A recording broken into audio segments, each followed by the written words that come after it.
Does that help you or hurt you? Oh, you're going to go on the antidepressant, not knowing that really it's not going to work. Thanks for joining me on Unscrew the News. This is Bruce Show, and just a quick introduction. I just wanted to let you know that we are going to be streaming or restreaming the world's greatest health show from this point on. I appreciate you joining in, and I know it's we're a bit behind, but should be a great show. Always is. Great interviews, and I look forward to what's coming up. Stay tuned if you're watching for the rest of the day today. I'm not exactly sure what time it's going to be going on to. Usually about 9:30 Mountain Standard Time, but it will be live streaming it from here. And make sure to support them. They are at NHPPA, so NHPPA.org, and you can donate. You can also participate, sign the petition as they travel across Canada to affirm Canadians' ability to choose a natural health product. So thanks for tuning in, and we'll go live now. Stand by.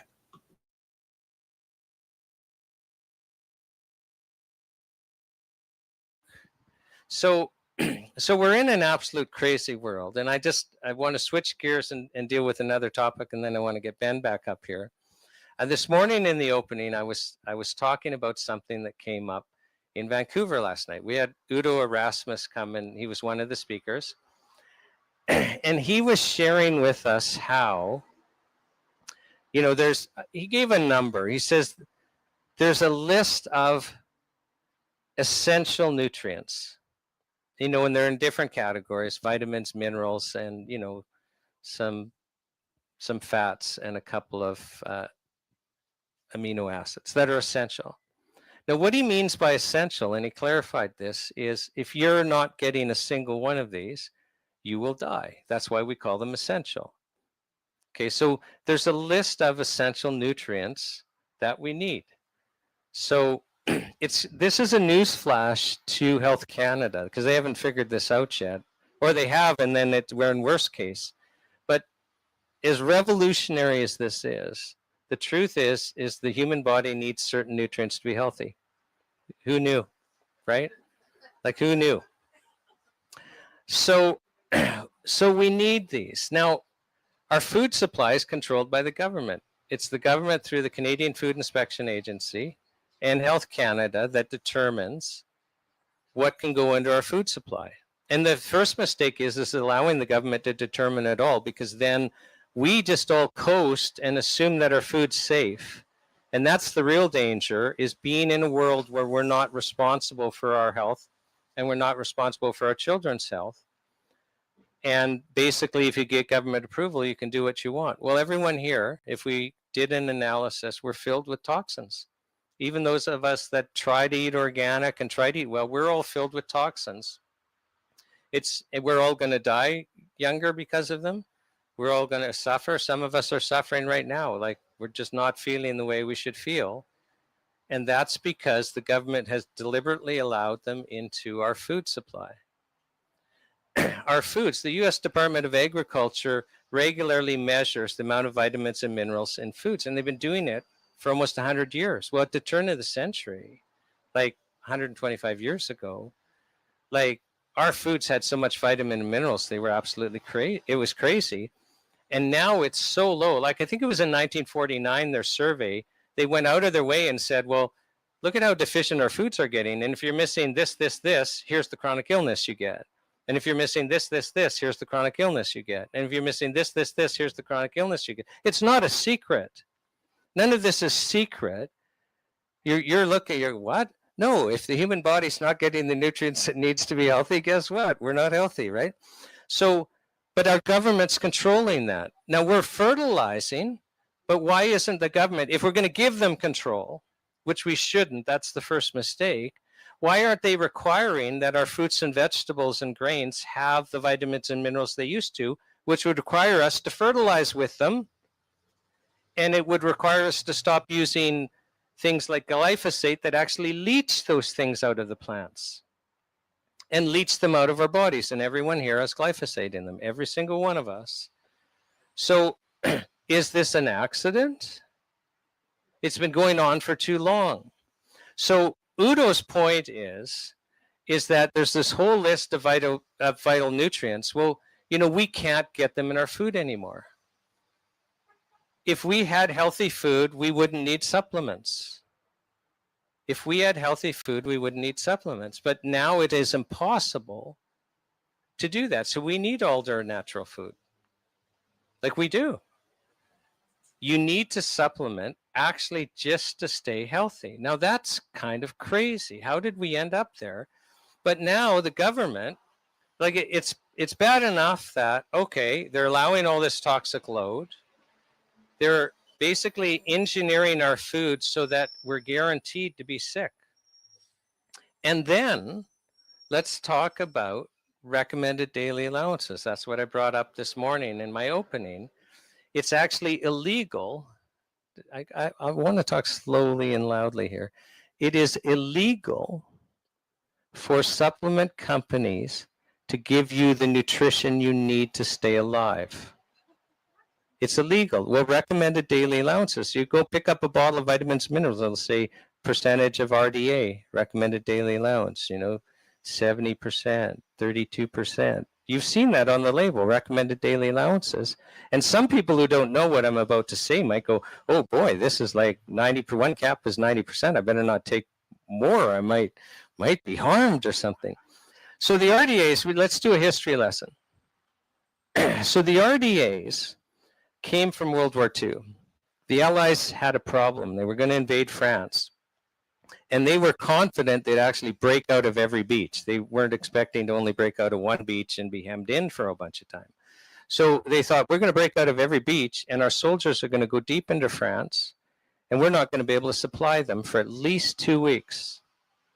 Now they're carrying ammo. They're carrying other soldier stuff they need. And they got to carry their own food. And so the question was, what's the minimum?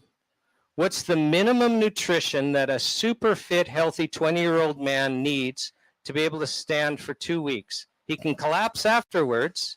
He can die after 2 weeks. What's the minimum amount of nutrition that a 20-year-old healthy male needs to be able to function for 2 weeks? And that became our RDA. Now, in Health Canada will agree with what I'm about to say, and they've said it under oath. So the RDA levels are set at the amount that every single Canadian can take every day of their life, the entire population. So let's use vitamin D as an example. So they set vitamin D at the amount that every single Canadian can take every day of their life until they die, and we will never, never, ever have a single adverse reaction. So, my firstborn was 4 pounds. So the RDA has to be an amount we can eject that vitamin D into my 4-pound child, and that child can take it every day of his life and never have an adverse reaction, and that's the case for all 40 million of us.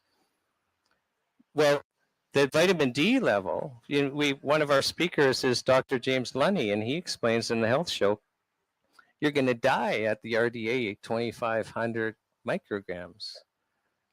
It's impossible. You can't do it. So and a manufacturer wants to provide you with a dosage amount over this legal limit, they'll get punished. They'll get shut down. They'll get fined. They'll get jailed. So it's actually illegal in Canada for manufacturers of supplements to give you the levels on the bottle that you actually need to stay alive. Isn't that crazy? I see some people going, what? No, but the crazy part is, I wish I could turn around and see Rod Sterling and go, oh, I am in the Twilight Zone. But we're in Canada. We're in Canada. Do you know, I love going to the third world because I get to eat better food. And I feel it after about 10 days. And some of you know exactly what I'm talking about. Like, what a curse to be in the first world because we can't eat properly. And it's actually illegal for us to get the nutrients we need. So clearly, we have some issues here. The cool part is I think it's time that we can change this. But we have to share this information. Do you see how important this is for your friends and family to know? And we're going to just keep up with this type of information. The openings are where, I do this. But a lot of the other speakers, we have some regulatory experts sharing the same thing. And even just hearing the health stories, it's going to make people understand, wait a second, there's this whole other world out there. So one thing that's what happened is like I say, it's the people that know about the success stories, the manufacturers and the practitioners, they can't share it. All they can share is the label claim, right? But we can share it because we're not selling anything.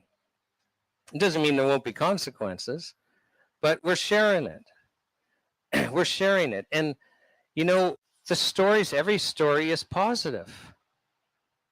But we're finding we're suffering from moral distress. We're getting hurt by the stories. And I'll just share you one story and share with you why we're getting hurt, even though they're successful stories. So I'm interviewing this one lady named Marion, and I love the story because she's working at Health Canada in Ottawa at the time. So she's a PhD immunologist. She's high up in Health Canada. And she starts suffering from chronic fatigue syndrome. And it's so bad. All she can do is work. Like, all she can do is work. She even has to nap during the workday. She cannot sleep at night at all. She just can't. And, you know, just to give you an example, she shared with us at one point, she just got upset that I've got to have a life. I'm going to go out for supper with a friend. So she takes the day off work and tries to nap as much as she can during the day. She goes to the restaurant. During the meal, she passes out and actually face plants into her food. Can you imagine? And that ended any outings. She said, you know, at the end of the workday at Health Canada, I couldn't drive home. I'd have to nap or I'd pass out in my car. Like it was 30-minute drive home. Like, so can you imagine? Now, the Canadian expert on chronic fatigue syndrome was a specialist in Ottawa, and she sees this guy, and he says, we don't have a treatment. We don't have a treatment. And she shared with us, you know, she's so run down, her immune system's shot because she can't sleep, she's catching everything, she's depressed. Watch her. She says, I would have killed myself if I didn't find an answer.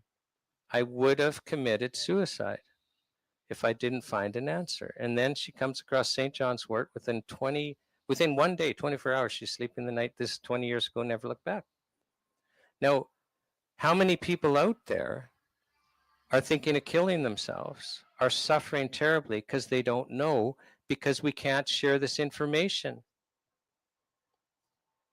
Do you see the problem we have? We have to share this. We have to get this out. It's just too important. There are a whole bunch of Canadians suffering in the mainstream medical system that are losing hope, and their families are being destroyed, and their livelihoods are being destroyed. And they don't have to. It's all needless. It's all needless. They don't have to have their lives destroyed, but they are being destroyed. And so this is why we need to push this out. Teresa, oh, she just went. I was going to ask her to tell people what to do. So I get to tell people what to do. So did you want to share with people what, you know, how to help and what to do and all of that? Yeah, I'm actually never short of words, even though all you hear is Shawn. I just have to say that, and he knows that. And he's actually an introvert, which most people wouldn't think. So thank you very much for coming out today. It's exactly what we needed. Isn't it funny how God gives you exactly what you need right at the moment that you need it? So thank you very much. Thank you, Ben, for hosting. Thank you, wherever you are. So what's interesting is we realized after our previous volunteer stint that people don't necessarily know what to do next, right? It's like, here we are, we show up in the truck, we tried the van, but the motor just died a death. Tell them about the motor. You know, pray that the motor's found. It got shipped from Vancouver and then it got lost. Yeah. Like if they can find it and get it to our mechanic, we'll be able to pick it up on the way through at Edmonton. How do you lose a motor? It was supposed to be there Friday, and now it's Tuesday, and well, we haven't phoned them yet this morning, but I'm sure we will as soon as we're done. Yeah. Okay, we'll carry on with it. So this is how we go. So really it came very clear as far as what do you do next, right? Here we are. We're all having a nice morning, and we're all having a shared experience here. But what next?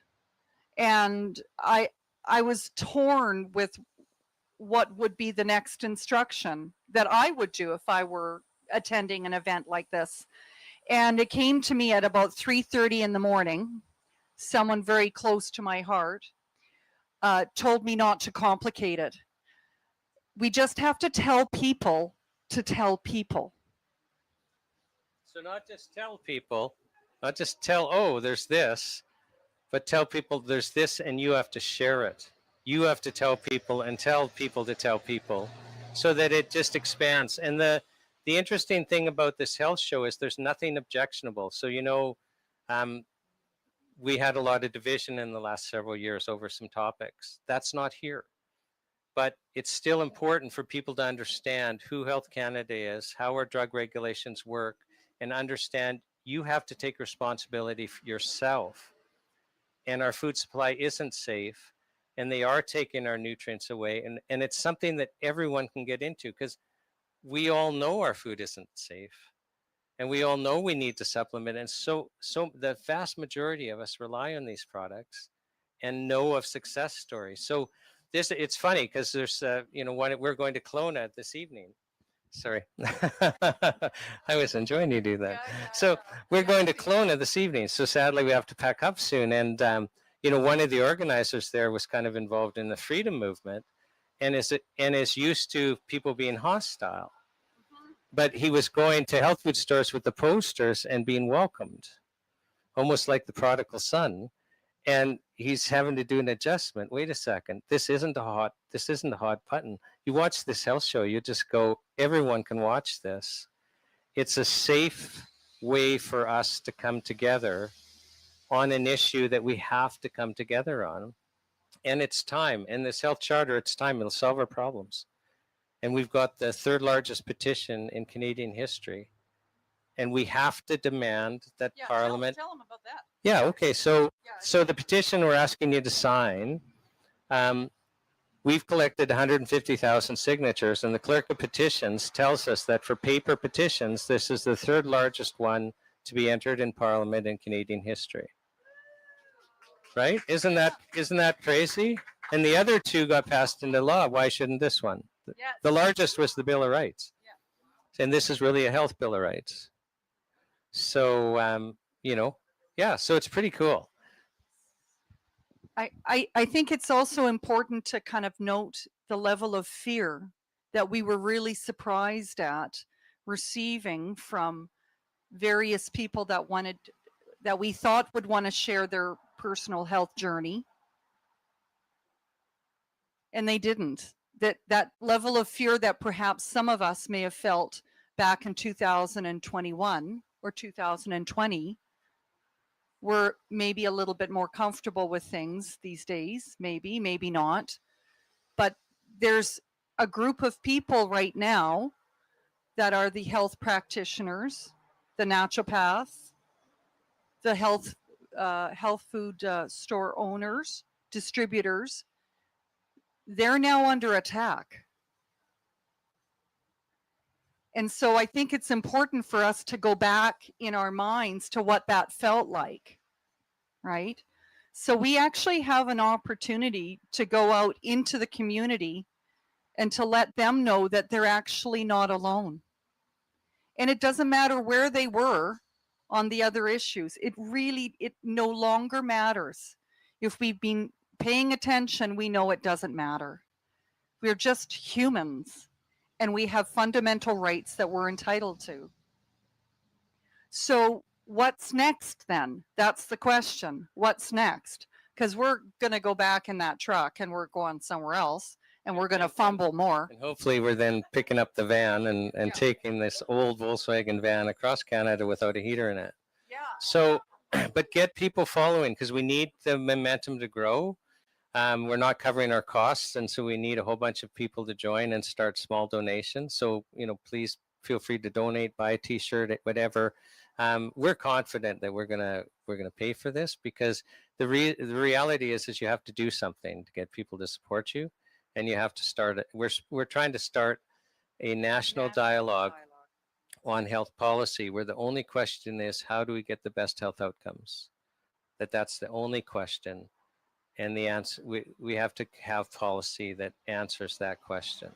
So thank you very much for coming. It's one more thing. Yeah, I think it's also important for everyone to realize that when we get to Ottawa on the 25th, when we get to Ottawa on the 25th, that's actually not the end. That's actually the starting line. So we're just taking the truck and the van to the starting line. And we would really like some friends to come forward and just start telling people to tell people. If we don't do it, if we don't instruct people to also tell people, it will die. We will not get out of this circle that we find ourselves in. Just think, I don't know, was it grade 10 calculus or something? Exponential growth. We here have that ability.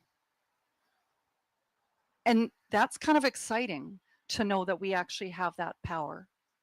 So thank you. So I just want Ben to come up again. So Ben is the owner of Alder Natural Foods, and Ben has graciously hosted this and helped put this on. And again, I think yours is the oldest, maybe the oldest health food store in a single location in Canada. And so Ben, I want you to just say whatever you want to say to Canadians and to Ottawa. What I like to say is that I'm happy to be here. I'm happy to be here, and such a long time. I'm 89. I've been in business for over 50 years, and still healthy. And a lot of it is because of what I sell and what I use out of my own inventory. So I'd like to thank everybody for coming and for your support, and welcome to the club, and welcome, Shawn.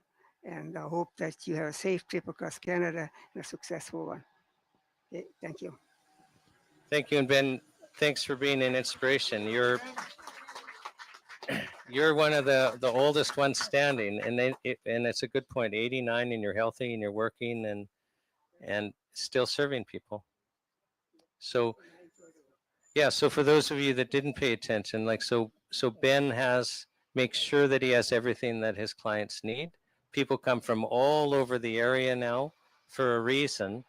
And I know in a previous conversation with him, he says, no, but I got to make sure I've got the products that work. Like, there's often several products of the same ingredient, but they're not all equal. So I invite everyone watching to pay attention to Alder Natural Foods. And if you're in the area, come and see Ben. Thank you, Ben. Thank you again. Bye-bye. Okay. And with that happy note, we're going to end the recording and sign off. But this will be eventually posted, and you'll be able to see what you participated in. I like Teresa's point. We all just had an experience here.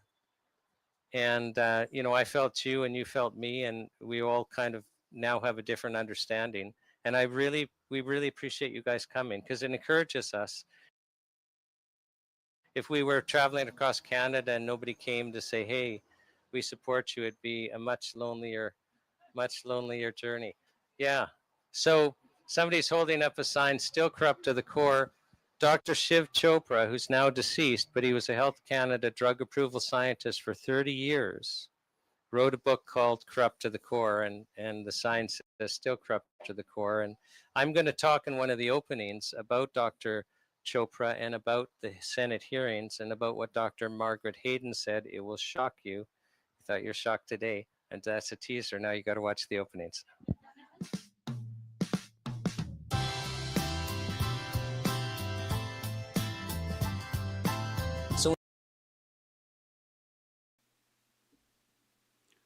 Gold continues to surge to new highs as stocks fall.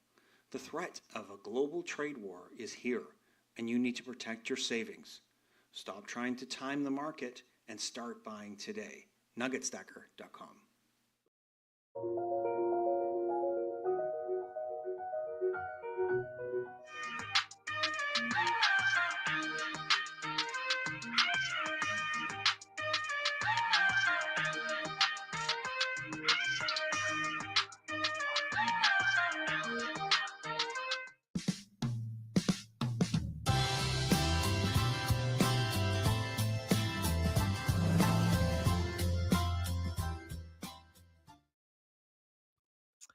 Welcome to the world's greatest health show. My name is Shawn Buckley with the Natural Health Product Protection Association, and I'm very pleased to have with me Nick Wallace. Nick, welcome to the health show. Hi, Shawn. Thank you very much. Thank you. And thank you, just so the viewers understand, I've asked Nick to hold his mic is on his headset, and if he doesn't hold it there, I'm not happy with the sound. So thanks for bearing with me with that, Nick. No problem. So you're here to share a personal health journey, and I know from speaking with you beforehand, you've done a lot of research to get there, and there's good reasons. You were diagnosed as a child, like 4 to 5 years old, with type 1 diabetes. Can you just share with Yes. the people watching, like, what is type 1 diabetes and what flows from that? Yeah. Well, type 1 diabetes, my body doesn't produce insulin. The pancreas doesn't produce the hormone insulin, which regulates your blood sugars. So whatever you eat, your body senses that. It knows how much insulin to drip out, and your sugar is always stable, and your cells are always working and able to do their jobs because the sugar levels are fine for the cells. And my pancreas stopped working. Yeah, I'm 4 years old, almost 5, and I was the only kid in the school at the time that had it. So Right, and yeah, you're 48 now, right? yeah, 48 now. Yeah, I've had it 44 years, and so that's what's made me the researcher. That's what's made me the fact finder. That's what's wanted me to improve my or lengthen my health span. Because when you're young, you hear that people with this condition don't live as long. They get all these complications. And I've had it 44 years with no complications, and with doing a lot of efforts myself to keep it that way. And if I can just back you up there, I mean, people with and I had you explain type 1 because we also have type 2, Yeah, which is, it comes later on in life, and often it's because of your lifestyle and what you eat and things like, and it can be yeah, reversed. But type 1, no, it comes on when no you're a reversal. child, and your pancreas actually doesn't make insulin. Like Yeah, your lifestyle and dietary choices will make a difference, huge and that's difference. important. But typically people with type 1 diabetes, they don't live as long. They have complications, like their eyesight goes. Sometimes Yes, the blood circulation in their limbs gets bad, and like I yes, a friend of mine's father had to have pieces amputated, like feet and things like that. yeah. So this is a serious thing. Well, yes, and I learned I didn't mention this earlier, but there's books. There's a series of vitamin books on many different chronic conditions, and I had the book for diabetes. It's called the Vitamin Cure 4, and you fill in the blank. And that's how I got onto what supplements do I need for myself. And I've always wanted to increase my immune system, like I said. So I do take a fair amount of supplements, and Right. yeah, Can you share with us, because we were having a conversation earlier. I mean, you basically looked into our food supply, and because you were telling me, yes, listen, I mean, it really comes down to cellular health. Like, we've got to take yes. care of things. So do you want to share with the people watching Yeah, that? thank you. Okay, yeah. Well, I think food is a life-giving material. So we are what we eat. That's what we are. And the old saying, "Food is thy medicine," right? And I think supplements takes that life-giving material out of the food and it puts it into a capsule for you. And if you need a certain nutrient more than others, you can get it through the supplements. So um, that's what I ended up doing. I looked at okay, so food. Sorry, Shawn. When I heard of the GMO foods, I was researching that a lot of fact finding. There's a lot of Can, chemicals can you involved, share what GMO is so people know what you're talking about? genetically modified organisms. So they change the natural food into something unnatural and provide it chemicals to grow it and even to dry it now. And you're eating those chemicals. And I don't even take an aspirin for diabetes. I take nothing. I want to always have an understanding of what's in this body and how it feels without any chemicals.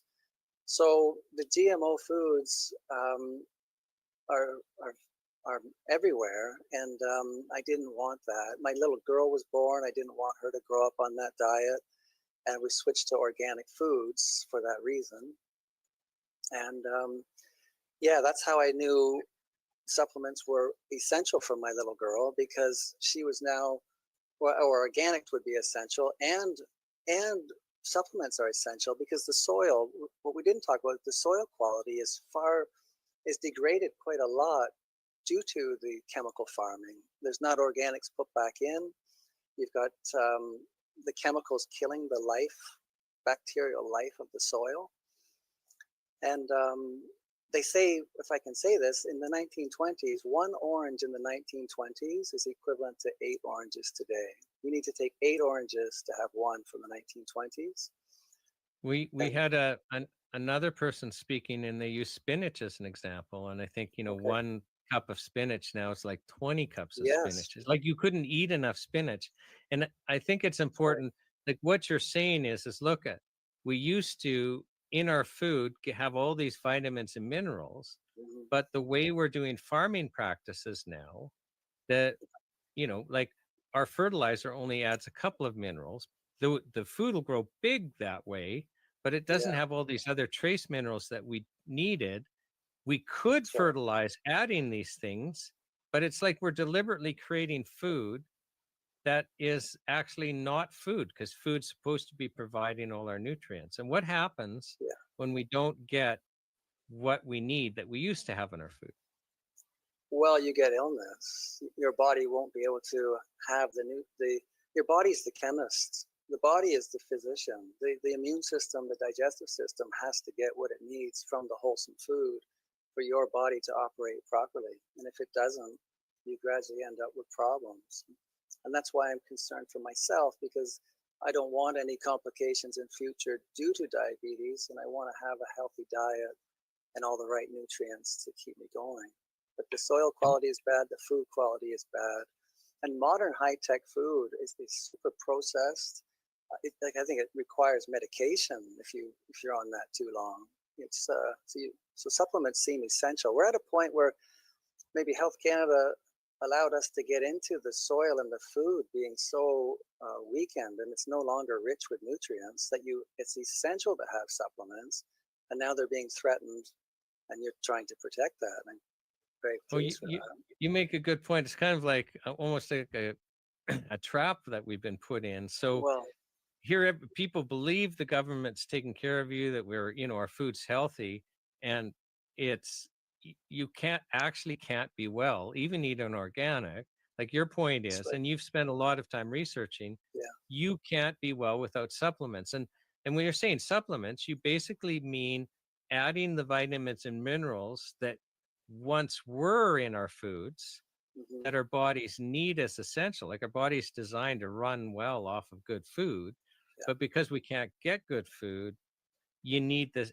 You're basically meaning we're supplementing our nutrition with vitamins and minerals. You have to today. Absolutely have to. Yeah.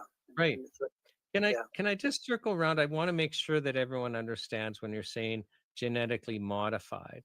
So like our wheat, another word for it is Roundup Ready. So it's Mhm. genetically modified, and Roundup is, that the generic term is glyphosate. That's just a brand name, but the chemical is glyphosate, and you can That's Google right. glyphosate and come to your own conclusions on whether or not you want any of that in your body. I know courts are finding it's cancer causing and ordering Mhm. large sums to compensate people that have gotten cancer from glyphosate. And we're watched at the health show, Dr. Michelle Perro speak about glyphosate and share, study after study after study, Mhm. especially if you're a parent, please do. But back to, this Roundup Ready wheat. So the wheat is genetically modified, so you can basically bathe it in glyphosate, but the Yeah. glyphosate kills everything else I around it. Well, I don't know. I don't know if wheat is, or how much wheat is genetically modified. Well, what the example I like to use for GMO would be corn.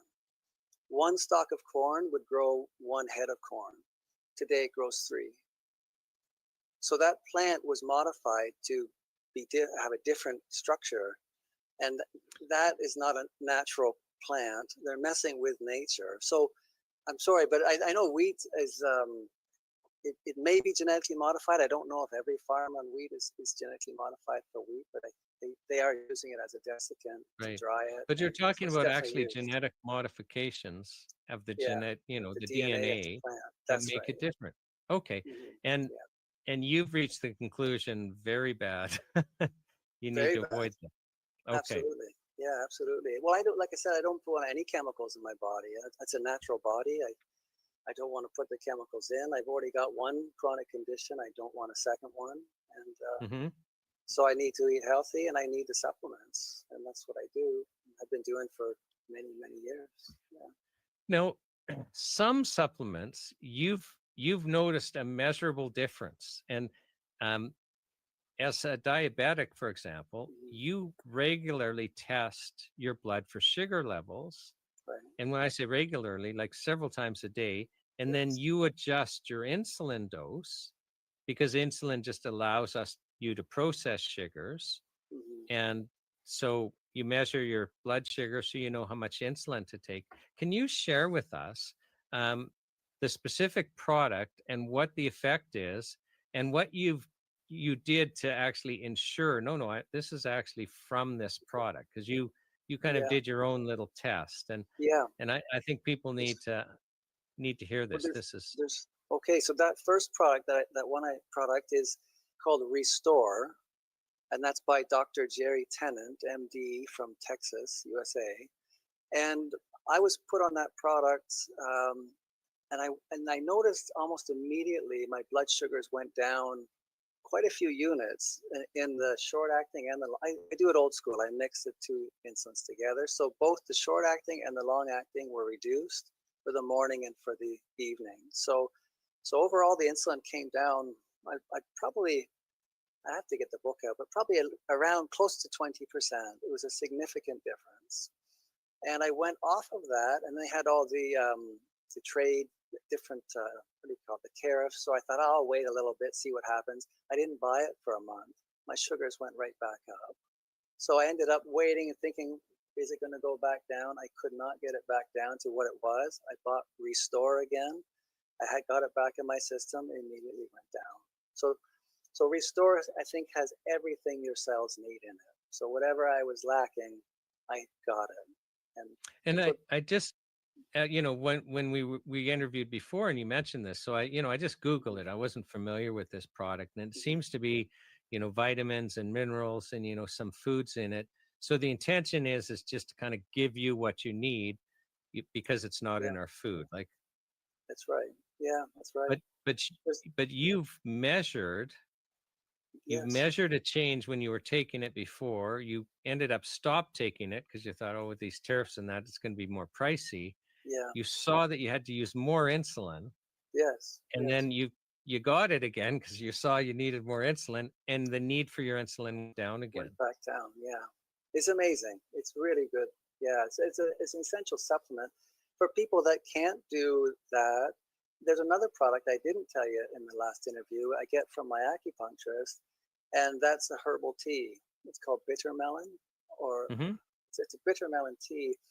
So high blood, that's used a lot, I think, for type 2 diabetes, but I use it for type 1 diabetes. It drops sugar. So instead of always giving an injection, I can take a tea, put a couple of tea bags in it, and it'll drop the sugars nicely. So And I want to clarify, when you say acupuncturist, you mean somebody who's trained in traditional Chinese yeah, medicine and that that's where they, uses acupuncture, and then also part of their practice, their tradition. And it's just some yeah, people won't know this, Nick. That's why I'm bringing this yes, up. that's right. So the traditional Chinese medicine practitioners, so they're trained to do acupuncture, and I'm going to have you talk about that because Mhm. that's interesting for you to Yeah, share. But they also then will use herbs, and that's the ancient and herb. so you were recommended this Bitramum, and you notice that your blood sugars aren't as high, so somehow Yeah, your body's metabolizing sugars Yeah. on this tea, so you don't need as much insulin. It works like insulin. It's called, yeah, bitter melon. I think the box is called balsam pear tea. It's from China, and the acupuncturist is she's a trained Chinese, say Chinese doctor, but in Chinese medicine.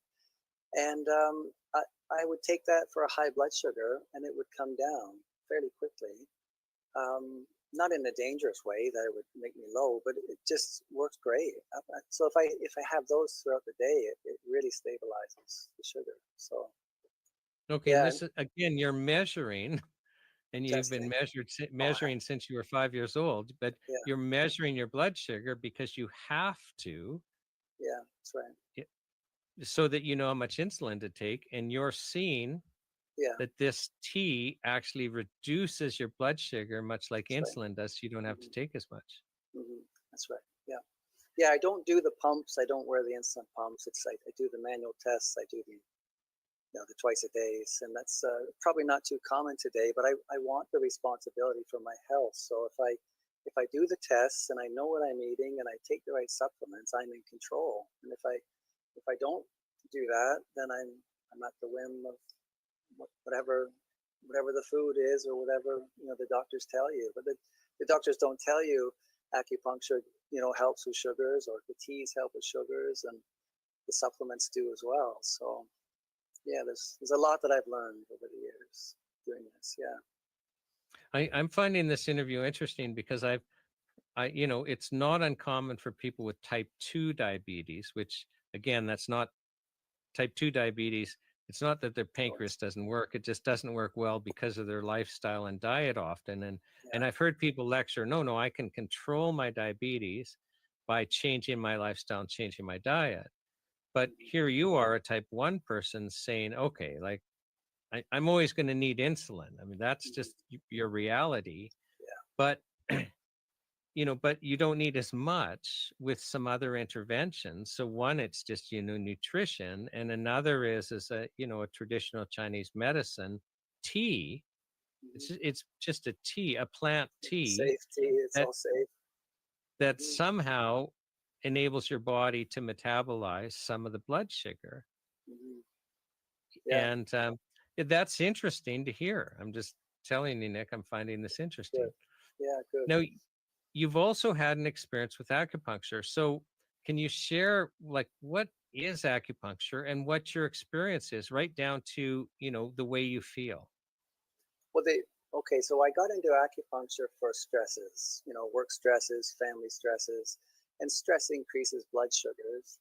And then that could increase insulin, and I don't want to do that. And I tried acupuncture, and acupuncture worked beautifully for stresses. It really helped me. So I could go in under so much tension, and you would come out feeling wonderful for days. And then I just did it on a basis of, if I felt like I needed it, I went in and got it. And but you notice a difference. I notice a difference. Absolutely notice a difference. Yeah. Just small little pins they put slightly in your body in just the right spot, allows the energy to flow better, and it just somehow gets pulled out of you. I don't know how exactly it works, but the what if we call it negative energy, just somehow releases through you. It's good for pain. Right. It's good for, I think I've done it as well I had a pain when I had pain in my knee. So it's good for things like pains and emotions and stresses. That's I've used it for. Yeah. Right. Okay. And I want to keep kind of like pulling out of you things that you've done that have made a difference. My understanding is that your thyroid doesn't work as well as it should. So you've actually got a condition called, I think, hypothyroid, Correct. which means it's just it doesn't work as well. Can you share with people why the thyroid's important? And one of the environmental things, and I think it might interest some parents, one of the environmental things that we add to our water, for example, that affects thyroid and how that works. So kind of educate us on what the thyroid is, why it's important, and what your journey is, because you've taken something, and again, it's a measurable difference. Yes. So I went to see a doctor for my diabetes, and in that clinic, he tested my thyroid, which I didn't expect, and he found results that determined what he called hypothyroid. So I can say that it's not producing enough of the hormone it needs to be producing. And this individual recommended I take Lugol's iodine, and Lugol's is iodine plus a potassium iodide. And I took that it was a gradual increase. I think it was 1 pill a week for a week, and then 2 pills a week for a week until I got up to 1 pill a day. And then I got retested, and my thyroid hormone was still out of line, but it came down. It came down quite a bit. So the numbers were in maybe double digits. They came down to single digits. They're still a bit high, but I'm going to keep going with the Lugol's and see. Because if I can say this as well, when I was getting checked with my normal doctor in Ontario, it seemed to be that the doctor was basically saying, "Yep, you've got a thyroid issue, but we're just going to wait till it fails, and I'll prescribe you the thyroid hormone." But this other doctor said, "Well, we'll give you Lugol's iodine." So I thought, that's amazing. So it's a save something. I don't have to wait till it fails, is what it told me. And the results are proving. The results are getting better. You made me think of something like in my law practice. I've, spent about half of my 30 years of practice, like half my practice for 30 years has been dealing with Health Canada. And I've run across practitioners, natural health practitioners and manufacturers, that instead of the synthetic, hormones, if somebody's thyroid had failed or was failing, basically, and it's really common everywhere else in the world, is you take desiccated thyroid, and that's a substitute. But Health Canada's taken that away from us. So you've taken steps to prevent your thyroid from failing. Yes. With a simple, basically, iodine is a naturally occurring. It's in the periodic table. It's one of our elements. It's natural. It's totally natural. And it's paired with potassium, the certain version that you take. So it's just iodine, 2 simple elements. Yeah, but to get back to the periodic table, what you mentioned earlier. So the thyroid, I'm no expert on thyroid, but what I can recall the doc telling me was fluoride and iodine are in the same halogen column on the periodic table. And fluoride being at the top of the column, it's the most potent or readily available to attach to something from that column. And iodine's at the bottom. So with having fluoride in your tap water, your thyroid produces T3 and T4. Those are what they're measuring on me to see that it's not producing the right amount. So the T3 would be the thyroid hormone, or the thyroid hormone with what it wants is iodine attached to it. So you would have 4 iodines, and then your body converts it to 3 iodines. But if you have fluoridated water, your thyroid's attaching to fluoride, but your body sees it almost as the same molecule because it's coming from the same halogen column, but it's not. But it doesn't work. So your thyroid starts to not work. That's exactly right. So that was the one big learning I got from that. And I'm on filtered water now. I have filtered water, and hopefully the filters will help, and the iodine will help, and get it back to normal. So my whole life I've been doing preventative medicine, not to cure something, but just to stay with a longer health span is what my goal is. Yeah. And I just want to slow this down so especially parents understand. So the fluoride that they add to our water, and we're told that it's, for our teeth health, it actually interferes with the proper operation of the thyroid. And it was your medical doctor that shared this with you. So your thyroid needs iodine to work properly and create the hormones. Like the thyroid regulates basically your body metabolism. And your immune system. Yeah. So it does a lot of things. Very important, that thyroid. Very important. So very important. it needs iodine, but fluoride, which has the similar structure to iodine, your thyroid will take it up, and then it can't take the iodine up because it's That's now right. already taken the fluoride, but it doesn't work with the fluoride. So the fluoride's a real problem. I'm going to invite people. Another person we have sharing with us, Nick, is a medical doctor, Dr. Bob Dixon, and Yeah. he's done a presentation for us on fluoride, and it's just fascinating. Yeah. I mean, he so recommends that it not be added to our water. It's a Right. real eye opener. So thank you for sharing. But Mhm. so here, you taking this just iodine and potassium, Mhm. you've seen, like, the doctors have measured the hormones levels, and Yeah. it's helping. And it's a high dose. So it's the Lugol's is 12.5 milligrams, whereas normally what you buy in the shops is in the micrograms, 1,000 times less, right? So it's a high dose, but it's absolutely safe. And like I'm sure this Dr. Dixon will say, that a deficiency in iodine has the same symptoms as so many different ailments and diseases, yeah, I'd be interested in hearing that talk. Yeah. It's funny because a different iodine is iodoral. You've probably run across that, which is I don't again, know. but I, it brand comes or- in 12.5 milligram capsules. Okay. But you can't Okay. buy it in Canada. No, that's I right. used to have basically somebody smuggled it in, and then I would buy it from Yeah. that person. I won't mention that person because I don't want Health Canada breathing down their back.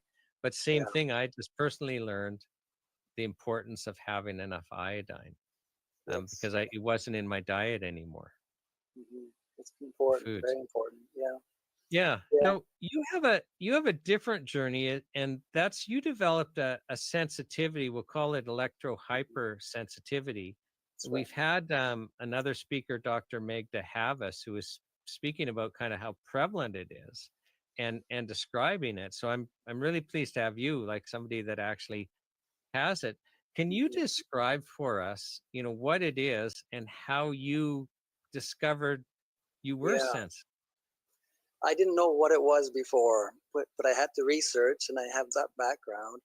I moved into an office building. And And I'll just stop about your background. It's like you're Yeah. an electrical engineer, Yes. and Yeah. you're actually hired by commercial people to basically do safety assessments, when they've got a 4-phase system in that to prevent, arcing explosions and stuff like that. Like, so just so people now listening to this Yeah. story understand, you're an electrical engineer and you actually work in assessing electrical systems Yes. for safety purposes. And I'm sorry, I felt it Yeah. was important for people to Well, understand. I worked in high voltage substations. I was around electricity a lot. Transformers never had an impact at all. And then I moved into a building, a professional building for a business. And I would say within 6 months, I was getting what ended up being equivalent to ADD symptoms. So I could no longer think. I would get forms of brain fog. I would get massive pressure. It would feel like a hat that just kept getting tighter and tighter and tighter, and I couldn't take it off. What are the symptoms that I have? I was making a lot of errors. It was hard to do work. So I researched, and it came down to two things. It was either I had ADD, which I had never had any issues before, or I had electro hypersensitivity. So I bought myself the cheapest, best meter I could buy. It was I can tell you the brands if you want later, but it's like an electro smog. It measured magnetic fields, radio frequency, wireless fields, and electric fields. And I found my office had very high magnetic fields. And where it was traced to, that was causing me the problem, was there was a cable that came from the pole into the building, through the concrete floor to the power panels in the suites, and it ran right under my desk, my chair, between my legs, and down the hall. And we had an electrician come in just to measure the phases, and the phases were all out of balance. So maybe 5 amps on one, 25 on another, 2 on another. They should be relatively equal. And if they're equal, let's educate people about this, because you're an electrical engineer, And some people might not understand, like, so, your electrical, so electricity coming in is supposed to match the electricity going out, which then goes back to the power station where it was generated. It should be And equal on each phase. 'Cause, sorry, I equal will on each, interrupt you. This was a okay. four-wire system. It was a four-wire system. This one's 240-volt four-wire system. So each phase, so it's 3 phases plus a neutral. Each phase should have relatively almost balanced, should be a balanced current.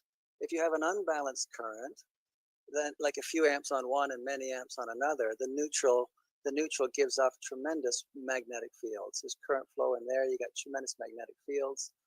And in my research, I used the building biologists. I think it was in California. They have guidelines on what safe levels are to work in, to sleep in. And my levels were somewhere between 15 and 20 times higher than a safe level to be in. So it But sensitized me. Yeah, sorry. I just want to back up so people understand. So like our electrical building codes are actually meant to avoid this. So, No, the building, electricians. it's up to you. It's up to the owner or the users. No, They, no. I understand this, but they're not supposed to, kind of tie on to a neutral or tie on to another system. It's supposed to be balanced when they wire the well, house. when I And the no, electrical codes help prevent oh, too much of this magnetic field. well, it basically, you could happen to anybody's office. If you plug too many photocopiers in or fridges in or whatever it is on one circuit, you got an A, B, and C. So if you got too many big items on A and a lot of small items on B, that's the user that's plugging in. You see, Mm-hmm. they may not know that you could do it in your own office if you had that system. So it's really I bring it up, Nick. I was working in an office and I was mhm, getting sick, like just like you. okay, And I brought in an expert, but it was an old building, like it was turn of the century, like mhm, 1900 type thing. yeah, And it had been so miswired, like there was, I see. and This that can create yes, that would cause because it's problems. anything that prevents it from coming back matched Right. That's right. That's creates right. creates a magnetic field. Yes. And the guy measuring just said, leave the building. Like Okay. there's Yeah. nothing they can, like it's will be wired and the walls wrong and everything else, and there's really I see. nothing the landlord can do, Yes. without spending a lot of money. So I see. Yeah. And even our power lines outside of our houses, if those lines aren't balanced, you'd be able to measure if you had the instrument.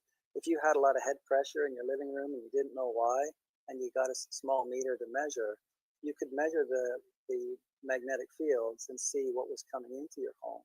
Right. So those are things I've done in my house and in my office is move things around and position furniture in no, certain and areas. Hmm. people can get things, detectors that measure both EMF and magnetic that are pretty inexpensive, aren't they? Yes. Yeah. Yeah. I bought one. I can give you it was a cornet. Sure. Yeah. Cornet. I don't know. I don't have it in front of me, but it's a cornet. I forget the number, but it's the new 5G one. It's around between $200 and $300. And when I hired somebody to measure my home with very expensive thousands of dollars equipment, I followed them with this cheap, inexpensive cornet meter. It's white, it's handheld, and it basically got the same numbers as the person had with the expensive Hmm. equipment. Yeah, and I carry Okay. that. So I use that. Yeah. carry on with your story. So you got this brain fog where, I mean, here you're working as an electrical engineer. You got to be paying attention. You're finding you Yeah. can't focus. You're getting this pressure in your head where it feels like you're wearing a tight hat and it won't go away. Yeah. My understanding is you also became irritable in that Definitely. environment. Yes. You do the research, you have somebody come in and measure, you realize, wait a second, it's super high magnetic field. Mhm. And so what do you do and what happens? Well, what I did for the magnetic was I got rid of anything that I measured that was too high on the device. So one of my monitors was very high. I got rid of it, got a new one.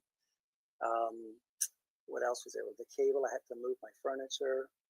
And I did all those things. And then I found that I had a cell phone for the business. I became sensitized to that very shortly afterwards. So I could no longer put the phone next to my head. I had to get rid of wireless. What else did I do? I don't know where I was going to go with that one. Sorry. I, I, I mean, I eventually came to supplements on it, but and protection clothing. I bought a Faraday cage hat. That's another thing you can do. I think that was Earth in Canada. I think it might be in Alberta. Earth in Canada. They have it's a Faraday cage. It protects you from the Wi-Fi getting into your head. That's the main antenna. Once this gets bothered, you can't function very well at all. I was shocked by a phone. Can I speak to that? Is that Yeah, okay? please. Yeah. So this is likely due to the diabetes aspect, is my belief, because when I've tested, I've always had low or slightly low sugar. But for those that have that condition and use phones, one day my vision wasn't very well. Things were looking distorted. So this was, people's faces were looking distorted. My car looked distorted. And I just thought, I got to take a photo of this. And I took the phone out, I hit the button to wake it up, and a massive shock went up my arm, into my head. My eyes scattered, and I thought I was going to collapse. It was a very frightening, very, very frightening thing. I thought maybe there was an antenna, cell tower, something around, because I had known I was sensitized already. But I ran to the road, and I ran across the road just to get distance from that area, the building. And I was outside the building when it happened. I ran across the road, and I'm trying to flag cars down, and that didn't work, and a fire truck comes. So they stopped for me. I asked them to call an ambulance, and they called, and they did a blood test on me. My sugars were fine, but they found I'd taken all kinds of sugars and preventions just in case it was diabetes. They took me to the hospital.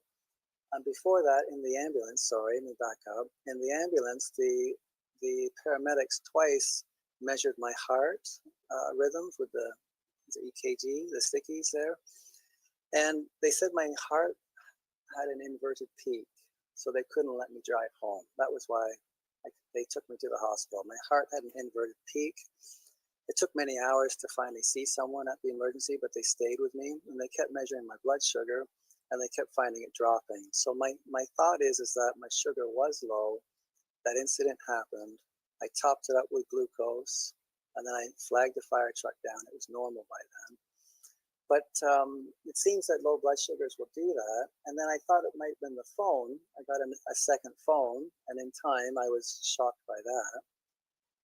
And yeah, I had to get rid of the phone. I went to see a specialist. So there's a specialist in King City, and she's, I think, the national specialist for sensitivities, environmental sensitivities.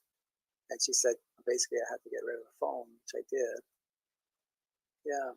So Nick, and I know you've done some research on this. So what I'm going to share, you probably already know, but one of the speakers at the health show is a Dr. Meg de Havis, who is a professor emerita at Trent University with an expertise on environmental toxicity. And she was actually showing us in her presentation. So they did a study. So they've got people just lying on a table, and they have a cordless phone, which broadcasts, this phone broadcasts at 2.4 gigahertz, which is one of the Wi-Fi frequencies, one of the two used. And so they had a medical doctor had the person hooked up to an ECG to measure, what's going on with the heart. And so they'd have, and just randomly, so the doctor and the person doesn't know when this cordless phone is broadcasting, but it could as well have just been a Wi-Fi transmitter also, as again, the same frequency. So, but, for 3-minute intervals, randomly, it's either on or off. And nobody knows when, but they're measuring on an ECG. And she's showing for some people, it really made no difference whether it was on or off. They're not electrohypersensitive. But for some people, and we're seeing the heart. So, it's like normal, and it's at, a certain number, and then bang, this Wi-Fi's on. And it's literally tachycardia. It's irregular heartbeat, and the heart rate goes way up. And then when it's off, like, it returns back to normal, and it's like clockwork.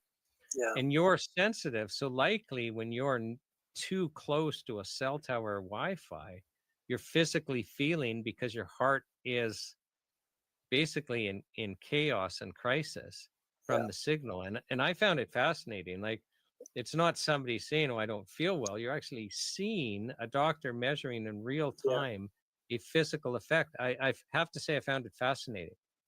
Yeah. It's well, when I felt what happened, I didn't know it was my heart, but it was my sensitive nervous system. My eyes were not working properly, and yeah, it just felt like something was invasive, and I was shutting down. Is what it felt like. That's why I ran. But in total, it happened 3 times before I found a doc, and I got rid of the phone after that, and everything's wired in my house.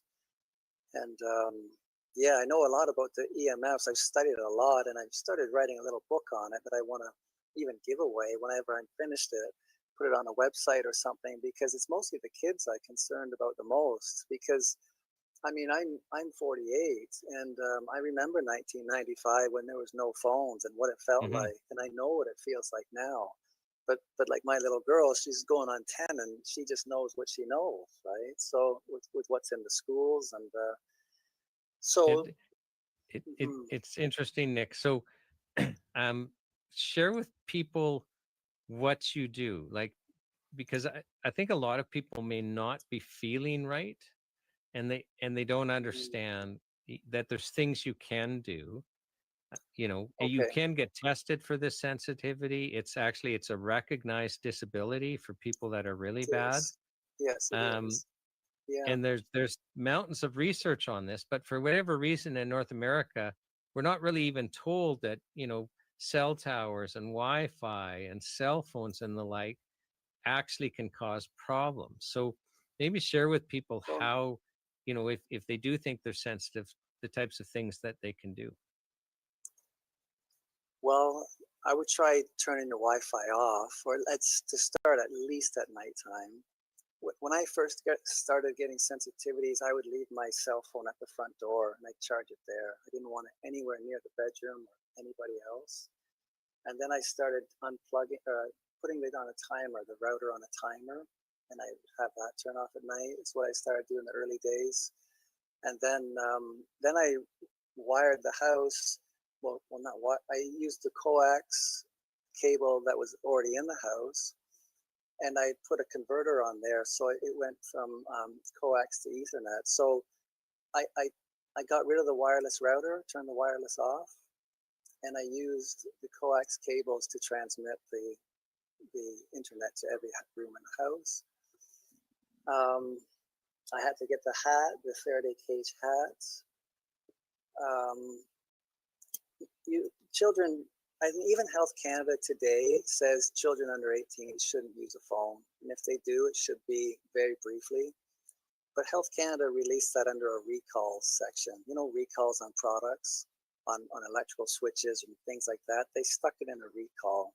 So I have that reference, and it's in the book. But countries all around the world have been taking it out of schools. Meaning And Wi-Fi. yes, the smart boards, the Wi-Fi, all that. It's a lot of children have ADD, and there's a lot of tutoring signs all over the towns for kids needing tutoring. And is it really that kids can't think as well because they don't have a tutor, or is it because of the wireless fields? Is one thing I question often. Yeah, I have that sensitivity. I have that disability sensitivity, and I basically had to remove it. But I think you can wire your phone up through a converter as well if you're just using Mhm. the data on it. You don't have to have your telephone, Bluetooth, and wireless. All those antennas are on at once, and there's multiple antennas in every phone.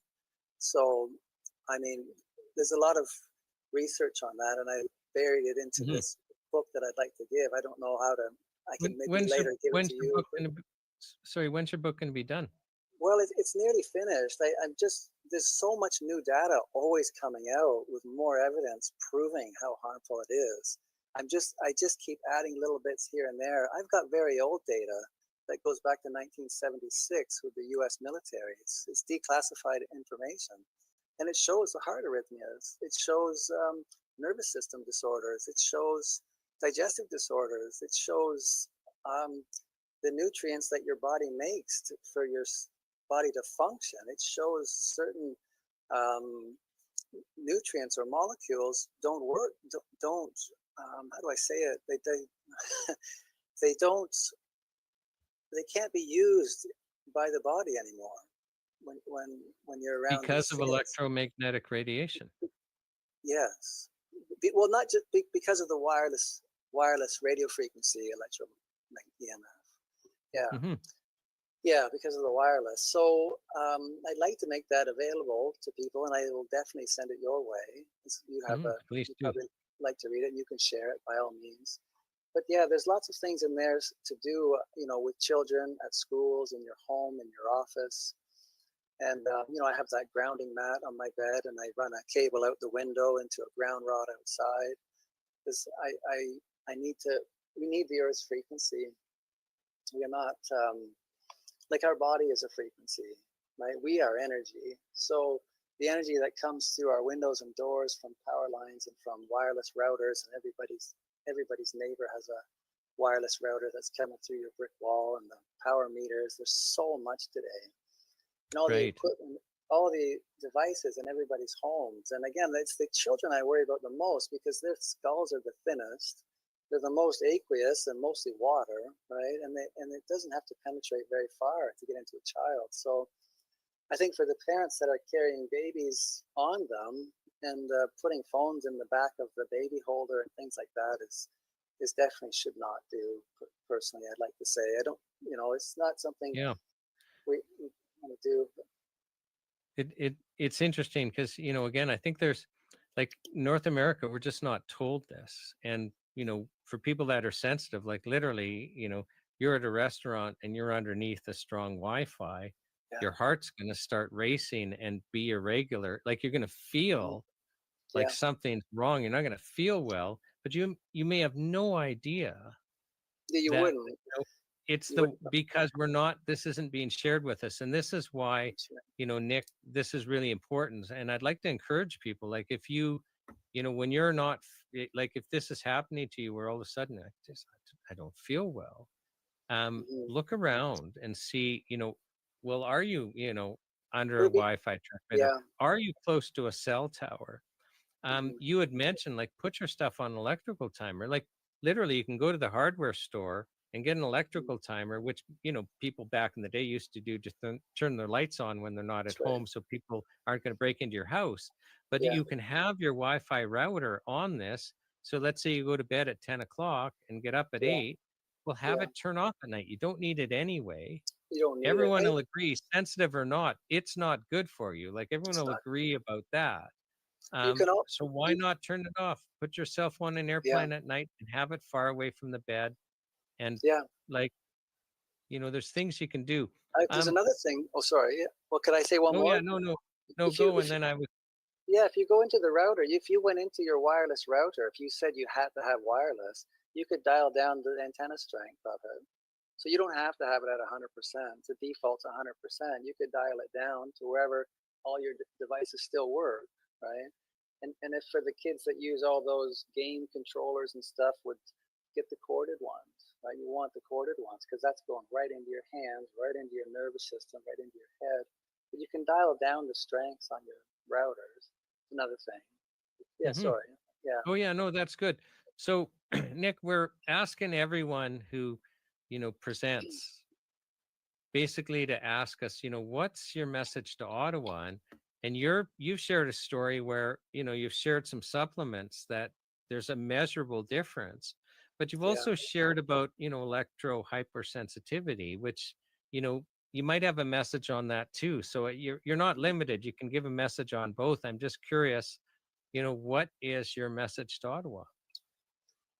Well, like I mentioned earlier, their involvement to help things degrade they're very eager because it seems to be profit driven. And then to help us is not so profit driven. And we are the natural beings, right? The corporations are created. But I wish politics could marry. I wish politics could be married to the natural world, which includes natural supplements, but the spiritual world, the nature. I wish it could be married to nature. I wish we didn't destroy the soil, which destroy the food, which destroys the health.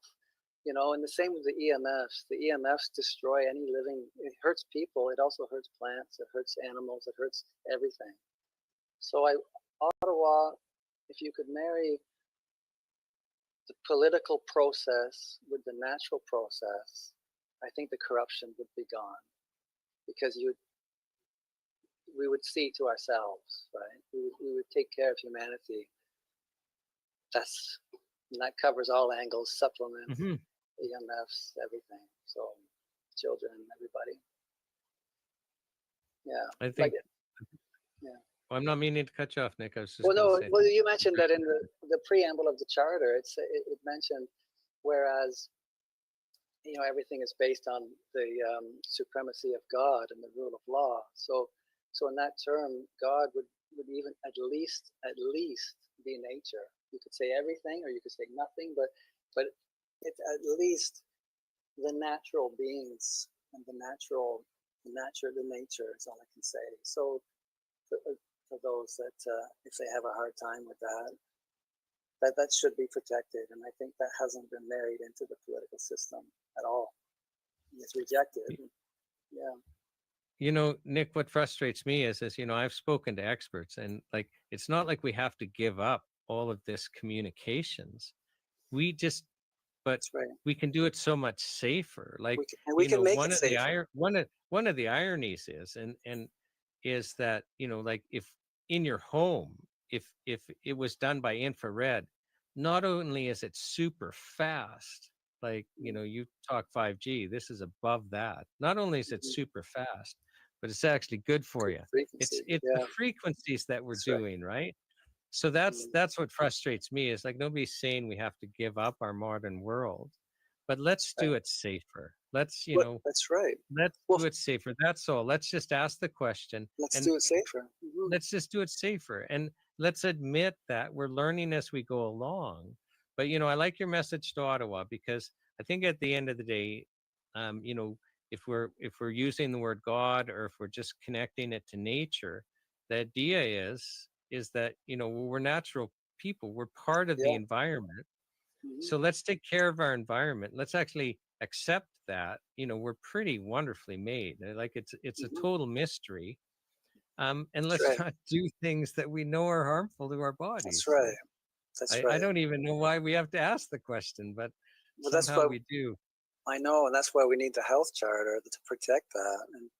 And maybe I shouldn't say this, but I think the money should be tied to health, and not the profits of anybody who can make a big profit, whether it's on agrochemicals or EMF on phones. But if it was tied to health, if your product deteriorated health, your profits must be either drastically reduced to incentivize safety, or to incentivize, because we can make phones far more safe. We can make everything far more safe, but we don't. And that's where I think it's missing the natural world. They don't care about the natural world. It's cheaper to do it this way, or whatever their reason is. And I think also, Nick, one of the things we're learning, and I think why it's so important that people are like you are coming on, is that we just assume that the regulatory body's taking care of us. And like, as a lawyer, I was Health Canada's lawyer once. That's how I first got into the natural health product realm.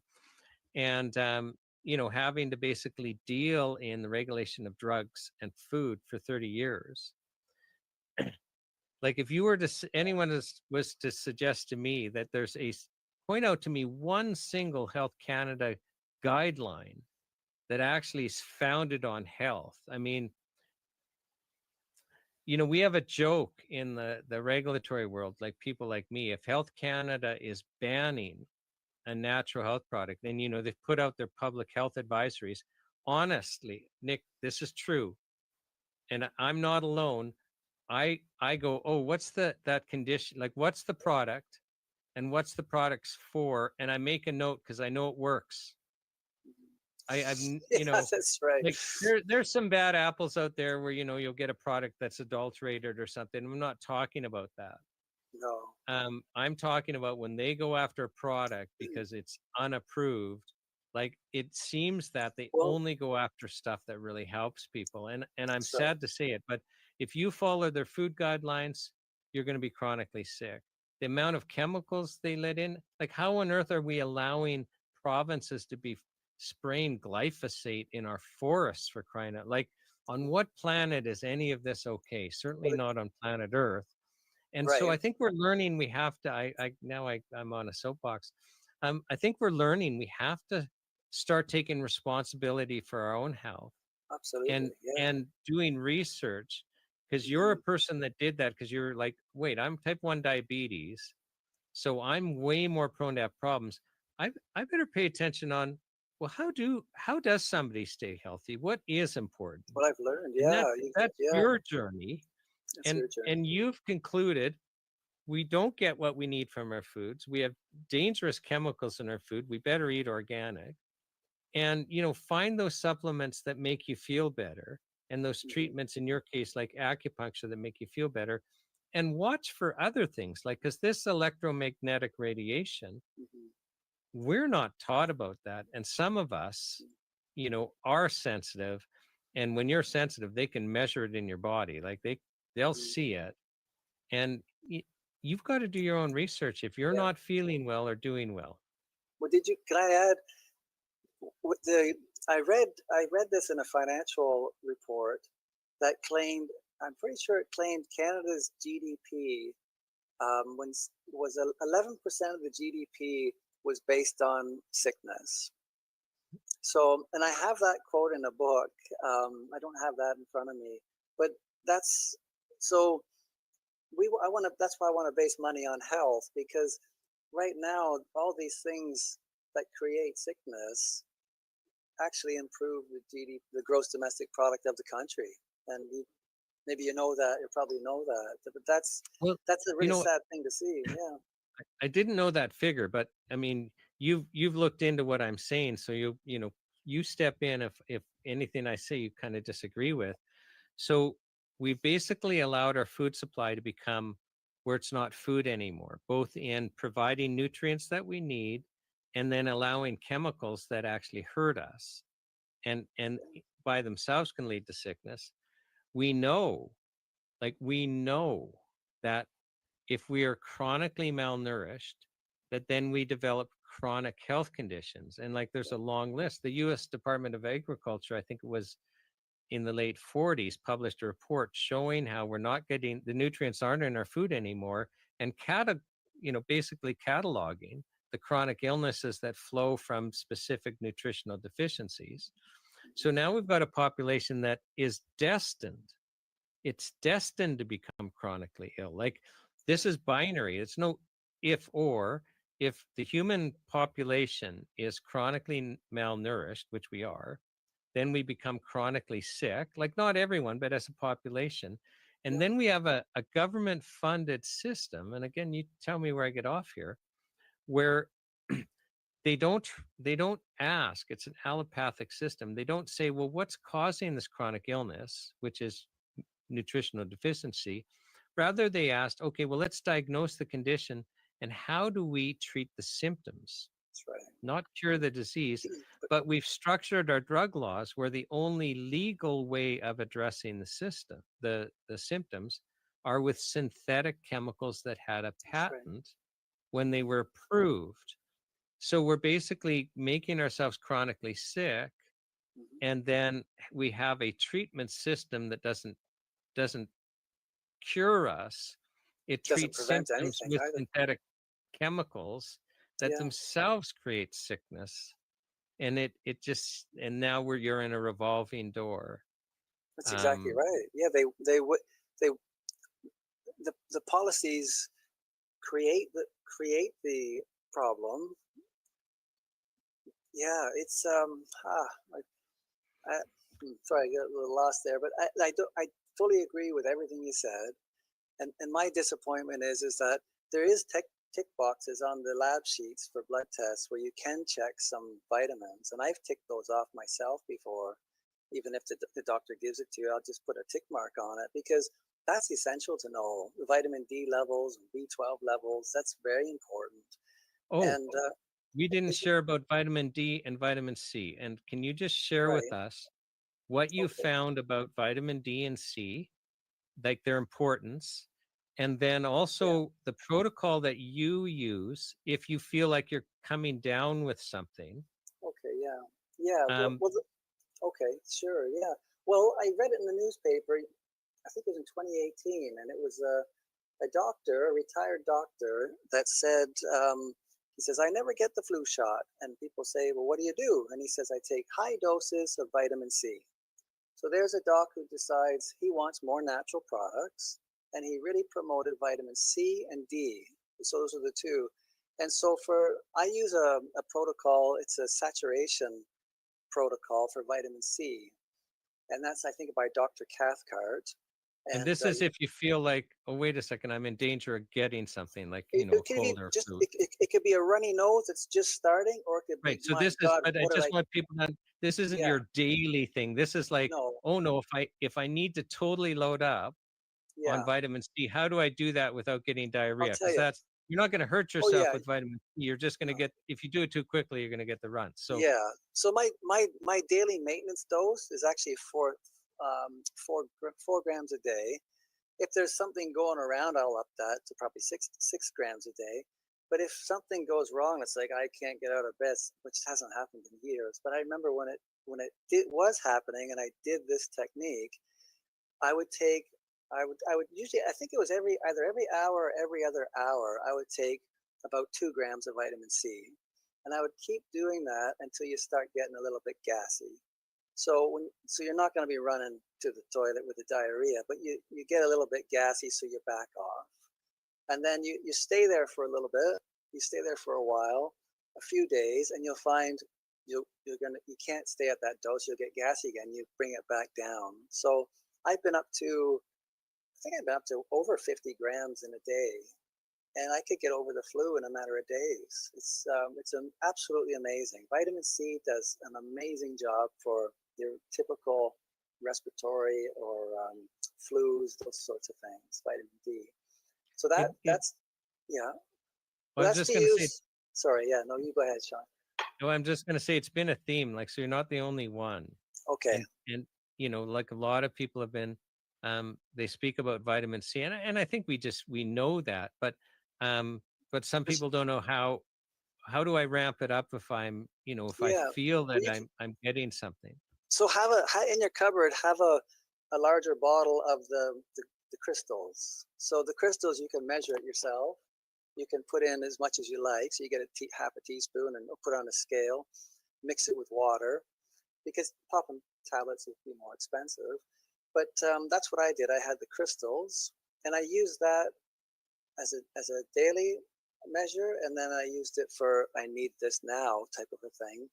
And then I learned about vitamin D. The same doctor in the paper was writing about vitamin D, and that takes a few days for your body to convert that and to get your levels up, the hormone levels up. But vitamin D, is, from what I've read and researched, it's basically a second immune system. So Hmm. if you just took the one a day on the bottle, it's almost, it might, if you're a child, that might be okay, but for a full-grown adult, and depending if you're white or black, you need a much higher amount. So my this is just for me, I'm not recommending it, but for me, I take 5,000 IU a day of vitamin D as a baseline. If there's something really going around the whole town or wherever it's going around, I've gone to 10,000 to 15,000 and stayed there for considerable periods of time.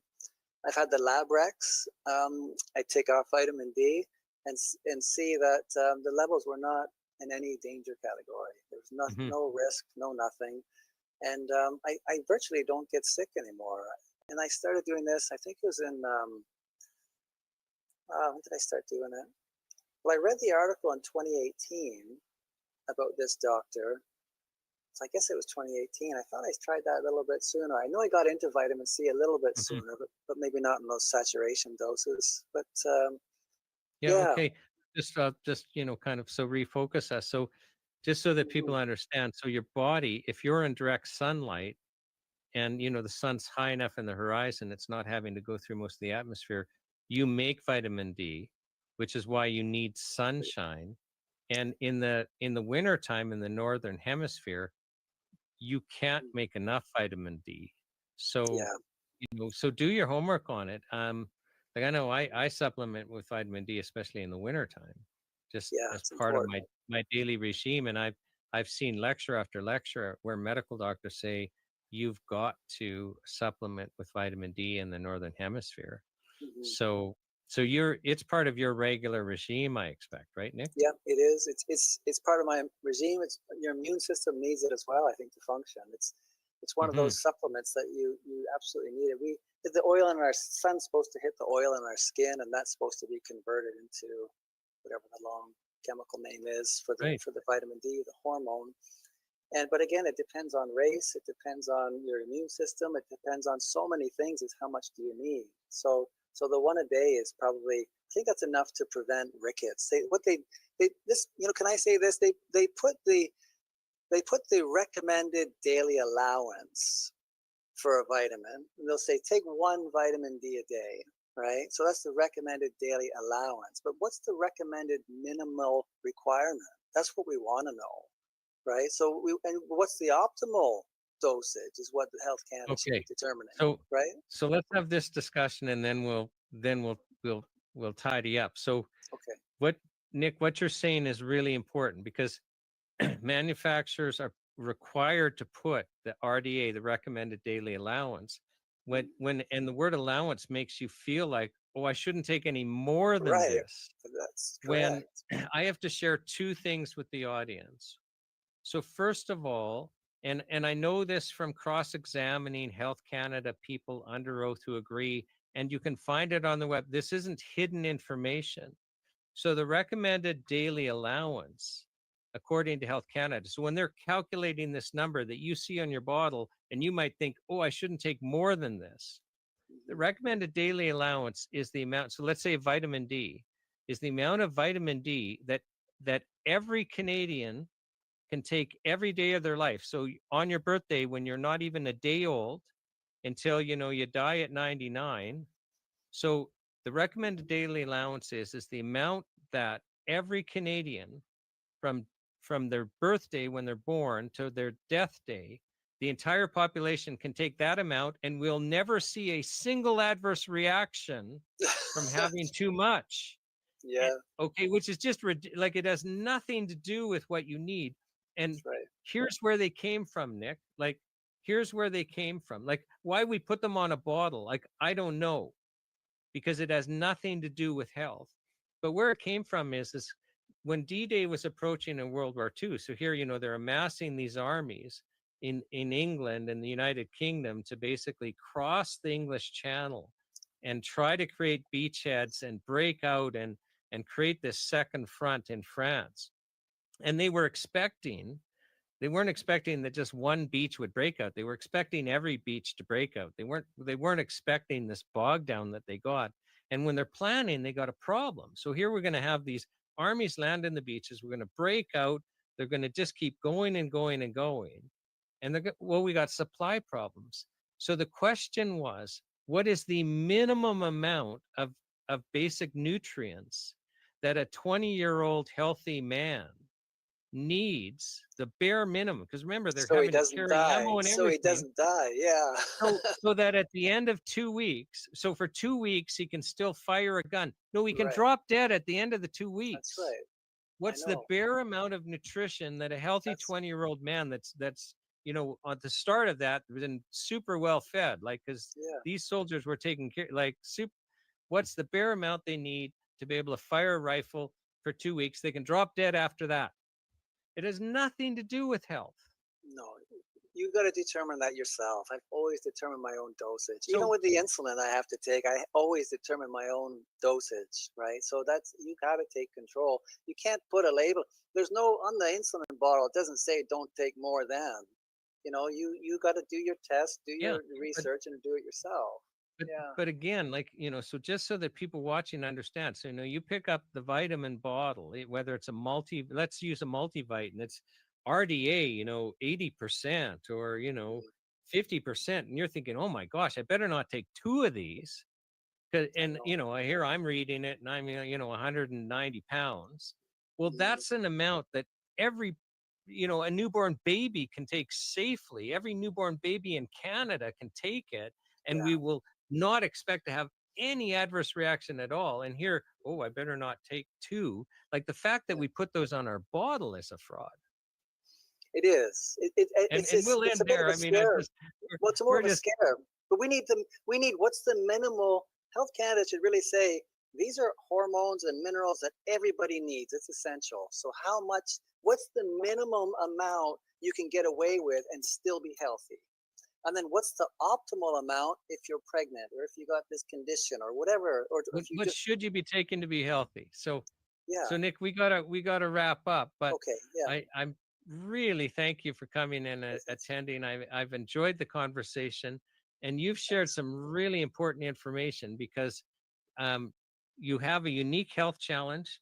You've had some, clearly measurable changes because of some of these products, and you've shared with us about, electro hypersensitivity and how real that is, and that's important. So on behalf of the Health Show, I thank you so much for coming and sharing with us.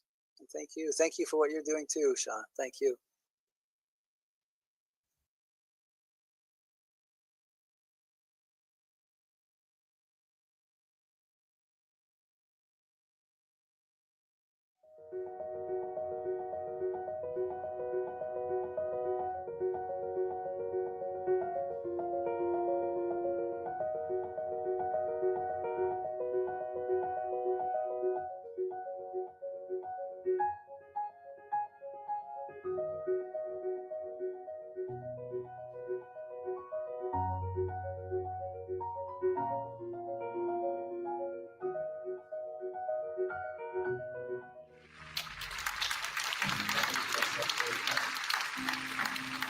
So can I ask you guys to put your cell phones on airplane?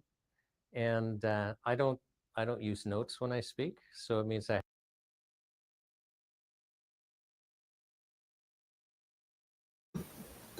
Thanks for tuning in. If you guys are watching right now, make sure to get this message out.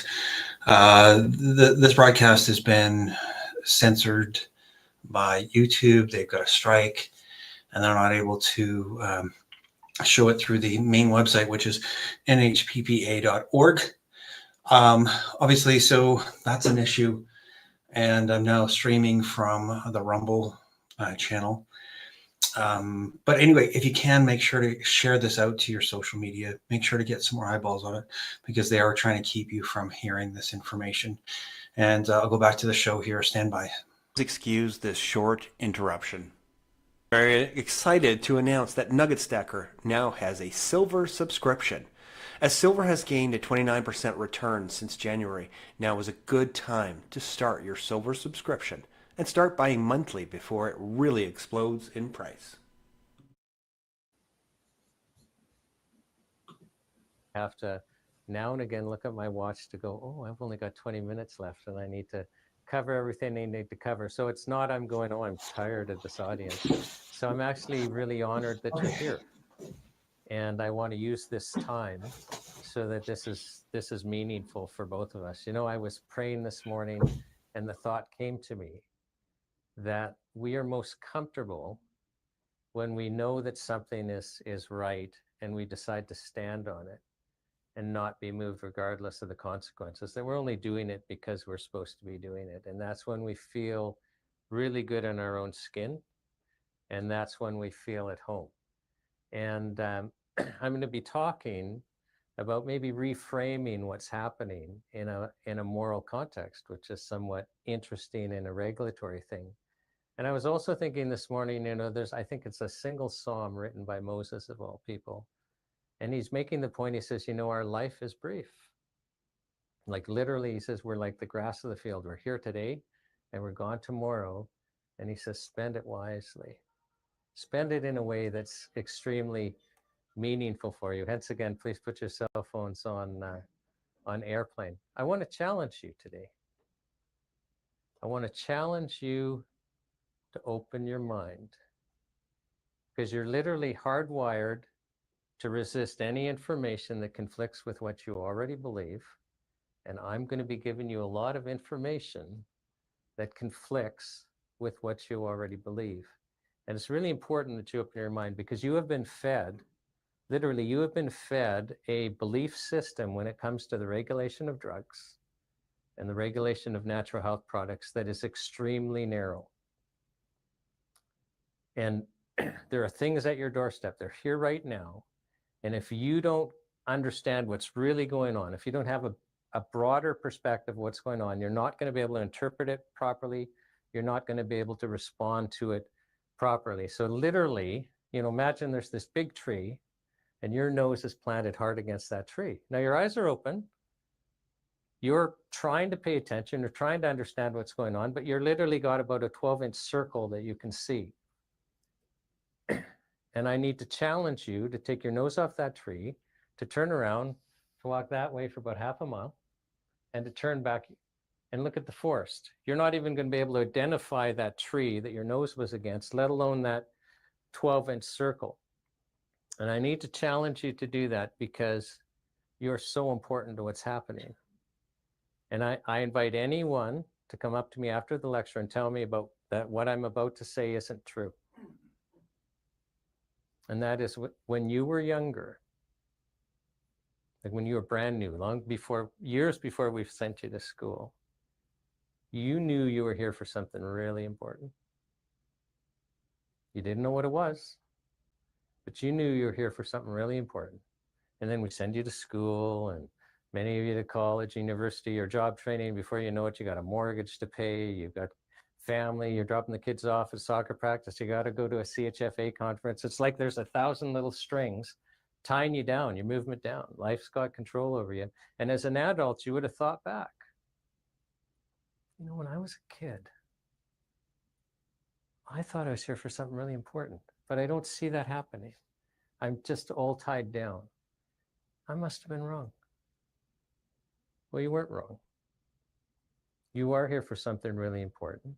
You're here for actually this time that we're having now. Most of you are aware that we're in a historical period, that something's changed.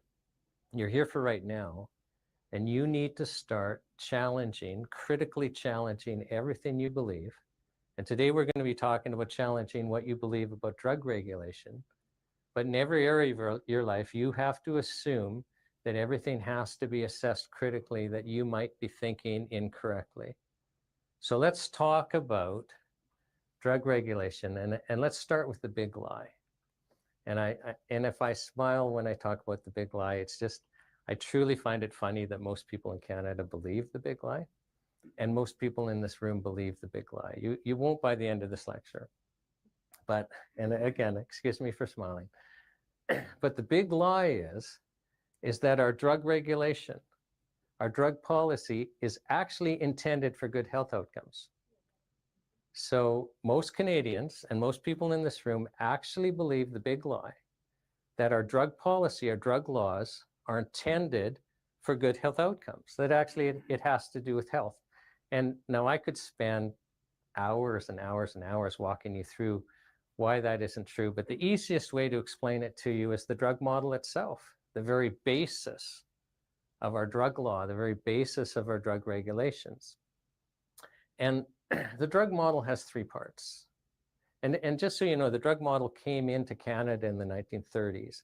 It came magically into every Western nation in the 1930s. So the whole Western world, we all have the drug model. We all regulate the same way.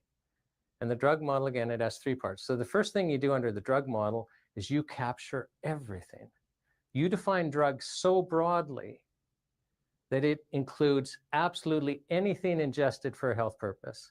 So if you're taking something to, prevent an illness, if you're taking something to treat an illness or injury, it's a drug. So the first part of the drug model is you capture everything.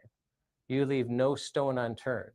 Literally, if I was to pick somebody in the audience and say, you look dehydrated, let me give you this water to treat your dehydration. I've made water a drug. So understand Like, as silly as that is, but if I actually gave somebody water here to treat dehydration, I'd be breaking a whole bunch of our drug laws, because everything is a drug. So you have to understand, first thing we do is we capture everything. The second thing we do, and most of us don't think about this because we have access to drugs, is the second part of the drug model is you make every drug illegal. So our starting point in Canada is everything's a drug. Absolutely every drug is illegal, but we grant exceptions. So the only exceptions are is the government will permit us temporarily to have access to a drug via a drug license. So the government grants us permission to use drugs, but understand the starting point is it's illegal to use anything for health purpose that is not approved of by the government. Now, again, we could have a whole lecture on the legal philosophical ramifications of that. How do we end up in a model where in Canada it is only legal to use treatments approved of by Health Canada? That's quite a fantastic proposition, but let's move on to the third part about the drug model, because I'm just trying to make the point that our drug policy, our drug laws, are not to get good health outcomes. So let's talk about serious health conditions. So I'm just now having the discussion of how we have applied the drug model to serious health conditions. When I talk later about the self-care framework, what's happening is this absolute imposition of the drug model is being moved from serious health conditions down to the moderate and minor field. So it becomes important for you to understand what the drug model is intended for. It's not intended for good health outcomes. So for serious health conditions, now serious health conditions in the drug world really means conditions that are big money makers. But they can include serious health conditions. So heart disease, cancer, arthritis, mental health disorders, those four Health Canada would view as serious health conditions, and you've got to go through the new drug approval process. So for serious health conditions, we make the approval, this is the third part of the drug model, we make the approval process so expensive that the only drugs that ever get through that process are novel chemicals that have a patent. Now, when I say it's an expensive process, it's probably been, I'm guessing, about 12 years since I had a drug approval expert on the stand. They're under oath. They've got to answer honestly. How much does it cost to get through the new drug approval process? And the person knew I was asking for a serious health condition. And without blinking, said $1 billion. Now, that would have been an average in that expert's mind. You can get through the process for hundreds of millions of dollars, a simple application. But on a complicated application, even the application fee to Health Canada is $250,000. Like, we're talking nosebleed amounts of money, so much so that you can only get through the process. You're only going to be able to raise the money, or you're only going to spend the money if you have a patent. And for those of you who don't know what a patent is if you invent something new, you can get a patent. And if you have a patent, it means that nobody else can make or sell without your permission what you've invented. And we do this to basically encourage people to innovate. So let's say you have a patent for 30 years. It means basically you have a monopoly for 30 years. And in the drug world, my favorite example, because it's a fun one, is Viagra. So for those of you who remember, when Viagra was approved, Pfizer gets Viagra approved. It's the very first erectile dysfunction drug. I mean, Pfizer, in fact, invented erectile dysfunction. And so they have a monopoly. They can charge whatever they want, and they were charging a fortune. In fact, the media had fun with it. They would report on how much, a pill of Viagra would cost in different places. It's because Pfizer had a patent. No one could compete with them. Now that patent has expired, and anyone can make Viagra. The generic drug name is sildenafil. And so the prices dropped like a rock. But Pfizer made a fortune. It wouldn't matter that it cost them $1 billion, and I don't know what it cost them for that application, but it wouldn't matter because they are able to charge so much, they pay for the cost and they get through. Now, my understanding, and I'm relying on a contemporary that does what I do and has done it for longer than I have, and set up the Russian drug approval process, knows this process well. And I asked, he's like, has any drug gotten through in our lifetime that didn't have a patent? And he said, yeah, there was this one. I forget the name now. that was sponsored by government.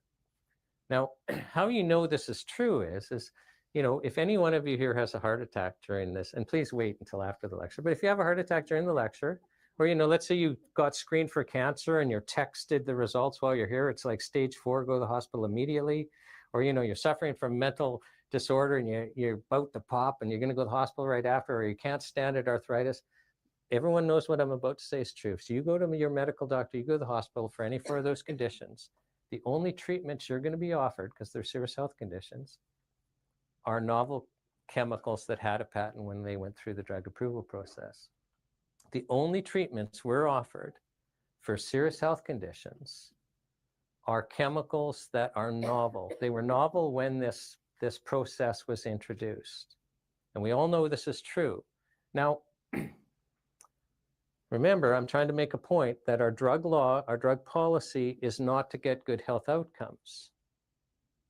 Now, there's 8 billion people on the planet. If we were to say, you know, Canada has no drug policy and asked every person on the planet, come back to us and give us a drug policy that is going to get us good health outcomes for serious health conditions, not a single person would come back to us and say, I got it. I know how to get good health outcomes for serious health conditions. Let's make it so that we can only treat serious health conditions with chemicals that haven't been invented yet. For sure, we're going to get good health outcomes. And doesn't that sound like the stupidest thing anyone could say?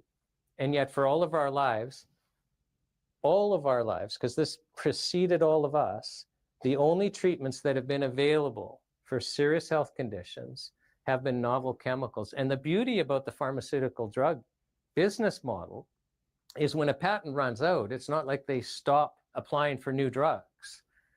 So new drugs that haven't been invented yet today. So let's talk about our grandkids, because I mean, I've got, you know, some grandkids that are brand new. But by the time they're my age, where they'll be facing serious health conditions, the only legal treatments, if we continue with this drug model, will actually be novel chemicals that don't exist today. Because the ones that are off patent, you know, the pharmaceutical companies, drug reps are going to be pushing the ones on patent. So do you not think that's madness? If you don't do anything now, your grandkids are going to be treated for serious health conditions with novel chemicals that don't exist today. And if any of you believes for a second that that's how we get good health outcomes, you do need to go to the hospital after we're done. And maybe you deserve the legal treatments, because that's madness. So can we all accept that this is madness? Now, so big lie number 1 is, and before, you know, I go on to big lie number 2 is, and I'll explain what's happening with self-care framework is they haven't allowed the natural health industry into the serious health conditions. But we've expanded in the moderate health conditions and it's costing too much. We need to be tamped down. Like, so all that they're doing is they're moving the intellectual property right down, and I'll explain that. So, but you know, big lie number 1 is our drug policy is there for good health outcomes. Well, it's not, it's there to protect intellectual property rights. And if you understand that our drug policy is there to protect intellectual property rights, all of a sudden what Health Canada does makes sense, because that also applies in the area of natural health products. Like once you start understanding what's happening, you understand the rent seeking that's going through, and I'll explain rent seeking in a minute. But lie number 2, big lie number 2 that we deal with in the natural health product industry is that the regulation of natural health products is actually about safety. You know, that's a big lie. And again, I'm trying not to smile because it's so funny, but I've been at this for 30 years. I started in 1994 acting as legal counsel for Health Canada. And since then, I've been involved in the regulation of natural health products, almost all of that time acting for the industry or practitioners. And for that entire 30-year period, the sole mantra of Health Canada is we need this for safety, safety, safety, safety, safety. We need to protect the consumers. So first of all, we need to apply the drug regulations to protect consumers. Then we needed to apply drug style regulations, the NHP regulations, and now we need ever stricter and self-care framework, all to protect Canadians. That's a big lie. If you want to have an honest discussion about safety, 2 things have to happen And if either of these two things aren't there, you're in a fraudulent argument. You're trapped in the matrix, so to speak. And the first thing is whenever you're talking about risk, there's a risk hierarchy, and there's different categories of risk. And you measure it by how many deaths per million people per year. That's how you place something in a risk category. And most countries have this line where you're ultra safe if you're below the line, and that is no more than 1 death per million of the population per year.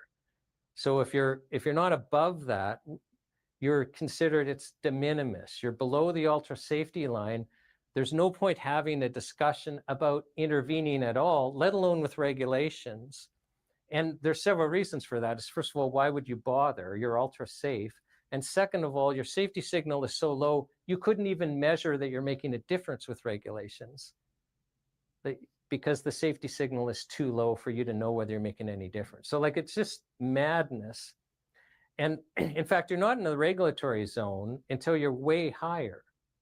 Now, if Health Canada if this was truly about safety, then the first question to ask Health Canada is okay, and they know, Health Canada, how many deaths per million per year are caused by natural health products?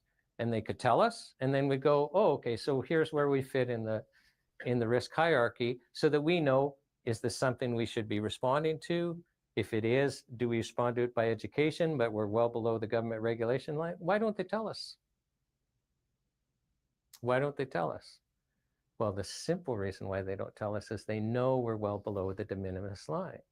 Like I like to use lightning as an example, because there's no ambiguity when a death is caused by lightning. And in Canada, the average is 1 out of 4 million Canadians every year dies from lightning strikes. So there's 40 million of us. So that would mean on average, 10 of us a year die from lightning. Well, we're well below the ultra safe line. So even if there was something we could do to prevent lightning deaths, we're not going to bring in a government program to try and save 10 lives a year. Like, we're just not going to do that. We're not going to spend hundreds of billions of dollars. We're not going to make anyone's cost of living higher. We're not going to pretend that we can have, we're not going to pretend we can have a safety argument to try and prevent those 10 deaths a year from lightning. And we would be pretending if we were having a safety argument. We would be pretending. We could spend hundreds of millions of dollars on education campaigns to keep people out when there's lightning storms. We probably wouldn't save 1 life. So we wouldn't even pretend. Now, do natural health products, are they as dangerous as lightning? Do we have 10 deaths per year in Canada caused by NHPs? And everyone's shaking their head because they know it's not true. But Health Canada, it's safety, safety, safety, safety, safety. You know, we all saw at the Standing Committee of Health last year, Health Canada talking heads, or people, I shouldn't say that, let's be polite, but they're giving us the same examples they can about, oh, there's this death or this death or this death caused by natural health products. None of us find them to be convincing cases, and they keep getting recycled. And are they even giving us 10? Like, we all know that there aren't 10 deaths a year caused by natural health products. So why are we having a safety discussion at all? But you see, we're whole locked in this. Our discussion is, how much will we tolerate to protect the Canadian consumer?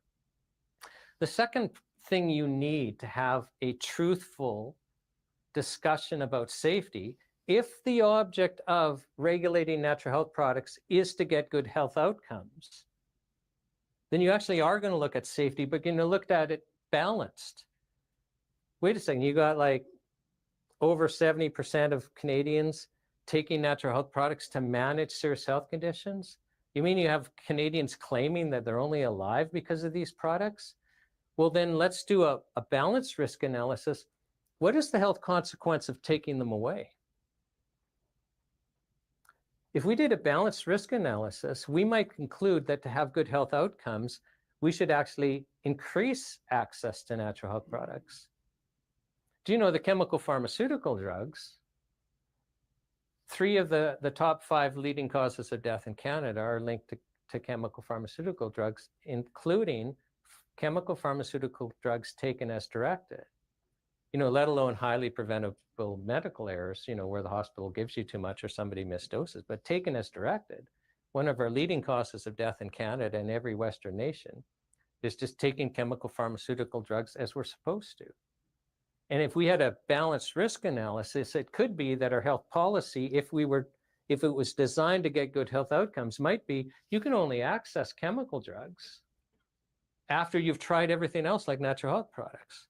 But I'm just making the point that we're locked in this discussion that we need regulations for safety and that you can't have an honest safety argument without a balanced risk analysis. I mean, I was counsel for True Hope Nutritional Support, and Health Canada restricted the access to their product. Well, I mean, a very vulnerable portion of the Canadian population relied on it. The Canadian Mental Health Association held press conferences every time somebody died that they were aware of. And the court acquitted True Hope saying, yeah, well, you're selling in violation of the law, but it was legally necessary or more people would have died. So that access to that product was life and death. It was a legal necessity according to the court. I like to use natokinase as an example because Health Canada for a period of time took natokinase off the market. And this is when we were, licensing backlog and everyone's in the queue. They'd leave you alone as long as you're in the queue. But they decided to take natokinase off the market. So everyone who had a license application for a product that included natokinase, Health Canada sent a letter, one of their scary letters saying, you recall now or, the sky's going to fall on your head. And one of the companies that got this letter retained me and said, okay, what do we do? And whenever I'm asked a question like that from a company, there's other competing legal obligations, including criminal code obligations. You can't put a remedy on the market, have people come to rely on it for serious health conditions, and then pull it off. If anyone's hurt, you could be guilty of criminal negligence causing death or bodily harm. And my job's to give you a balanced opinion. So I'm always asking these health questions, and it became clear to me I actually need a medical opinion. Is this safe to do? Is it safe for my client? So we hired a medical doctor with risk analysis expertise, and the medical doctor came back and said, well, actually, because every other company listened to Health Canada, you can't recall. He says you can stop selling, but you have to leave the product that's on the shelf to run out, and you immediately send posters to every store that you sell to advise the consumer that nobody can buy natokinase in Canada anymore. So you've got two options. You can find a supplier in the States, or you go back to your medical doctor or other health practitioner and get on something else. But the medical doctor said too many actually medical doctors, let alone other types of doctors, too many medical doctors were actually managing, using natokinase as a safe blood thinner.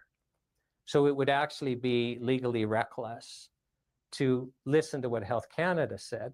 And the irony is, I remember how, the drug model, it doesn't matter that we already have drugs for something. When the new one that has a patent gets through, the drug reps push it. So, the mainstream blood thinner had been rat poison, warfarin. But at the time, Health Canada's taking natokinase off the market. The new blockbuster on patent was Pradaxa. But the problem is they didn't have an effective antidote for Pradaxa. So see, if you were on warfarin, the blood thinner, and you took too much and you're bleeding out, and you go to the hospital so they can keep you alive, they give you a shot of vitamin K and you're fine. But they didn't have an antidote for Pradaxa at the time. They were taking natokinase off the market. And it was actually in the mainstream media about how emergency room doctors were complaining that people were showing up at the hospital bleeding out and there's nothing they could do. And they were upset that they were having to watch these people die. Now there's an effective antidote. But the point is I'm talking about a balanced risk analysis, because natokinase is another example. You can't convince me that Health Canada's actions in restricting that product did not lead to a number of deaths. You can't convince me. And so the point is we're actually going to have an honest discussion about safety. It has to be on the table. Well, should we be promoting these products or this class of products? It shouldn't be just restriction. Ever stricter regulations, we all know, restrict and take off the market, and in the very least raise prices so lower advantage income Canadians can't access them. So we've got a couple of big lies here. So what's happening, and again, I'm not getting tired with you, I need to cover everything. So look, what's happening with the self-care framework? So if you understand that the purpose of our drug laws are to protect intellectual property rights. They're not to get good health outcomes, because none of us would structure this to get good health outcomes. Well, the natural health product industry has created some real problems for this model. You know, we didn't exist in the 70s, really. But it starts growing, and into the 80s it gets growing, and into the 90s it's crazy.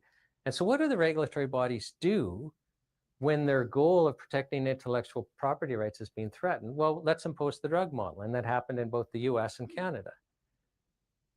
And I mean, with a vengeance. I mean, products were disappearing and the citizens rebelled. In the United States, Congress looks at it, has hearings, hard look, and they say, these aren't drugs, let's classify them as foods, and let's deem them by law to be safe. So they passed the Dietary Supplement Health and Education Act of 1994.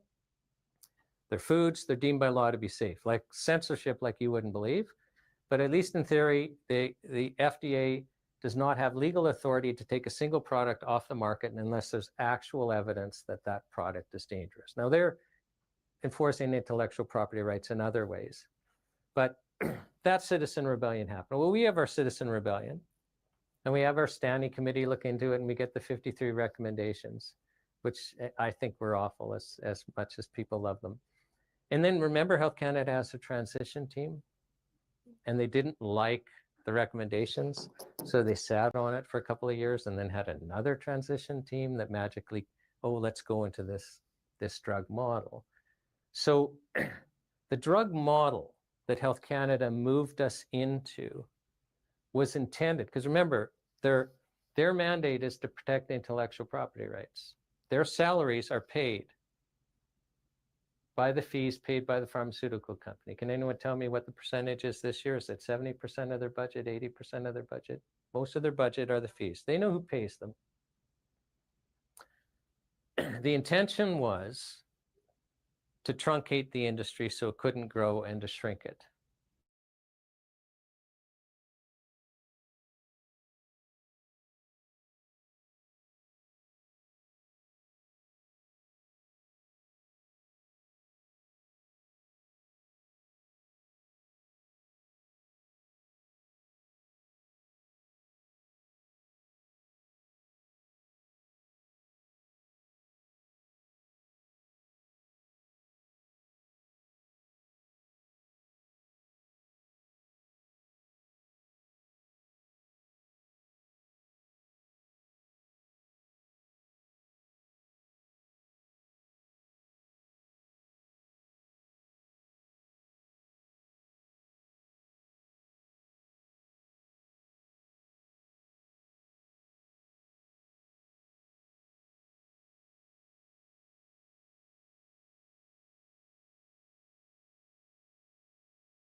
matters not at all. But there is a sizable amount of the population that became very skeptical about government and very skeptical about, whether the government's even competent to be telling us what we should do with our health.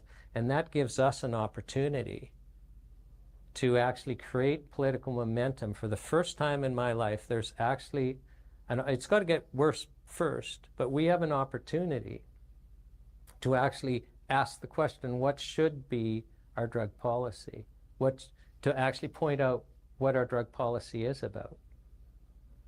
Like, we get the consumer to understand, wait a second, the only legal treatments are novel chemicals. Why is that? Like, intuitively, they're going to be upset about this, and confidence will be lost. Now, what I think is going to happen, and why you need to be supporting the SOS campaign and supporting NHPPA, I truly invite those in the industry to, commit to supporting us financially on a monthly basis for a year or two, even if it's a small amount. And the reason is, you would be truly shocked by what our budget is versus what we do.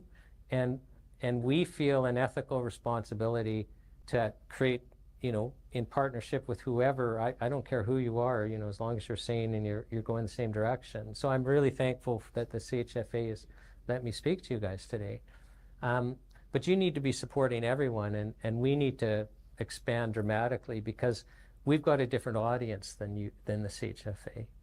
And, so just please consider that. But understand, I think what's going to happen is the self-care framework's going to keep marching along, and that we're going to have a lot of pain in the industry. We're going to lose a lot of products, and then the consumer is going to rebel.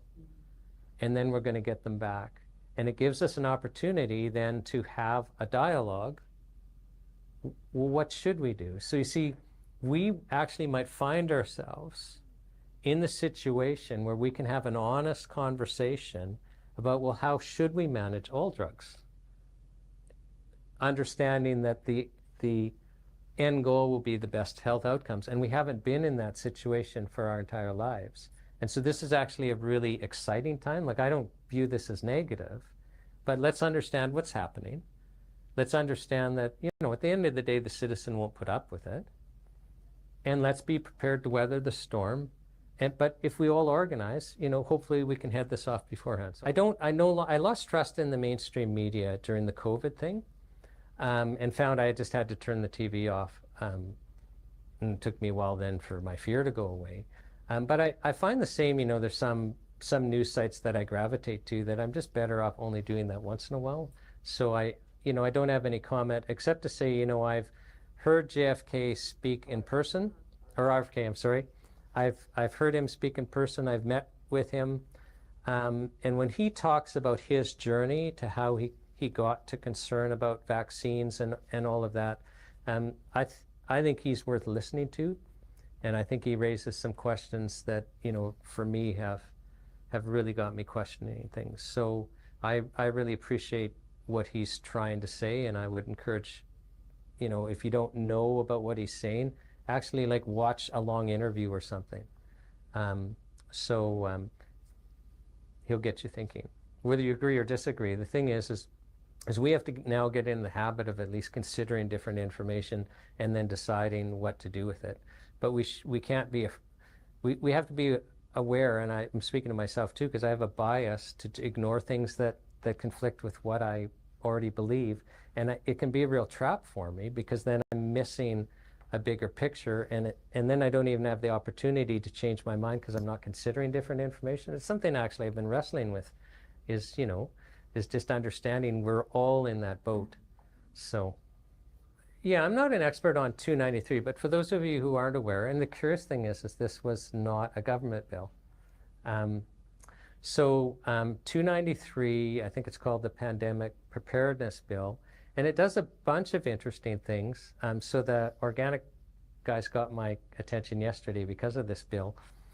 So the bill actually puts an onus on the Minister of Agriculture, whatever he or she is called, to actually have a plan to prepare alternate forms of protein.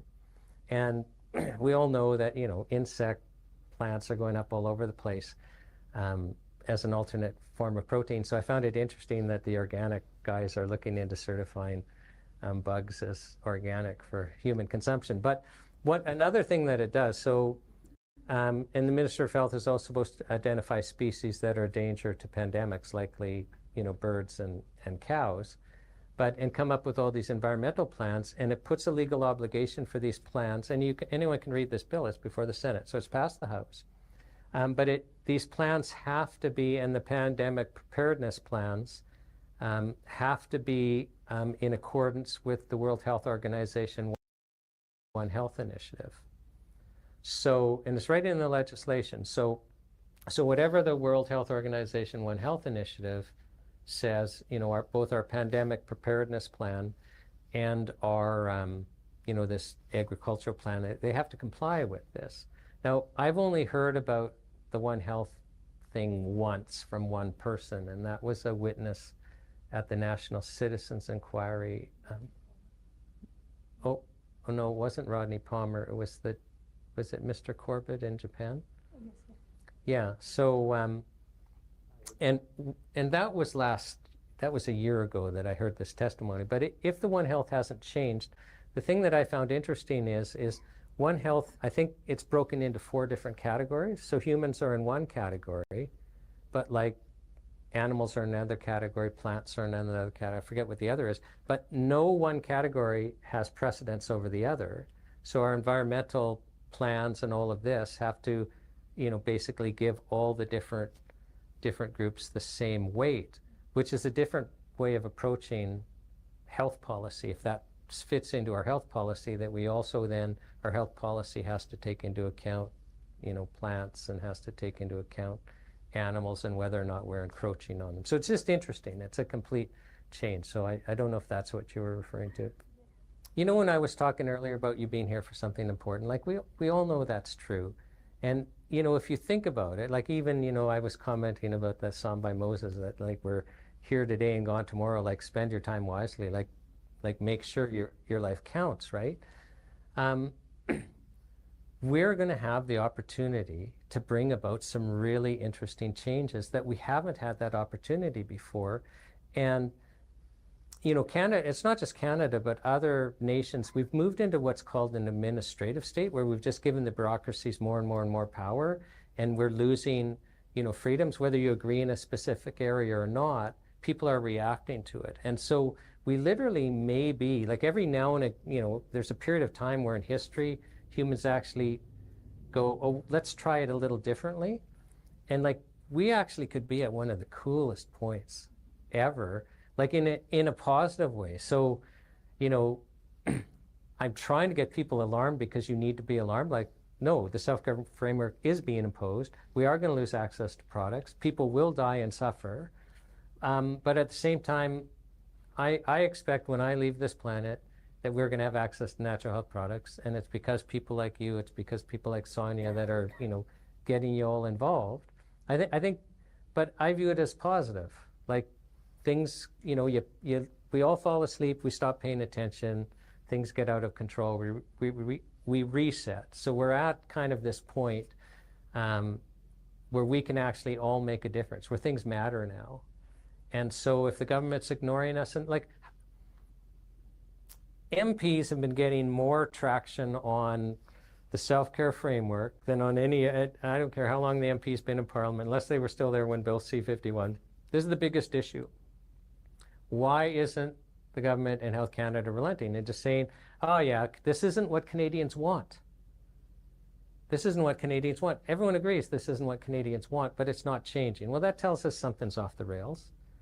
And it's going to be off the rails until we do whatever it takes to get it back on the rails, which I just think is going to be a much bigger political movement. So I think we can change it before it goes off. I'm just saying,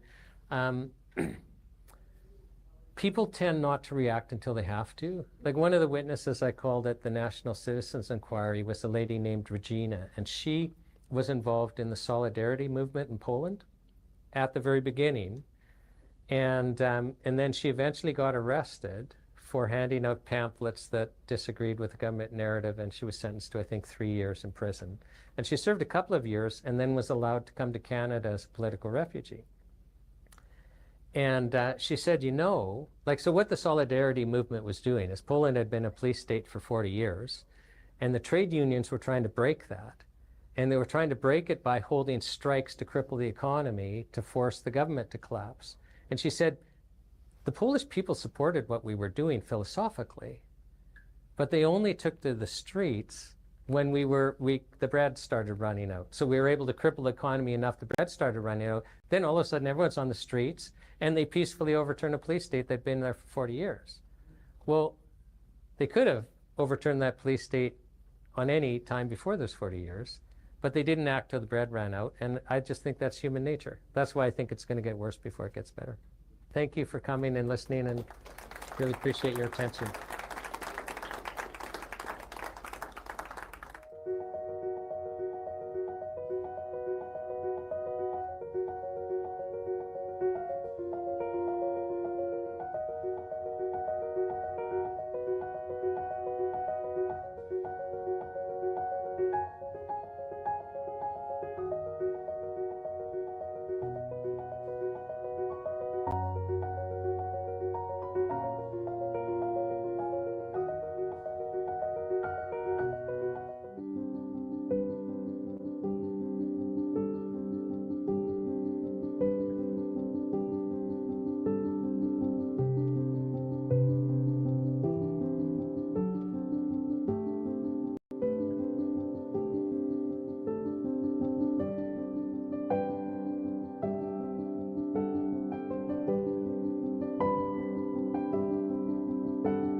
Hello, everyone, and welcome back to the Highway to Health.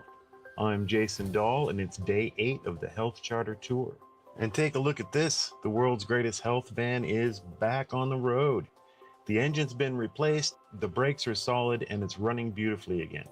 Though, according to Shawn, the steering's still a bit sketchy. So yes, he'll be rolling up his sleeves, getting underneath the van, and giving it some hands-on attention before the next stretch. Hi, Shawn. How are you? Well, good. This van is presenting a lot of problems. So we've had to have the engine repaired, and now the steering's loose. And it dawned on me, I'm Canadian. We've got duct tape. Surely we can make this work. So, Can you show me the duct tape, Shawn? There's the duct tape.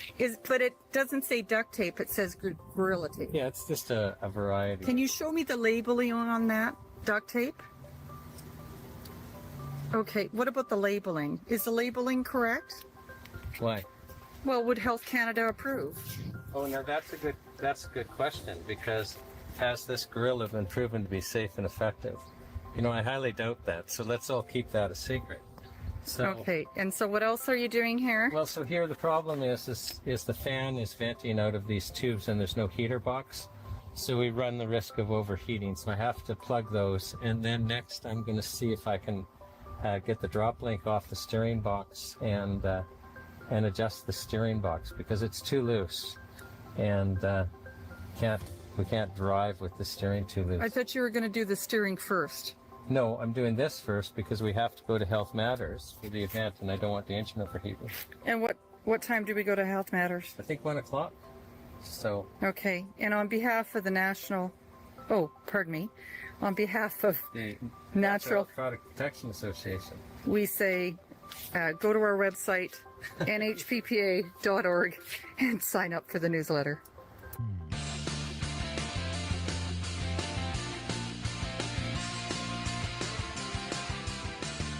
For the Alberta leg, Teresa will be following behind the van just in case, to make sure everything and everyone arrives safely.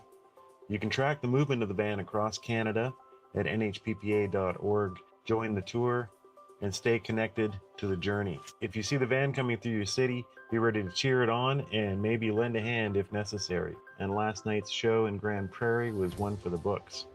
We heard from so many incredible speakers whose insights and stories reminded us exactly why this movement matters. Here are just a few highlights from Day 7. Kathy Van Gogh brought her artist perspective on health and self-expression, reminding us that creativity and wellness come from the same spirit, one that thrives on freedom. What happens if the herbs are no longer accessible for you? And like, do you go into your backyard and just pick them, or where do you get what you use in your green cream, as an example? Such an excellent question. Well, right now I have 3 sources that I think deliver truly organic or wildcrafted, ethically sourced herbs. So I took that course, and of course my main interest was blood pressure. Is there anything in the plant world that can help lower blood pressure?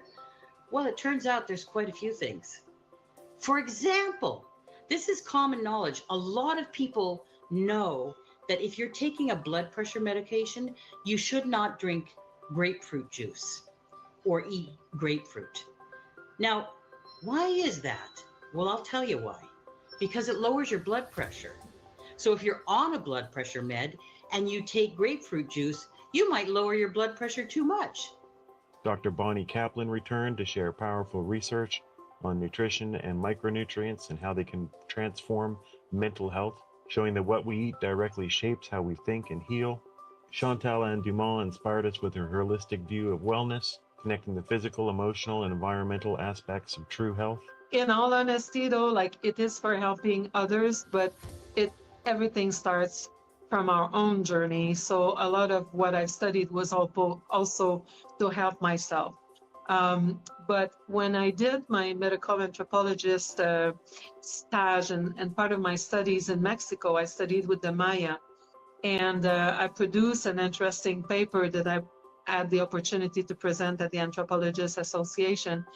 And it was a common thread there, because the healers are called men in Mexico. So it's X''MEN. It's like shamans, we would say, but shaman is a Siberian term, actually, but we tend to apply it to all the traditional healers.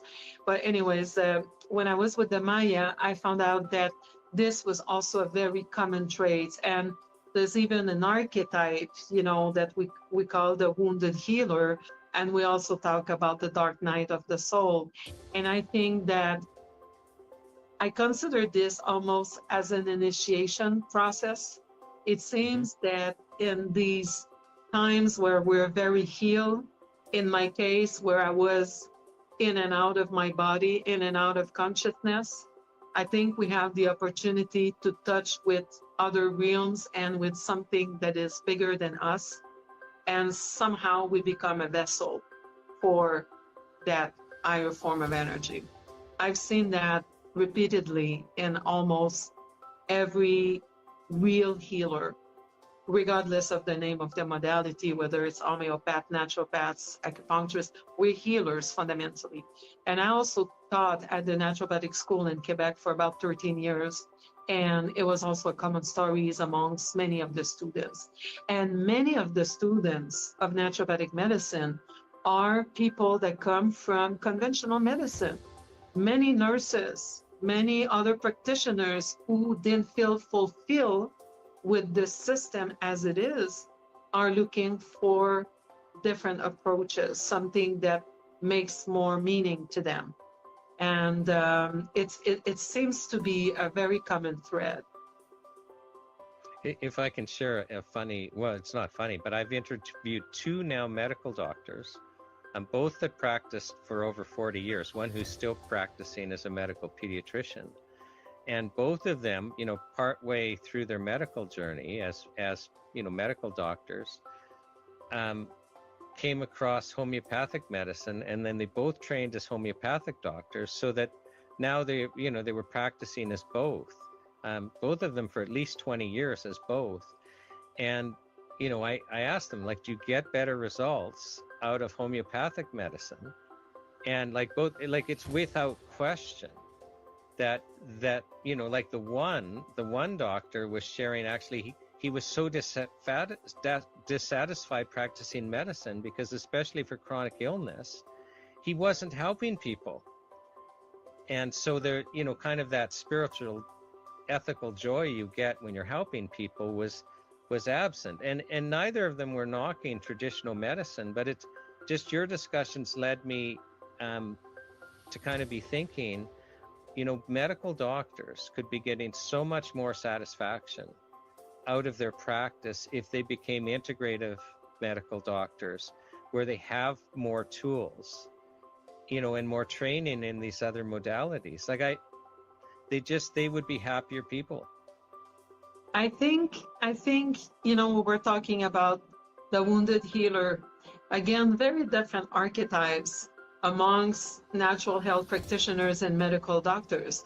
The majority of medical doctors, because medical anthropology, we have many courses with conventional doctors and nurses. Many courses are from, you know, from the same programs. And I don't know too many medical doctors and nurses that did come to medicine because of their own health challenges. Some do, but not a majority. When a majority of the alternative, so-called alternative practitioners have come to that because of their own journey. And I think that in itself speaks volume about the motivation, about the kind of people. And also the Jane Pritchard spoke straight from the heart about resilience, courage, and finding hope through adversity, connecting the personal journey to the broader fight for health. And now something happened to you health-wise, and it began a health journey, and that's why we're interviewing you, so you can share your health journey. Can you tell us what happened? It was the beginning of 2018, and I was diagnosed with an aggressive form of breast cancer in the early stages. And I almost didn't go for my mammogram that year. I thought, oh, I'm fine, I'm healthy, I take care of myself. They never find anything anyway. I don't feel anything. And I was so close to just not making that appointment. And then a little voice in the back of my head said, be responsible, be an adult about this, take care of yourself like you do, and go get the mammogram. Because what would you say to your doctor if he said to you, why didn't you go? I wouldn't have a very good answer, would I? So I went for that mammogram. That led to a second mammogram, that led to a biopsy, that led to a second biopsy, and then that diagnosis, which threw my world upside down at the time. Number 4, eat less processed foods. Now, these are the things you see that have been baked. We're talking about commercial salad dressings and dips and things like that. Things that aren't real food. They've usually got a lot of chemicals in them, too much sugar, or worse, artificial sugar. They have bad fats in them. And if you overload your body with these processed foods, you're going to become ill. And you're probably going to gain weight at the same time. So aim for foods that are whole foods, that are natural foods, things that your grandmother would recognize as foods. So that is my number 4 tip. Now let's talk about today's lineup for the world's greatest health show. Another powerhouse collection of speakers you won't want to miss. Dr. Magda Havas diving deeper into her research on dirty electricity, electromagnetic radiation, and how these invisible forces affect our bodies and well-being. So, Magda, can I jump in? As I remember several years ago, it was trending that, basically just some school kids were growing, beans, fast-growing beans, and they put it beside a Wi-Fi transmitter and, grew some away. And the ones by the Wi-Fi transmitter were basically deformed and doing very poorly. You're aware of that experiment, am I right? I am, and we repeated it as well and got the same result. That was an absolutely brilliant experiment by high school students, I think in Denmark, and we found exactly the same thing. Right, and anyone could replicate that. So just grow those fast-growing beans, have them sprout beside your Wi-Fi meter, and have them sprout, in another part of your house away from them, and you'll see a dramatic difference. And then ask yourself if what you think you're doing with having your Wi-Fi on is good for your kids. When it comes to these particular frequencies, we know they have been associated in the scientific literature with different types of cancers, 2 types of brain tumors, gliomas and meningiomas, an acoustic neuroma, which is a cancer associated with the nerve in the ear, breast cancer for women who keep their cell phone in their bras, thyroid cancer, and leukemia. It's also been associated with reproductive problems. There are probably about 30 to 40 studies now showing damage to sperm, but there's also evidence for miscarriages and behavioral problems in offspring, similar to ADHD, attention deficit hyperactivity disorder. And the third category is electrohypersensitivity that involves all aspects of our cardiovascular system, our hormonal nervous system, and our immunological system. Now, I just want to make a note here is that the term electrohypersensitivity, which has been used in the literature and which I'm going to use in this presentation, has been replaced by electromagnetic radiation syndrome. So in future studies, scientists are going to be using that term rather than electrohypersensitivity. Lana Nicole sharing a practitioner's insight into the healing power of natural medicine and the importance of protecting access to it. Bruce Party, legal scholar and professor, laying out how government overreach into health regulation violates personal autonomy and the foundational principles of Canadian law. But if we had government involved in this at all, I could see a rule wherein there was an office whose job it was to report on findings leading up to the release of a drug. In other words, the company has given us their studies, here's what they say. But not to have the job of giving approval or not to anything. As in, there's a new drug out there, it's called X.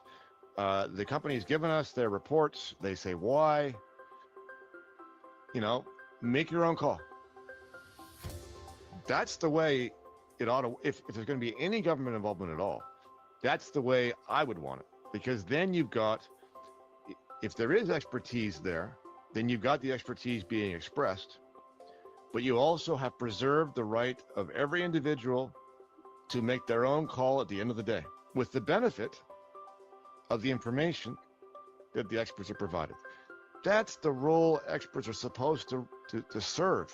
They're supposed to be advisors, not decision makers. And if you had that system, we're nowhere near that now.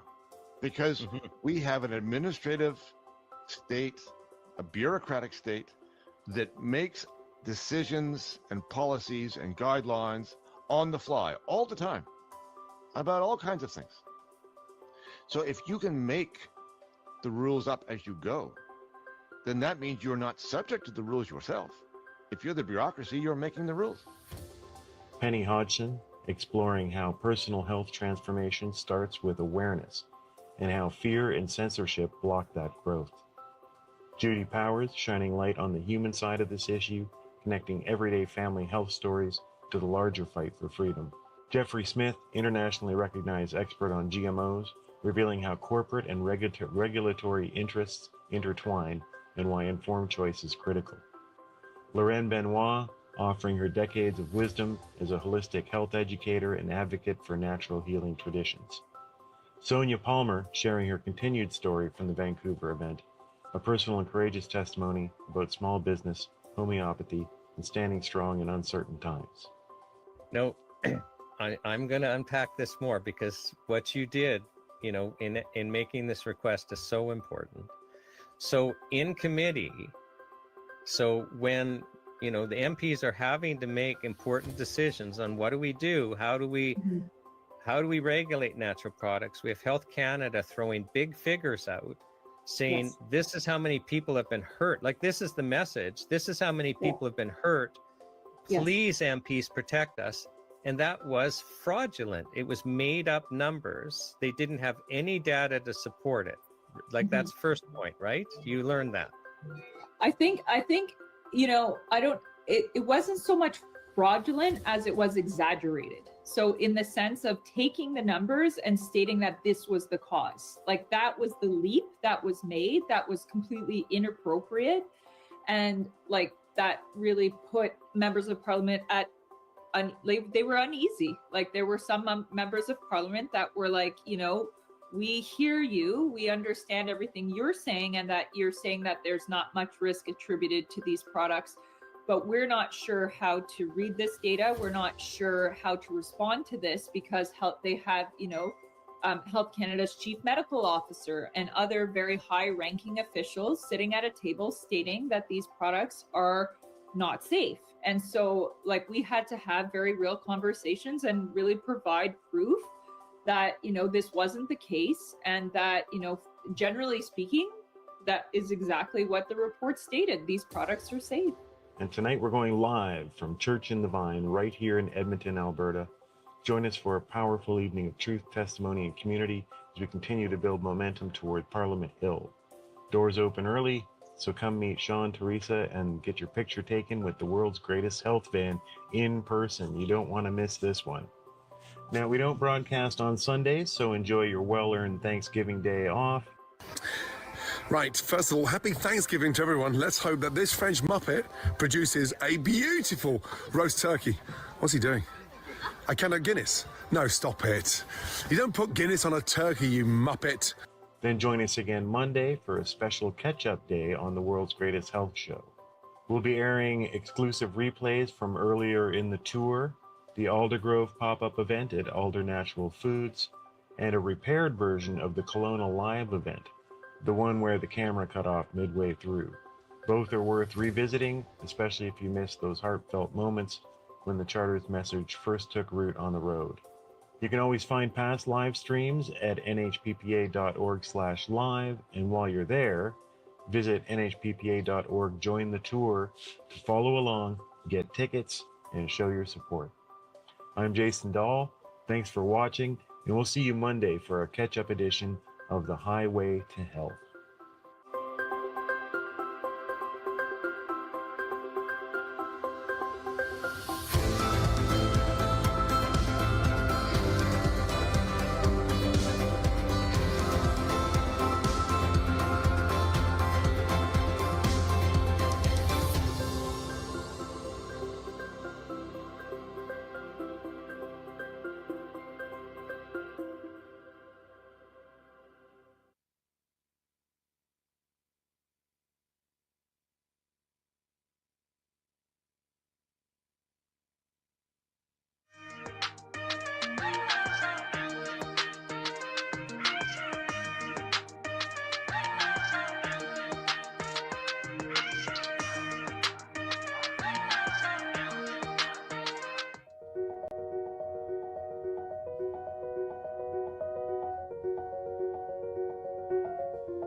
Good evening.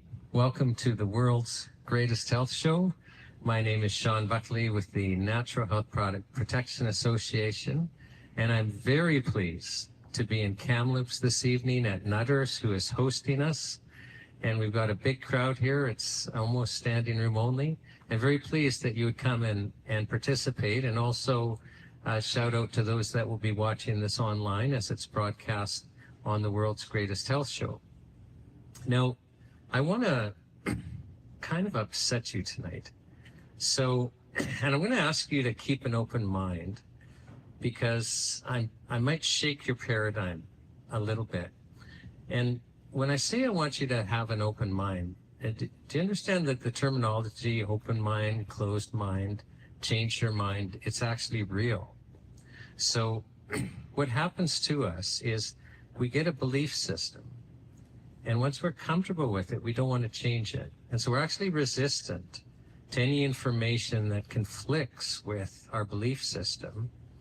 And when you change your mind, when you hear information that changes your mind, and we've all had this experience in our personal lives where, let's say, we think somebody that we cared about did something that hurt us, and we're all mad and we're all in a fluff and we're all hurt, and then later on we find out, no, that really wasn't correct. Has that happened to you? It's happened to me. And then all of a sudden your mind changes. You're no longer mad at them. You're rewiring your mind when your mind changes. You have before you have, a belief about what happened that you can recall because your brain is wired to recall it. You actually change your mind.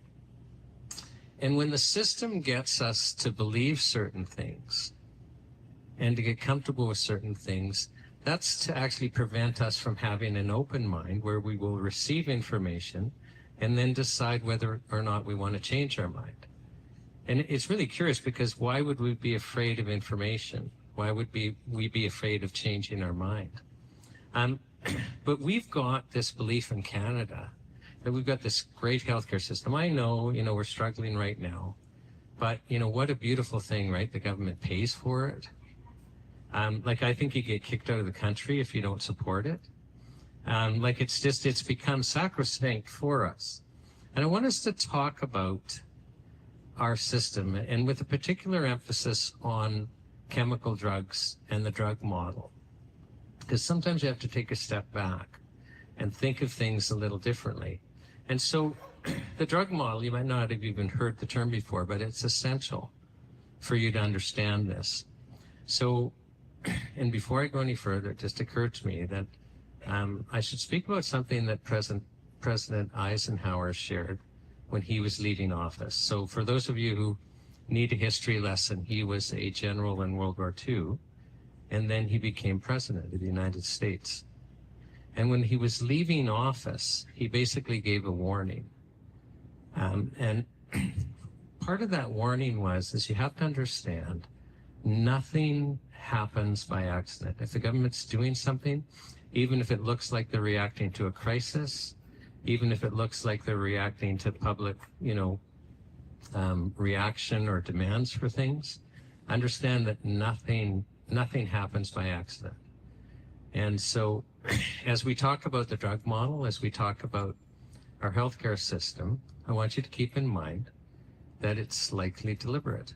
Well, in fact, it is deliberate. You're totally going to be there with me. So the first thing we do in our drug model is we put into law a definition of drugs. So if you look at Section 2 of the Food and Drug Act, we have definitions, and we define drug. And we define drugs so broadly, and this is not by accident, we define drugs so broadly that it includes anything used to prevent illness, anything used to stay healthy, anything used to treat illness. So I'm getting distracted. This guy looks dehydrated. Can somebody get him some water? Oh, I just made water a drug. Thank goodness I didn't give him water. I would have broken a whole list of federal laws, and I'm not kidding you. So water is a drug if it's going to be used to prevent or treat dehydration. This is a fact. So our basic foods become drugs if we're going to use them to prevent illness or to treat illness. Now that's interesting because when this definition came into play, we were just getting phased out of where almost all of our treatments were really in our food supply. So that's kind of interesting, isn't it? So anything, even our vital nutrients, are a drug. The second thing you do in the drug model, and this is every Western nation, it's not just Canada, they all came up with this brilliant idea at the same time, and it's almost like in lockstep, the Western world has moved where we've gotten rid of traditional healers at the turn of the century, and, you know, basically completely got rid of them, and they've just come back in the last 30 years. So, I mean, I don't even think I heard the term naturopathic doctor or homeopath till I was in my 30s. So when I see some people nodding, they know what I'm talking about. So another thing in this drug model is, so the second thing you do is you put in a requirement that you can't sell a drug without a license. Well, let's just think about what that means. That means that every drug is illegal. Every drug's illegal because you can't sell one without Health Canada's pre-approval in the form of a license. That means they're all illegal, but Health Canada will grant us temporary exemptions in the form of a license. Now, some of us might be okay with that for synthetic chemicals, but when we're talking about essential nutrients that we actually need to survive, that's a little interesting, isn't it? It's really interesting. So we're in this world where the only things we're allowed to use to either prevent illness or treat illness are things approved of by Big Brother. Literally, it's the government, right? So the third part of the drug model is that if you want to get approval to treat serious health conditions, like anything but the most minor of conditions, you have to go through what's called the new drug approval process. I could cite the regulation for you, C.08.001 and following for a while of the drug regulations. You have to go through this process. The average cost about 10 years ago was $1 billion. On a serious application, the application fee itself is $250,000. And this is by design. They've made it so expensive and so complicated so that the only drugs, and so everyone in this room, for your entire life, every single drug that's got approved to treat a serious health condition has been a synthetic chemical with a patent except for Primera. Every single one. Now, do you think that's an accident? Back, you know, remember President Eisenhower. We've deliberately structured our drug laws so that we've arrived at the point where it's only legal to treat ourselves with synthetic chemicals that had a patent. I hope you're thinking, wait a second, this, you know, this, I'm a little uneasy about this. You don't get good health outcomes that way. And the game is a little even more interesting than that. So, you know, a new drug will come on the market, it'll have a patent. There'll be research published about it. We'll talk about that a little later. And the drug reps will start pushing it. The medical schools will be talking about it. And doctors will start using it, even though that drug may not be more effective or may not be safer than the drugs that are already on the market. We never do a comparison. When Health Canada approves drugs, they never do a comparison. All they look at is it safe, and that's a relative term, when we consider that the third leading cause of death in Canada are chemical drugs taken as directed. Right? Well, watch, you know, on the online health show, we had Professor Alan Castles from University of Victoria share that with us. Now, I already knew that. So, well, you'd know that too, because it's in the mainstream media every week because it's such a serious problem. That's right? Oh, no, I'm just kidding. So they'll never go anywhere near that. But no, the third leading cause of death in pretty well every Western nation is synthetic chemical drugs taken as directed. Now, they're also tied into one of the other top 10 leading causes of death, which is highly preventable medical errors. So, you know, they're not just in the top 3. They participate in another 1 or 2. So, but in the drug approval world, you got to prove it's safe. But again, that's a pretty weird, almost Orwellian term when we're talking about synthetic chemical drugs. And then are they effective? Which really, usually the clinical trials are designed just to show symptom reductions for very short periods of time. Most clinical trials they want to be under 3 months because the placebo effect runs for about 3 months. And they want to maximize that too. I'm going to share a story with you about drug approval that's just going to shock you. So, you know, we've got this model where we're locked into the only legal treatments are these synthetic chemical drugs that are highly dangerous for us, and that most of all are designed not to actually cure things, but to treat the symptoms of illness. It's an allopathic model. This is by design. Well, do you get good health outcomes by treating serious health conditions with synthetic chemicals? You know, if we abolished all our drug policy, all our drug laws, and we asked, I think there's 8 billion of us on the planet, we asked 8 billion people, tell Canada how we can get the best health outcomes to treat serious health conditions. Not a single person's going to come back to us and say, I got it. Just make it illegal to treat them with anything but synthetic chemicals that don't exist yet. Because that's what we do. So what happens is our existing ones, when the patent runs out, a lot of them eventually get phased out. They're called orphan drugs. Everyone's heard that term. And even if they stay on the market, new ones are being pushed. I mean, let's just talk about blood thinners. We've all heard about warfarin, right? But, you know, we also know it's used for rat poison, but it's a blood thinner. And it carries risks. People often have to go to emergency department because their blood is too thin and they're bleeding out, and they get a shot of vitamin K, and usually they're okay. So why are we using new ones? I mean, I remember when they took nattokinase off the market, Pradaxa was new. It was a new blood thinner, and they didn't have an antidote at the time. And so emergency room doctors were having to have the horrible experience of having people showing up that were bleeding out, and there was nothing they could do. Well, why weren't we using warfarin? Better yet, why weren't we using nattokinase? Like, there's other alternatives. And we could go on and on, but you and I, by and large, if we go to let's say we have to go to the hospital for an emergency tonight, we're going to be treated with chemicals that didn't exist when we were born. And by and large, when our kids are our age and need to engage the medical system, they're going to be treated with chemicals that didn't exist when they were born. And that's our model. And it's been our model for almost 100 years. So let's just remember I told you I was going to share with you, a drug approval story.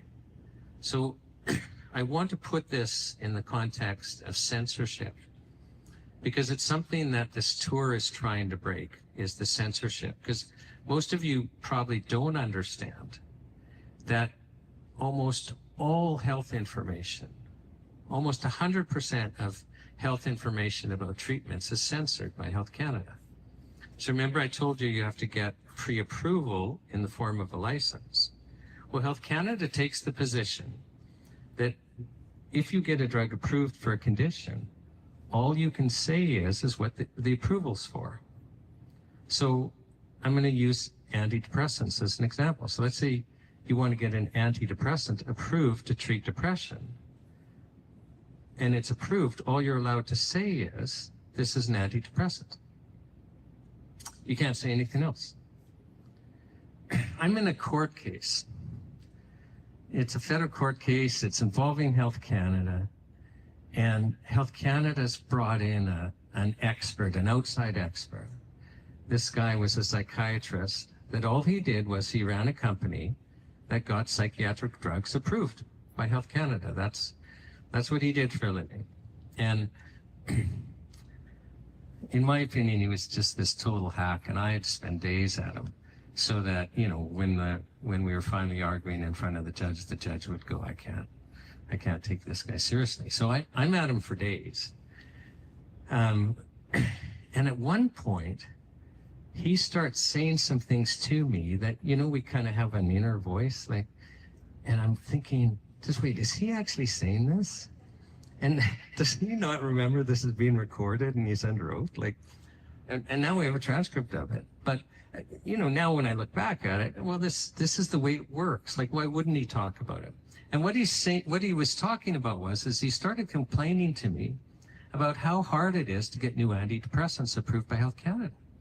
And he says, you know, I got to give Health Canada 2 double-blind clinical trials showing the drug works.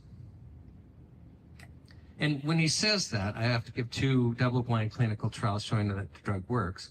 What he means is I've got to give 2 double-blind clinical trials with like super healthy people that we've handpicked for a short period of time to, you know, maximize the placebo effect and to minimize the safety signals, and where we're really just measuring some form of symptom reduction, and the whole thing's structured to show a statistical separation between the sugar pill and the drug. That's what he means when he says, shows the drug works. So he says, I got to give Health Canada 2 of those. And he says, wait, so I run 8. I run 8 right out of the gate. I run 8 double-blind clinical trials to get the 2. So now the other 6, so he's just learned over time, he's got to run 8 on average to get 2. So he just starts with 8. He might have to run more, but he's learned if I run 8, I'm likely going to end up with 2 that are acceptable to give to Health Canada. Now the other 6 could be inconclusive. They could show that the sugar pill works better than the drug. They could show the drug works better than the sugar pill, but maybe the safety data is a little embarrassing. He doesn't have to give those 6 to Health Canada. Lord knows why. But that's not the shocking part. I'm just getting to the good part. It's illegal for the drug company to share the 6 failed clinical trials with you. Oh, surprise. No, all they can say is it's an antidepressant. You can't say anything except the approved label claim. So people could be complaining to the drug company, oh, my child died, my spouse died, my sister died, or disability or serious injury. It's illegal for the drug company to share that with you. Oh, well, this is our model, right? So now it doesn't mean the researchers can't publish the data, and they do. We've got medical journals everywhere, and they're publishing research. By gosh, a lot of it funded by the chemical drug industry. Who knew? No, I don't know why, but they tend to publish the studies that show the drug works. So, no, I don't know why. Maybe, you know, somebody will tell me someday. So, but the researchers can publish it. It's just the company can't. Anyone involved in the business, anyone involved in the manufacture, sale, distribution. So the people that tend to know are the manufacturers and practitioners, and they can't share it with you.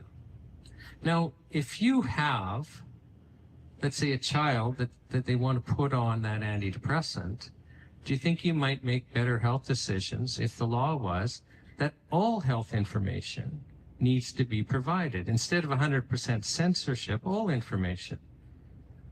That's what the law needs to be. Like, we have it 100% backwards. Now, why do you suppose we have 100% censorship of health information?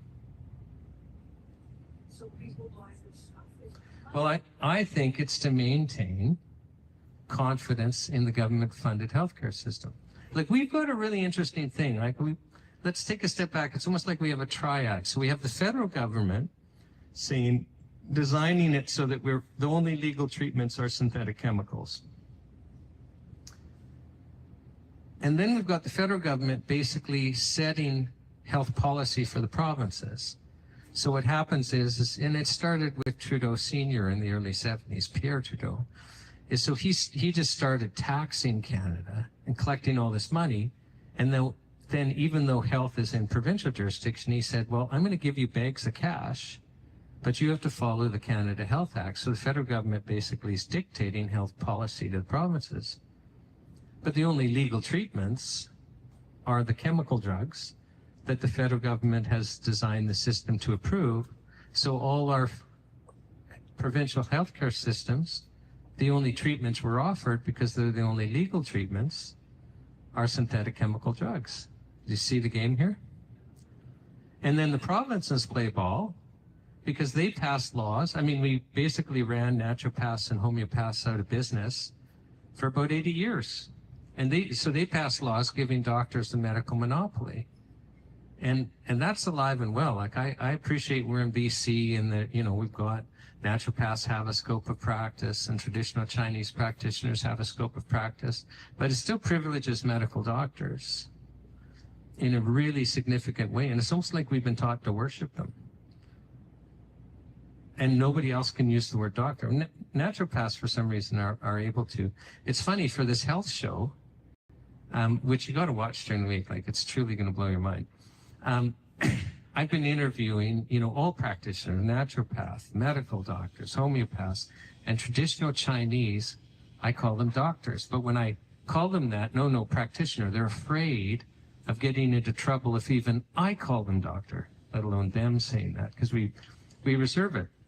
But this is alive and well, this monopoly. I mean, last month, the Quebec Court of Appeal confirmed a trial decision that said naturopathic doctors cannot diagnose, treat, or recommend because they're not medical doctors. So the naturopathic community, the whole non-medical doctor community in Quebec is just terrified right now. Terrified. And, I know some practitioners that have left the province. I interviewed one for the health show, Chantel, and her testimony will blow you away, or not testimony, her presentation. But back to the censorship, it protects our confidence in this government-funded healthcare system that we've been locked into. And I'm not here to knock that tradition. I mean, I get in a bad car accident, I want to go to emergency. If I need surgery, they're the guys. But for chronic illness, they absolutely suck. And we're not going to get the best health outcomes by just having one tradition that sucks at chronic illness. Let's now talk about the nutrition game. So I'm going to say something, and it's just going to shock you. It's going to be brand new, and you go, remember, I asked you to keep an open mind. So it turns out, and get ready, the human body needs certain nutrients to be healthy. Who knew? Right? Like, I know this is shocking. This is shocking. The human body needs certain nutrients to be healthy. Wow. Crazy, right? So, and in fact, we had in Vancouver a couple of days ago, we're having a similar event. We're marching across the country. I'll talk about that at the end. And we've got some speakers lined up. And Udo Erasmus shows up. He just kind of crashes the party. So obviously I'm going to have Udo come onto the stage. And for those of you who don't know, he's the guy that educated us about dangerous oils, and especially the processed oils. He's the guy that was the first to say, oh, we actually need omegas 3 and 6. And there's a couple of essential, fatty acids that we need. So he's kind of like, he's 87, spry and healthy as can be. But his journey started because he was, in his early 20s, absolutely disabled from chemical overload. And so he had to learn, and that's why his passion about essential nutrients that led him into essential oils. So, but he's up there on this stage, and he's sharing with us what we already know. He says there's a whole bunch of essential nutrients of different categories, vitamins, minerals, fats, but they're essential. And he says, if you're missing one of these, they're called essential because you'll die without them. So there's certain nutrients that literally, if you're not getting them, you'll die. And if we're not getting them, we become sick. Like it's so logical, it's crazy. You need nutrients to be healthy. If you're not getting them, you're unhealthy. and you prolong that, you get chronic illness. The U.S. Department of Agriculture, no later than every 10 years, they analyze the nutrients in our foods.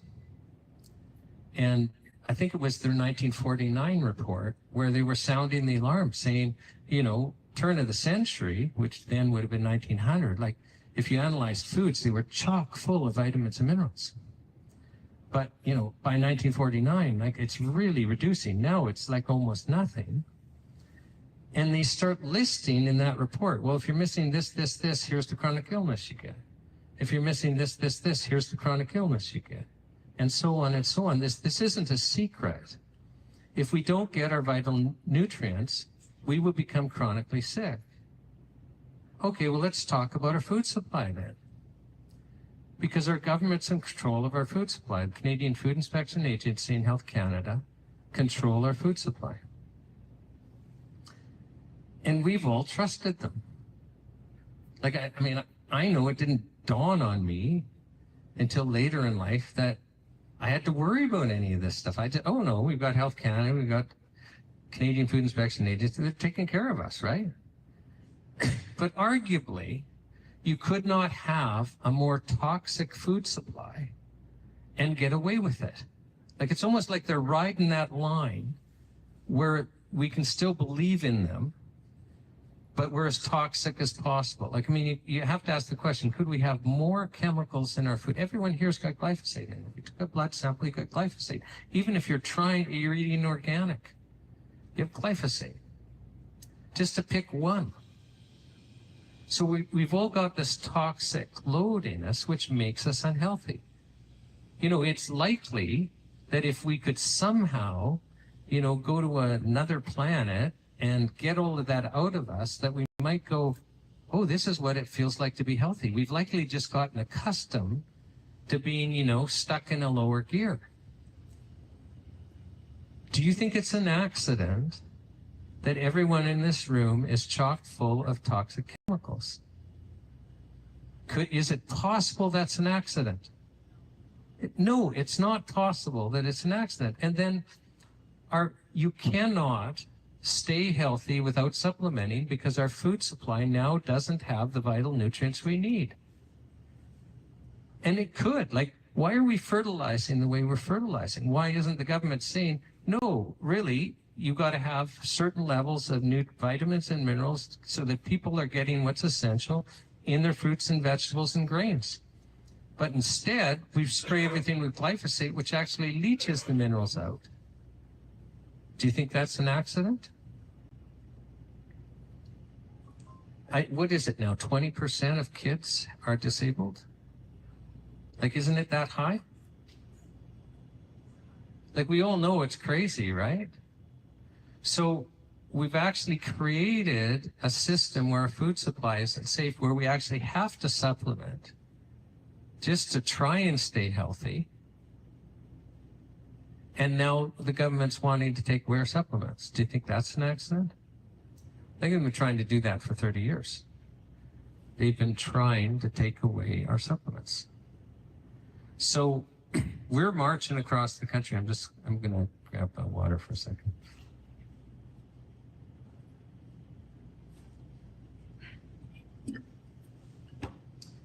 We're marching across the country, having people share their stories. Remember, I was telling you that there's censorship, that people can't share their stories. And I used antidepressants as an example. Well, that protects the government healthcare system. It protects our confidence in it because we're not getting the danger information. We're not getting the failed clinical trials.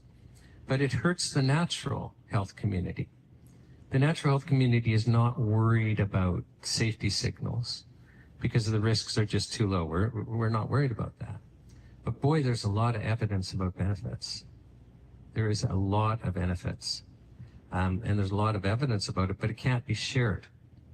We're going to have Rachel Maurice come and share kind of her journey and some of the experiences she's had. But there are people out there that totally rely on these products. They'd be dead without them.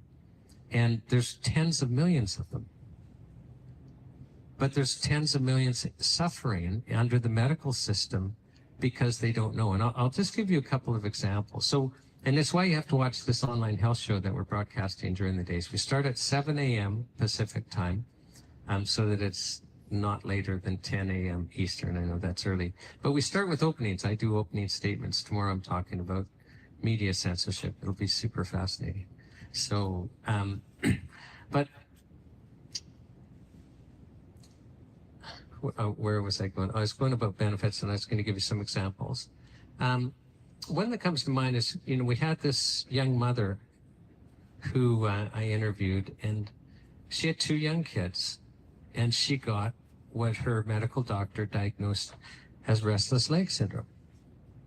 So what was happening with her is, at the end of the day, and especially as soon as she got off her feet, she described it as like shocks into both legs, electrical shocks, and her muscles would be twitching. So she couldn't sleep. She'd have to get up and walk around, because as long as she was walking, it wouldn't do that. So and this was going on and on and on, and so she's not sleeping, and she's getting grouchy, and her immune system's compromised, and things are just going downhill. And her medical doctor said, we don't have a treatment for restless leg syndrome, but I am happy to prescribe for you a Parkinson's drug. And so she looked into that drug and thought, I don't have Parkinson's, and the side effect profile was just awful. And so she chose not to do that. But a friend said, well, why don't you go see a naturopathic doctor? And referred to a naturopathic doctor, who then just put her on magnesium biglycinate, and it solved the problem almost immediately. And it inspired her. Now, when I'm interviewing a whole bunch of health practitioners for the show, I'm mentioning this story, and they're kind of like, yeah, if you're thirsty, drink water. If you've got muscle twitches, try magnesium. It's not going to hurt you. And 9 out of 10 times that's the problem, right? Because we're so chronically deficient in magnesium. So, but why didn't the doctor know that? We've interviewed 3 medical doctors that have all practiced for at least 40 years on the show. And I asked them, how much training in nutrition? A couple of hours. Okay, so there's a whole bunch of essential nutrients that we need. We can't get them. When we can't get them, there are predictable chronic illnesses. And yet, the only medical people that are funded that have the legal authority to treat us, because only legal treatments they're the sole gatekeepers of, are not actually trained to identify nutritional deficiencies and what chronic illnesses flow from them. Do you think that's a mistake? Because it's interesting when you start thinking about it, isn't it? So, I'm going to have Rachel come up. Rachel, I think we're just going to, if we sit down, are you guys going to be able to see us? Because you're pretty scary, so we won't be able to see you either. So, but maybe we'll stand, Rachel. So grab the mic there and, oh no, Teresa's saying we're going to stand. Oh, just wait. If we do the higher chairs, that'll be wonderful.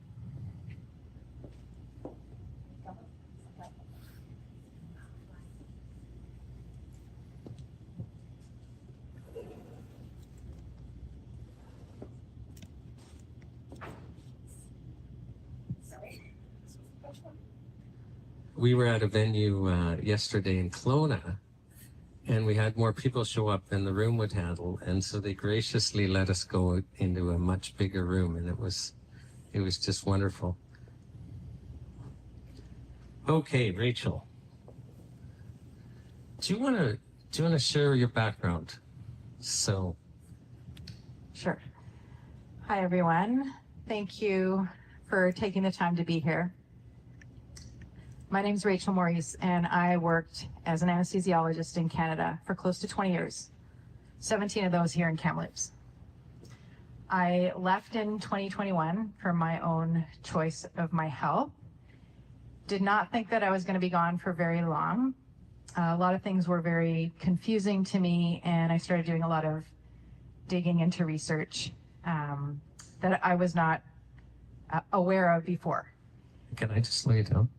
So I want to talk more about your background. So Where did you go to medical school?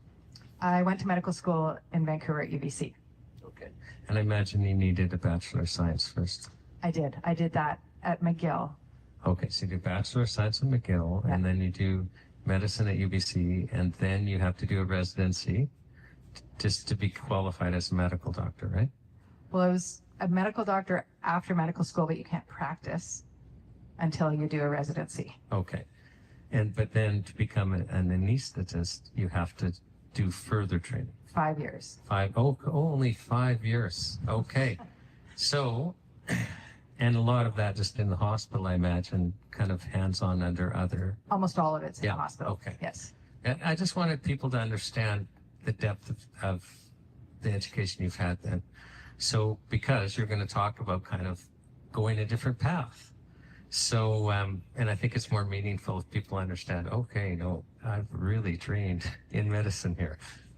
Yes. Sorry for interrupting. No, thank you.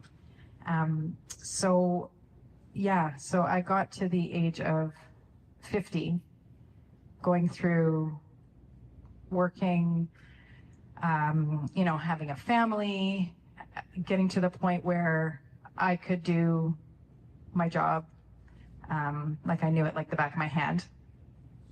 And stepping away was a really big deal. That was not a small decision. I had 2 kids that I was really the one looking after financially, as well as the other party. And I didn't quite know what I was going to do, but I knew that it was the right decision for me and for my family, because I had to be as healthy as I could be to look after my kids, because my kids have always been my priority.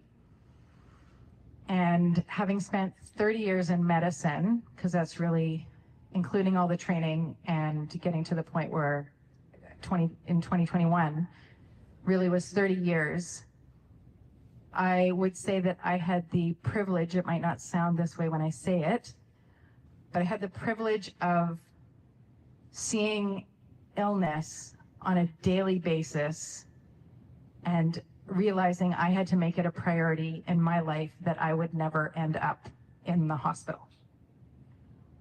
Okay, that's big. So, because I hear that, cancer doctors won't take chemo as a rule. So you're watching people do surgery after surgery after surgery, and you're saying, I don't want to be there.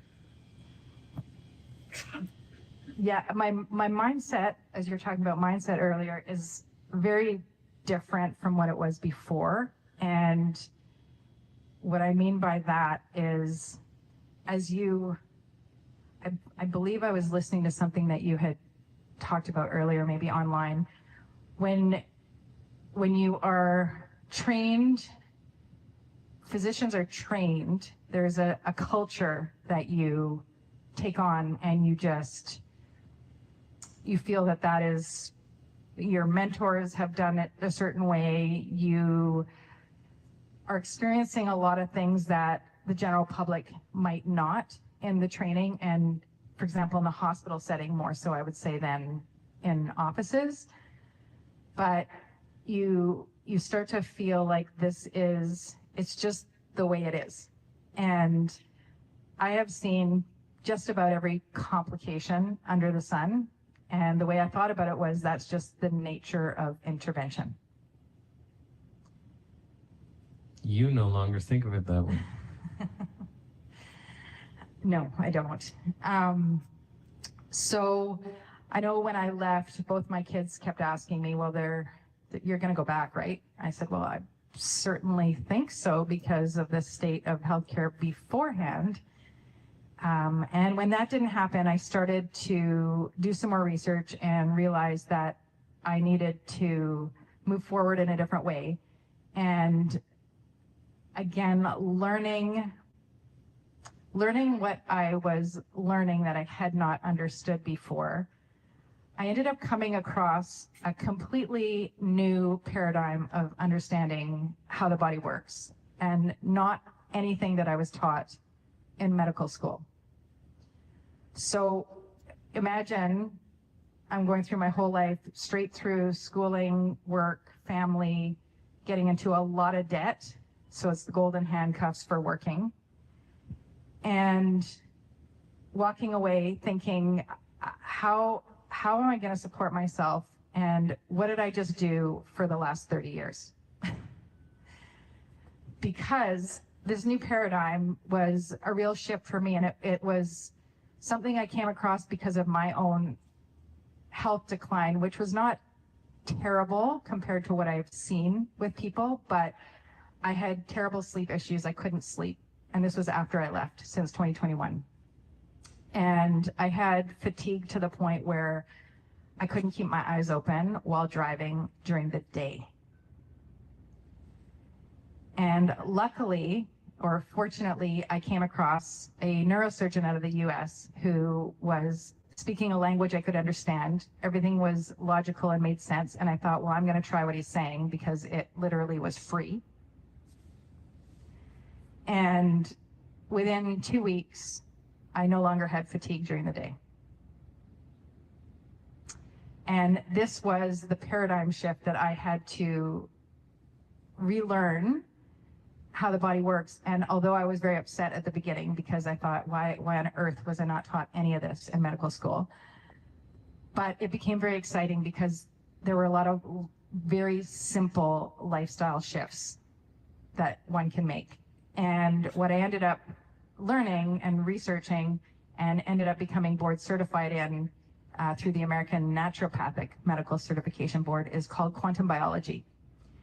And what it is, although it might be a big name, it's not scary, but it goes beyond, as you were talking about, Shawn, the biochemical model that modern medicine uses.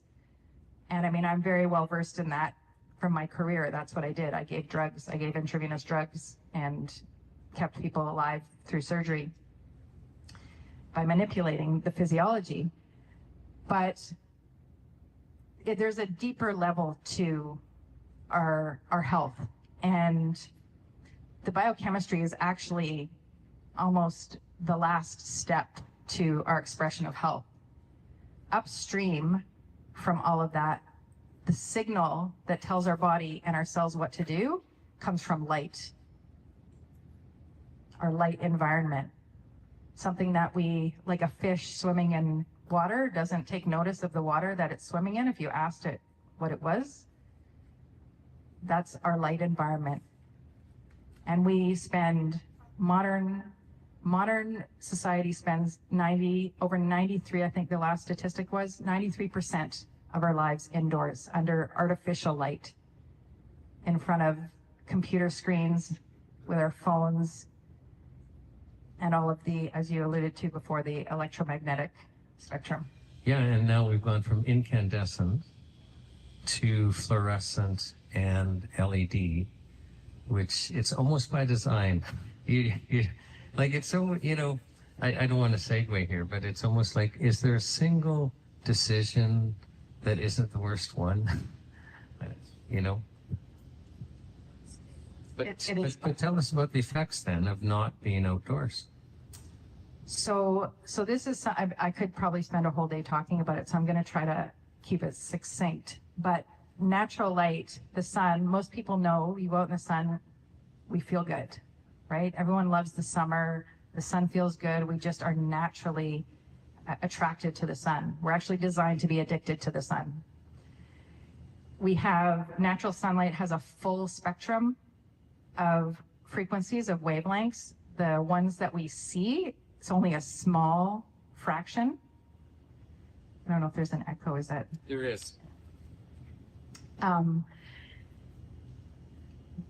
there, I'm just playing with good talk. Okay.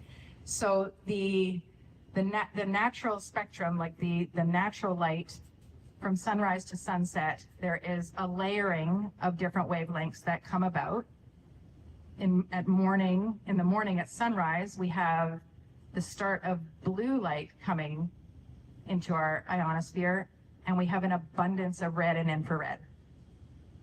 We actually have red and infrared from sunrise to sunset at least 50%.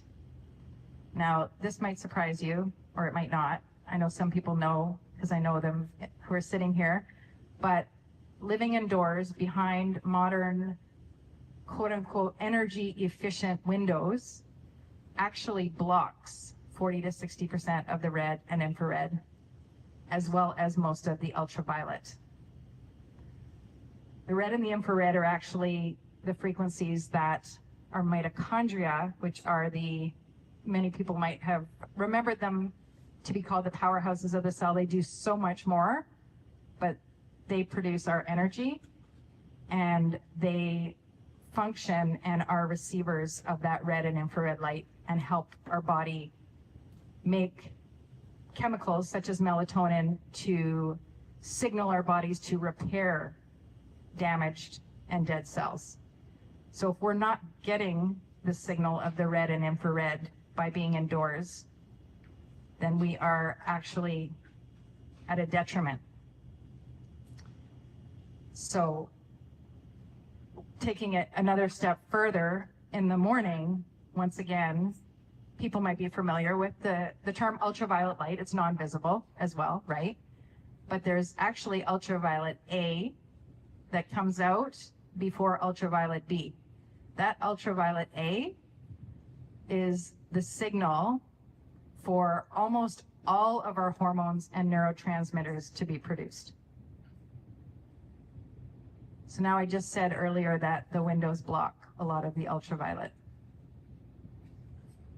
Same with glasses, unless you get a specific type of lens.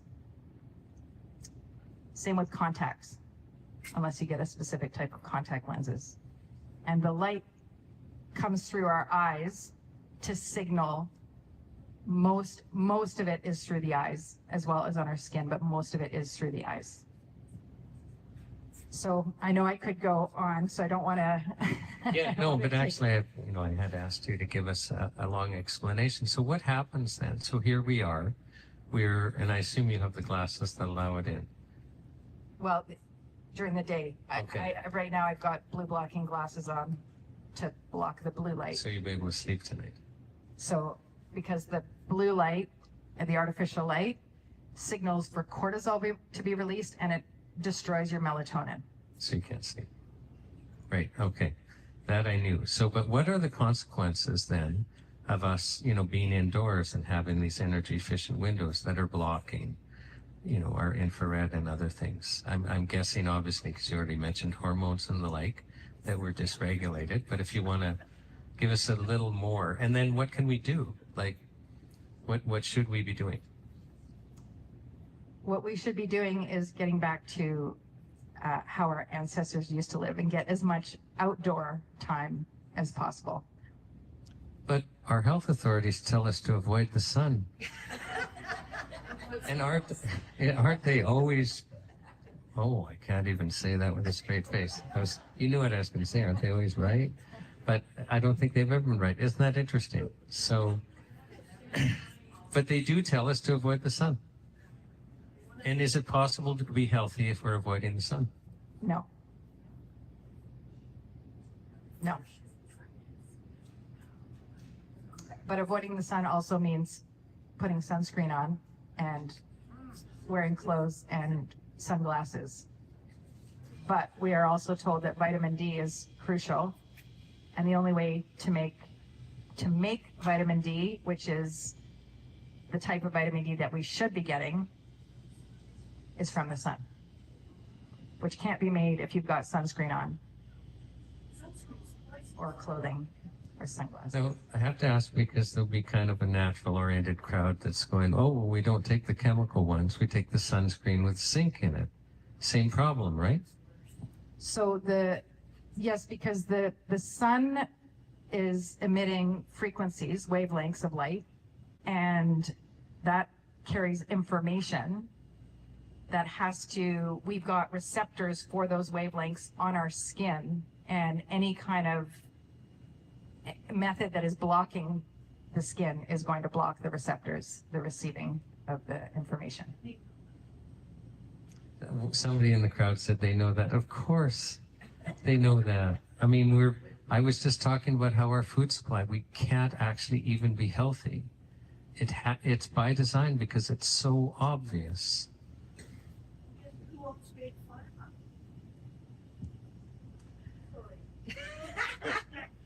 Okay, so now, but you haven't finished your journey. So you were explaining, okay, I'm learning something new. Upstream was the way you described it from our, chemical, biological, is just light. Like this is super important.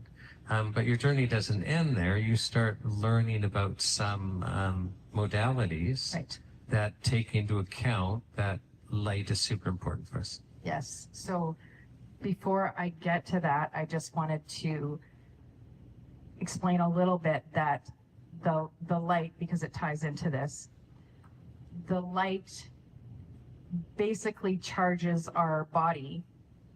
If we look at our body as a battery, which we are, our cells are a bunch, trillions of batteries, and sunlight actually charges that through the water network in our body. So many people might think here that our bodies are 60 to 80% water because that's what we're taught, right? Depending on age, muscle mass, etc. But we are actually 99% water because we are 99 out of every 100 molecules in the body is actually water. So it's interesting that there aren't any funded studies done on water. People have to self-fund. And there's Dr. Gerald Pollack is one of the most recent experts in water. It's fascinating because the water inside our body is not the same as the water that we drink or that we're taught about. It is in a different phase, which again is a whole other topic. But and before we go on to the next thing is, I had asked you, but I didn't follow up. What can we do? So we can get sunlight, but when I live in Alberta, so I used to live in Kamloops. I've lived in Kamloops more than anywhere else. So I consider it, home. But now I live in Alberta, and they've got this crazy thing there called winter. So you're not wanting to go outside for half the year. So what can we do? So obviously try to get sunlight, go outside. I'm sensitive to electromagnetic radiation. There's actually an expert in Australia that says, don't wear sunglasses for love or money, and make sure you're out there at the beginning of the day to get that resetting, that it helps people that are EMF sensitive. And you're nodding your head. Do you want to explain why that's important? well, that ties into circadian rhythms, which our bodies run on the light and dark cycles, sunrise to sunset, but the darkness is just as important. It's just as important as the light. And so our bodies need to run based on timing. So our cells actually tell time. So they need to know what functions they need to perform and when. So we've got about 100,000 reactions going on in every cell, every second of the day. You can imagine how exquisite the timing has to be. So they actually discovered, it was in 2017, the mechanism and the elucidation of the mechanism of the circadian rhythms won the Nobel Prize. So that's probably not going to get into medical school education for another 20 years, if it does. But the importance of that is we actually have a clock in our brain, a timekeeper.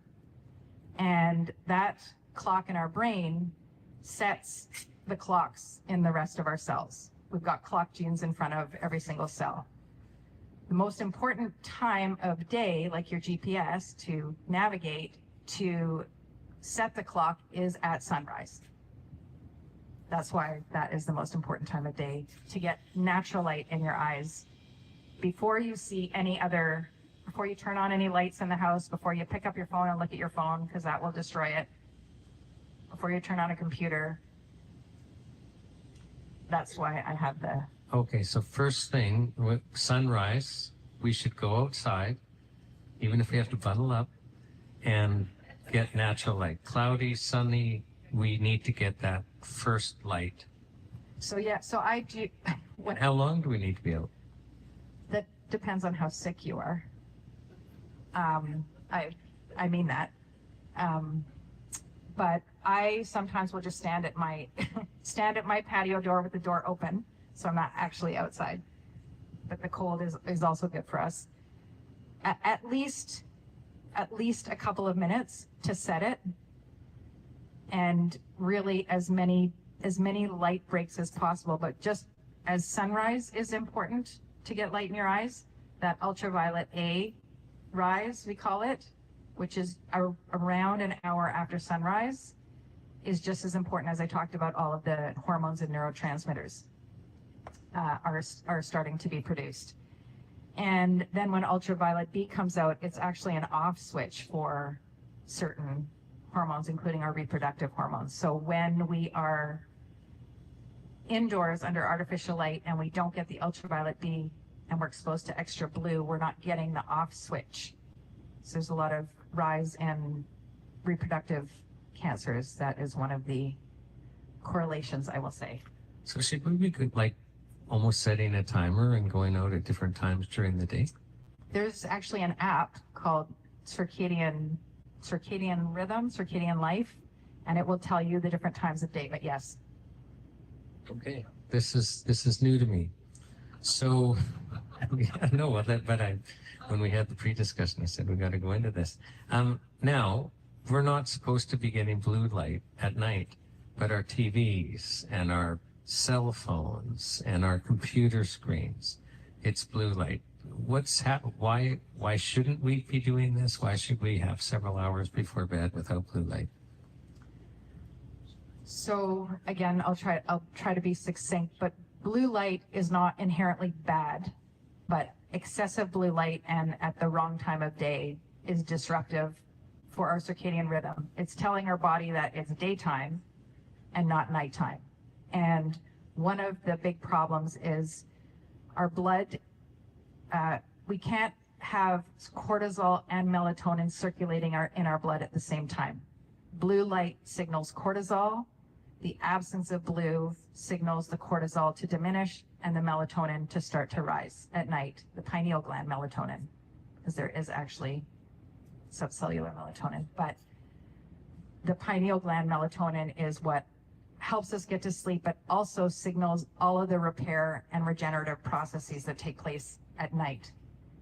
So if we are being exposed to blue light at night, not only are we not going to sleep, but we're also not going to get the repair and regeneration that our body should be doing at night while we're sleeping. Okay, so we'll age faster. Absolutely. Okay, that's going to be popular with the females especially. So, now, is there something, because, sometimes I'm glued to my desk. In fact, okay, well, this is what I'm asking. So many of us live lives, we got to go to work, we got to do this, we got to do that, we got to, are there things we can do to get proper light throughout the day? Like, are there lights we can get? You're going to talk about glasses. Yeah, and I was just thinking that I wanted to start out by saying, now we're a little bit late, that although I'm a medical doctor, this is not medical information. It's not meant to diagnose, treat, cure. This is purely information, educational purposes. And I also gave up my license this past spring. So you can get into trouble for sharing the truth. Welcome to Canada. Welcome back. Yes, so one of the things that I did at the beginning when I was talking about my fatigue was I got blue blocking glasses. As you can see, I've got the orange glasses on. So these ones block 100% of the blue light. So that way my body knows it's no longer daytime and all of the daytime processes are slowing down and the nighttime ones are ramping up. And there was something else I was going to mention about that. Yeah, okay. So so at night we can get glasses. When do we put them on, after supper time or? At sunset, which you Okay, can, sunset. Yeah. Okay. So at sunset, we put these on. Are the glasses we should wear during the day? So that depends on if you're in front of a computer, if you're in front of a phone, if you are indoors, like when I come into a store, when I go into a store, there's no open windows or doors. I put on daytime blue blocking glasses, which don't block all of the blue because blue signals daytime to the body. So it's important that you still get that blue signal, but there's an overabundance of blue, which we don't want in our environment. And interestingly enough, tying into studies, there are a lot of studies out there that, if you look it up on Google, say that blue blocking glasses don't work. And interestingly, the studies were done with the clear lensed blue blocking glasses, which don't block the frequencies of blue light that come off of our technology. So of course they're not going to work. We'll take questions. I know I have the same questions too, because I'm totally fascinated with this. Is there something like certain lights we can get or something like that? Like it'd be nice if a light would just change the color as the day goes on and do what it's supposed to do. Is there anything like that? Well, there's one company that's coming out with one of those very soon. But for people who are still being mindful of cost, incandescents are the best. They still have blue light, but they actually still have the red and the infrared, which you actually can find at Canadian Tire, because that's what I did. They sell incandescents at Canadian Tire? Really? Oh, okay. I've scoured the town. Yeah, and you can also, I got red bulbs, which my kids were really not happy with at the beginning, because I would have red lights on in the house at night, but then some of their friends were fascinated by that, and then it became cool. So after sunset, my house looks red, and the neighbors that I know think that it's odd, but you can also keep the lighting at eye level or below, because if you have overhead lights, which a lot of houses have pot lights, during the day when the sun is high, the lights going through our pupil actually are directly hitting the blue light receptors in the back of our eye, just where they sit. But if it's table or eye level or below, there's less opportunity for your blue light receptors in your eye to get activated. But there are companies that make circadian friendly bulbs. They're expensive. They're like $30 a bulb. Okay.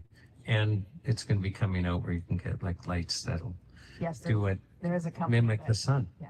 Okay, let's get on to the kind of modality thing, because you're learning all of this, and then you come across some treatments that kind of take into account how important light is. Right. So this was all super fascinating to me. I quickly became excited about all of this learning, and learning about the mitochondria being activated by light. Many people might have heard about red light panels. Even Dr. Brownlee here in town at the Welcome Back Center's got a big red light bed, so he's very well versed in phototherapy. Photobiomodulation, which is just a fancy term for phototherapy that we've had to come up with in the modern day, the scientific terminology. And there, just for anyone that's interested, there are over 6,000 studies in PubMed on photobiomodulation. So it's not a fringe science, it's evidence-based. So in learning all of this, I ended up coming across this wearable phototherapy that I dismissed for about a year because I didn't understand. I didn't understand how it could work. And it got to a point where my mom's health was starting to decline, and her doctors were talking about heart surgery. So having spent 25 years in the operating room, I did not want my mom to have heart surgery because of all the complications that can happen. And it just so happens that the person who introduced me to this technology and got me involved was a cardiac surgical nurse for 20 years. She shared with me not only stories, but investigations such as echocardiograms and ECGs of people who had been in heart failure, which was one of my mom's biggest problems, no longer being in heart failure after using this for 8, 10, 12 months. So nothing enters the body. It is a form of light therapy. To me, it was an absolute no-brainer to get my mom going. I got her started, and I didn't want her just to be the guinea pig, so I got involved as well. And I was extremely shocked, is an understatement, to see that within 2 weeks, she went from having to stop every 2 to 3 steps to catch her breath to walking with me for 20 to 30 minutes on an incline while talking to me at the same time. Okay, so let's slow this down. So your mother was having basically congestive heart failure. Yes. Which would have come on slowly and just gotten worse and worse. And she's at the point where literally, if she had taken when she took just a couple of steps, she would be out of breath. Yes. So she'd have to stop and wait and catch her breath and then take some more. And within a couple of weeks, she's like walking up inclines with you for 20 minutes. Yes. And then after 3 weeks, she had to have her doctor lowered her thyroid medication that she had been on for over 30 years. A few other things have happened with her since. Skin got better, her energy got better. Some of her friends, or one of her friends' husbands said, "What are you doing?" And she said, "Well, my daughter has me on this phototherapy patch." And he said, "I want it." Didn't ask any questions, just said, "I want it." And for him, he's 85. Within 2 months, he was no longer wearing reading glasses. I had a couple of friends reach out to me from high school that I hadn't spoken to in years because I was posting some of this on social media. And this one friend, it was remarkable. I didn't even know this had happened until he shared a story on a Zoom that I was hosting and asked him if he would share. He just kept saying, "Oh, it's great, it's great. I'm doing really well." He is 54, is an alcoholic, was drinking 16 beer a day, and we always double that in medicine. We double what people tell us. 16 beer a day. He is a diabetic, and he owns a landscaping company, runs a landscaping company, and stepped on a nail, got an infection in his foot, didn't want to go to the doctor, doesn't like doctors. So he waited until it was so swollen and painful that he had to go to the doctor and he couldn't work. So he was given oral antibiotics, which didn't clear up the infection or the wound.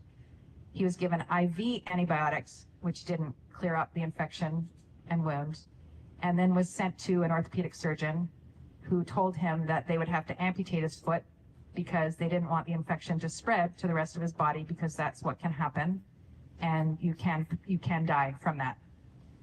So this is when another friend intervened and said to him, "Would you just try the darn patch already?"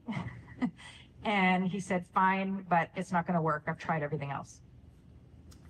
So within 1 week, his wound closed up. I said he was a diabetic before. He had not been able to have his sugars under 11. He didn't really care about his diet. He just didn't care about his life, actually, at this point. So he wasn't trying. He didn't want to change anything. His doctor would call him regularly to tell him he needed to change his lifestyle and get his sugars under control. His doctor called and he said, yes, I know. And she said, "No, whatever you're doing, keep doing it." And he said, "What do you mean?" And she said, "Well, your sugars are 7.8. And he also Which is normal, right? Which is just so to translate into English. Sorry. Well, there were two other things, but significantly, he said he didn't want to change his lifestyle. He didn't want to change the drinking or what he was eating. He said it was over 2 months, he was, without trying, he was down to 3 beer a day. Yeah. So he was self-medicating subconsciously Yes. for something that was now being corrected. Yeah. And then he got hope returned for him, and he's got 2 teenage boys, and now he cares about his life and wants to be around for them. And of course, you can't share this with anyone because it's all illegal. The Health Canada people are outside. They'll be cuffing you on the way out. Well, so this is not a medical device, like I was saying earlier, so it's not, I do have to be careful with how the wording because it has been removed from Canada before because of connections and words that were used connecting it to, alluding to it being a medical claim. So just so we're clear here. So the problem is telling the truth that it's doing things, right? Like, I've fought Health Canada for 30 years. So when natural health manufacturers are actually charged by Health Canada criminally, I've defended more companies than all other Canadian lawyers combined. And half of my practice for 30 years, usually it's not charges. They're just doing other bully tactics to destroy you, get you off. And almost 100% of the time, in fact, I can only think of one file where this wasn't the case. It's because they're making treatment claims. You can have the cure-all for everything. You just can't tell anyone, right? So isn't it funny? You have to dance around. Tell the truth, and who cares what level of evidence is, to share what it is, right? But this is, remember the censorship, remember the failed clinical trials, remember the safety. You can't say anything. And I want to share another story. I mean, I have so many stories, but this one especially hit home for me because in 2021, when I left, there were a lot of people, because I had left, a lot of people trusted me and were coming to me for help because they were scared to go to the hospital or their doctors.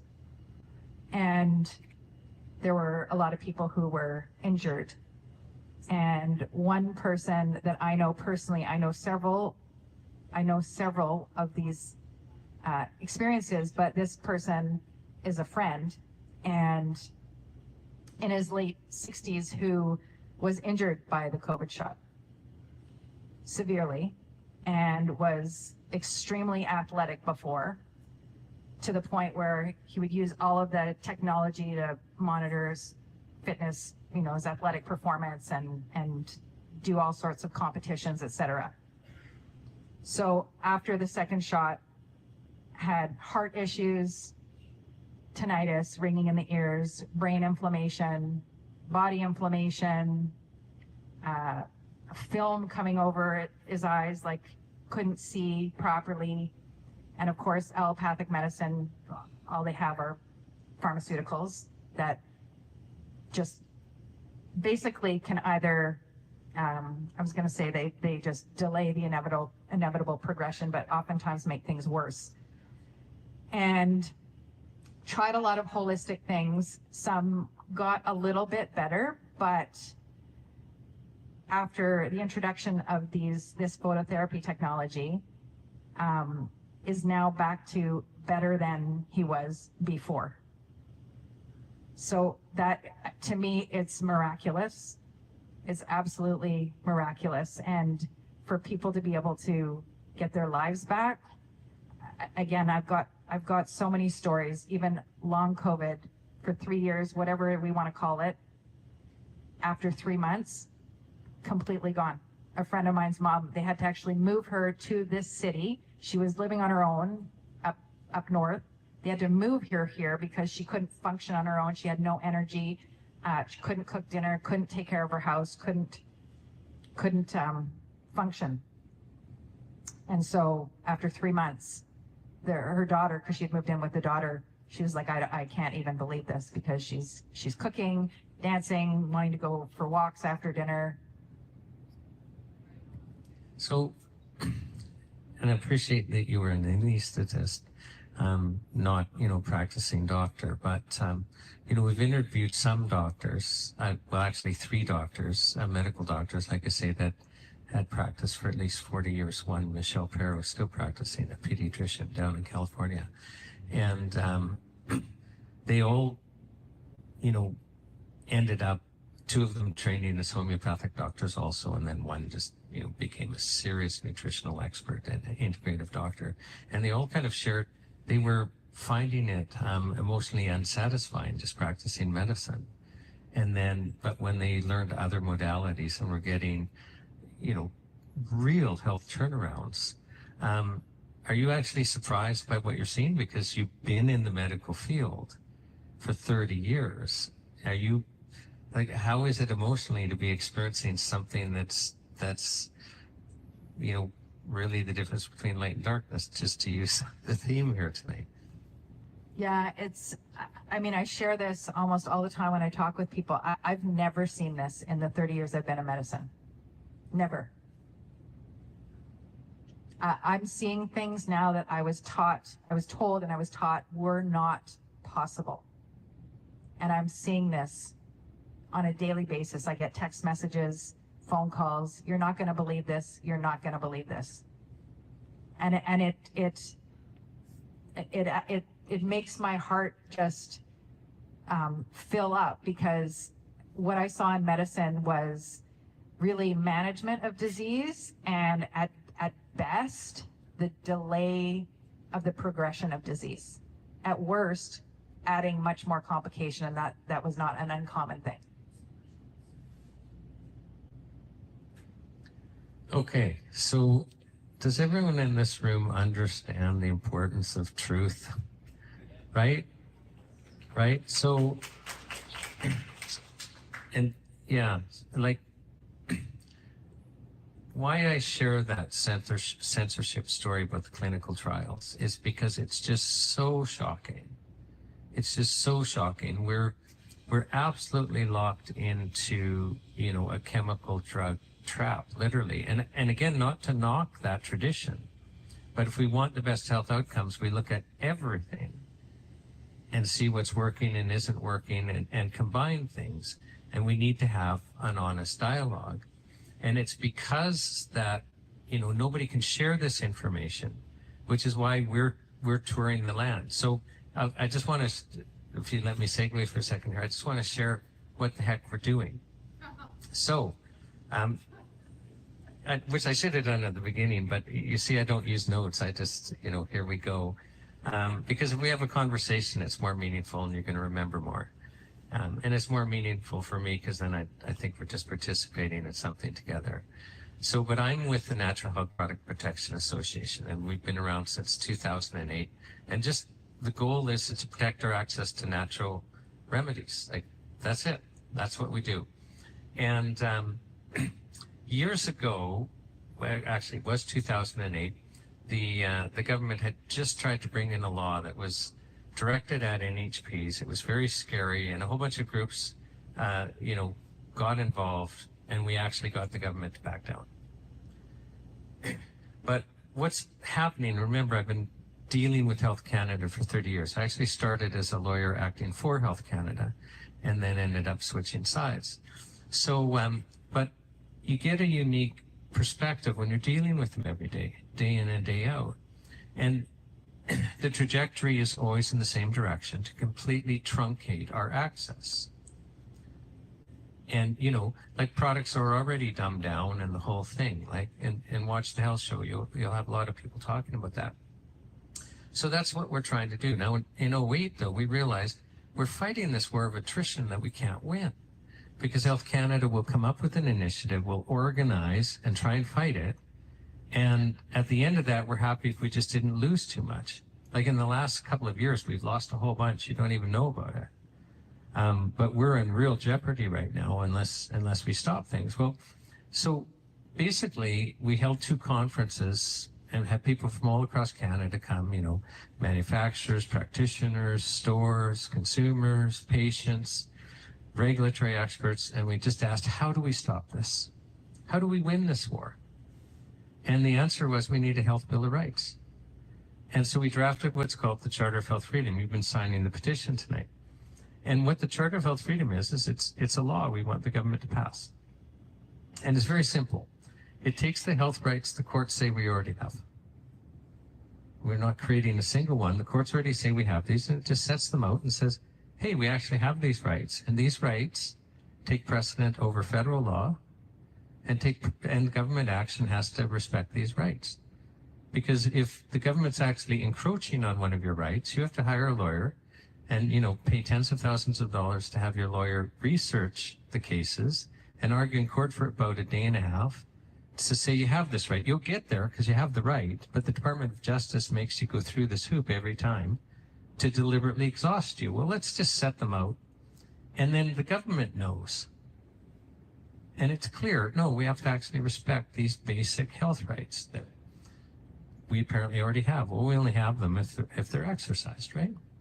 The next thing that the Charter does is, remember I talked about how we need vital nutrients, or we're unhealthy, like we literally need them to survive. Well, why are we having to fight about this? I mean, I didn't even talk about recommended daily allowances. Health Canada sets the limits for these nutrients that we need to survive at levels at which we can't survive. And so companies will get, let's use vitamin D as an example. I mean, it got bumped up. It used to just be 1,000 micrograms. Now it's 2,500 micrograms. Well, that's not enough. You cannot be healthy. You will be vitamin D deficient. But it's illegal for any manufacturer to sell you a product with a dosage amount more. And the poor consumer will look, oh, 2,500, that's 100% of the recommended daily allowance. I better not take more. Like, the whole thing's just sick. Why do we have to fight Health Canada to have access to things that we need to be healthy? So the Charter of Health Freedom takes the regulation of our nutrients from Health Canada and creates a legal obligation to protect and promote our access to nutrients. Well, that's the switch, isn't it? So rather than fighting, the government has to protect and promote our access.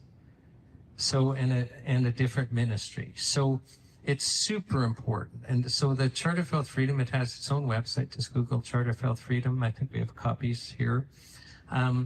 Read it. So we draft this, and then we start a paper petition.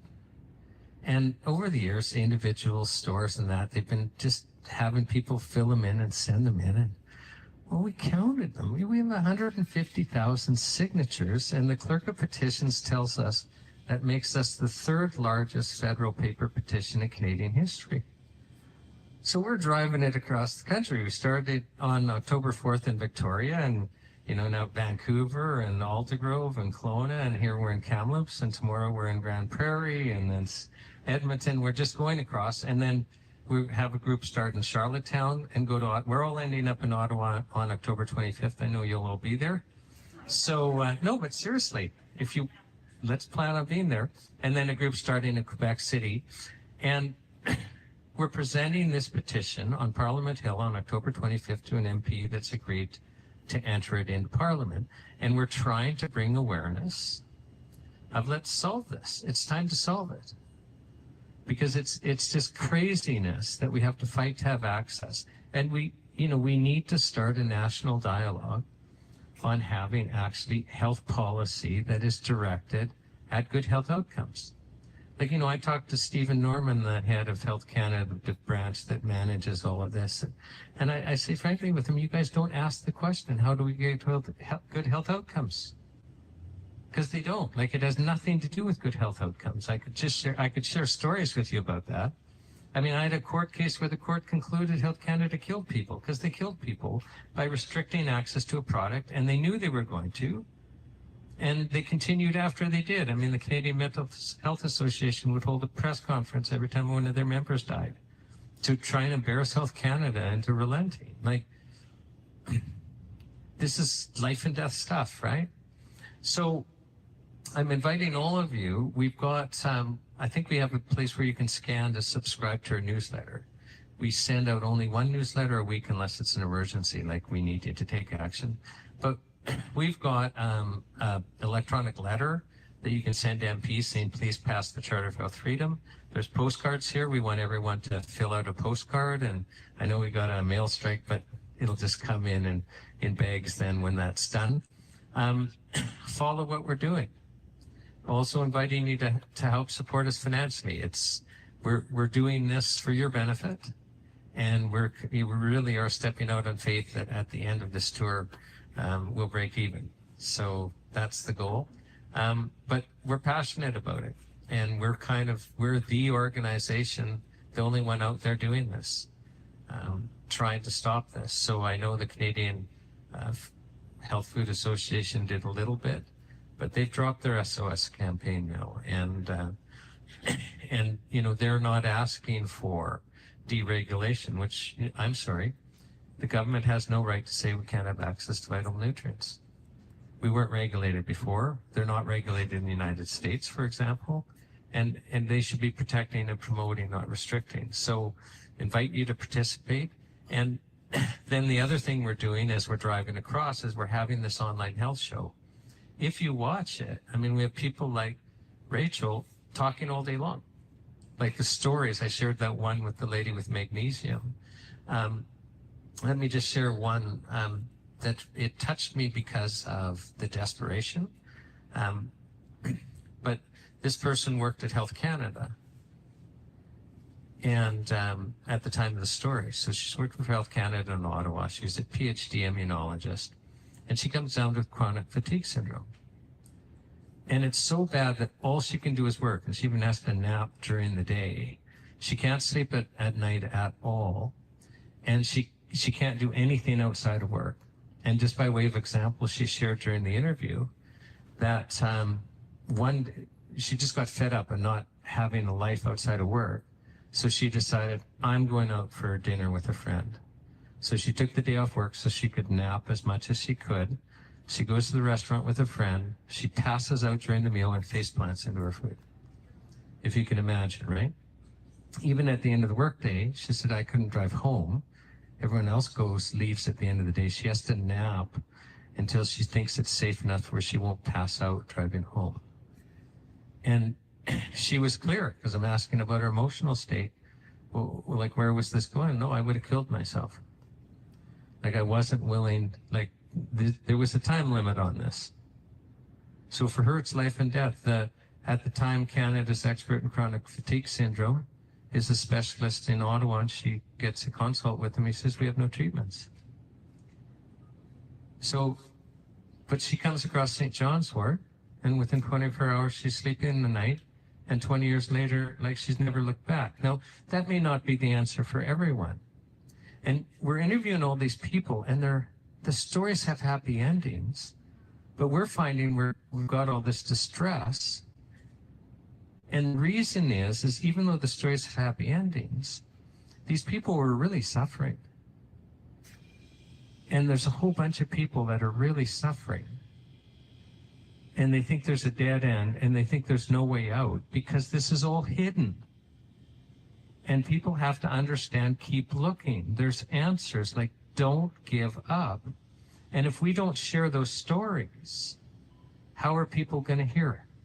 So I'm inviting you to get your friends and family watching the online health show. We're going to run for another 2.5 weeks. Do you have the website?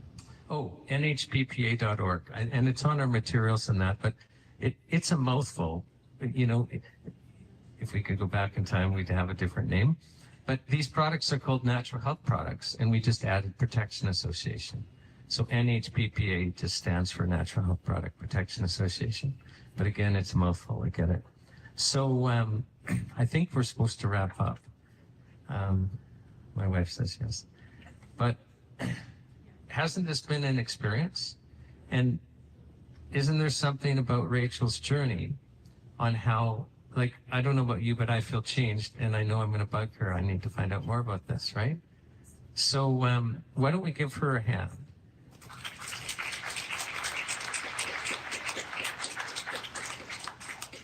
And I will ask, just because I'm going to ask you, how do we find out more about this? It's absolutely fascinating. Yeah, well, I actually do in-person and online Zoom presentations, and I like people to learn more about it rather than go to a website. There is a website that you can find out the information, but again, I feel that there's more, you get more out of it. You get to ask questions on Zoom and in person. So the website that you can look up is called thisisitinfo.com, but you can't order them on there. You have to order them through a person. So I am someone, there are also a few other people in the room that they can be ordered through as well, but that's another thing that it's had to go through this route of ordering to get away from being taken away from the public access. Okay, so we're not going to take questions from the crowd just because we don't have sound, and then people. So we're going to sign off on our broadcast. But on behalf of the Natural Health Product Protection Association and the World's Greatest Health Show, sincerely appreciate you coming out, and appreciate we've got to take action. Like the time for you sitting still is finished. This is too important. We're at a crisis in our food supply. We're at a crisis in our access to vital nutrition. And we can't pass this on to the next generation. We have to pass on to the next generation a healthy food supply and, and health policies that actually are there to protect us and not keep us sick. So, I'll just end this by inviting you to participate and get to know about us and help us make a difference. So thank you.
Welcome to the World's Greatest Health Show. My name is Shawn Buckley with the Natural Health Product Protection Association, and I'm very pleased to have with me Alan Castles. And Alan, I want to call you Dr. Alan Castles because I know you were a professor at UVic forever and a day. Welcome to the Health Show. Thanks for having me. It's a pleasure to be here. And you're right, I'm not a doctor, though I play one on TV. Right. So can you share, a lot of the audience won't know who you are, and I'll tell the audience that I've read some of Alan's books, and he was an expert witness at the National Citizens Inquiry, and I heard him say something that very few people come to understand about our drug regulation. And I thought, okay, I've got to continue to follow this guy because he knows what he's talking about. Ellen, can you kind of share with people watching how you fell into kind of looking at drug regulation and some of the things that you've done, and then also tell us the books that you've written? Sure. So I've been doing pharmaceutical policy research for 31 years now. I started when I was doing a master's degree at UVic, and was asked to work on a drug study here, well, a policy study here in British Columbia, and that led to another study, into another study. Next thing you know, 30 years later, I'm still doing the same thing. And in the process, my eyes were really open to how the institutions that we've set up to kind of protect us from the worst aspects of drug dangers, pharmaceutical dangers, really, doesn't serve us very well. I think that the thing that you mentioned that might have caught your ears, Shawn, you said that I said something that you hadn't heard from others, and just to lay that out for your viewers, the point is that I made is that it appears that our drug regulatory system protects patents and not patients. And what I mean that is that large companies that want to achieve a monopoly by producing an innovative drug that they can maintain a monopoly on and make lots of money, that seems to be who is being protected by Canada's regulatory system. If you've, just in comparison, if you've got a company that can produce something that might fall under the heading of a natural health product that can't be patentable, they're really not interested in protecting those interests. So, the regulatory system is very much skewed and influenced by the large companies who make a lot of money selling patented drugs. So I've been delving into drug policy and drug safety for many years. Wrote a few books along the way. Probably my niche is mostly around the way the pharmaceutical industry and their companions, shall we say, their hangers-on, can take disease and shape it in a way that it looks like a condition that needs a drug. And so that resulted in this book, Selling Sickness, which came out in 2005. I wrote this with an Australian journalist. And we had spent a number of years looking at what we would call essentially disease mongering. It's the way that groups, not just the pharmaceutical industry, but others, can take conditions, exaggerate them in a way that drives people towards prescription drugs. I mean, everything from high cholesterol to childhood restlessness to thinning bones and osteoporosis. These are all conditions for which there is really good evidence that the pharmaceutical industry has been behind the creation of the disease, and hence the Selling Sickness title. That book went on to be translated into 12 languages and sold around the world, and did fairly well in sort of health policy circles. Kind of helped spawn the creation of what I would call the preventing over diagnosis movement. So Ray Moynihan and myself and others basically created an annual conference called Preventing Over Diagnosis. And this is where researchers get together and talk about the research and the regulation that's needed to prevent the worst aspects of a disease mongering. I just came back from the Preventing Over Diagnosis conference in Oxford. I was there 2 weeks ago. It's great to see that there are, hundreds of people can come to an international conference really concerned about the same things I am, which is about how we need to reform regulation, how we need to be very skeptical of the claims made by the pharmaceutical companies, and so on. Yeah. Do you want to just briefly mention the other books? Yeah, so Selling Sickness gave way to, so I started looking upstream, is that one of the reasons why we end up on so many drugs is that so much of what is prescribed for us is not for illnesses that we suffer now, but to prevent future illnesses. I'll give you an example. High cholesterol. If you've got high cholesterol, it's not an immediate health concern. You don't feel any different as if compared to if you have low cholesterol, but it's a slight risk factor for a potential future heart attack or stroke. Therefore, screening for cholesterol is something that is routinely done. Your doctor will send you for a blood test, and based on those results and the definitions that we've placed around what's considered to be highly influenced by the drug companies and other groups like the American Heart Association, you end up getting millions of people put on cholesterol-lowering drugs. I mean, I think that's probably one of the most egregious examples of inappropriate screening, where you've got people who are not symptomatic and they are suddenly turned into patients because of a screening test.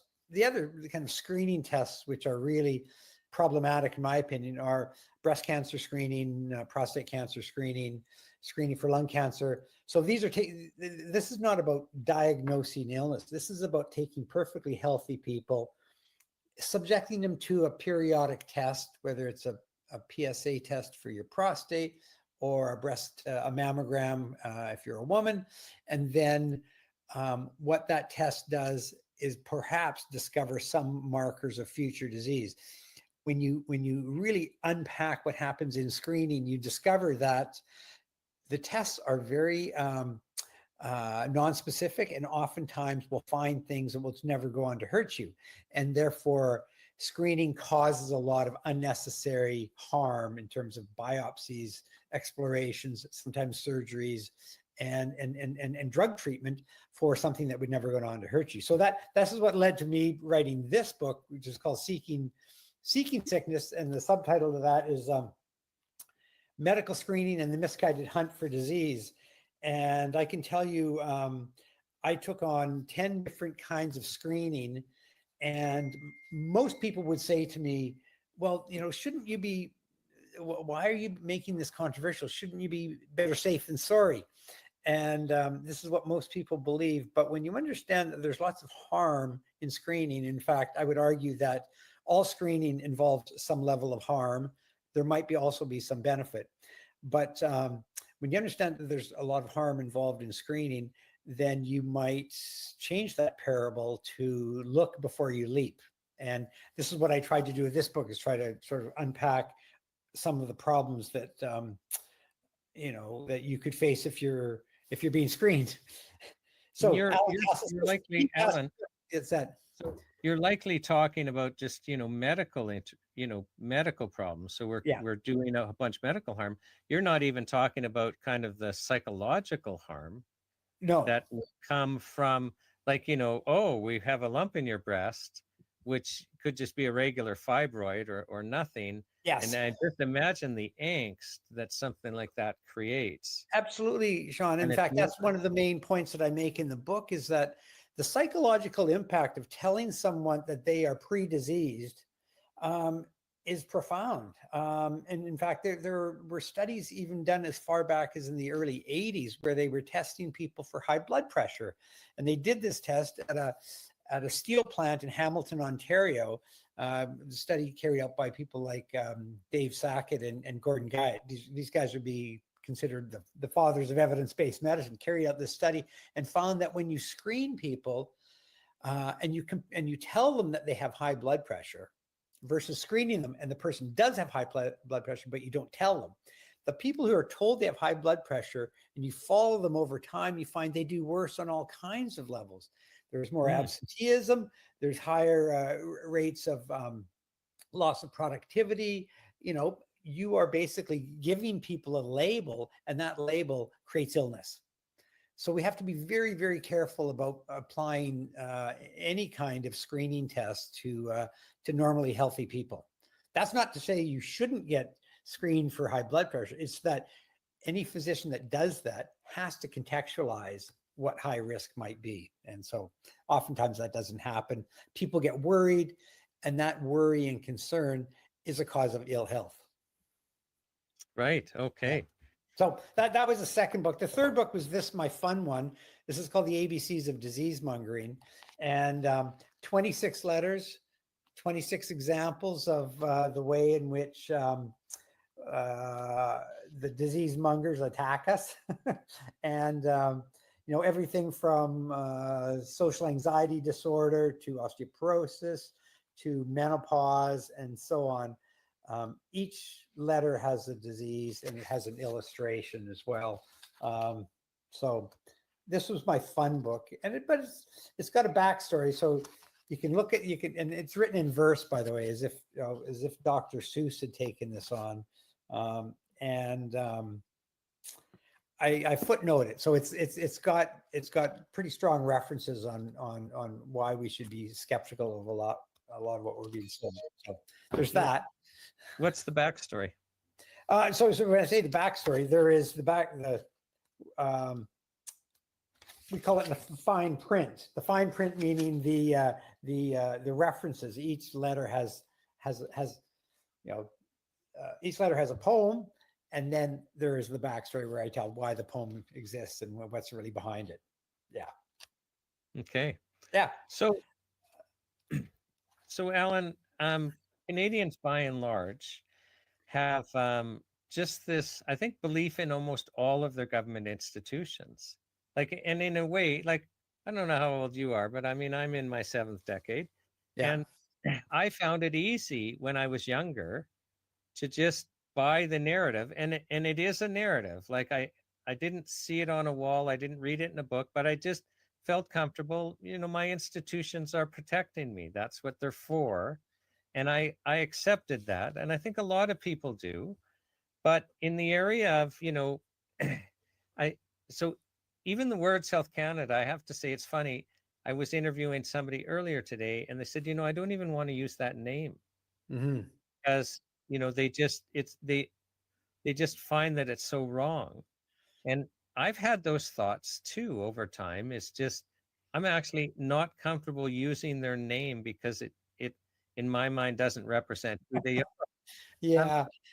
And I mean, I'm the similar age to you, Shawn, and I could agree with you 100% that, I used to believe that these federally funded institutions paid for by our taxes are there to protect, the health and safety of people. If you read the mandate of Health Canada, and I know you've cross-examined people on this very topic where, well, actually, health and safety is not really our business. We are in the business of protecting. We are enforcing regulations. What regulations? Well, the regulations generally favor the development and the marketing of new, sometimes very not well tested drugs. So that's can I just stop you, because this is you talked about the mandate of Health Canada, and I want viewers to understand. We have law, and then we have public messaging, and one is a legal obligation that sets out rights and obligations and what can be done. So Health Canada administers the Food and Drug Act and regulations, and that's the law. And in the law, they're under no obligation to create good health outcomes, to act in our interest, to protect us, to do anything but enforce the Food and Drug Act and regulations. Now, if they create a policy document that they put on their website, that's public messaging. And there's a big difference, isn't there, Ellen? Absolutely. I mean, I think the best way to kind of describe how problematic a group like Health Canada or the FDA is to use a good example. So can I talk to you about an example that's been on my mind for 20 years now? Oh, yeah, no, please do. I know where you're going, and I think actually a big discussion on this, because it illustrates a breakdown. Right. Now, if I were to ask your viewers, have you ever heard of Vioxx? Now, some people might say, oh, yeah, wasn't that a drug or something? I asked my friends who are professionals, or teachers, lawyers, judges, and so on. I asked them, I was at a reunion earlier this year, and I asked my friends, we're all about the same age, have you ever heard of Vioxx? No one at all heard about Vioxx. These are well-read, informed, Oh, you see, that educated people. surprises Okay? me because it was so popular. I know So, people who took it. so yeah, okay. So let me give a quick backstory on Vioxx. So this drug was, the generic name is rofecoxib. It was marketed by Merck, a large drug company. It was one of several what they call COX-2 inhibitors, a type of drug that was approved in 1999 for pain relief, for arthritis, and so on. Now, so this drug, by the way, became a massive blockbuster. And we're talking in early 2000s, 2001, massive.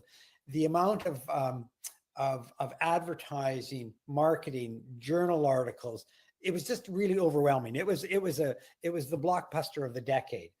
And it wasn't until you got into the weeds to realize that the clinical trials before the drug was approved had about 4,000 to 5,000 patients, and they were focusing primarily on does the drug actually treat arthritis effectively, and how does it deal with GI safety, so gastrointestinal tract safety. So drugs, just so you know, for arthritis, often called NSAIDs, non-steroidal anti-inflammatory drugs. These drugs can be very hard on the stomach, right? They can cause stomach bleeding and a range of other things. So an advance in this field, and there already at that point there were 23 or 24 NSAIDs in that class of drugs that can do the same thing. What if we had one that was safer on the stomach, right? It would be an advance. So they studied this drug in these 3 to 6 month trials. They used low risk people, and they use these. They basically showed some small benefit in terms of reduction in ulcers and so on. But the trials didn't show any increase in cardiovascular risk, which was always a concern. But here's the thing, the trials weren't powered adequately to really show whether there was going to be an increase in cardiovascular risk or not. And, there were early murmurings about, okay, there's something going on here. And, but still the drug was quickly approved. It had a priority pathway, expedited review based on these benefits around the GI tract. Even though at the time, I remember there were researchers and others sort of saying, just hang on a second, why are you fast tracking this drug? Because there are some concerns around cardiovascular safety, and maybe you should look at that closely. Didn't matter. It was a blockbuster, hit the market, massively prescribed. It was used by over 20 million Americans. And then one of the main studies for Vioxx was published. This was called the Vigor study, and it showed, and this is after the drug's already on the market, okay? So when they published the results, it showed that there's a 4 to 5 fold increase in heart attacks and serious cardiovascular events compared to naproxen, which is a cheaper generic standard NSAID. And instead of saying, oh, the drug actually might be more dangerous than a comparator, the narrative driven by Merck was that, oh, no, naproxen was cardioprotective. And instead of saying our drug is actually going to cause heart attacks, they say, no, the comparator that we use in the trial is actually better at protecting your heart. That kept the drug on the market for a little bit longer. They added a safety warning in about 2002. So now the drug's been on the market for 2.5 years. They apply a safety warning, but no stronger action after that. And then they did another study because, of course, they wanted to expand the market, as drug manufacturers like to do. And they did the approved study. And this was to try to look whether it prevented polyps developing in one's colon. I guess there was some potential benefit in that. But in that trial, that's when the wheels came off the bus. And it came out in like September of 2004. And it showed that the drug actually doubled the risk of heart attacks and strokes after 18 months.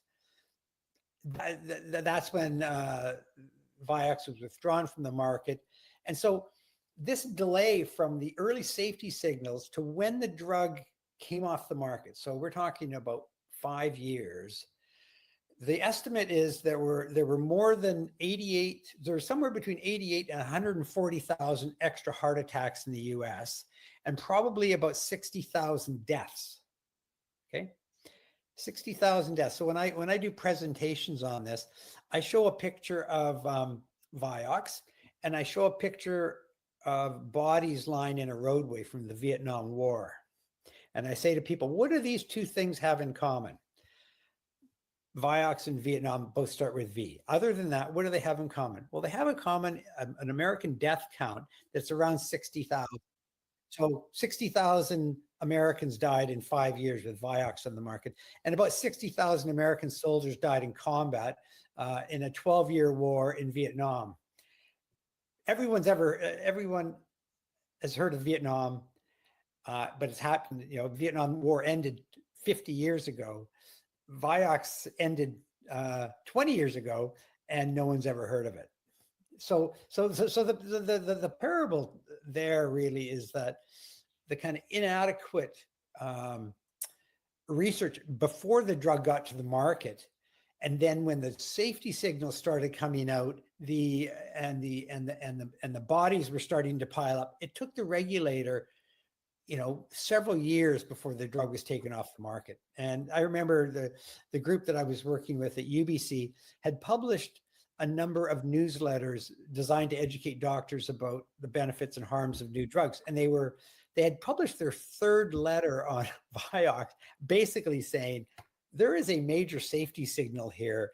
We should be very careful about using this drug. Oh, by the way, you reiterate that this was not the only drug out there. There are many, many drugs that can treat arthritis. So the only reason that you might jump to Vioxx is that your doctor's been bamboozled into thinking it's an advance.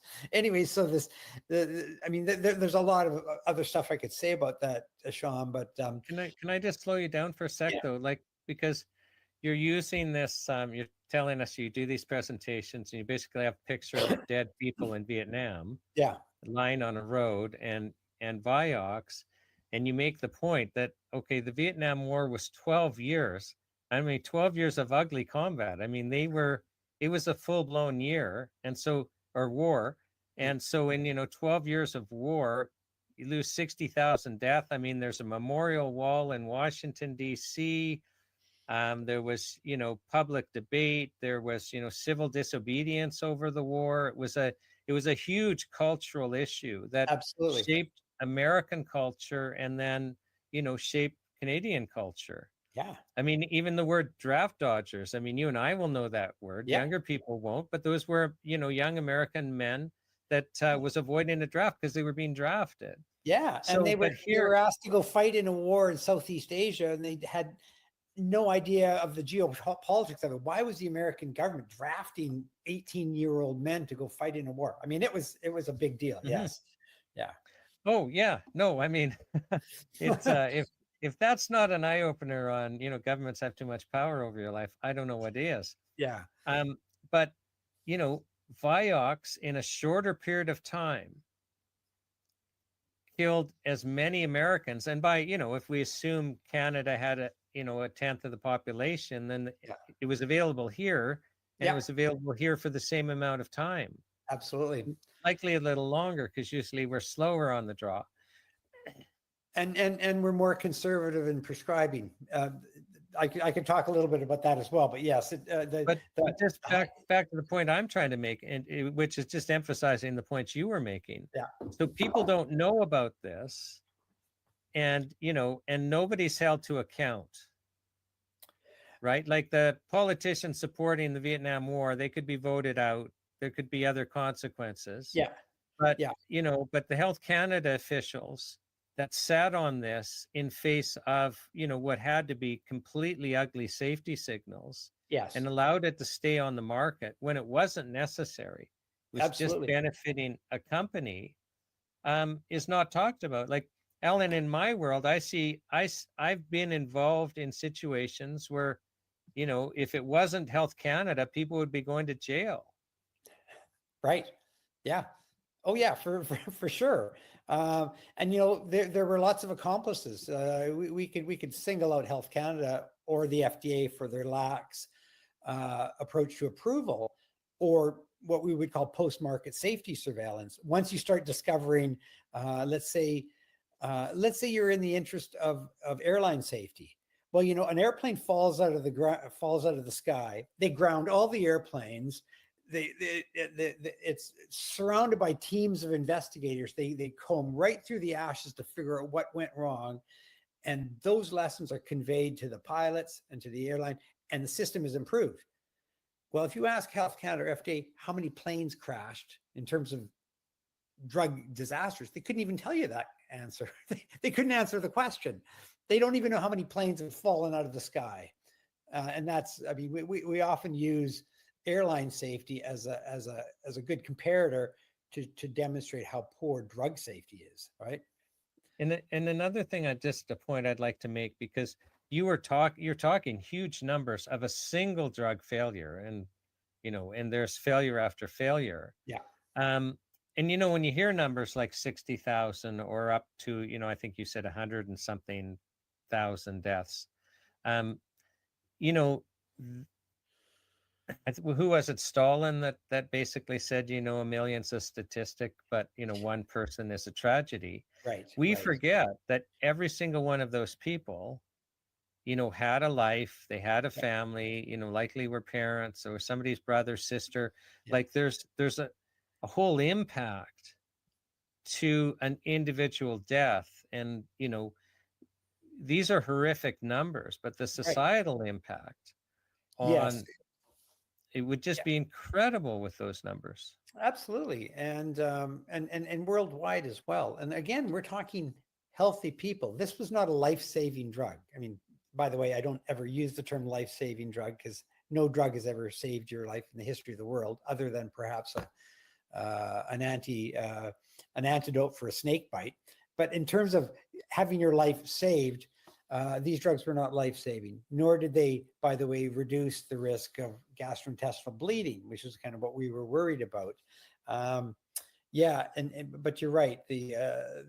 But in terms of the company facing any consequences, I mean, there were thousands of lawsuits, as you know, and lawsuits take a long time. They're very contentious. They're very expensive. Most people don't have the heart to go through a lawsuit, right, Shawn? Because it's just too difficult and too draining to your finances. But there were thousands of lawsuits, and Merck ended up paying about $5 billion in settlements.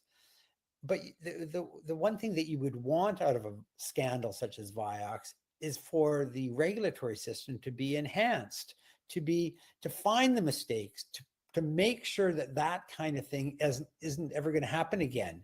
And I would argue, and I think my colleagues in the sort of drug safety research world would argue, that the system is no safer now than it was in 2000, and we still have potential drug disasters in our midst. In fact, I wrote an article a couple of days ago about a class of drugs called the GLP-1 inhibitors. These are drugs like Ozempic, massively marketed, massively hyped drugs for weight loss, which I would argue is the next Vioxx. And these drugs will eventually come off. I'll make this prediction now. These drugs will eventually be pulled from the market in disgrace, because if you take a look at the history of weight loss drugs, they will all end in disaster when the harms exceed the benefits. This is going to happen. It won't be until millions of people are exposed to the harm and there are deaths and injuries from the drug. But you know, I predict we're living in a slow moving train wreck. We call it that. Mm-hmm. Yeah. Well, yeah, because Alan, I've heard the safety signals are just so awful on those drugs. Yeah. So again, I think at any given point of your life, there will be a drug on the market where the safety signals are horrific, and yet it's being marketed aggressively, and we're taking it. Now, you cited, you know, that Merck may have paid out like 5 billion in civil suits. Yeah. But my understanding is that basically that the pharmaceutical companies factor that in. It's the cost of doing business. Oh, 'Cause absolutely. In fact, they may have made 20 or 30 or 40 billion on the drug. So having to pay 5 billion out yeah. is just the cost of doing business. Yeah, they I think at the height they were selling something like $2.5 billion of Vioxx per year in the U.S. So I mean, it was on the market for 5. So they probably made 10 or 12 billion in the U.S. alone. I don't know what global sales would have been like, but yeah, you're right. And oftentimes when companies are hit with these kinds of fines, it's like the cost of doing business. It's kind of like if I give you a speeding ticket that's $300, you're going to go, ouch. You're not going to say, oh my God, I can never drive again because I got a $300 speeding ticket. No, you speed, you pay your fine, you move on. I mean, it's the same with the lame kind of punishments that these companies get. I mean, nobody, as we like to joke, nobody wore an orange jumpsuit. You didn't see any of the CEOs go to jail. I think we have to discuss this. You're hitting something like your speeding ticket example. Yeah. If they changed the law, Alan, so that people in Canada could not be fined for speeding. I mean, the government could go to court and get the court to agree that we were in the wrong and broke the law. We would all speed more. It doesn't mean there'd be more accidents because intuitively people just kind of drive whatever they think is safe. So on a hot sunny day, the line of traffic on a highway is going faster than on a rainy day and on a snowy day. Like we all just adjust. But again, you don't want people speeding in school zones where kids are running across the street chasing balls and things like that. You don't want people going 70 miles an hour through a school zone. But we're agreeing. Like my point is if there was no fines, I think I would probably speed more. Yeah. Like when it stings you, that's why we have punishments. Yes. Is to correct the behavior. I don't know. Like in my opinion, if you're on the board or you're on the management or you're a senior person in a pharmaceutical company and you guys are getting safety signals that your drug is killing people and you're not pulling it off of the market when you know there's alternatives, nobody's life relies on this. Yeah. Like I see people charged with culpable homicide and criminal negligence causing death for things that, are way less serious than that, Alan. Yes. Have you ever seen a pharmaceutical executive or management person or, high up employee pay a civil fine or being convicted, even charged criminally? But they used to have, a position in the pharmaceutical company. I don't know if they still do it. And it was the VP of going to jail. So they had one guy whose title was he's the guy that's going to go to jail if we get fined to the point or we get charged to the point that somebody has to go to jail. Now, it was kind of partly in jest, but also partly true that they had a guy who's part of his job description was you're the guy that goes to jail if we get caught doing this stuff. Nobody ever went to jail. I mean, it was kind of a joke, but they did have concern enough that they would appoint these guys, the VP of jail. And they don't anymore. And just imagine, so people watching, we're all on the board of a big pharmaceutical company, and we have a drug on the market making $2.5 billion a year, just in one country, let alone worldwide. Yeah. And, we're at a board meeting and we're being told, listen, there's there's heart attack after heart attack after heart attack. There's some real liability here. And our lawyers are briefing us, well, civilly, probably we're expecting about 5 billion in fines if you can continue selling it.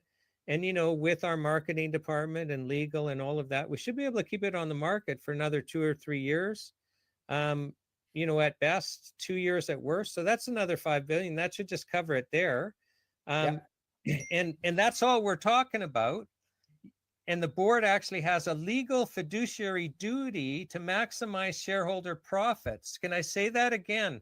Yes, the board has a legal fiduciary duty to maximize shareholder profits. So there's literally a legal duty on them.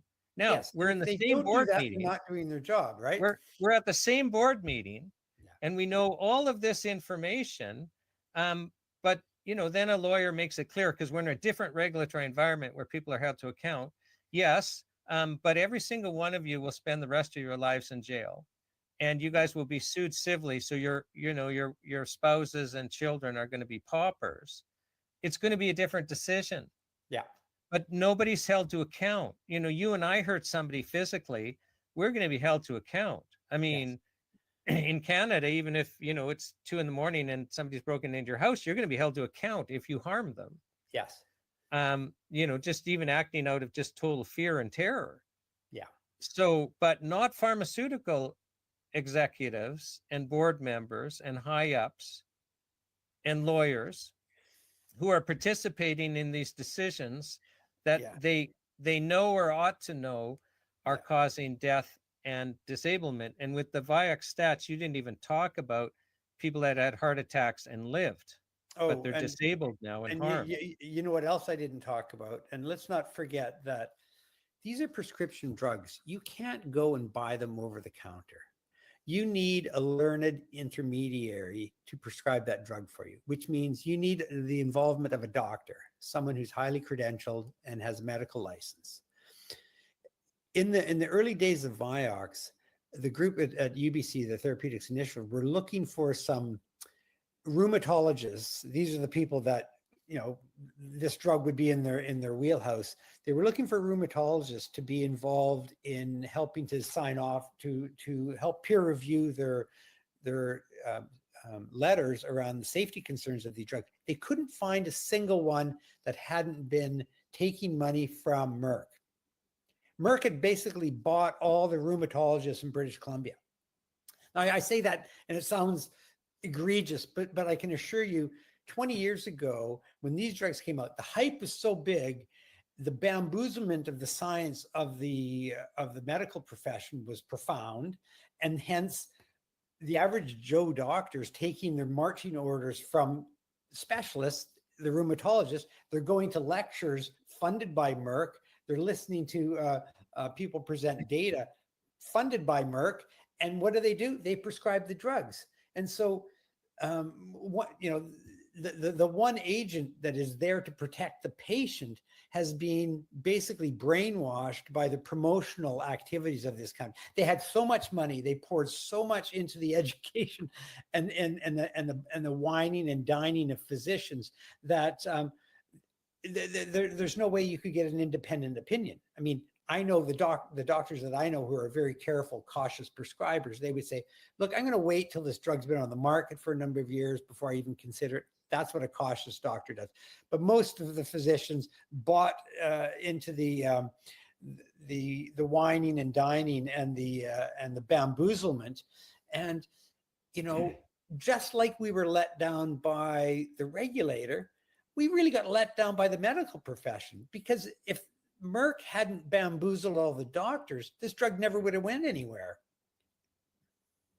Well, and the doctors had to have been seeing safety signals of heart attacks in patients, and doctors talk. So, how does this happen? And they're also being dispensed by pharmacists, who should be another line of defense. So how does this happen then, Alan? Well, so we have a thing called the post-market safety surveillance system, where if you suspect that a drug is involved in an injury of some kind, you can report it. You can report it as an individual, but as a medical professional, a physician or pharmacist can report it. You have to go onto Health Canada's website.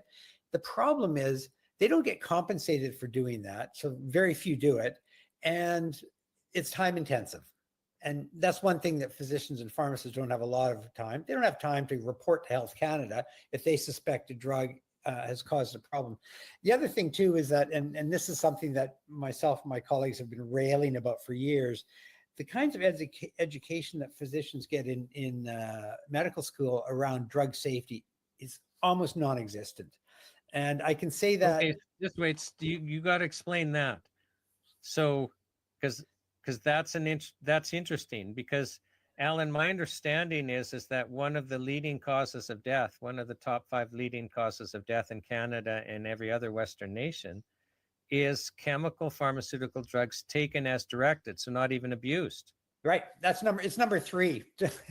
Okay, so the third leading cause after of death in cancer and heart Canada. attack, dying from a prescription drug is the Okay, third so most the leading third leading cause of death in Canada is dying of a prescription drug taken as directed, not abused. Right. So you would think that our doctors then, that are there to help us and prevent death, they'd probably have to have like 2 years of training on drug safety, or that probably wouldn't even be enough. But you're saying they get hardly any. Well, and what they need is ongoing drug safety information, ongoing, because when you graduate from medical school, a lot of what you've learned is going to be obsolete by the time you get to practice. You need sort of ongoing methods of staying up to date and being able to read literature, and also being able to be knowledgeable around epidemiology, so you can understand things like relative risk and absolute risk reductions and things like that. You know, my colleagues complain that the students in, say, for example, UBC Medical School, virtually have no courses in pharmacology. So they're not even taught the basics of how drugs interact, how safety signals are detected, and not recognizing the harm that drugs can be causing. I mean, the 60,000 deaths from Vioxx would have been dispersed across the entire U.S. Not if they were concentrated in a single clinic, I'm sure somebody would have noticed something or said something. But because it's so diffuse across the country, and the signal is really would be really hard to detect. So, but just wait a second, Alan, because those are deaths recorded by their VAERS system, I assume, in the U.S., right? They may have been. Like, where does that number come from? Because my understanding is that actually, reports to VAERS may be underreported by a factor of 100. So just to be clear, these are estimates. So this is an epidemiologic estimate based on the number of people that took the drug, the length of time they took it, their age, and so on. There's a bunch of different factors. So these are modeling exercise, epidemiologic studies saying, okay, if you gave so the rate at which the drug would cause a problem. Let's say it's 1 in 100. Well, you give it to 1,000 people, then you're going to cause 10 problems, right? So it's that kind of epidemiologic research, and the estimates, they vary. There's confidence intervals, a low of 20,000 to a high of 55,000. So it's generally accepted that the death rate by Vioxx was about 60,000, but that also includes not just heart attacks, but also strokes.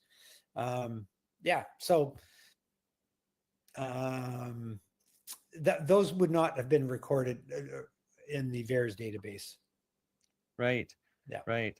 Yeah. So as far as, so you're talking about, how doctors are not really trained in drug safety and pharmacology. So they're not really taught this drug interacts badly with that drug. But they do seem to be trained to prescribe drugs for conditions. Well, and there's an expectation for that. Like for this health show, I've interviewed 3 medical doctors, and all of them, practiced for at least 40 years. One of them is still practicing. Yeah. And then they became integrative medical doctors. So 2 of them became homeopathic doctors, and the third just studied extensively in nutrition and the like. But they explained, like, so even like 2 that were trained as homeopathic doctors, well, they're still practicing as both. That people come to them because they're medical doctors with the expectation of getting a prescription drug. Absolutely. I mean, we've been trained. And that's what they do, is they dispense. Like I haven't seen a medical doctor in years and years, except when I had to go to the hospital for something that was acute. Yeah. But when I did, I mean, almost invariably, I would get written a script. So here's what the data looks like there. So you're right. It's a cultural thing. The estimates are 67%. So we're talking 2/3 of medical visits in Canada end in a prescription. So that's either a new drug that you get prescribed, or it's a refill. So a drug that you're already taking is getting renewed, or it's a free sample. And the free samples are the newest, latest drugs that the drug companies drop off at physicians' clinics, and they, here, try this. It's free, but it's not really free because we all pay for it eventually. Yeah, so you can't discount the idea of patient demand, and because we do live in very much a quick fix society where we want rapid solutions to any problems. And if it takes years and years to develop a medical condition, it sometimes takes years and years to reduce the impact of it. I mean, this is the problem with the weight loss drugs that I explained to you, where they're so widely advertised, they're so widely promoted by celebrities, and they're embedded in sort of cultural discussions. People believe that the drugs are completely safe. You inject yourself, what is it, once a week, and the pounds just melt away, believing that there's no downside to it. And I think part of the reason why there's so much demand for a drug treatment is we do have a quick fix mentality, sort of fast food approach to expecting healthcare. But the other thing too is that we don't understand how drugs can harm you. So, like I say, back to my parable of telling my friends about Vioxx or asking them if they'd ever heard of Vioxx, no one ever heard of it. It's how is that? How are they able to keep that from the general consciousness of the population? And so, and of course, we've got a big problem from the U.S., which is the direct-to-consumer advertising of prescription drugs. And now this is very controversial. No other country except New Zealand allows direct-to-consumer marketing of prescription-only products. New Zealand's getting rid of it, by the way, because they realize it's a disaster. But when you go to countries in Europe, for example, they believe that the marketing that happens in the U.S. is absurd. Why would you market, cancer drugs or chemotherapy drugs or sort of high-tech, often dangerous medicine directly to consumers? Why? Because they know that if you feed a message to consumers, they're going to go in and ask their doctor. And ask your doctor is the punchline to almost every drug ad you'll ever see. Let's take this further though. So you're talking about direct to consumer advertising. So you're talking about it's not allowed in Canada, but in the US where you can actually advertise about a drug. Yeah. You have to list all the side effects. So at the end, may cause death, decapitation, bursting into flames, whatever the side effects are. But let's talk about indirect advertising. Oh, because Alan, in Canada, pharmaceutical companies can indirectly advertise. Yes. And so, they can have the Pfizer logo, they can have the Merck logo, they can sponsor this, they can sponsor that. Yeah. And I've been told, I don't know if it's true. So at least several people that I've come across the strong opinion that pharmaceutical advertising is, is so large in Canada that, the Canadian media is reluctant to be critical about pharmaceutical companies, which may explain why nobody knows about Vioxx, which may explain, listen, the third leading cause of death, jumping in a car can be dangerous. Yeah. The third leading cause of death is chemical pharmaceutical drugs taken as directed. You'd think that would be a leading theme forever on the mainstream media, and that they would be chasing down examples so that in the public interest, the worst offenders would be repeatedly driven off the market. That they would you're assuming that the journalists are working in the public interest. I mean, yes, but you see, so every morning this arrives on my doorstep. I believe I actually get the paper copy of this. This is considered Canada's national newspaper. Why do I read this? Well, it's really important to know what's coming, and sometimes they do advertising. In fact, the lead journalist for this paper is a massive vaccine fanatic, and we know that the even though vaccine advertising is legal in Canada, you can advertise a vaccine, but you can't advertise a drug to consumers. And so the Globe and Mail, we know, gets a certain percentage of its profits from drug manufacturers that are marketing vaccines, and it's reflected in the editorial policies of the paper. Nobody's talking about Vioxx or the dangers of vaccines that have been taken off the market because people died. No. Or getting criminal responsibility, right? It's for 24/7 board marketing. members or Health Canada, management. Yeah, and then but the other thing too, and this is really insidious, Shawn. Your viewers need to know this, is that so much of what happens in the public debate is driven by advocacy groups such as Obesity Canada, which tells us we should be giving GLP-1s to children now, or you've got Arthritis Canada that's behind marketing Vioxx or drugs like Vioxx to people. So the pharmaceutical companies understand to some degree that they're not really well trusted by the average consumer. Therefore, they give money to these organizations like Diabetes Canada or Arthritis Canada or Osteoporosis Canada, and these groups do the marketing for them. It's hiding your promotion. It's camouflaged promotion. Right. And right. most of us, and this is just not my opinion. This has been very well researched in Canada. There are some really good papers written about AstroTurf marketing.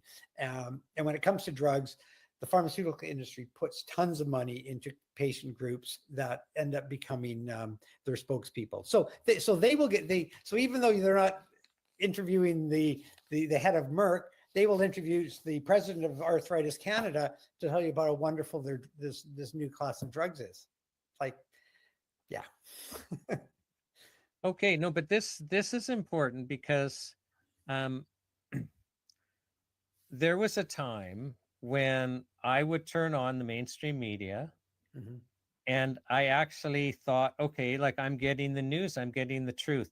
One of the big markers for me, Ellen, was the Kuwait War. So Iraq invades Kuwait, and I'm a young man at the time. My frontal lobe is still developing, and I'm watching. I'm just glued to the TV and watching CNN and all of this, and I'm beating the war drum because that's what I'm being told to do. And my word, when they came on and listened to this, people, how egregious this was. Yeah. When the mainstream media came on with how Iraqi soldiers we had gone into the neonatal care unit of a Kuwaiti hospital and taken the premature babies out of the bassinets to kill them. Yeah. And we have this nurse from Kuwait testifying about having seen this. Oh, I mean, I was enraged. Now, this was all fake propaganda. Huge propaganda. There was no nurse from Kuwait. That was the ambassador's daughter, Kuwaiti's U.S. ambassador's daughter, who hadn't been back home for years. Yeah. The whole thing was propaganda. It was a deliberate, created lie story. Yeah. To basically create, because they're still trying to get people on side and other countries on side for the first Iraq war to go and kick Iraq out of Kuwait. Now, so here I was, I bought it. I was enraged. Let's go to war. And then to learn afterwards that the whole thing was staged propaganda and it was that story was run on several stations and the others didn't debunk it. Yeah. And then you learn that, well, that happens time and time and time again. Yeah. But a lot of people, I mean, they might not understand that the media isn't kind of that, that called bastion of journalistic freedom that actually is going to go after everyone, regardless of who they are and regardless of who's paying their salaries through advertising. Yeah. Yeah. I mean, I think we saw a lot of that performative stuff during COVID, right? The trucks lined up with the bodies being put in New York or in northern Italy and so on, where it's like, where is this coming from? There was there was a different kind of war and they needed support for that war, and they manufactured a lot of it. Right. Even though the all-cause mortality didn't go up, like, but look, we're not. So the point is you're making the point that the media can't be trusted on drug safety and the like. Because Alan, we're talking about the third leading cause of death in Canada is prescription drugs taken as prescribed. Right. But my understanding is another leading cause of death is highly preventable medical accidents. A large part of that is just, the hospital administering too much of a drug or the wrong drug, or a doctor prescribing, one drug that contraindicates another drug. But the keywords, they're highly preventable. Right. Medical incidents. They're accidents, right? Yeah. Yeah. But it's a leading cause of death. So there was one risk analysis, I can't put my finger on it anymore, where Canadians were broken up into age groups. So, 0 to 10, 11 to 20, like 10-year age groups. And in every age group but one, the most dangerous thing you could do is drive to your doctor's office. That was the most, so for Canada, for Canadians, the most, except for a 10-year period of your life, the most dangerous activity isn't, scuba diving for the first time and skydiving. Yeah. It's driving to the doctor's office. Yeah. That's spectacular. Yeah. So let's talk about how drugs are approved, because you talked about on Vioxx, there's roughly 4,000 people in the double-blind clinical trial, but it was kind of underpowered for, heart conditions and the like. I think people just assume that if a drug's approved by Health Canada, that, there has to be these, double-blind clinical trials, and really we can trust the science. Just to use that term that became very popular a few years ago, is trust the science. Can you kind of share with us your thoughts on how these trials are, created, and how we could do things better? The main point is that the companies, for the most part, negotiate with Health Canada about what they need to get their drug approved. So it's about the regulator and the manufacturer coming up with a believable story that they can sell to the public, right? I mean, this is, so one basic fact that you need to know, and I hope this shocks people, is that the cost of regulating the pharmaceutical industry, both in Canada and the US, is paid for the most part, by the manufacturers. You just say, so what do you mean, Alan? Well, if you're a drug company and you want to get your drug approved, you got to pay thousands, possibly hundreds of thousands of dollars to the regulator so that they will, approve your drug. So if you're a regulator, you're a scientist working for Health Canada, who's your client? Is the client the Canadian public who expects a safe and effective drug to be given to them by their doctor? Or is your client a pharmaceutical manufacturer that expects an expedited approval for the drug with a believable story, with a plausible deniability if anything goes wrong, and so that they can get it onto the market and make good monopoly profits for a number of years? Well, we've set up a system where the manufacturers are buying the regulation, and come on, it doesn't even pass the sniff test. What we need, and that would be my form of maybe the final penultimate comment here, is that we need the regulator to be treating the Canadian public as their client, not the manufacturers as their client, because that would change things overnight. If I was suddenly in government, I would say, okay, well, the several $1 million that we get every year in Health Canada to approve drugs, we're going to cut that off. We're not taking money from the drug companies. We're going to increase everyone's taxes by $1 each, and we'll use that money instead to regulate our drug supply. That would change things overnight. Oh, so I want people to understand what you're saying. So Health Canada charges the pharmaceutical companies fees So when Yes. they submit a drug license application fee, like a complicated one, it's $250,000, just the application fee. Right. There's yearly renewal fees for each product on the market. Yeah.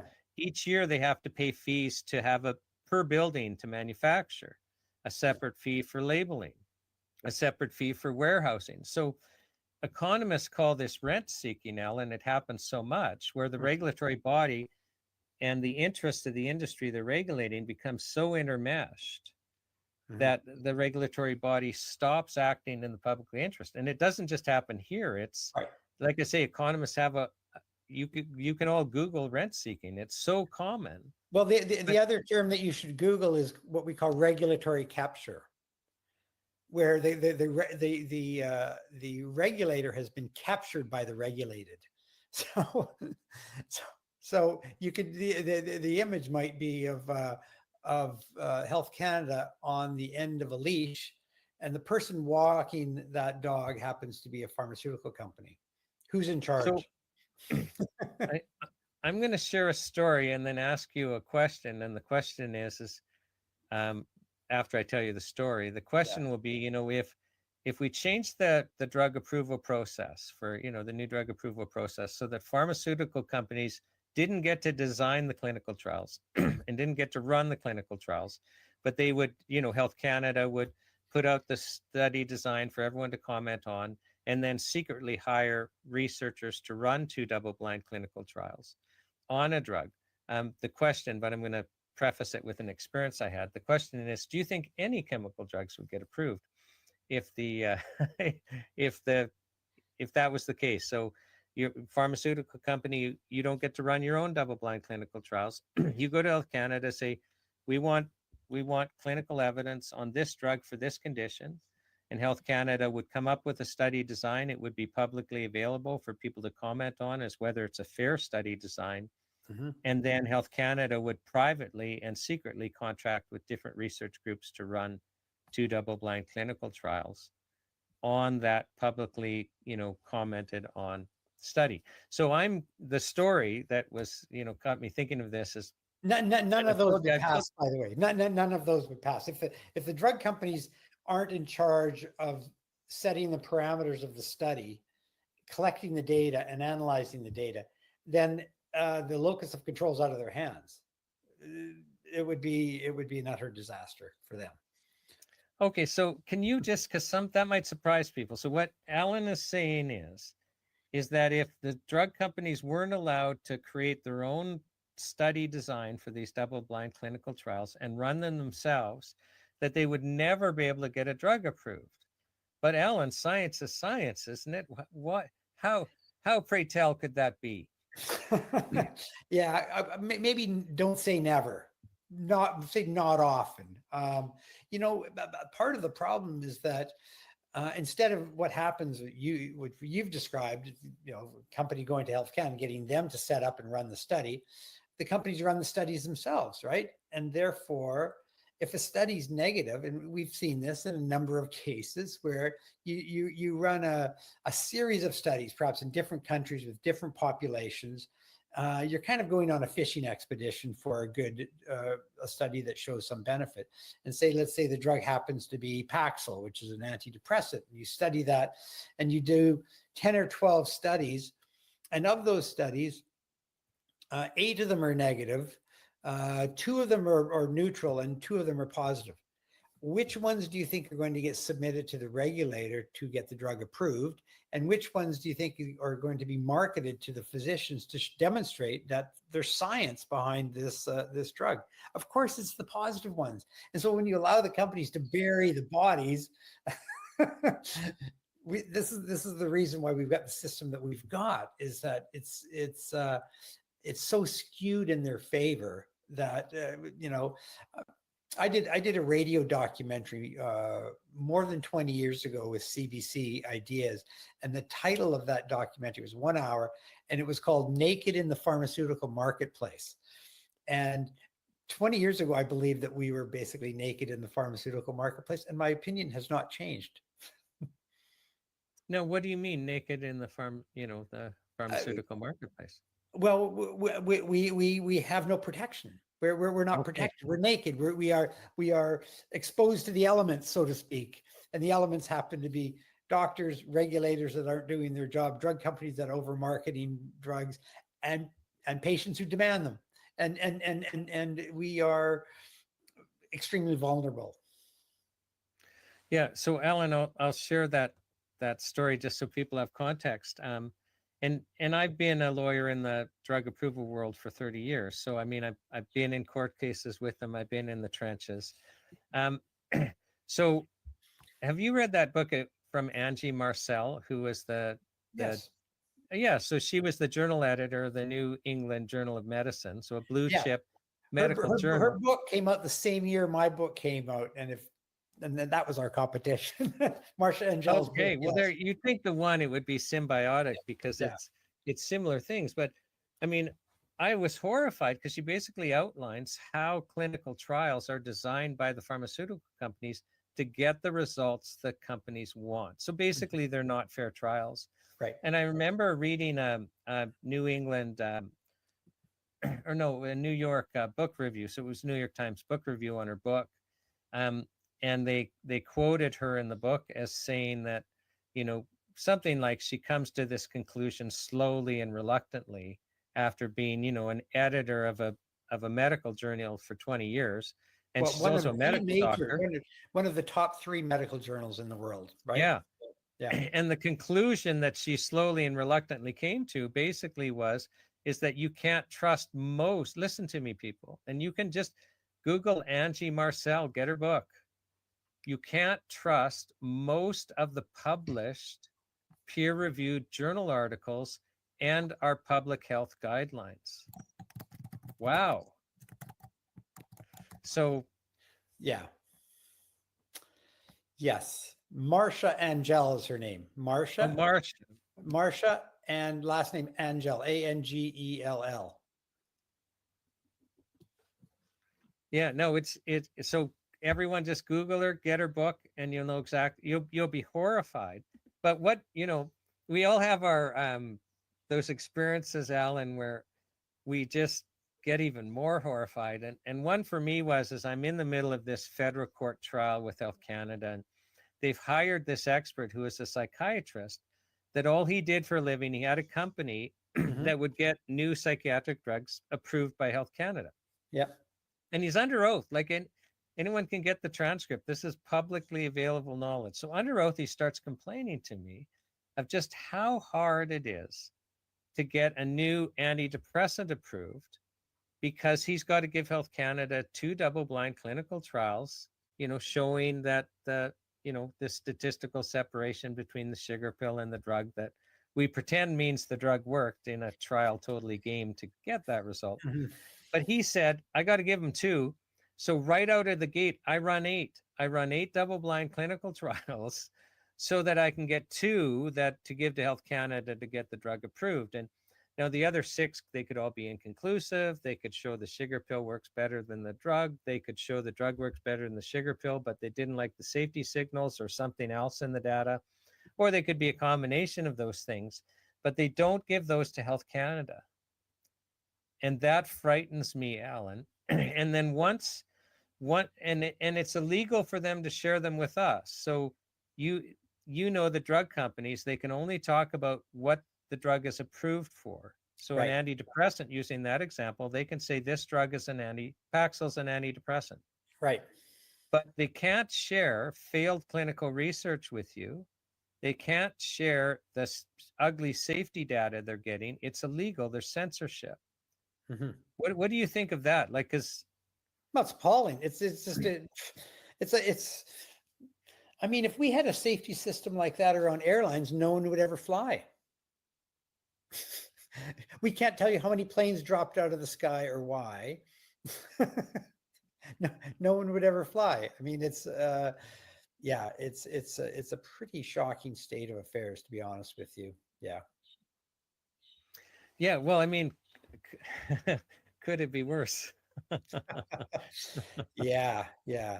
Well, I mean, again, we're living in this crazy time where it's hard to know what to believe. But one thing you always have to remember is you got to follow the money. And let me just leave that to your listeners. If they see an ad, they see an expert being interviewed about a drug, they read a newspaper article or see something on social media, you got to ask yourself, who is behind this, and why are they pushing either this theory of disease or this particular product? And most people want independent, scientifically verified information. They don't want marketing pitches, and frankly, too much of the discourse around drugs are marketing pitches. Mm-hmm. Yeah. Well, Alan, I'll give my last question that I ask everyone then. Okay. Unless you think there's something else that we need to cover. Yeah. This has so far been a fascinating conversation. But the question I ask everyone at the end is what's your message to Ottawa? Isn't that a great question? Yeah. Mine would be kind of tacky. I'd probably say, do you mind getting out of bed with the pharmaceutical companies and doing your job on behalf of Canadians? That would be kind of my bottom line. And if you can't stop taking money from the drug companies because you're addicted to it, stop meeting with them, stop having coffee with them, stop having, read their regulatory submissions, but limit your contact to the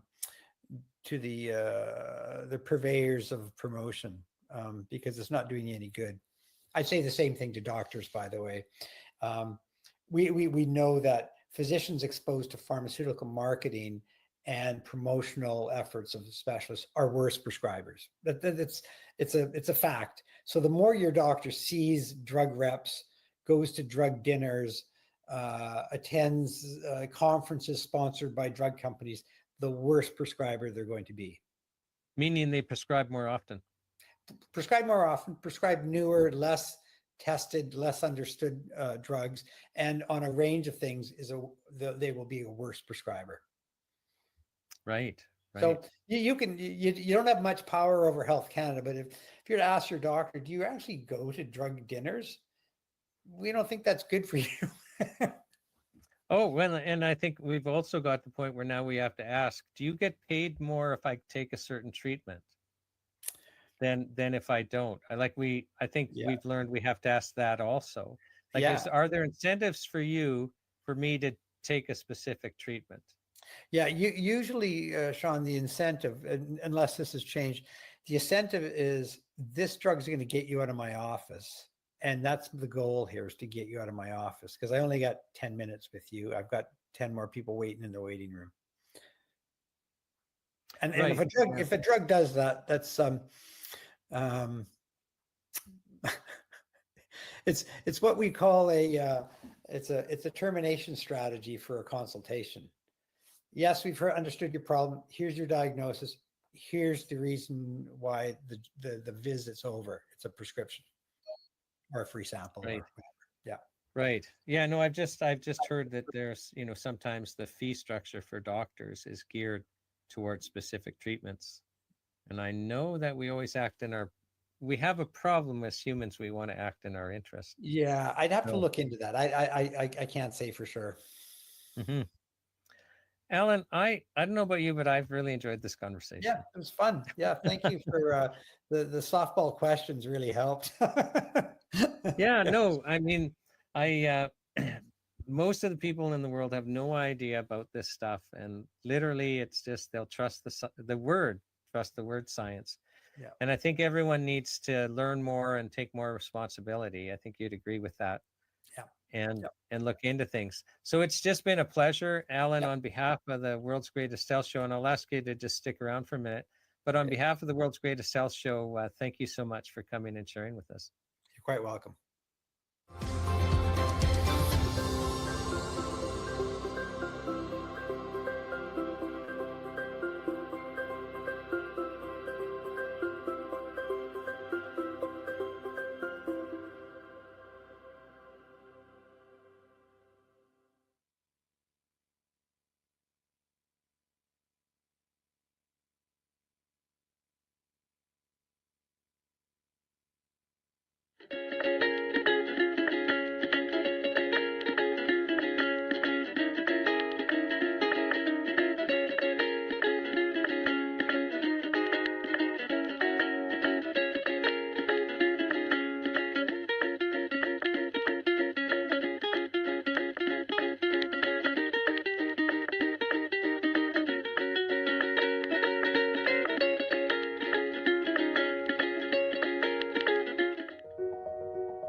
Hello and welcome to the world's greatest health show.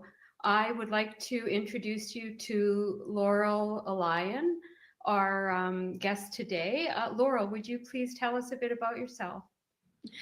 Well, thank you so much, Tony. I so welcome this opportunity to be here. This is such a great project, and you know, my journey started well over 30 years ago, and my passion for why I'm here continues on today. So I'm coming in from Saskatchewan, outside of Saskatoon, prairie girl, and you know, I think the people on the prairies were really well grounded in how we live our lives, and that's one of the things I appreciate about living here.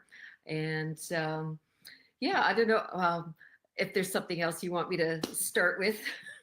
I think that's great. We just want to welcome you here and have everybody get to know a little bit about you. So now that we've gotten that out of the way, would you like to start by telling us your health story? Yeah, well, truly, it really did come to the surface well over 30 years ago with our first daughter who had food allergies, which really started altering the way we looked at what we were eating, what was in the package, and how we lived. So it was that she was allergic to, basically it came down to processed foods. And it came out through her behavior.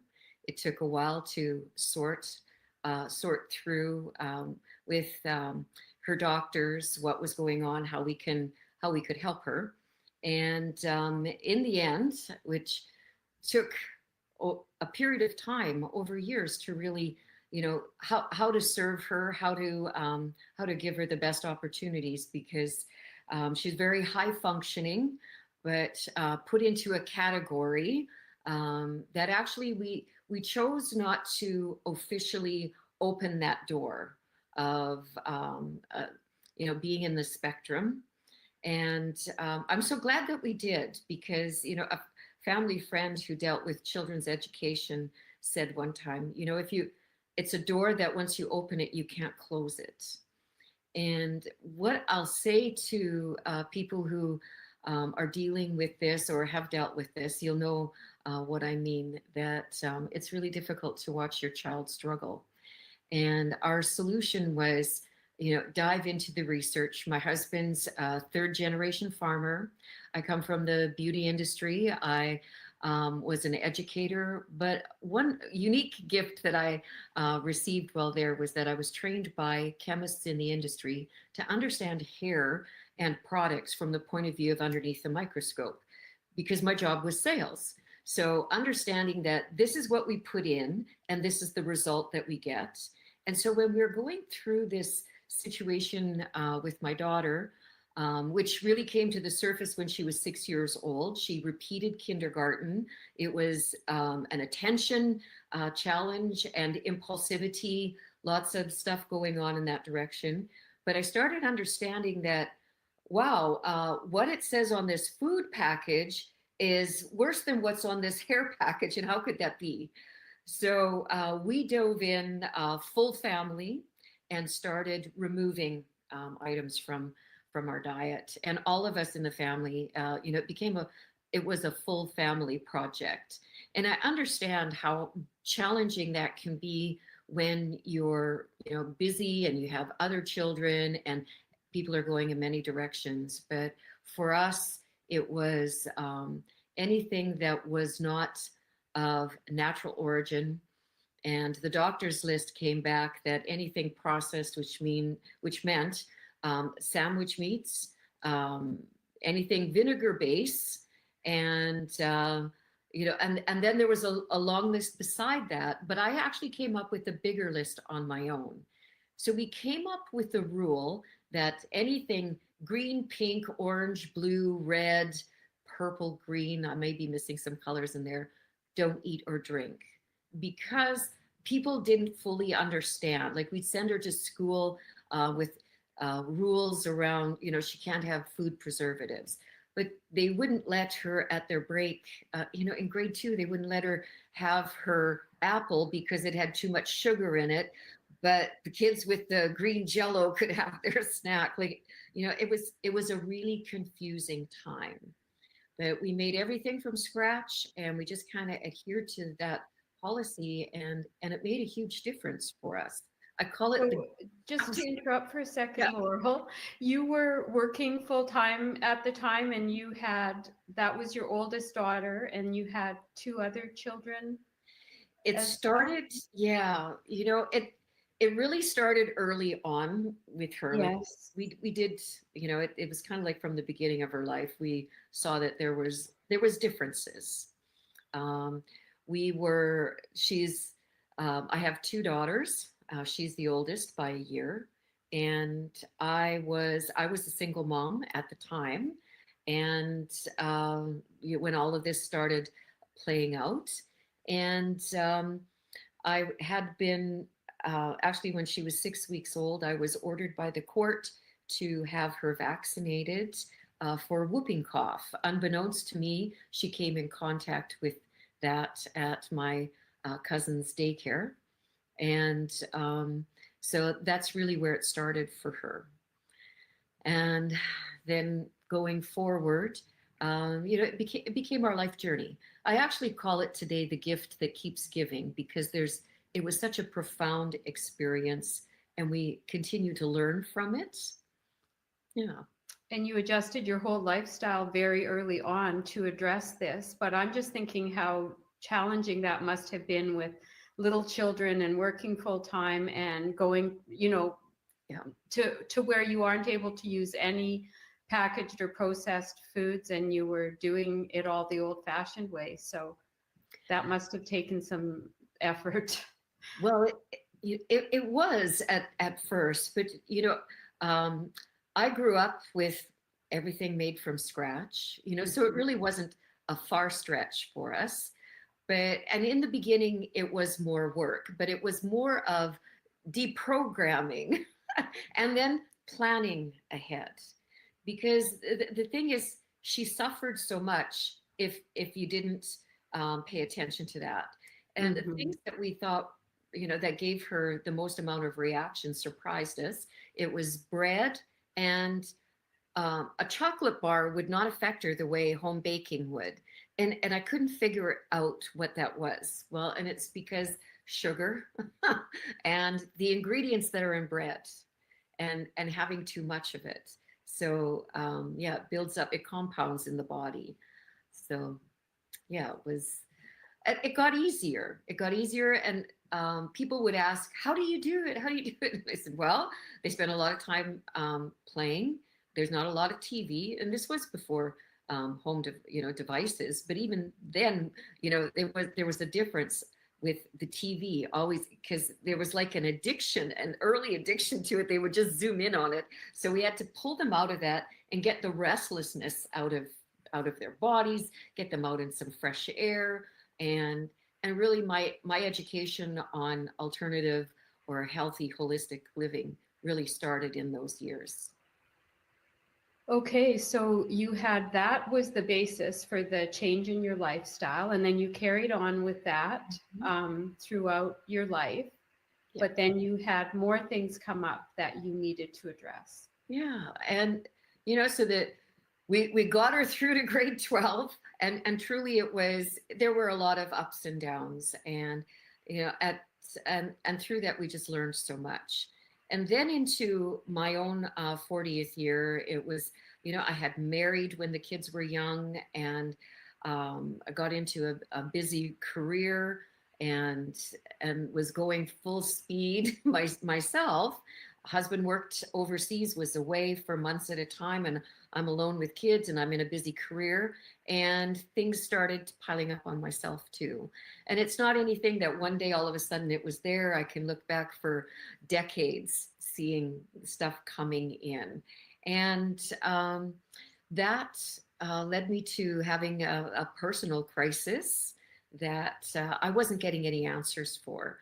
And so in my own self-study, I found many different modalities. I had many different doctor's appointments. It's really started early in life for me with endometriosis, but I was not diagnosed until I was 32. And I'd had several surgeries. And even after being diagnosed, there were more surgeries. And the struggle to keep or let go of the uterus was a big discussion. And finally, by the time I was 42, I had well over a dozen surgeries, exploratory and so on and so on. And I've been hospitalized many times with unexplainable pain. The last time I talked with the surgeon, he had his thought was, maybe we could go in and do another surgery, and maybe we'll find something in this. Maybe there's something that happened when you were birthing your children that something didn't repair. It was like we're at a long end of treatments and protocols and surgeries that I really felt like it was grasping. And my last procedure was really very cold and very dehumanizing. It felt and I won't explain it here because it's that part. It's really so personal that, but so many people go through it. I finished that treatment, and I went and sat in my car and I just cried. I really did pray, because there's got to be another way. There's got to be something else. And it took time, but I did eventually find different ways to deal with it.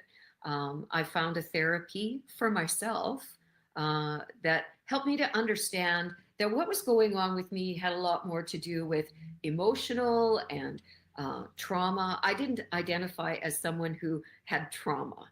And often people that have trauma are like that because we suppress it. And actually it's generational trauma that I understand now. So I became a teacher of psychosomatic therapy, which is a really deep process that teaches you to understand how you've come to be in the shape you're in. So I started taking people into a 10-day retreat where I taught the certification process. And then my students would be with me for, in an apprenticeship or a training program for a year or 2 years to continually learn this process. So I was totally immersed in this for years, a front seat to watching people transform through understanding the emotional connection to what was going on in their body. I've seen such amazing things happen for people.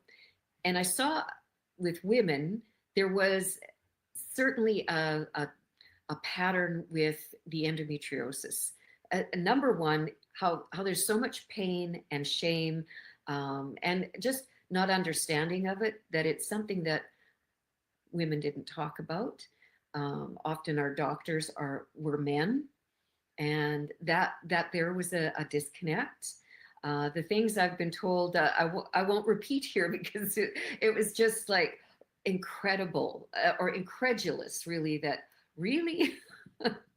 So a lot of no solutions where I felt I was supposed to go looking for a solution for myself. And today where I stand, that's one of the most important things that all of us, it doesn't matter what's going on with us, whether you're in a state of dis-ease or discomfort or not. We should understand what's going on in our body. And so we've kind of all adopted this, many of us have adopted a mentality of, a quick fix, or, there must be a pill for that, or I'll go to the doctor. Whereas in our house, we check in with ourselves first. I've rarely seen my doctor over the years. And it wasn't until in my 60th year that all of a sudden, every decade brings new things. And 50 was awesome. 40 sucked, 50 was awesome, and 60 was, what's that all about? food. So a new depth of learning came through that time. And I'll just say I'm also a teacher for over a decade of yoga and Yamuna body rolling. So all of my work really has been about in the body. And today I really do focus on women's wellness. And because I've been through so much and I work with so many women anyways, that it really doesn't surprise me that so many carry such privately so much pain. So I learned in those years that there definitely is an emotional response in the body to what's going on. Psychosomatic therapy trained me to read physical bodies. It's not anything psychic. It's about understanding how the shape or the form comes to be based on, the emotional expression. So where the inner world meets the outer world. And I started, I had a lot of practice over a decade, and I could read, quite easily what's going on with people. It's not anything that you tell someone off the bat. It's something I do shut off. But it's when the red flags come, and it'll be like something someone says, like when they're talking about their health issues or the negativity, or it's in the way they walk, or a gesture that they're doing. I always say everything can be explained through the body. And honestly, if we start looking at our body and what's going on, we start seeing things a little bit differently. So then were you able to really pretty much resolve your endometriosis with the body work and the psychosomatic work that you were doing? Well, really interesting. I expected it would be a miraculous closure at 42 when they finally removed my uterus. Okay. And that wasn't the case. I continued for years to have cramps as though I still had a uterus, as though I was still in cycle. So in these recent years, I've gone to a deeper level of it for myself with taking hair tissue mineral analysis training. And because I worked with a live and dried blood specialist for a while. Actually, she was a friend of mine, and we did many analysis together. And I saw that there was a psychosomatic way that she could read the blood, the way I could read bodies. So in my search in my 60s, when my doctor wanted to put me on statins and I loudly rejected, I had to go into another deep dive. I had many blood tests done, and that you're in the normal range, that kept coming up my whole life, in particular with my thyroid. So that really motivated me to find some more answers, because I wasn't going on statins. In the EU, they don't recognize statins as a treatment. And so I found the hair tissue mineral analysis. And when I got my own lab reports back, it was just, it was confirmation that what was going on with me was dominant parasympathetic behavior in my body. And that was what I was dealing with when I found psychosomatic therapy. And that my thyroid was highly out of balance. I was hypothyroid, which I knew I was, but they always said you're in the normal range. So for me, it was easier than most to go into reversing this. And it's something I'm still working on, because it's about the patterns in your body. And the reason the hair tissue mineral analysis is so effective over a urine or a blood exam is because it gives you a longer history of patterns at a cellular level in the body, whereas urine and blood are kind of like a 24, 48-hour period. But when you get to look at a month or 2 months, or even 3 months in the patterning in your cells, you start looking at what's happening there, the relationship. And so I'll just kind of quickly show you, that's a lab report, but that doesn't say anything. It's about understanding the interaction. So you can't just look at it like that, oh, just take a pill for that, or you're high in magnesium, or you're low in zinc, or it doesn't work that way. So I started looking at, okay, so what am I taking? And I pretty well had everything I needed in my supplement cabinet, but I wasn't taking the right forms or the right amounts or the right times of the day. And in my food patterns, it was looking at what I needed to adjust there.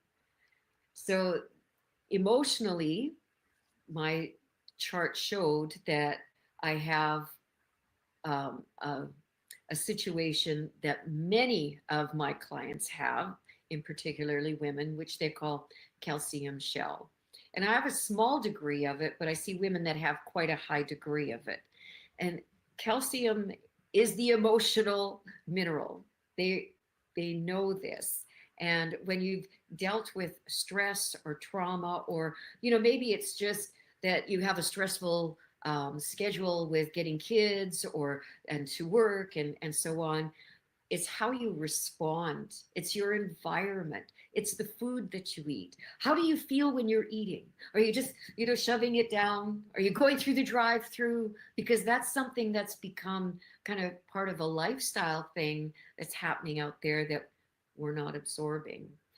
So what I learned about hair tissue mineral analysis and how revealing it is very early on in my training was that it responds to our emotional state and our environment. And calcium shell in particular is part of that part of me that is the parasympathetic dominance. So I need to be aware of how I suppress my emotions. You'll have signs of it if you are gaining weight or are having challenges with thyroid, and you're suspicious of it, but you don't get proof of it. But the body is proof of it. How do you feel in your body? If you're tired all the time, if you have brain fog, there's a long list of potential symptoms to it. And for those listening, don't just run out and get another supplement for it, because it's totally different once you look at what your lab results say. Because at a cellular level, it's the truth of what's going on in the body. So you can be taking all the supplements you want, like I was, and like many people do, and it's like it's not doing anything. I have high magnesium count and actually high potassium, but my body's not receiving it. So I've been taking all of these supplements and my body's not allowing me to get the benefits of it. So it's a matter of looking at, what's going on in my everyday life. I gain weight by suppressing and not eating enough. So it's an emotional thing. And it makes sense to me because when I was younger, I struggled with it. Overweight, underweight, so that pattern was already in my cells. So I think I was going to say something else. The brain fog, I'm still working on the brain fog, but that's one of the things that truly has been such a marked improvement. So what was the most significant change for you in terms of supplementation then once you did this testing? What changed for you most significantly? The emotional state. Mm-hmm. And, because, there's the understanding of emotional eating, because I used to think that we eat because we're emotional. But what was going on with me is that because so much was bio unavailable, I'm eating because I'm starving. My body is starving. So the more that's going on, the more isn't going into my body. Calcium shell is also that you're in a protective mode. So the calcium that your body's not able to absorb goes into your organs, your tissues. It also draws off of your bones and your teeth. Like there's all these dynamics. You'll have different degrees of it depending on where you are in your wellness. So you And- must have changed the combination or amounts or types of minerals that you had previously been taking. You made those changes through this process, and then you are achieving the results you want in terms of the health changes. Is that accurate or? Absolutely. Yes. And you know, I'll just speak to you for just a moment about, you know, the trends out there, because we'll hear something and then we jump on it, and there's lots of information out there. But the detox, that was me. I was thinking, well, geez, maybe if I just do another detox, I'll get such a tremendous response because I eat clean. I couldn't believe my doctor was saying I had high cholesterol because I'm plant-based. I don't eat fried food. Everything is whole food. And, you know, it was all of these things. So I go into a detox like many do. And I ended up in a healing crisis, the Herxheimer effect. So I ended up really sick. And that really, it was that point where I found hair tissue mineral analysis. So yes, everything has changed. My emotional state, how I feel calm, because that's one right off the start, that people that are sensitive, and that certainly is me. I'm sensitive, and even hearing it can make you feel aggravated because don't tell me I'm sensitive. So there's a softness and a hardness or a bitterness that's an emotional state that's connected to all of that. So yeah, there's so much to look at. And so through the whole journey with my daughter and with myself, and you know, I've yet to be asked when I go to my medical appointments, you know, what kind of food I eat. You know, like I understand that it's like that really is such an important part of it, that, and that we live in a time where our soils and our food, because of the way it's processed, is mineral deficient, and minerals are the spark plug of the cell. So if you're mineral deficient, it's, you know, there's a whole chain of events that happens off of that. Even how sulfites in packaged lunch meat is affecting people. And globally, when I gather with the other functional nutritionalists and functional medicine experts in this field that I'm in, they talk about, you know, the social behaviors that are connected to mineral deficiency and how they're seeing it in young children. It's alarming. It's alarming. Yes, it truly is. Mm-hmm. Okay, well, Laurel, I think we're going to wrap up. Is there any last thing that you would like to add? Yeah, well, thank you, Tony, so much for what you're doing to share the message. And, you know, it's really important for us to have a voice, to be our own voice, to have true sovereignty of our body means to really connect in and become aware, be really conscious about what it is we're putting in our mouths, what it is that we're surrounding ourselves with in our environment, and to be able to have the right to choose what it is that we put in our bodies. Well, and that brings me to the last question, which is, what is your message for Ottawa? Yeah. it's our right as Canadian citizens and taxpayers to be able to walk into the health food stores, to the practitioners with alternative therapies, and to choose the supplements that we put in our bodies. Regulations that make that impossible to access or make the cost of it so far out of reach is just, that should be illegal. We deserve the right to choose. And our health is our birthright, and our Canadian citizenship should ensure that too. That's a great message, Laurel. Thank you very much for that. Thank you for your time today. I really appreciate it. I'm sure your story has given, is going to give a lot of thought for people. So thank you so much, Tony.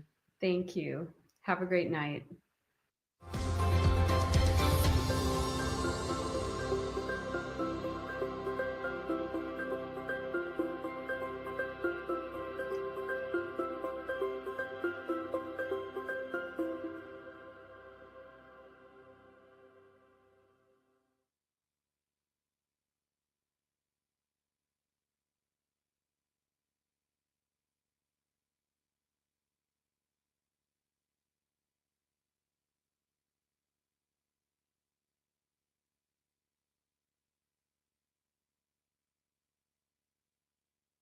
How long do you guys want to stay here? Because I can talk lots.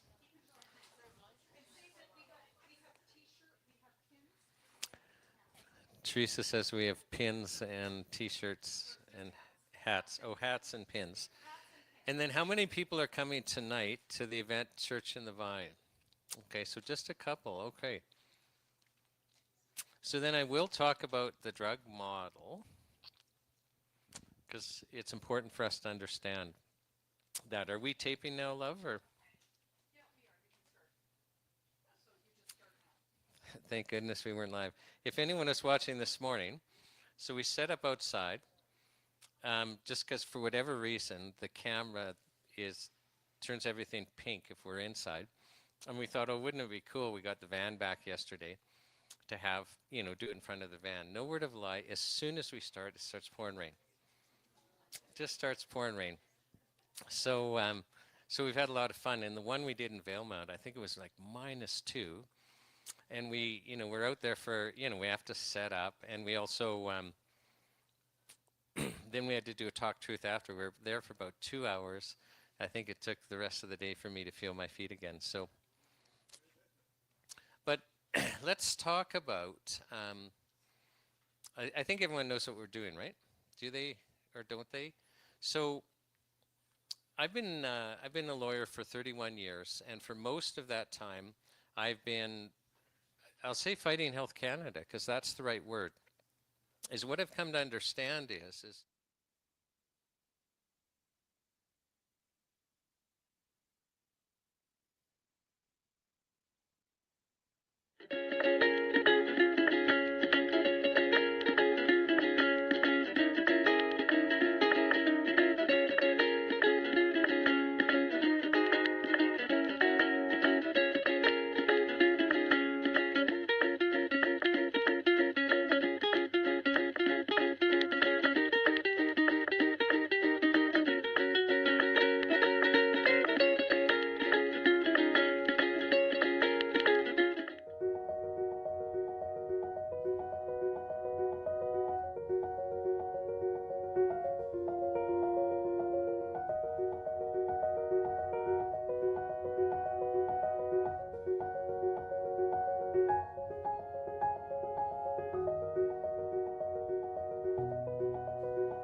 Welcome to the world's greatest health show. My name's Shawn Buckley. I'm with the Natural Health Products Protection Association, and I'm very pleased to have as our next speaker, Dr. Marion Ladurette. Marion, welcome to the world's greatest health show.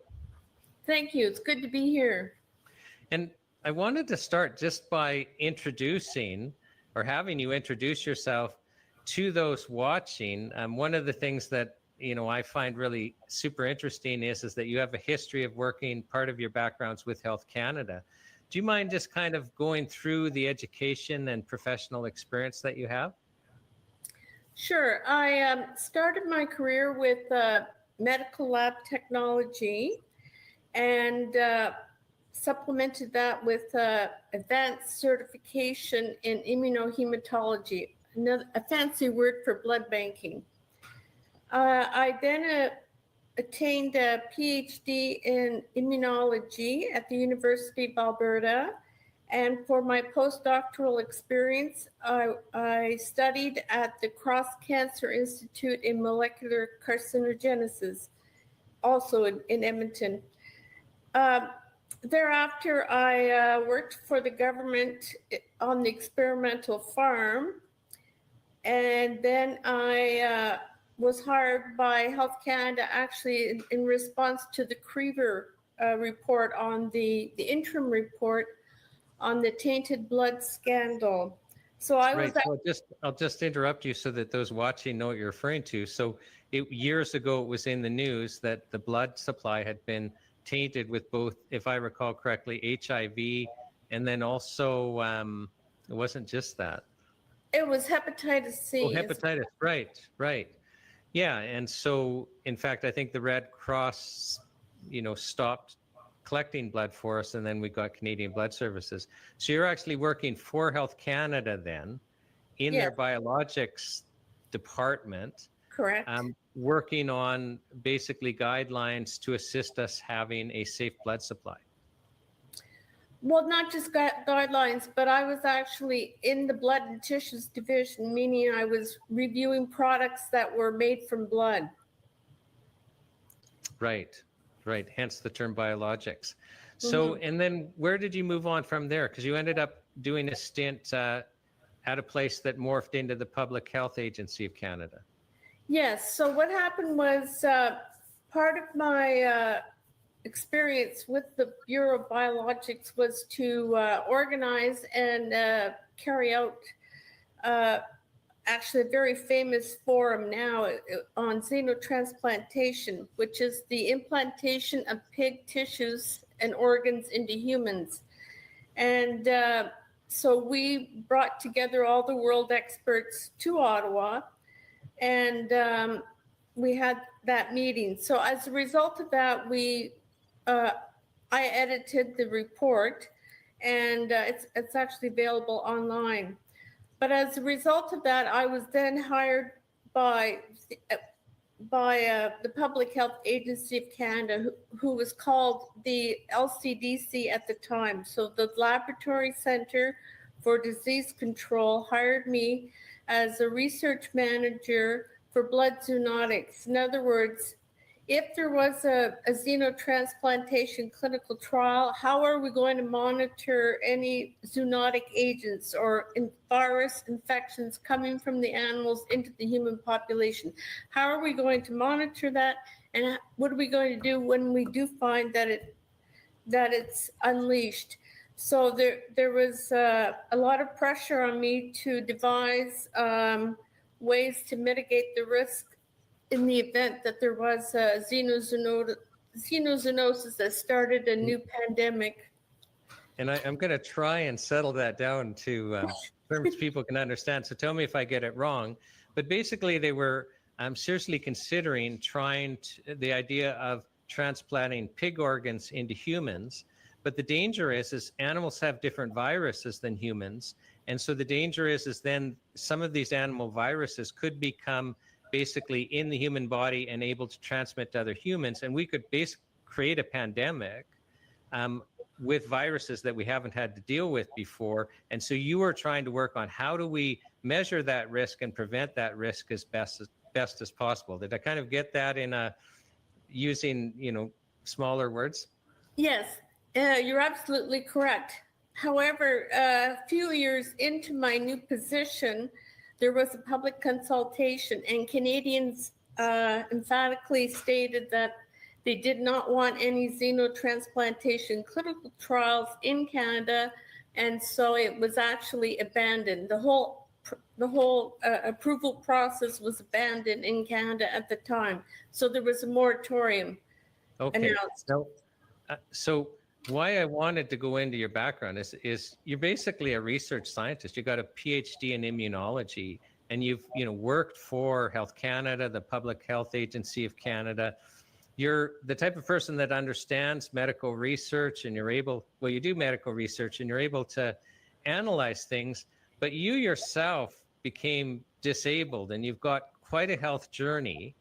And do you want to share that with us? And where your background's important is it's not like you didn't understand medical science and what could be available, but you found yourself, literally disabled. Do you want to share your journey with us, your personal journey?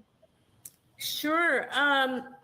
Yes, it's a bit ironic, my story, because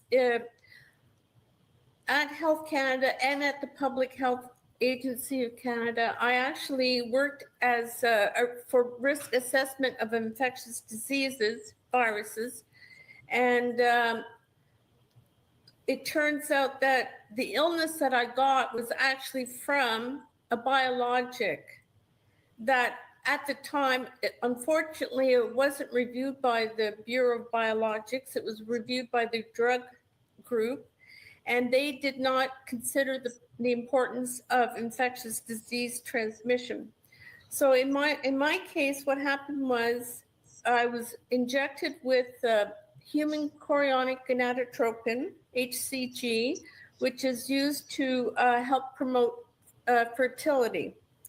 So I got this injection, and then 4 months later, I suffered a case of hemolytic uremic syndrome, where I was actually bleeding from all parts of the body, and due to 30% of my red blood cells being fragmented, I was having problems breathing. Nevertheless, I did recover in a few days. However, about a week later, I had a mini stroke and lost my reflexes in my left arm. At that point, my doctor sent me, this is in Alberta, sent me for physiotherapy. The reflex didn't come back until about 2.5 months later, which was the day before my appointment with the neurologist. So when I did see the neurologist, he said that he could still see some of the damage that had been done, but that I had had some kind of viral infection, and but it was over, so not to worry about anything, and my reflex came back, and I could use my arm as normal. But later on, it actually took a couple of years. Later on, I was developing insomnia, brain fog, fatigue, post-exercise malaise, etc. And it worsened in 1997.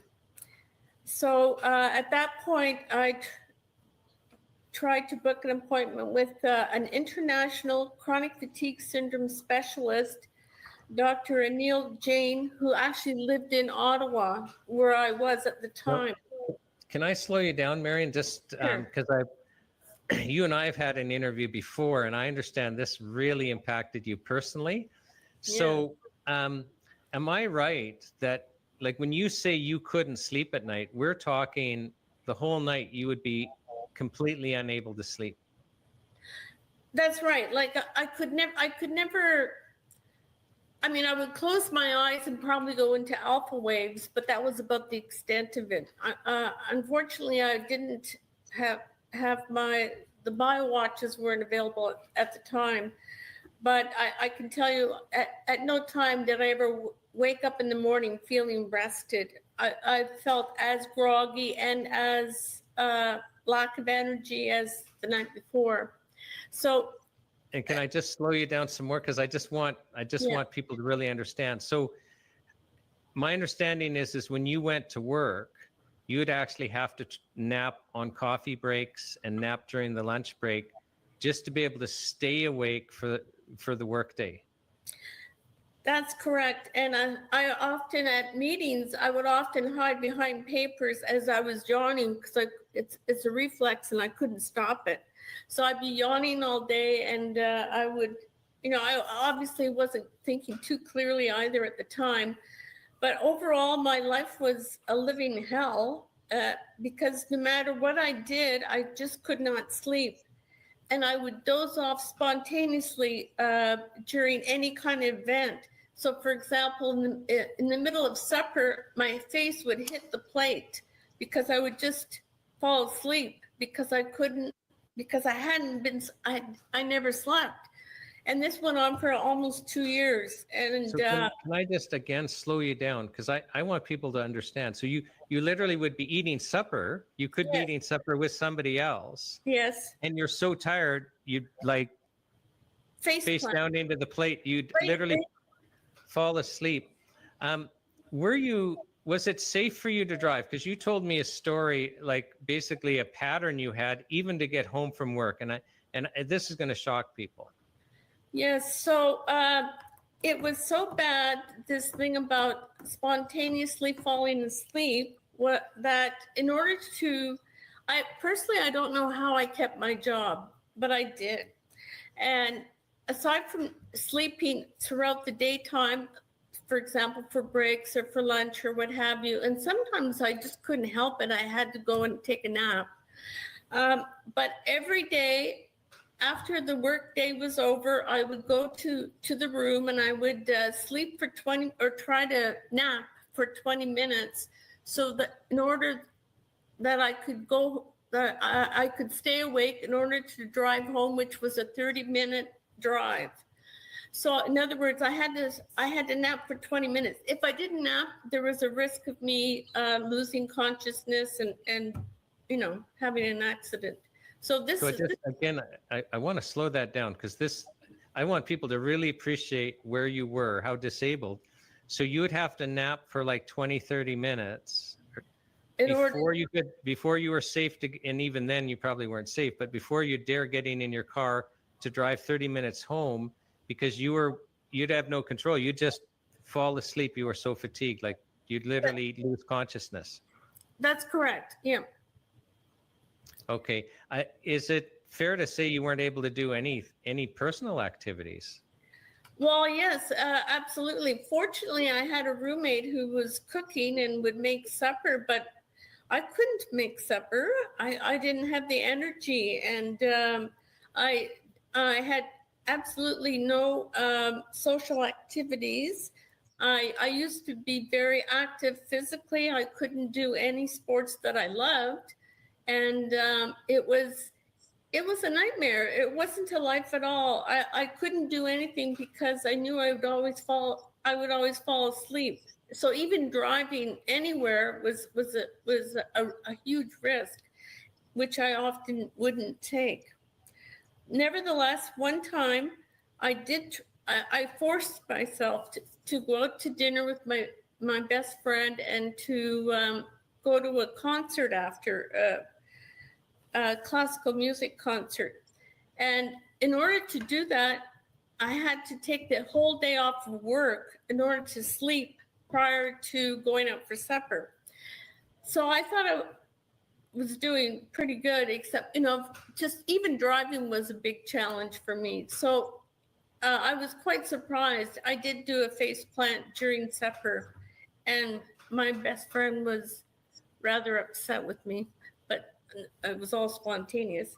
And then when we did get to the concert, and I know my eyes would have been drooping by then, but we were there, and of course I napped all during the whole concert. So after that, I didn't try to force myself to do anything because I knew it was impossible. So I had no life. And I have no idea how I managed to keep working at the time, but I did. I don't know. But anyway, after this incident where I really forced myself to go out and do something and I couldn't do it, I got very depressed. And at that point, I have to say, suicide looked rather attractive to me. Isn't that so? Your life is just so awful that you start at least thinking that, you know, I understand why people commit suicide, right? Yes, absolutely. But I am a strong person, and I am a fighter. So I managed to hang on. In Now, the meantime, sorry, I was just going to ask, what's happening medically? Because I imagine you're reaching out for help from your doctor to try and find a solution to this. oh, absolutely. I was referred to one of the world specialists in chronic fatigue syndrome, who is in Ottawa. Actually, we had two in Ottawa, and but I had to, in order to see him, I had to go through the sleep lab, which is 2 nights of overnight stay in the sleep lab. Unfortunately, it was brand new, and the room was not ventilated. And to stick the electrodes on your head, they would use about 1 inch of glue for each spot, and there were about 6 spots. So there I was trying to get a sleep recording, and I was high on the glue. So of course I didn't sleep for 4 hours. So 4 hours into the first cycle, they got on the PA system and said to me, "Mary, you're not sleeping." And I said, "Yes, because I'm high on the glue. My head is spinning around." Anyway, so the next, they do it 2 nights in a row because I guess they know that the glue is upsetting the ability to get a proper scan. So the second night, I was still dizzy from the glue, but nevertheless, the two nights were accomplished. And trust me, the recording would not have been informative whatsoever. But the problem there was they had put the same date on the 2 nights recording, and my doctor was waiting for the 2 nights of recording, not 1 night. And so, okay, so I just got delayed by at least 9 months. I was delayed before I got to see the specialist. okay, and you're disabled the whole time. Oh, absolutely, yeah.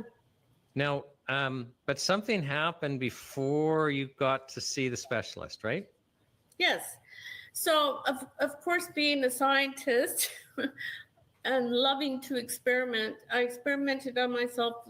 I tried many different things that were rumored or were apparently in the literature at the time for treatment of chronic fatigue or insomnia. And so I tried various things, but nothing worked. And then one day I just happened to be somewhere, and a friend of a friend I was talking to at a gathering, I think it was a picnic, and this lady said to me, well, why don't you try St. John's wort? And she wasn't an MD or an ND, but she was convinced it would help me. So I tried it. And the first night that I tried it, which was 600 milligrams of St. John's wort from Jamieson's Labs, which is a Canadian company, I actually had my first night of sleep in 2 years. And I woke up refreshed. And it was just an amazing, wonderful feeling that you know, my dreaded life was over. I knew I could carry on and have a normal life, which I did do. So what year was that when you came across this St. John's wort? It would have been fall of 1998. So just before I got to see the specialist. Okay, so, and can you tell the viewers, what is St. John's wort? Okay, well, St. John's wort it's a plant, and it flowers a beautiful, I grew some in my backyard for a while. It flowers around St. John's Day, St. John's Day in St. Jean Baptiste on June the 24th of every year. So that's where it got its name. Okay. it's a source of a whole pile of really good polyphenols, which are good for you. So the flavonoids, and in this case with St. John's wort, it has a couple of special ingredients. Hypericum is one, and hyperfluorin is the other. But it does it has a lot of different things that are good for your body. Right. So when you say you're taking St. John's wort, you're not chewing the plant. It's basically you were buying Jameson's product, and they would basically extract, whatever's in the plant from the plant. Like it was just, I'm not familiar with their product, but likely they did an alcohol extraction or something. Sure, and they standardize it based on the level of hypericum in the sample. So while it contains, we'll say, hundreds of ingredients, it's all based on what is the level of hypericum in that sample. Okay, and I just wanted people to understand when you say, well, I'm taking St. John's wort, that so you're taking a standardized, extract from a single plant. And you were saying the first night you took it, you slept. Yes, it was a miracle. It was a miracle. I can't express the feelings I got when I woke up the next morning and I was refreshed. It was God gave me my life back. So you kept taking it, and you basically, your life became normal. Yes, of course it did. And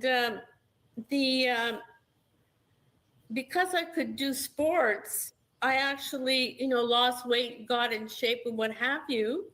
But I have since read that the hypericum or the St. John's wort can actually help one lose weight because it has beneficial effects against diabetes. And I'm not diabetic, but it's right. So fortunately, not only did I get my life back, but I was no longer depressed. And St. John's wort happens to be noted for treating mild or moderate depression. I was able to play sports, so all the fatigue went away. I lost weight without dieting. I thought it was because I was doing sports, but it's probably other benefits of St. John's wort. My acne disappeared. I have what's called genetic hypercholesterolemia, which means I have genetic high levels of cholesterol. So my skin is very oily, and I was never able to suntan because of the sun protection from all that oil all over my body. So now I could actually probably maintain my vitamin D levels simply by taking St. John's wort, because now I could suntan. And so there were all these benefits that I didn't even have before for my genetic condition. It never bothered me, my genetic condition, but it just seems to help all around. Can I just flesh this out? So when you're talking about acne, my understanding is literally you'd have on any given day as an adult, like 5 or 6, big pimples on your face. Like it was a chronic problem. It was a daily problem for you. Oh, absolutely. Yeah. I mean, I used a lot of makeup. Right. Yeah. And so that's even, it's just a self-esteem thing. I'm not ashamed to say I'd feel self-conscious with 5 or 6 big pimples on my face all the time as an adult. So that was like another benefit that just happened to you. Oh, absolutely. Absolutely. Sorry, go ahead. Well, I wanted to get back to just the main thing and allowing you to sleep, because you had described to us literally being disabled. Like you couldn't go out at all. You couldn't even make supper. You had to have a nap before you could drive home from work because you'd literally be afraid of losing consciousness. Am I right? All that just went away and you became normal. Yes, overnight. It wasn't even 24 hours. Yeah, and you were becoming depressed and suicidal, because Yes. you had no life. So, but you did go to the sleep expert eventually. You've already cured yourself basically with St. John's wort. What the medical expert had some interesting things to say about what treatments were available medically, and I want you to share that with us. Sure. So when I went to see Dr. Anil Jain in Ottawa at his clinic, I was so happy to get there because I knew he was the international expert, and he had helped to write the Canadian consensus statement for the definition of chronic fatigue syndrome, MECFS. So I was very excited to see him. But when I got there, after telling him my story and what had happened and clarifying that I had found not a cure, but a treatment that worked day in, day out, 24/7, he told me that I didn't have chronic fatigue syndrome. He told me I had, and I said, well, what do I have? And he said, well, you have chronic fatigue. And I said, oh, I'm so happy that you were able to distinguish the two. What is the difference in treatment? To which he said, there's no difference. And I said, oh, okay, well then what is the treatment for chronic fatigue syndrome or chronic fatigue? And he looked at me straight in the eye and said, there's no treatment. And this is a Canadian expert who helped actually, establish the definition for these conditions. That's correct. That's correct. And then, which disappointed me to no avail, because I knew I had chronic fatigue syndrome. In fact, later on, because I was associated with the Dr. Diaz Matoma, who ran the virology group at the Children's Hospital in Ottawa. So he was a virologist who was actually studying chronic fatigue. And at first he wouldn't believe me either, because I didn't look like I had chronic fatigue because I had been under treatment. So I volunteered to go off the hypericum for over the weekend.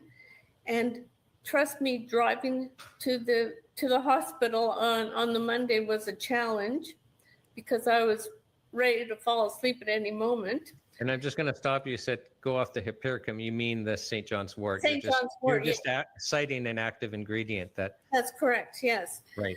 So when I went and I did all the studies, all my parameters for the blood tests to confirm the chronic fatigue syndrome, I was right smack on the median of everyone that he had studied. In other words, I was a perfect alignment with what he had established for chronic fatigue syndrome. So in fact, Dr. Anil Jain was wrong. I do have chronic fatigue syndrome, and I still have it to this day. Yeah. So, but you have a normal life now, and you've had a normal life since you started taking St. John's wort. Now,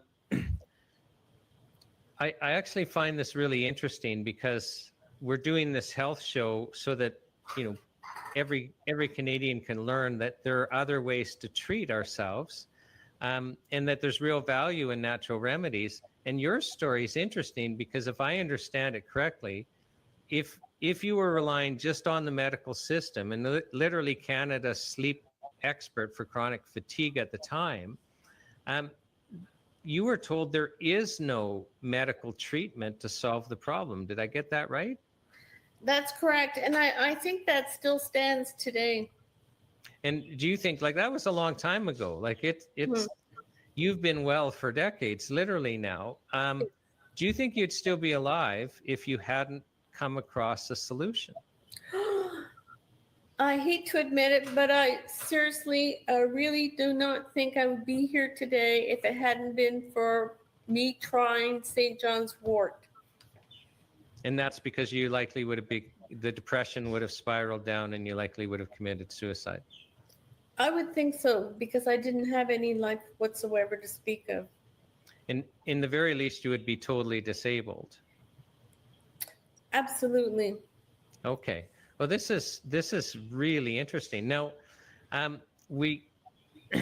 is there anything else on your journey? And then I'm gonna, that sticks out, and then I'm gonna segue to the question, what would your message be for Ottawa, for our MPs that we're asking to, let's bring some reason to here and protect our access to these products. Message to Health Canada. We're kind of bunching that into Ottawa. Do you have a message for Ottawa, and is there anything else you'd want to add to your story before we get there? Well, I think one thing I kind of didn't go into that I missed, and I think it's important to realize, the HCG that started this whole process, it probably transmitted a virus from the preparation. Now, HCG is made from the urine of pregnant ladies. Now, because I worked at Health Canada, of course, I looked into the viral inactivation studies and the screening of the donors for the urine samples that were going into to make this blood product. So when you think about it, urine is just a filtered blood. So all the blood regulations should have applied to this product at the time that I was injected, but it didn't. So as a consequence, and the pool size was extraordinary. It was, I think it was, and I'm just going to bring you down because we're totally going somewhere else now. Okay. Like the regulation of biologics. Well, what I'm saying is that there may be lots of other people out there who were 38 years old and diagnosed with chronic fatigue syndrome.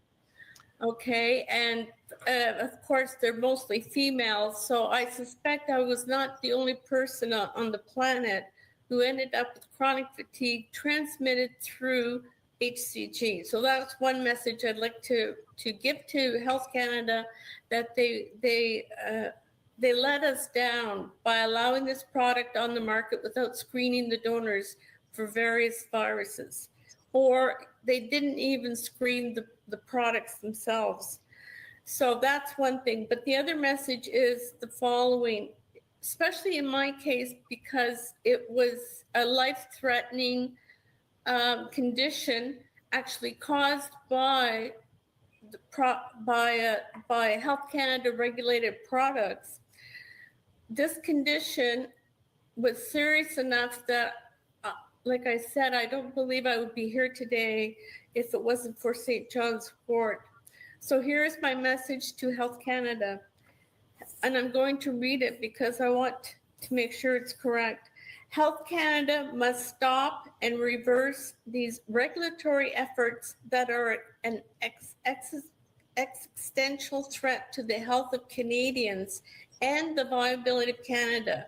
Instead, they must ensure that the natural health products are regulated as foods, and they must enact the Charter of Health Freedoms to guarantee Canadians the right to bodily autonomy, the freedom to make their own health care decisions, and the freedom to publicly discuss our health care choices. Well, I thank you for sharing that. We ask everyone, and as you know, everyone's free to just say whatever the message is. But one thing that's frustrated me, and it's one of the reasons we're putting on this show, is it's one thing to say let's manage risk, but if we want good health outcomes, we also have to understand people are getting benefits from these products. And Marion, I've really enjoyed you sharing your story because it's interesting. Like, you're super credentialed, and you're in the health field, and you've worked for the regulatory bodies trying to protect people, and you're basically only alive, and you're not disabled because of a natural health product. And if we're going to regulate them properly, we also have to take into account the benefits that people are receiving. Like, let's not look at the risk of St. John's Wort, which is absolutely minimal. So thank you for sharing with us on behalf of the world's greatest health show. I sincerely thank you for sharing your story with us. My pleasure.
just turn off their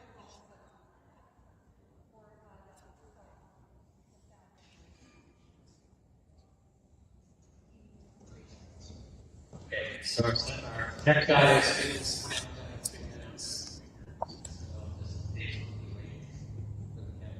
but yeah, please turn your cell phones off. Aside from the fact that it's a distractor when that happens, isn't it absolutely amazing? And if you had asked me 20 years ago, was there any way that people could be manipulated and carry microwave transmitters? I would have said there's not a chance. Not a chance. Here we are. So you have to, for this online house show, watch Dr. Megan Adams. There are two presentations, one on electromagnetic radiation and one on very electricity, which is supposed to be even know what I'm talking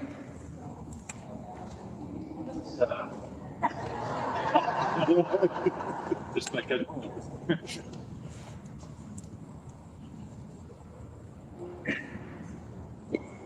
yeah, the online audience is very important. So I guess I do need to stand in the proper place. How close? I like to face when I talk. And whenever I'm in Speaker of Canada, it's just murder. Because the stand there is the issue.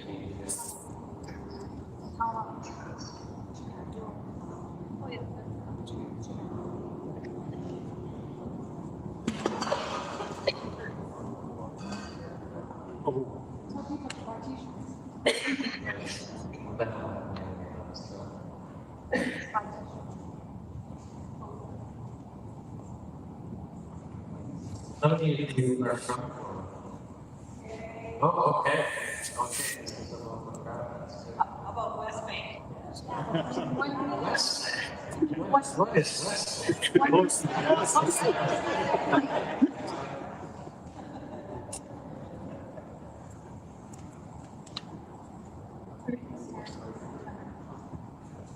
Oh, yeah, I probably will now, and I can't walk. No, you can't. Like they're together. Can I walk forward? Sure. No. No. Not much more fall downstairs. This way?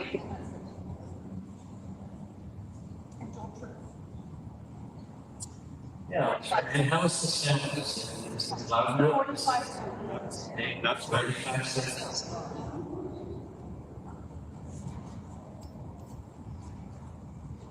And they're getting good sound on their end?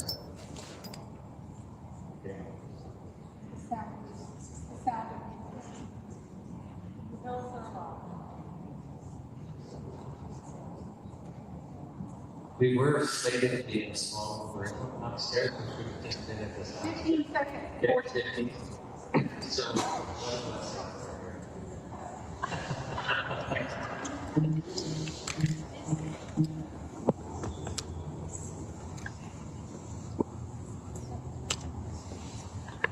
welcome to the world's greatest health show and the charter tour. My name is Shawn Buckley with the Natural Health Product Protection Association, and we are in Kelowna, British Columbia today. And I'm very pleased we've got a lot of people that have come out for the live event. Earlier today, we were in Aldergrove at Alder Natural Food, which we think may be the oldest standing health food store in Canada. Like it's like working on its 52nd year and at the exact same location.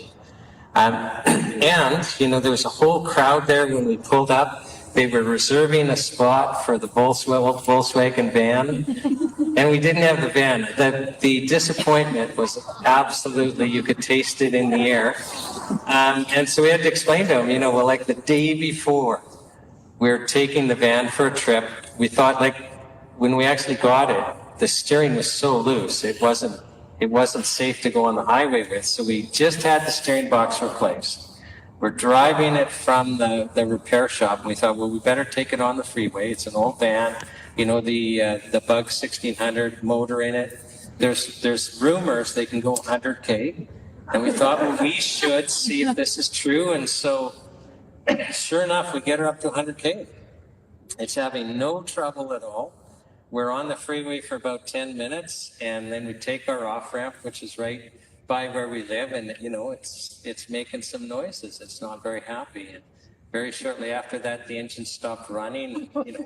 Going about 50K, so I put it into gear and see if I can start it. Well, no, it's not going to do that. So literally, I just had enough momentum to park it across the street from my house. But that engine, it was seized, right? But it made it to 100. It made it to 100, yeah. So now we're in a dilemma. It's kind of like, we've got all this this momentum and goodwill with this old Volkswagen van. So, we sourced another motor to put in, and the motor got lost in transport. So, I'm just sweating because we want to drive that. We're going to swing back through Edmonton and drive it to Ottawa. And we put a sticker on it, a bumper sticker that says, Ottawa or bust, which we brought some of it here.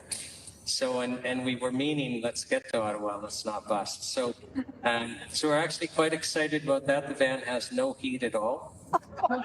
So, we got the snowmobile suits and toques ready, and off we're going to go.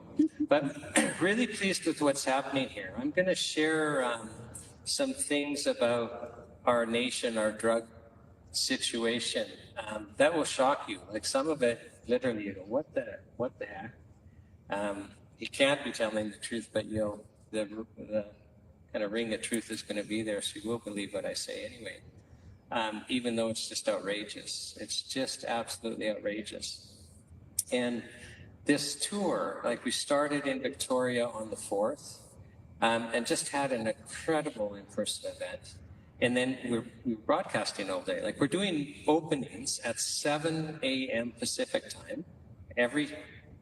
We're broadcasting 4 days a week in English, and then we're having some French broadcast days.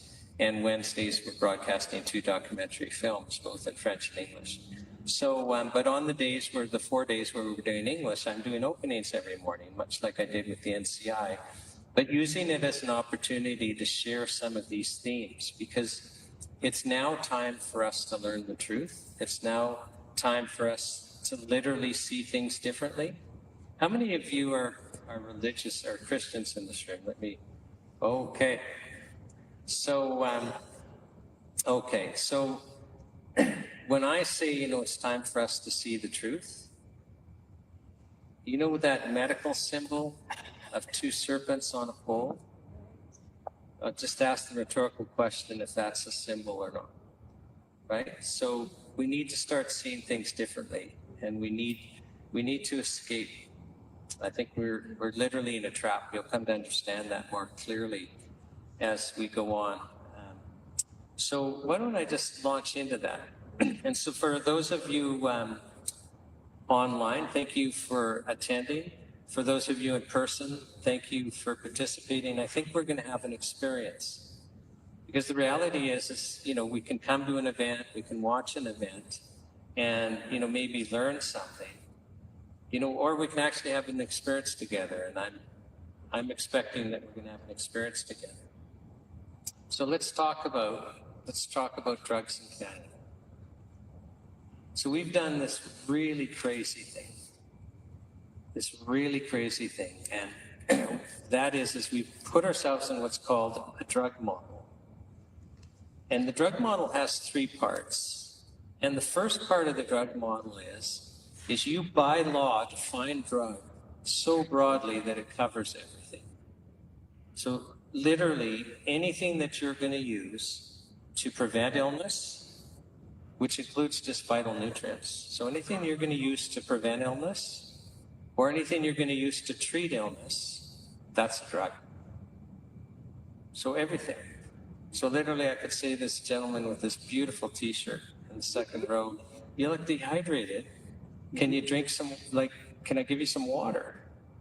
If I actually gave him water in front of you, you could all be witnesses at my criminal trial, because I will have violated just federal law after federal law after federal law, because I've made water a drug.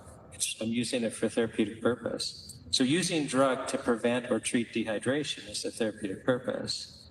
I don't have a site license. I don't have a product license. I haven't proved to Health Canada that water's safe.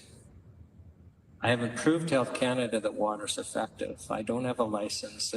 I probably couldn't get that claim anyway. So I'm, with all the censorship we have, the point is it's actually illegal even to give water for therapeutic purpose. So I need you to understand, in our country,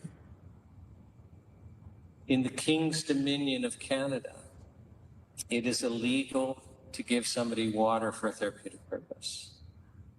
Everything's a drug. So that's the first part of the drug model. The second part of the drug model is you make every drug illegal. It's kind of like a war on nutrition.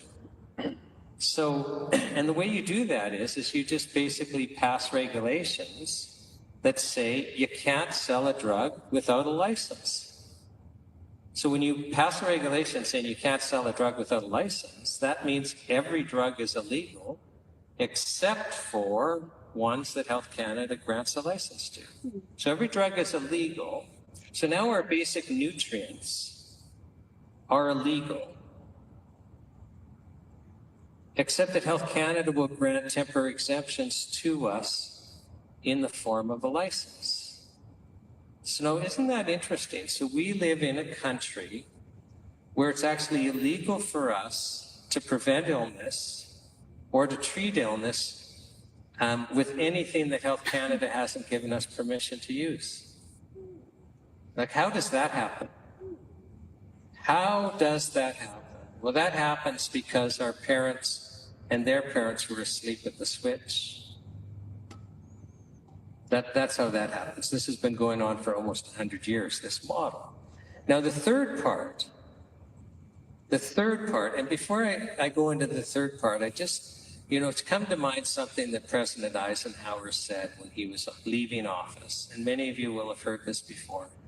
But he said, nothing happens, by accident with government action. So like if you find yourself in a situation, don't think, government stumbled there. We're there deliberately. Things are well planned. So the next part of the drug model is that they have made the drug approval process for serious health conditions, like anything but the most minor of conditions. They've made the process so expensive that in the lifetime of anyone in this room and everyone watching, every single drug that has been approved, except for Primary, has had a patent. So in all of our lifetimes, this has been going on so long, every single drug that has been approved for all but the most minor of health conditions is a synthetic chemical that had a patent. Now, this is deliberate. This is by design. Health Canada knows exactly what they're doing. But you have to ask the question, why is this? And we all know, we all intuitively know without even thinking of it, if we go and engage the mainstream medical system, by and large, the only treatments other than surgery are synthetic chemicals that had a patent when they went through the drug approval process. You go to the hospital for mental illness, for arthritis, for cancer, you name it, other than surgery, because they do cut parts of us out. Other than that, by and large, the only treatments are synthetic chemicals. And I get there are exceptions. You show up to the hospital and you're bleeding out because of the chemical drug warfarin, rat poison, which they use as a blood thinner. They're going to give you a shot of vitamin K. But they kind of have to, because that's how they save your life. And if too many of us are dying from warfarin, then we get a little owly. Just a little, not enough, but a little. So first of all, understand that you are now locked into a system where the only legal treatments are synthetic chemical drugs, and this is by design. And they play a game with us. So because this is all about intellectual property rights, and I'll share with you how this works, because there's not a law that says you can only treat serious health conditions with chemical drugs. Like if you search, you're not going to find that. But we do it by design. And so what we do is we make the drug approval process so expensive that you can only afford to do it if you have intellectual property rights, if you have a patent. What a patent is it's just, if you invent something new, you can get what's called a patent. You have to apply for it and prove that you really invented something new. And in the drug world, a patent lasts for 25 years. And that means nobody but you can sell it unless you give permission, and they're going to have to pay you for that permission. And the example I love to use is Viagra, because it's a fun example. Well, it was the first erectile function drug. And, you know, we're an old enough crowd here, by and large. Most of us will remember when Viagra was approved. And even though there wasn't direct advertising in Canada, there was in the US, and we used to all watch cable TV. And so the demand in Canada was through the roof, and the mainstream media had fun with it. Remember, they would run stories on how expensive a single pill of Viagra was. Well, Pfizer could charge whatever they wanted because no one could compete with them. But now that the patents run out, anyone can make it. The generic drug is sildenafil, and the price has dropped. That's how it works. Now, it works in another way. So, you know, you get a drug on the market for a purpose. Let's say blood thinner. I mean, that's probably the worst example. We've been using warfarin, rat poison, as a blood thinner for ages, but the patents run out. So there's no money in it, right? So, I mean, it's terribly dangerous. There are natural alternatives like natokinase that we can blood thin without anyone ever showing up at the hospital bleeding out and needing a shot of vitamin K. But there isn't money in it. So the pharmaceutical companies will come up with other drugs. You know, the first one that comes to mind was Pradaxa. That came out probably about 15 years ago, and they didn't have an antidote for it. But they've published, you know, a couple of clinical trials showing how great it is as a blood thinner. The drug reps are pushing it. The government-funded system is paying for it. And so doctors are prescribing, not warfarin, which we have an antidote for, they were prescribing Pradaxa. And it was in the media that emergency room doctors were complaining that patients were showing up at the hospital bleeding out and they didn't have an antidote. They had to just watch them bleed out. Now, eventually they came up with an antidote with Pradaxa, and now we have a new blood thinner on the market. I forget the name, but somebody pointed it out to me today in Aldergrove, and same thing's happening. People are showing up at the emergency ward bleeding out and there isn't an antidote. Well, why would we approve that drug? Why would we approve Pradaxa? Why wouldn't we just say, well, like warfarin works, natokinase works? Well, we don't do comparative analyses. But the pharmaceutical companies, when the patent runs out, they want to phase these drugs out. And they're called orphan drugs. Everyone's heard that term, haven't they? Orphan drugs. So orphan drugs, basically, they're not made anymore. And we're using drugs that are still on patent. So what this means is, you know, I'm in my 7th decade. If I have to go to the hospital for a serious health condition, I'm going to be treated with a synthetic chemical that didn't exist when I was born, and a synthetic chemical that's different than the ones my parents were treated with. And the children that are born today, when they, you know, get older and need to go to the hospital for serious health conditions, they're going to be treated with synthetic chemicals that don't exist today. Now, if we were to abolish our drug policies, if we were to just say, this is not getting us good health outcomes, and we were to ask, like, there's 8 billion people on the planet? If we were to ask every single person on the planet, tell us how we're going to get good health outcomes in Canada for serious health conditions, not a single person on the planet is going to come back to us and say, I got it, Canada. I know how you can get good health outcomes for serious health conditions. Just make it illegal to treat them with anything but chemicals that haven't been invented yet. Like, doesn't that even sound insane to you? But that's our policy. we're being treated with chemicals that didn't exist when we were born, by and large, and our kids are going to be treated with chemicals that don't exist today. And they're going to be the only legal treatments unless we stop this. It's madness. It's really an invitation to be sick. I haven't even gotten to the nutrition part yet. Now let's think about our government-funded healthcare system, which now really is a one-size-fits-all. The provinces under our Constitution have jurisdiction over health. That's largely accepted.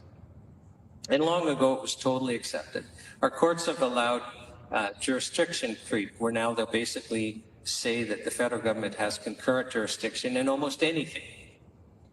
But really, it was Trudeau Sr. that completely undermined our Constitution, because he came up with this brilliant idea.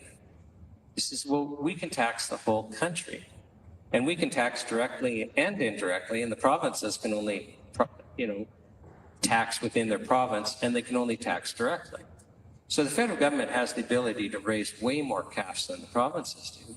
And so basically Trudeau Sr. started raising all this money and then said to the provinces, I will give you these bags of cash if you follow the Canada Health Act. And the provinces made the huge mistake of saying yes. And this has now gone on since the early 70s. And now the provinces, it's like heroin, they're addicted to that federal cash. And they're basically, the federal government now runs health policy, even though it's provincial jurisdiction. It's a complete undermining of our Constitution. We're now a unitary state. We're not a confederation anymore. And this has happened in other areas, not just that area. So we all have now a government-funded healthcare system where the only legal treatments are synthetic chemicals. Every province. Do you think that's by accident? So here we have a federal government that only allows us, that basically declares the only legal treatments are synthetic chemicals. And we have a healthcare system that is funded and dictated by the federal government in which we use synthetic chemicals. And then we have the provinces basically mandating through provincial law that only doctors can practice medicine. Now, in some provinces like BC, naturopathic doctors, they've got a little niche, and in some provinces, homeopathic doctors and TCM doctors have a little niche.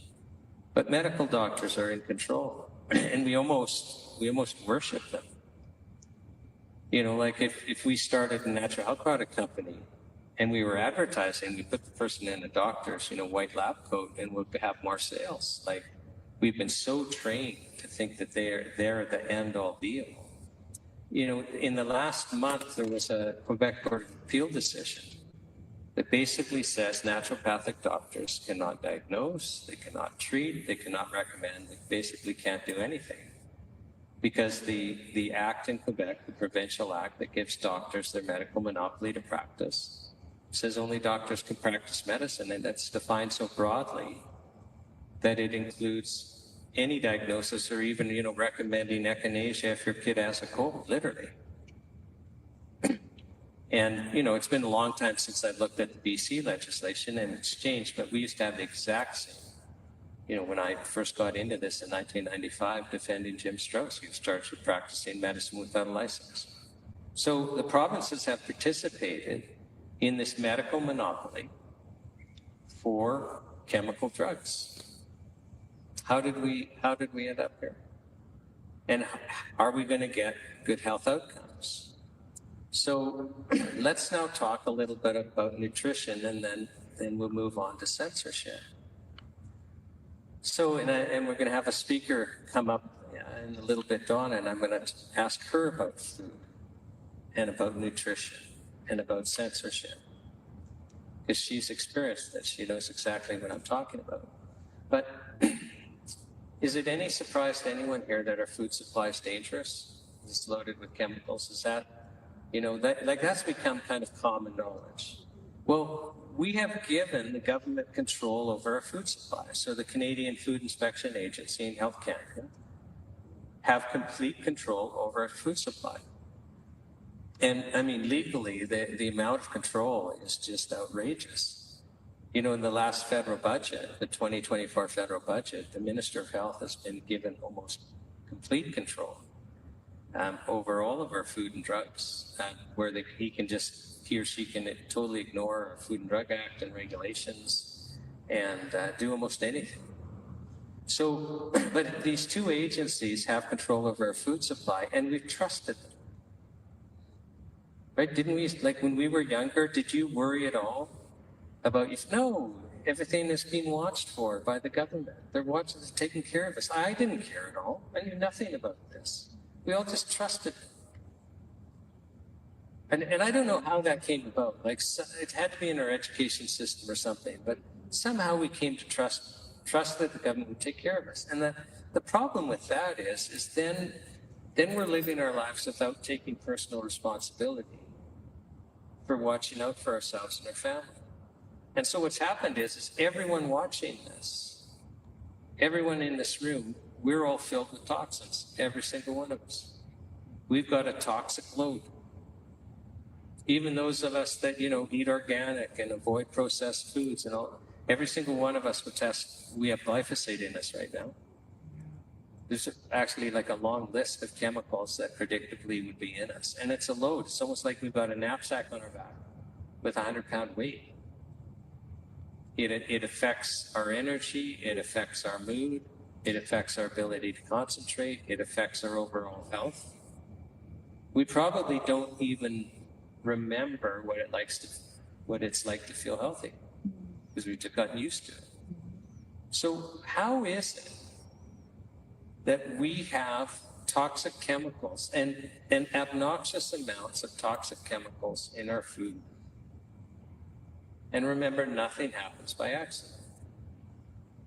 So by design, our government is loading our food with toxins. I mean, this isn't rocket science. We all know it. So let's now talk about nutrients in our food. Now, I'm going to say something that I truly believe to be true, and to many of you, this might sound completely outrageous. But the truth is, the human body needs certain nutrients to be healthy. Who knew? No, really, who knew? The human body needs certain nutrients to be healthy. We're supposed to get them in our food. We're supposed to get them in our food. The U.S. Department of Agriculture periodically does a survey of the amount of nutrients in our food. And, it goes down and down and down and down and down. Like 100 years ago, our fruits and vegetables and grains were just loaded with vitamins and minerals. Loaded, and not loaded with toxins. And so you could actually get those vital nutrients that you needed to be healthy from just eating. But now you can't. I think it was the 1949 survey. You guys can research it and tell me if I'm wrong on the year, where they kind of went out of their way to raise the alarm bells and say, like, look at how few nutrients there are now. And they say, well, if you're missing this and this, here's the chronic illness that results. And if you're missing this and this, here's the chronic illness that results. And if you're missing this and this, here's the chronic illness that results. We know this. We know that a whole bunch of chronic illnesses result from a lack of nutrition. Has anyone here ever watched Dr. Carolyn Dean present on the symptoms of heart disease? Okay, so Carolyn Dean was a Canadian medical doctor. Oh, I said medical doctor because now she's believable, right? Even though I find that in interviewing homeopathic doctors, naturopathic doctors, traditional Chinese doctors, and I say doctor, they won't let me say doctor because they're going to get in trouble. They were worried about even me calling them doctor because that's reserved for the medical ones. They're more trained than the medical doctors. But Dr. Carolyn Dean was big on showing us something really simple. She would put up on the screen the symptoms of heart disease. And then she'd put on the screen the symptoms of magnesium deficiency. They were exactly the same. They were exactly the same. You know, for this health show, we've interviewed 3 medical doctors who have also now become, you know, 2 have also become homeopathic doctors and another an integrative medicine doctor. And all of them had practiced for at least 40 years. And I asked them, like, well, how much training in nutrition did you get? Like, well, maybe 2 hours. Okay, well, let's think about that for a second. The human body needs certain nutrients to be healthy. If it's not getting those nutrients, it gets sick. It's not healthy. If it really is not getting them, it gets chronically ill. And then the mainstream medical system wants to use a synthetic chemical, not to address the problem, but to address the symptoms of the problem. Our medical doctors aren't trained in nutrition, because if they're trained in nutrition, they'd be solving the problems caused by malnourishment, malnutrition. You know, one of the people, and it really just stuck with me, and I don't know if it's just the way she presented or what, but I interviewed her for the health show that's broadcasting during the day while we do this charter tour. And she was a young mom, 2 kids, 2 little kids, and she developed what her medical doctor diagnosed as restless leg syndrome. And what would happen is, you know, especially at the end of the day, and when she went to go lay down, she described it as like electric shocks into both legs, and the legs are twitching. And the only way to stop it would be, because she says it was really uncomfortable, is you'd have to get up and start walking around.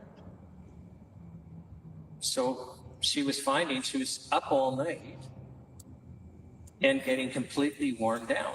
I mean, it's hard enough to 2 young kids keep you pretty busy, and you know, she's getting worn out. She's getting hard to live with, to put it mildly. She's, you know, starting to catch everything that comes by because her immune system's compromised because she's not getting rest. And she goes to the medical doctor, who diagnoses her with restless leg syndrome. And the medical doctor says, well, we don't have a treatment for restless leg syndrome, but I can prescribe for you a Parkinson's drug. A Parkinson's drug. She didn't have Parkinson's disease. And she looks at the side effects and the risk profile, and she didn't want to do it. I mean, you could summarize it as you'll be like completely disabled until this kills you. Like, and so she keeps looking, and somebody recommends that she goes and sees a naturopathic doctor. Well, like, you need magnesium biglycinate. And like in a day, it's gone. And I just, you know, as I was interviewing nutritionists and naturopaths and stuff like that, I'm sharing this story with them. Like, and sometimes while we're being, you know, on camera, and sometimes, you know, in the pre or post interview, but you'll see it on camera, like when I do it on camera, and it's kind of like, you know, if I suggested to you that, you know, if you're dehydrated, maybe you should drink some water, like it's kind of like, oh, yeah, obviously. Well, I guess it's that way with people that are trained in the natural health community with muscle twitches. It's like, yeah, it could be something else, but like, try this first, right? Try the magnesium first. It may be a combination, and, you know. So why didn't the doctor know that she had a magnesium deficiency? Or a better question is, do you think for a second that the doctor not being trained in nutrition, not being trained to recognize nutritional deficiencies is an accident? There are medical gods. They have the power over life and death. It's illegal for us to get surgeries. We have to wait 28 years on a waiting list. The Supreme Court of Canada said, no, you can't. They're the gatekeepers of the paid medical system. Everyone has to bow down to them. We can't call traditional Chinese doctors doctors. They're the only ones in Quebec that can do anything, and other provinces. Do you think for a nanosecond that it isn't deliberate, that they're not trained in the leading cause of our illness, which is lack of nutrition.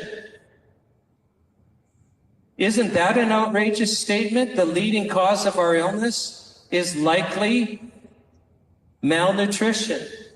You know, yesterday in Vancouver, we have a live event and Udo Erasmus shows up. We didn't even know he was coming. It's like, well, Udo, come on up. And he shares on the stage and he's saying, you know, he lists the number. Well, and for those of you who don't know Udo Erasmus, he's 87 now, and like he looks and acts like he's 20. But he had become disabled as a very young man with toxic overload. He was doing pesticide spray and herbicide spray. And so he had to become an expert. And he's the guy that taught us, oh, wait a second, these processed oils are dangerous. And he's the guy that taught us we need healthy oils and fats. And there's a couple of essential fatty acids that we absolutely need. So when you go to the health food store and see Udo's oils, that's the guy. Okay, like he's an expert. And he just happened to show up. It's like, we wasn't set to be a speaker, but like, come on up, Udo. And he was telling us last night, and the video will be up eventually, like after the health show, we'll repost everything. But he says there's this number of essential nutrients. It was essential was the word that he used. And he says there's this much in this group and this in this group and, 2 essential, fatty acids. And I come back to that after and I say, like, so if we're not getting these, we'll die, right? He says, well, that's why I'm talking about the essential ones. So if you're missing even one of the essential nutrients, you will die. That's why we call them essential. There's a whole bunch of other nutrients that aren't essential. You're just not going to be in optimum health without them. But there's a pretty long list of essential nutrients. And if you're not getting a single one of them, you will die. Like long enough, your body will compensate and you'll be sick and have all these symptoms. Well, I've had this discussion with Udo and I've had it with expert after expert. And Donna will tell you tonight, you can't get these essential nutrients in our food supply. Okay, so in Canada, in 2025, even if you're eating organic and eating healthy and staying away from processed foods, you can't get the essential nutrients that you need to be healthy to actually stay alive. You're going to get chronically sick and you're going to die well before you should. The question for you is, do you think for a nanosecond this is by accident? And if you don't, we've got Houston, we have a problem. Think about it. Like, do you think this is like those in the natural health community know? Watch the online health show, like expert after expert, like every naturopathic doctor's trained this way, every homeopathic doctor, every nutritionist, every traditional Chinese practitioner, people that train themselves, every health store employee who's trained, they all know you can't get what you need from our food supply. Who's in control of our food supply? Health Canada and the Canadian Food Inspection Agency. Well, not only do we not have the vital nutrients, but we're spraying everything, even our forests, for crying out loud, with glyphosate, which actually is a chelator. It takes the minerals out of the plants, it takes the minerals out of your body, and it destroys your gut flora. So not only can you not get what you need to actually survive to be healthy in our food supply by design, but we're actually adding things, and there's glyphosate in every single person watching. We're adding things to our food supply that actually that leach the minerals from us. Do you think that's an accident?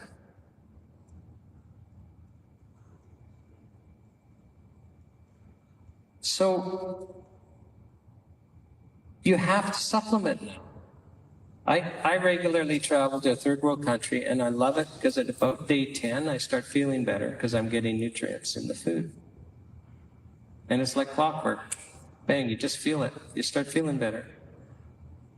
As Canadians, we have to go to third world countries to get decent food. Wow. Wow. And they want to come here, right? Like, it's crazy. So you have to supplement. You have to supplement to stay healthy. I mean, my wife will tell you, like, we got this, the vitamins that I set out, it actually takes time. Like, it's about 4 inches long.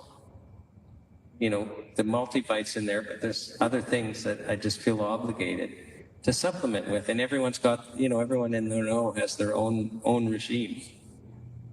And now we're in this place where Health Canada, and they've been on this war for 30 years. Like, so for 30 years, like I've been involved for 30 years, I started actually acting as a lawyer for Health Canada against the herbalist.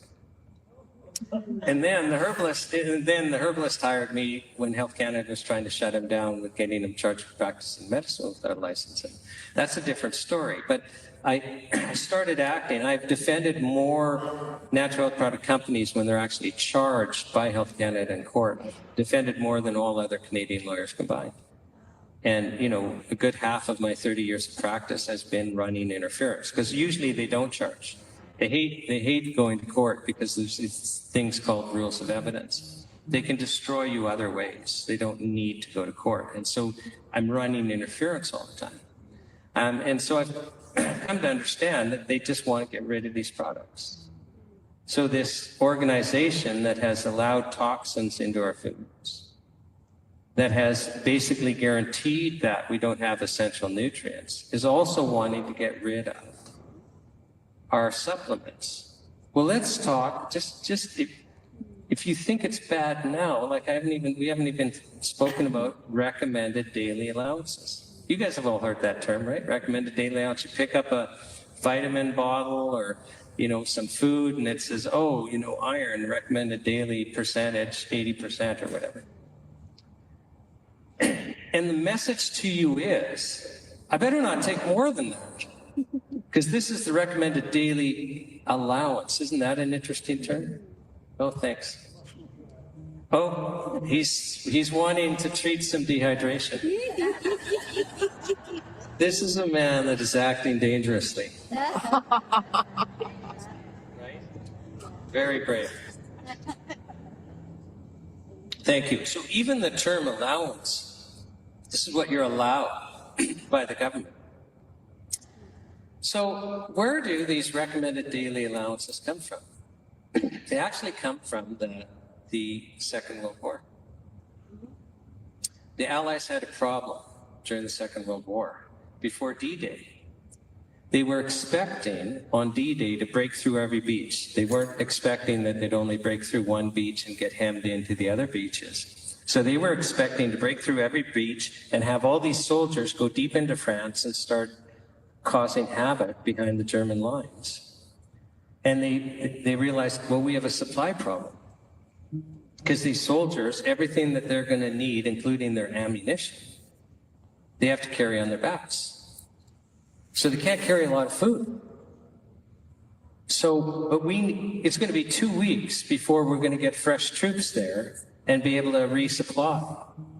So what is the minimum amount of nutrients that a healthy 20-year-old man, completely fit, the minimum amount that healthy 20-year-old needs to be able to function for 2 weeks? After 2 weeks, he can collapse, but for 2 weeks, he's got to be able to do this with his finger. He's got to be able to pull the trigger. And that's where our recommended daily allowances come from. Now, there's another part to the recommended daily allowance, and Health Canada, they'll agree, and they'll agree under oath when they're on the stand. This isn't a secret. You can call them and talk to them about it. The recommended daily allowance for any vitamin or mineral is the amount that every Canadian can take every day of their life, so birth to death, and there will never be a single adverse reaction in the population. So, you know, my firstborn was 4 pounds. The recommended daily allowance is you can give it to a 4-pound baby and not have an adverse reaction, and give it to that child until they're an adult, until they're 9 years old and die. never had an adverse reaction. Well, that has nothing to do with what you need. What's safe to give a 4-pound old, pound 1-day-old is not what a 30-year-old needs to survive. One of our speakers, Dr. James Lunny, does a presentation during the health show on vitamin D. And vitamin D is one of these essential nutrients. Like it's not just your immune system, it does a whole bunch of functions. Well, Health Canada's recommended daily allowance of, 2,500 micrograms is a joke. Like, you will be sick and you will die eventually. Like, but Health Canada, here's the fun part, is if a supplement manufacturer wants to sell you vitamin D in a larger dose, they get attacked. It's illegal. Health Canada will not approve, and without their approval, remember, they control all drugs, anything used therapeutically, including essential nutrition. So we've got on our shelves all these vitamins and minerals where the dosage amount cannot exceed these recommended daily allowances, which basically means it's illegal for manufacturers to provide vitamins and minerals in the amounts that you need to be healthy. That's interesting, isn't it? Then do you think that's an accident? Crazy, isn't it? Let's talk about censorship. So Health Canada takes the position that the only thing you can share about a drug, the only thing you can share about a drug is if they approve it, what they approve it for. So that's called the label claim. So let's say a pharmaceutical company wants to get a drug approved to treat depression, an antidepressant, and they succeed. Well, then they can say it's an antidepressant, but anything else, it's illegal. Did you know that? So doesn't matter, chemical, natural, all that you're allowed legally, according to Health Canada. Now, it isn't legal at all. There's no law saying this. It's just a policy that they've enforced forever. And nobody has the money or the wherewithal to go to court and challenge them against the Department of Justice machine. And then even if there was a court decision, they just ignore it anyway and just continue destroying people. So they censor. Well, let's talk about this censorship, because it's actually I'm going to give you an example, and you're going to go, what? You're going to think I'm talking about something else. You're going to think I changed the topic because you're outraged about some other part, and then the censorship comes and slaps you. So I'm in a court case with Health Canada, federal court case. And Health Canada's hired this, private expert on drug approval, this hired gun. He's a psychiatrist. And he runs a company that gets psychiatric drugs approved by Health Canada. And I was at him for days. I'm questioning him for days. And at some point, he starts complaining to me about how hard it is to get new antidepressants approved. And that little inner voice you have, like where you got a dialogue going with yourself. I'm going, is he really telling me this under oath? Like, he does know this is being taped, right? So he starts complaining to me how hard it is to get new antidepressants approved. And he says, I've got to give Health Canada 2 double-blind clinical trials showing that the drug works. Okay, well, that's not so surprising. And just so you know, in the drug approval world, showing that an antidepressant works, or most drugs work, what we're talking about is for a very short clinical trial, because they don't want to run long clinical trials. The safety signal will be too high eventually. And they really rely on the placebo effect, because the placebo effect doesn't just work for the sugar pill. The placebo effect works on chemicals. The placebo effect works for everything, but they're not going to expect the placebo effect to exceed 3 months. So it's seldom you're going to see, most clinical trials won't exceed that. And they're not measuring whether or not depression is cured. They're measuring whether or not, subjectively, there is a reduction in symptoms being reported for the chemical over the sugar pill. And there's, you know, if there's enough of a statistical separation between the drug and the sugar pill, then we pretend that that means the drug works. Okay? He and I aren't having that discussion. He's just saying, listen, I have to give Health Canada 2 double-blind clinical trials showing that the drug works. Now here's the juicy part. So then he says, so I run 8.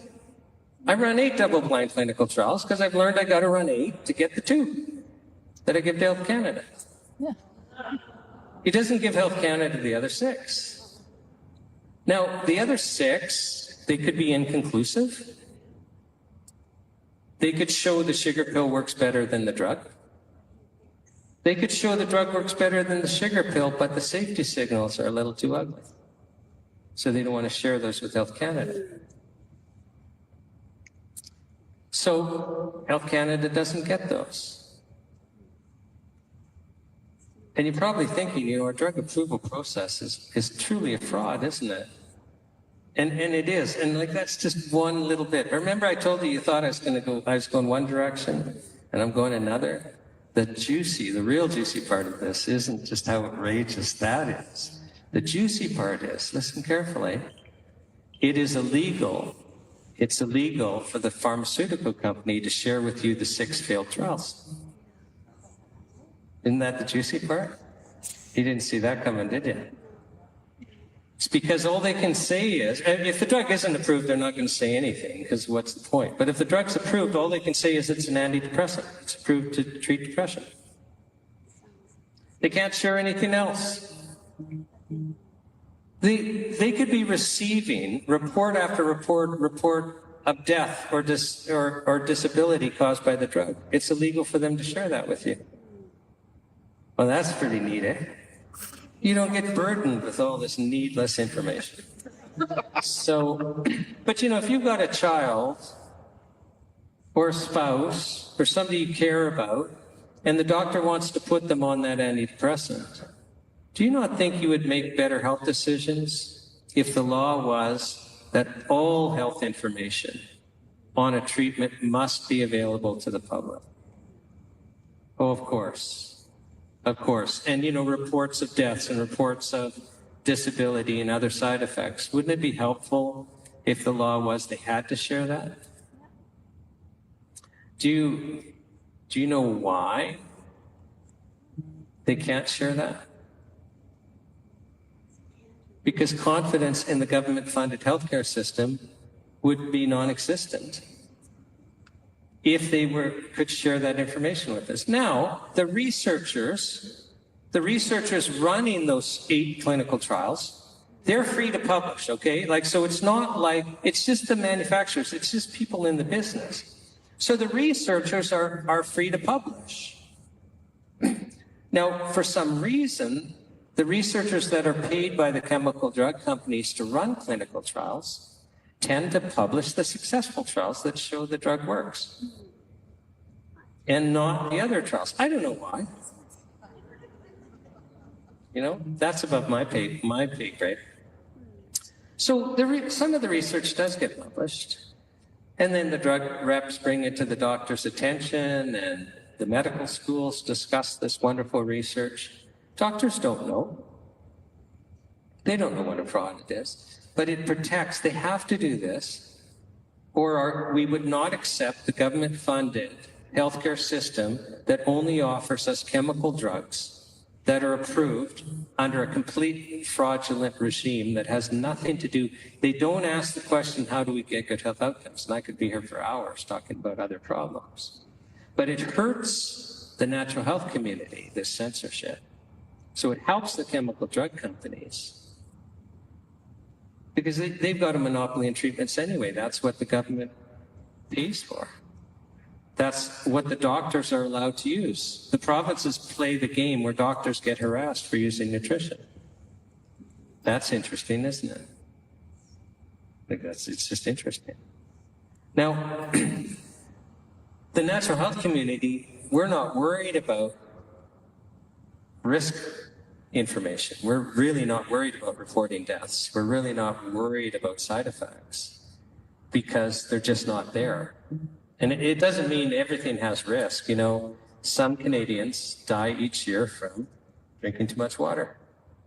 Did you know that? It's the long distance runners. They're so worried about becoming dehydrated that they drink too much water while their body is under tremendous stress, and their electrolyte balance goes out and they die every year in Canada. But aside from water, which is a natural product, if used for dehydration, I'm not aware of any other death caused by a natural product ever in Canadian history. And it doesn't mean it hasn't happened, but it means that it happens so rarely that there's no safety signal for risk analysis people to look at. And when you're below what's called the ultra safe level, you don't bother regulating because you can't even measure if making a difference. There was a risk analysis done by Professor Ron Law, who's a risk analysis expert in New Zealand. And he did it for a Canadian client, but he couldn't find any evidence of deaths in Canada, so he had to go beyond and look at other Western nations. And so looking at all Western nations, he was able to show that you are 14 times more likely to be struck by lightning than killed by natural product. Now, 14 times is really significant. So we're not worried about risk, but boy, we sure have benefits. Like, watch this health show. And you'll see Canadians, some of whom are only alive because of natural health products. You know, we were talking, I was using antidepressants as an example. There's a company, a Canadian company called Truehold. There are over 30 published, peer-reviewed journal articles, all funded by government, on that product. And some, you know, in blue-chip journals, like the Journal of Psychiatry, Journal of Child and Adolescent Psychopharmacology. I live in Alberta. The Alberta government stumped up a wad of cash to have the Behavioral Research Unit in Children's Hospital in Calgary do a double-blind clinical trial. Like, that's a branch of the Faculty of Medicine at the University of Calgary. It's illegal for that to be shared. Isn't that interesting? And who does that help?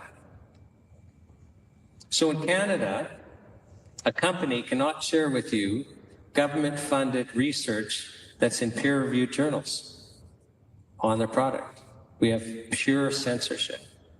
So the whole system is absolutely broken, and now we find ourselves in the situation where Health Canada is trying to take our natural products away again with this self-care framework. And they're already halfway there. There's a couple more steps, and we're really going to lose products, and they're really going to become expensive. So we're trying to bring attention to this. And the Charter of Health Freedom, I guess I should have done this at the beginning, but tell you what we're doing, right? But really, it was back in 2008. We had just fought a fight to try and protect our access. We were successful that time, but we were exhausted. And so the NHPPA, and I know that's a mouthful, it just stands for Natural Health Product Protection Association. We held 2 national conferences. You know, so we had people from across country, manufacturers, practitioners, consumers, patients, stores, lawyers. And we just asked the question, like, we're fighting this war of attrition, where Health Canada comes out with an initiative. We try to resist it. We're happy if we don't lose too much, but you know, the writing's on the wall. We're going to lose our access. I mean, it's already outrageous compared to what it was. It's already absolutely outrageous. Well, how do we solve this? And the answer was, let's have a health bill of rights. We call it the health charter. And the health charter is very simple. And just Google Charter of Health Freedom. It has its own website. It doesn't belong to us. It takes the health rights that our courts say we already have. And it just lists them quite clearly. And it says, Canadians have these rights, and government laws and government actions have to adhere to these rights. I mean, what's the point of having rights if there's any ambiguity about it? Like, do you know that if, you know, Health Canada violates a right that the court says that you have, you're going to spend probably about $10,000 in legal fees just to have your lawyer convince the judge that you have that right. Because the Department of Justice won't concede that you have the right. So your lawyer will have to do a whole bunch of research, just make sure there's no recent cases that go sideways. and then present those cases to the judge. Sometimes it takes a day or two in court. And you'll always get there, you know, if you have a good lawyer, you'll always get to the point where the judge will go, oh yeah, no, you got this right. But why should you have to do that? Why can't, you know, it's pretty simple. Like the rights that the courts say we have are pretty simple. Clearly we want them. They're pretty basic. So let's list them. And let's make sure that it's clear the government has to adhere to this, the federal government.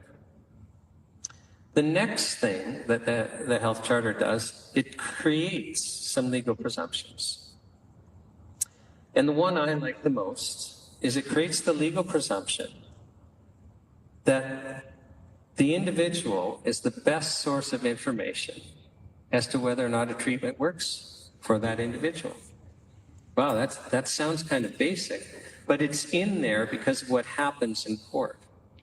So if you're dying or you're disabled and all of the chemical drugs don't work for you, so the approved treatments, the legal treatments don't work for you, and you find something else that works, well, it's going to be natural. That's why it's illegal. And then the government takes it away from you, now your life's in jeopardy. Well, if you are part of that really, really small minority of Canadians that have the resources to go against the Department of Justice machine, like if you're that small sliver of Canadians that could go against the Department of Justice and actually go to court and say, no, wait a second, I need this product. My life depends on it. My health depends on it. What the Department of Justice machine will do, because they never concede, the Department of Justice that in theory works for us, never concedes. So what the Department of Justice machine does 100% of the time is they hire experts or use Health Canada experts to basically say, well, you have this condition and there's this approved treatment and here's the research and it's approved and it's legal and it works. And there's this treatment that's approved for that condition and it works. But the treatment you want to use, it's not approved and it doesn't work. And you can actually lose in court the expert battle. You actually can fail to prove to the court that you actually need this for your life. As if anyone's going to go to court arguing they need access to a treatment that isn't necessary. Like, on what planet is that going to happen? But I guess the Department of Justice and our courts think that happens on planet Earth. It doesn't, but they're confused. So we put that presumption in there because actually we'd seen some bad results. And it's just common sense. And then another thing that the Charter does, which is absolutely precious, but amazing that citizens have to band together and ask for this, is it requires a balanced risk analysis if you're thinking of restricting access to a product. Because the game Health Canada plays publicly and with the full support of the media is they just yell risk, risk, risk. The sky is falling, the sky is falling. I hope these beams are strong because the sky's falling. So let's regulate these products out of existence. But what about the benefits? You see, if you want good health outcomes, you look at the benefits and you look at the risks and you try to create a policy that will maximize the benefits and minimize the risks. You can't get good health outcomes by just saying, let's get rid of the products because they pose some sort of risk. That's not good health outcomes. That's not how you get good health outcomes. So the Charter of Health Freedom actually mandates the government to do what's best for us. If the benefits exceed the risks, you can't take the product away. You have to manage the risks some other way. That's just common sense, but that's what it does. And then, remember, we're just talking about vital nutrients. We're in this world where we actually can't be healthy if we just eat the food that the government allows us to eat.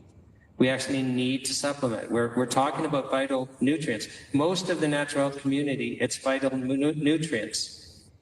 There are just some wonderful remedies that cure things that it would just blow your mind. Watch the health show. Literally, you go, oh my gosh, I don't believe this. But but it's all true. But by and large, most of what we're talking about are just vital nutrients. How can they be restricted in any way? How is it that we can't sell vitamin D in the amount we need? How can we even need approval to sell vitamin D or any other vital nutrient? This is madness. So the health charter actually creates a legal duty to protect and promote our access to vital nutrients. It's sad that the citizens have to do this, but do you see how necessary this is? So that's what we're doing. So we have this Charter of Health Freedom. We need the government to pass it. People just on their own started, because the NHPPA has, historically been really small. We're still small.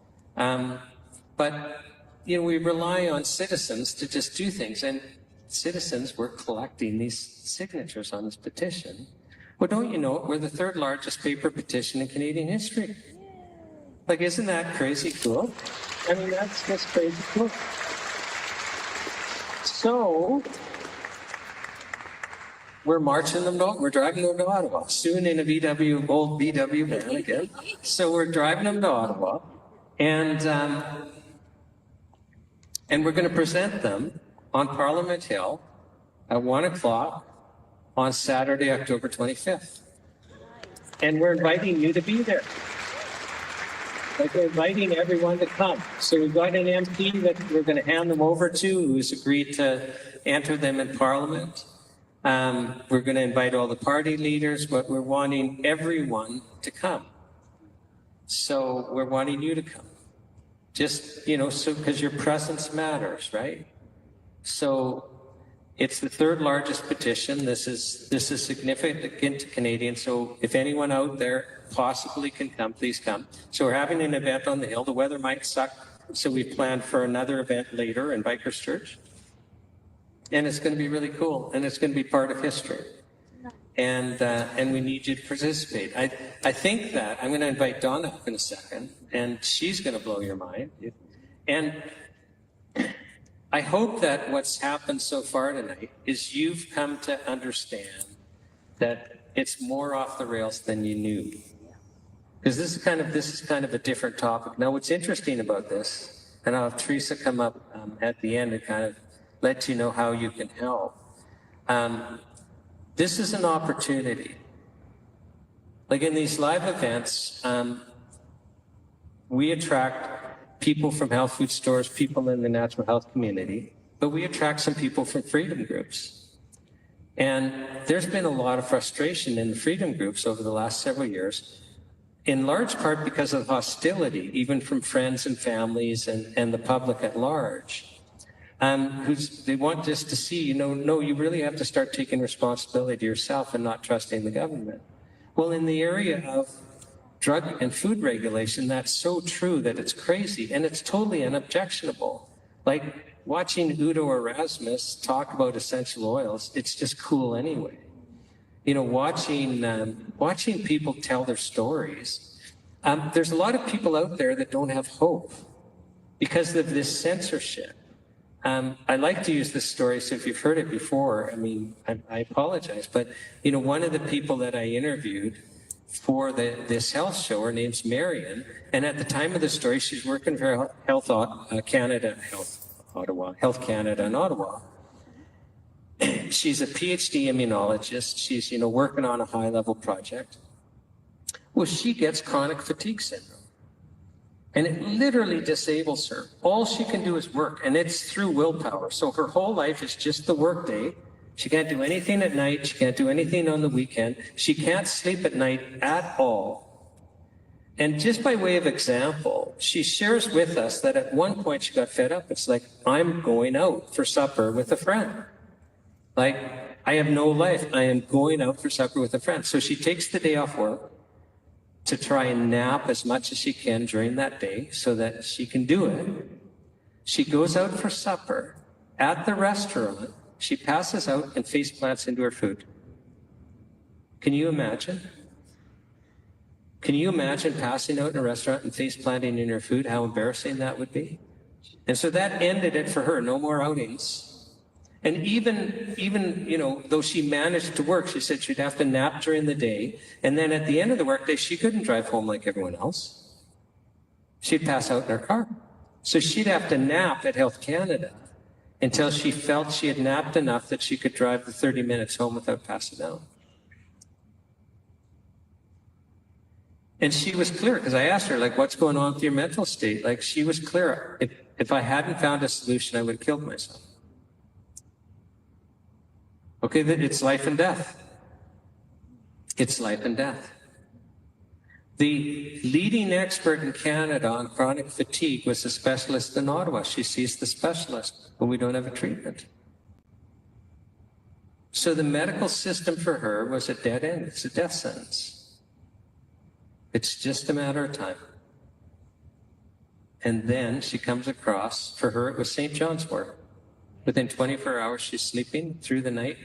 2 decades later, she's never looked back. Well, how many Canadians are in her situation, losing hope? And now the government's literally inviting you to kill yourself with MAID. Like, so how many of them are giving their lives up?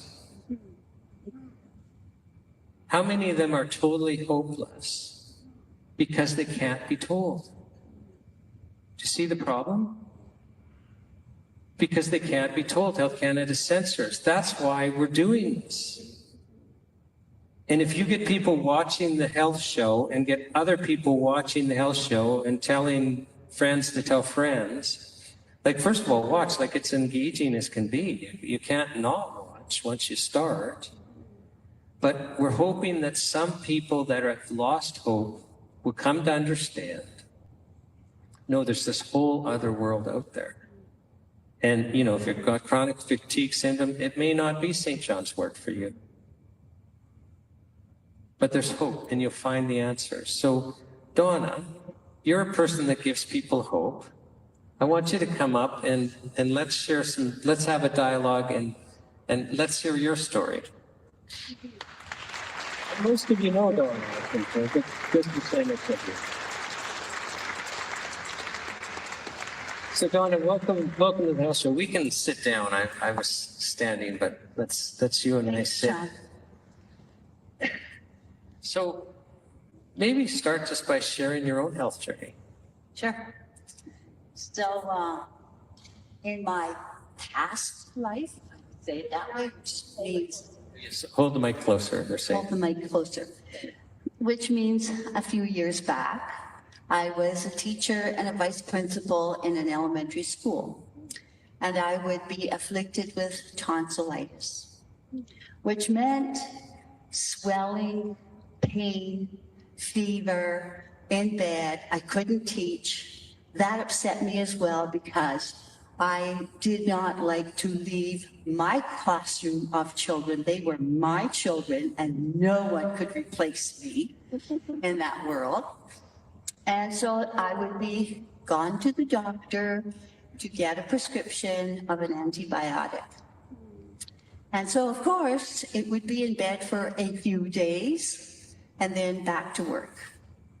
But 6 months later, tonsillitis one more time. And this was quite repetitive.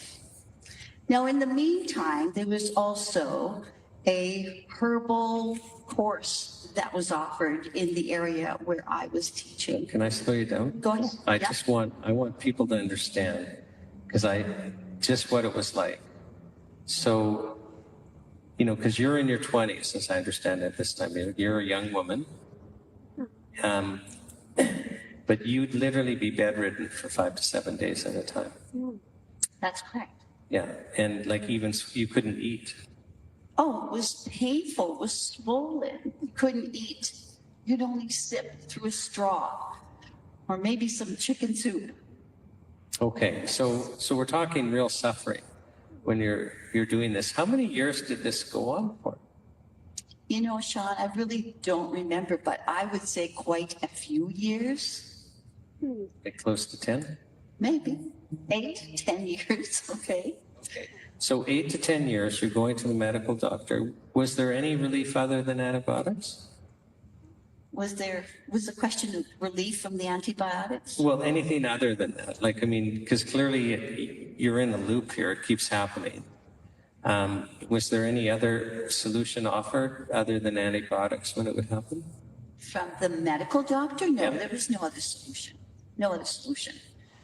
So I decided I would look for solutions. And at that time, there was a lady in the community where I lived, and I was a teacher there, and she was teaching a herbal course. I was in. I took her herbal course, and I really didn't understand the influence and impact it would have on my health life until I got tonsillitis, and the antibiotics no longer were working. Aha! So this is when I phoned my instructor. I asked her, what should I asked her, what should I do? Because I was in pain. And so she gave me a recommendation, which you just explained, Shawn, would be very much illegal. So I took her recommendation seriously. I took the rose hips, and I drank water and chlorophyll, and I took golden seal, and I drank chicken soup, sipped it, and cascara cigarette to get the bowels moving. It was the same thing. It was in bed 5 days. But on the 6th day, the infection drained, the fever subsided, and that was the end of tonsillitis. This was a huge awareness for me, Shawn. This is when I said to myself, this is miraculous. Why doesn't everyone else know about this? By this time, I had had 2 babies, and I decided I would give up my teaching career, stay home with my family and raise them, and start my own herbal business. So the business started by inviting people to my home once a month, and we'd have a party, and we'd have an educational information session on how to use herbs, and I kept studying and educating myself up until this day, when I still continue to teach a course called Taking Action for Your Health. Do you want to know the acronym? Sure. And then, you know, and I just want to emphasize this was so transformative for you. It basically changed your life. Did. For the great, for the good. For me, for my whole family, for my friends. But I want to share the acronym to Taking Action for Your Health. It is so sweet. Think about it. TAFI. The acronym, Taking Action for Your Health, is TAFI. So, would you like me to explain the course, Shawn? Yeah, well, you know I do, because I want you to talk about food, and I want you to talk about water and the like. So let's go. All right. So this is where it all works by word of mouth, and I take on a team of 10 people. We meet. I used to meet via phone, but now with technology, we meet via Zoom. Or some people meet by phone. It's very structured. So picture, I was a teacher for many, many years. So I'm very organized, very structured. And we meet for 20 minutes, first thing in the morning, 8:30 in the morning. Within that 20 minutes, the first 5 minutes is an accountability report. And the accountability report looks like this. Did you eat the right foods? Did you have a superfood smoothie? Drink clean water and chlorophyll. Take your herbs. Do ionic breathing, exercise outdoors, and report to your tag team. That's what the first 5 minutes looks like. The second 5 minutes, I read my lesson to them. So Donna, First of all, it's fun because we see the teacher coming out in you. So we do, don't we? So, but I want to slow you down and let's talk about, you're telling them basically that they have to stay away from foods and you're just wanting them to be accountable. But there'll be some people that will be watching this that won't understand how important it is and why you need to avoid some foods. So can you just give us a bit of an explanation as to why you're requiring that? Because these people that join your group, you're basically not wanting to waste your time and their time, so you're wanting them to do specific things. And can you share with us why the food end is so important? The whole accountability report is about food, superfoods, and herbs, and water. Why? We work hard in our TAFE team to raise our body temperature to 37 degrees Celsius. Not very many people know the importance of body temperature, but in TAFE, in my course, this is critical. That's why we talk about eating the right foods and knowing that there's not enough nutrition in grocery store-bought foods. We move into superfoods. For that specific reason, we're always working to raise our body temperature. I rarely have students whose body temperature is 37 degrees Celsius first thing in the morning. That's when you take your body temperature at resting stage. So when I talk about foods, I ask them to avoid wheat, barley, rye, oats, legumes, for a specific reason. Shawn's already mentioned why. We all know they are glyphosate sprayed. They cause leaky gut, they get into our bloodstream, and they also cause leaky brain. I don't know if you mentioned that, Shawn. Okay, but they also cause leaky brain. So we avoid those kind of foods. They also lower your body temperature. They also feed candida. Candida is a yeast infection that can be located in any part of your body. Little do we know, we can also find candida in the brain. So we work hard to raise body temperature. When the body temperature goes up to 37 degrees Celsius, then the blood circulates at optimum levels, carrying the essential nutrients, the essential oxygen to every tissue, cell, organ, bone, brain, nerve of your body. The lymphatic fluids move at optimum levels, binding all the toxic debris that's floating around in your bloodstream or floating around in between the spaces of your cells and tissues. The kidneys are flushing, the bowels are moving, the nerves are vibrating, the brain works optimally at 37 degrees Celsius, around that temperature. That's why I stress eating the right foods and having a superfood smoothie. You cannot overcome any disease condition unless you have energy. That energy comes from eating the right foods and having superfood smoothies. And then I move into specific herbs.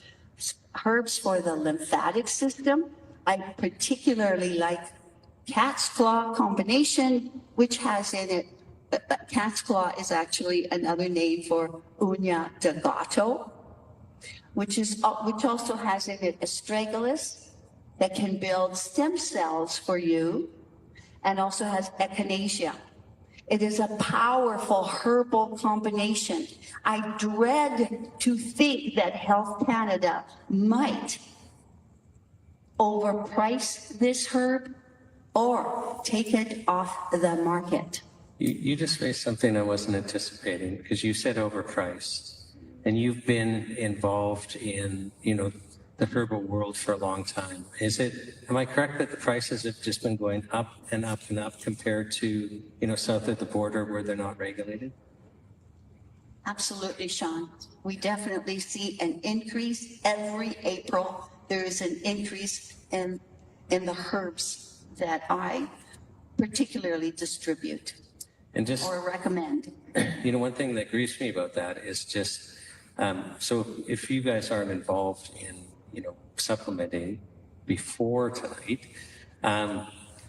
they've just been going through the roof, the prices versus in other countries. And it's just Health Canada has made it so onerous for the companies to be able to be on the market that the prices have really shot up. And the ethical dilemma is we basically made it in Canada impossible for lower income Canadians to be healthy. And I have a problem with that, so.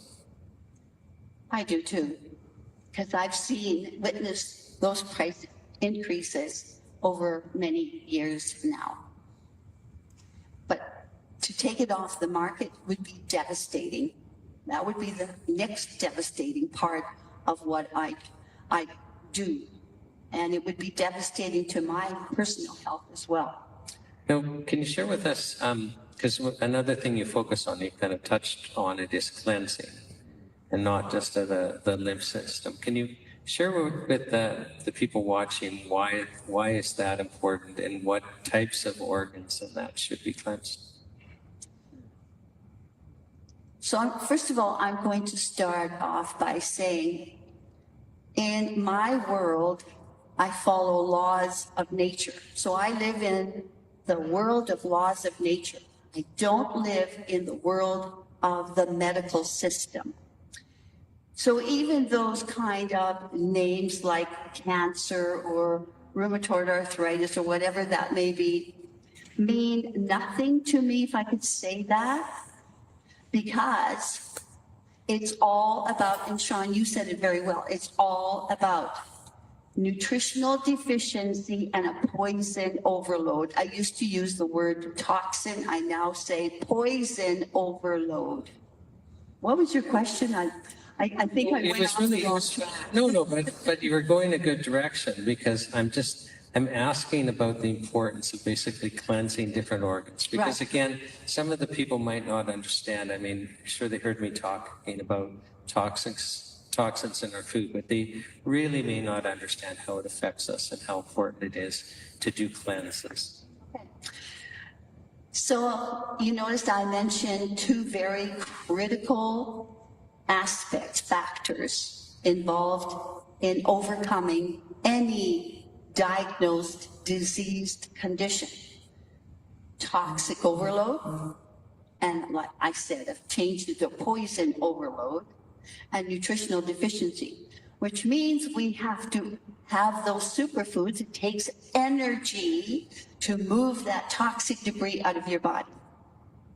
But I also teach in my course how to do kidney flushes.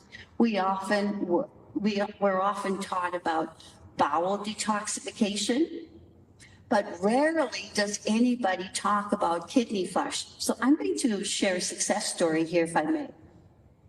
So one of the most dramatic success stories I have is a lady that years ago came to see me, and she had been diagnosed with rheumatoid arthritis, which is a debilitating disease condition. And the prognosis for such a disease condition is eventually wheelchair, and then they, I think, just pass away. It's sad. And then there's a lot of suffering that goes along with that. She decided not to take that route. So I was there then to provide her with the education and to provide her with the essential coaching. So again, it was eat the right foods, which means avoiding the grains, the legumes, the fruit juices, the pop, alcohol, I don't know, there could be some other things. And having a superfood smoothie twice a day, and taking certain herbs and doing a kidney flush. Now, why do I recommend a kidney flush if it's in fact a joint problem? Little do we know that our kidneys are responsible for the health of our joints. So there is a kidney flush, and it involves water with lemon, and now today I even add arginine. And why do I add arginine? Because number one, it increases blood circulation and increases body temperature. It also has scientific evidence that it will bind spike proteins. That's water, lemon, and arginine. That same hour, you would take 2 capsules of a combination of herbs specifically for the kidneys. And the one that I like has ursi in it and juniper berries. And I'm missing, there's a couple of them because it's a combination. 2 capsules of hydrangea, which is a herb that's known to break up hardened toxic deposits, be it in the joints or in the kidneys, or in the liver, in the gallbladder, like gallstones or kidney stones. And then I would add 2 of the capsules of the cat's claw combination. And I might add something else. The next hour, it's take a glass of water with a couple of ounces of chlorophyll. And again, you take the same supplements, 2 of the K combination, 2 of the hydrangea, 2 of the cat's claw combination. You do this every hour for 10 times in one day. And you do this 1 day per week. So this particular lady was a client of mine, following, eating the right foods, having a superfood smoothies, taking some herbs on a daily basis, and she stuck to that 1 day kidney flush. She did 24 one-day kidney flushes. By the end of the 6 months, we got results. Rheumatoid arthritis history. Now, Shawn asked me, do you think it's my fault that she was able to overcome rheumatoid arthritis? Well, isn't it interesting that the medical profession doesn't know this? Because what struck me when you started talking was, and I've heard this before, is really they'll treat symptoms. And you sometimes with steroids and stuff like that are dangerous long term, but you don't get out. You don't get out. And so you're talking about somebody who was literally was facing disability and potentially death, who now is perfectly healthy. And imagine you followed her for years. Oh, she's still one of my very best friends. Okay. So do you see the point here? Like, this is life and death. Now, even just having Donna share this information is helpful, because there will be people with rheumatoid arthritis who think that it's a dead end now. And this is why we have to get people participating, and this is why the sharing is so important. Because it's the hopelessness that people have to understand. No, there's a way out. Your path is not to suffer and die. Thank you for sharing that, because you're absolutely right. And as I said, in the course that I teach, it's like I've developed a formula that appears to work every single time. I'm going to share the formula, and it goes like this. It's injury. So we need nutrients to heal an injury. Inflammation. The poisons cause the inflammation. Elimination. The poisons need to be eliminated via the lymphatic fluids, via kidneys, via bowels, via sudorific system. Infection. The infection has to be moved out. And circulation. At 37 degrees Celsius, the blood is circulating at optimum levels and the blood is clean. And I could add the next pillar, which would be time. It takes time for your stem cell carpenters to heal an inner injury. So in my world, meaning the world of laws of nature, if you apply that formula and you give it time, then your body will heal. Your body actually is created to heal. Shawn, how many really know that? Well, I think we're learning. You know, I'm thinking about, like you had mentioned, in your world, you avoid terms like cancer. That's a medical term. And I'm thinking, you know, last night we had a guy in Vancouver sharing that he had atrial fibrillation. So he's got the water around the lungs, and he goes to this hospital, and he's spending weeks in the hospital, and they just keep draining his lungs. And he goes to another hospital, they're doing the same thing. And eventually he comes across CoQ10, which solved his problem. But the thing that struck, he's getting well, and he's seen this nurse practitioner that he's been referred to, who basically tells him to get his affairs in order. Like, she basically tells him, you are going to die. And this is like 5 years ago. And what struck me when I'm listening to him is it's really abusive for people when they get told they're going to die, or you get diagnosed with cancer. Like, we all just assume, oh, you know, we're going to die. And I think I've underestimated the emotional and spiritual assault that these labels have. And when you watch the health show, like some of these practitioners, like people come to them, and I know you're going to share some stories on cancer. People come to them, and basically where the medical system sent them home to die, and yet they don't die because they find the answer. And I think we've underestimated just how traumatic and irresponsible some of these labels are. Absolutely. They're very, very emotionally draining on these people. So one of the things we do in our TAFE course is we create our own health vision board for that reason. I teach my students not to accept a vision created by anybody else, be it your medical doctor, oncologist, your family members, because they can all be involved, and sometimes it's innocently. It's not intentional, I understand that, but we really need to grasp the importance of having our own vision board. For instance, how can a carpenter build your house for you without a visual blueprint? Correct? Can't happen. So the same happens in my course TAFE. You are rebuilding some of the injured inner organs of your body. You have to put it on a vision board. You don't have that perfect health yet, but you're working towards it.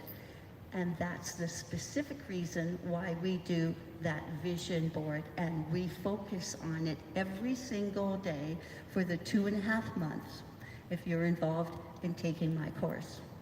So yes, I have had people who register for my TAFE course who have been diagnosed with cancer. Again, I don't like to use the word cancer. It's not a word that's part of my language, because in my world, following the laws of nature, cancer does not even exist. It is simply a nutritional deficiency and a poison overload. However, having said that, because that's the language that my clients use, then I accept it that way.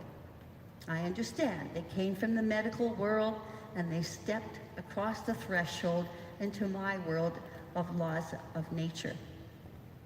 So let me just tell you, I have so many stories of people who have overcome those debilitating, no hope diagnosed diseases, many of them. I think I'm going to tell you about Terry. So Terry and Chris are a couple, and they live in the Maritimes. And a few years ago, Terry was diagnosed with tumors and it was around his duodenum. Chris and Terry decided that they would do research. They were not comfortable in taking on the medical approach to solve this health problem. Can I just slow you down? Where is that? Well, you were described a part of the body, and I didn't recognize it. So The duodenum? Yeah. Where is it? It's between the, let me just try, between the stomach and the small intestine, where the gallbladder spills the bile into the duodenum. okay, I don't think I was the only one here, right?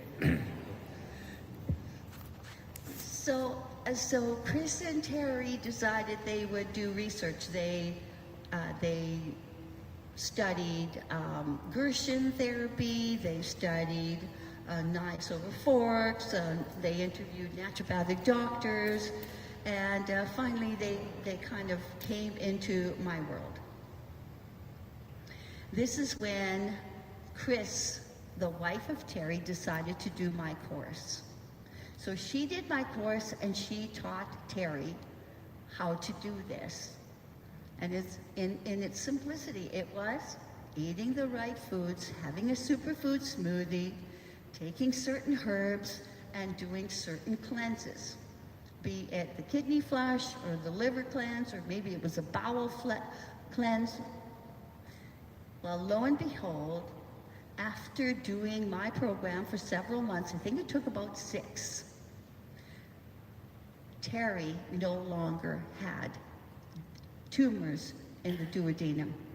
They were able to overcome them. Chris was so impressed with my course, she decided to take it the second time round. I have many people who do my course 2 or 3 times. I think Brent was on my call last night. He's done it 3 times. For that specific reason, not everybody gets to understand it the first time. They don't always understand the laws of nature when they first hear it. No, back to the cancer thing. You were sharing with me earlier about, I think she was 29 years old, and she had breast cancer and even had a breast removed, as I understood it. And then she's put on a drug, and she's on it for 5 years. And I forget the drug name. Do you remember? Tamoxifen. Okay. And do you want to share with us kind of that story? 5 years. After that, she found out that there was cancer one more time. So obviously, the medical protocol did not work for her. So this is when she started to search. And when you search, you find it, right? And so she happened to find someone that knew about my work. She also did the Taffy course. She followed the program as designed for her. It took her a year. She was also told she would not have any babies. She had the first baby, nursed her first baby on one breast. She had the second baby and nursed the second baby on one breast, and she has 2 healthy children, and she's been cancer-free for many years now. And this, yeah.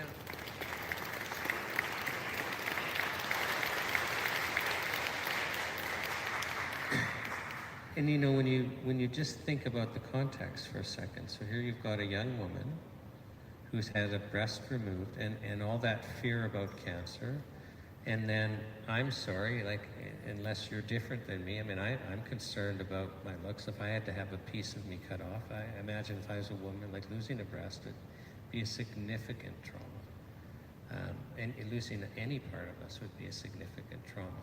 And then being told that you can't have children. She's on this drug, you're not going to be able to ever have children. Like, that's a whole life path that's basically you're being told you can't have, and then the cancer comes back. Can you imagine the fear? Like, we'd all be thinking we're going to die of cancer. I've been on this drug for 5 years to prevent cancer relapse, and now she's got healthy children. She's got a whole different life. So, I mean, this is life and death that we're talking about. This is the whole point. This is real. And yet, you're kind of even at risk for sharing this. I thought about that, Shawn. And why am I doing this very openly? I thought about it. I've also prayed about this. Is because I have grandchildren. I do not want them to live in a world of drugs and disease that goes along with it. So yes, this could be a risk, but I just feel this has to come out. It has to go forward. I'm so grateful to you, Shawn. I'm grateful to Teresa for the work that you're doing for the Charter of Health Freedom. It's so much needed for all of our Canadian people who just don't know that my world is real. It exists. You can overcome any kind of diseased condition. You just need to know how to do it, and it's not even difficult. It may take time, it may take changing a few eating habits, but it's not difficult once you get into that routine.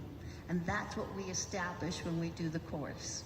We go into a routine of doing those kind of things every single day, following that vision of perfect health. And the motto that we use comes from Dr. Blass. I love it.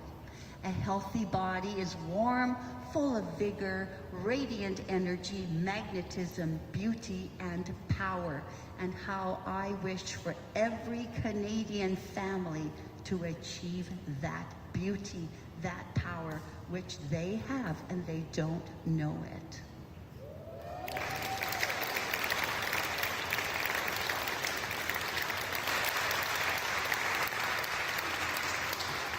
Now, isn't it crazy? So here we have Donna that is helping people, and some of these people, the medical system was a dead end, and yet she's in jeopardy because she's actually sharing with you truthful health information. And this is by design. And there's health consequences. Like, this is why, you know, we absolutely have to motivate people, Donna. And so I appreciate your bravery. What would happen, and I'm going to lead you down another path on the root canal thing in a moment, just because it's important. But what would happen if you lost the ability to be using these herbs? Because it's not just the diet, it's also the herbs are an important part. So literally, what would be the effect if you had lost access to these supplements?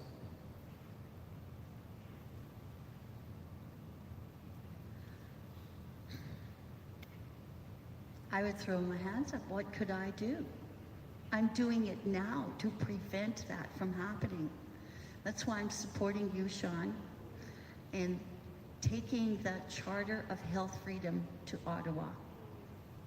It's not just for me, it's not just for you, it's not just for all of us who are attendees here, it's for those MPs in Ottawa as well, the members of Parliament.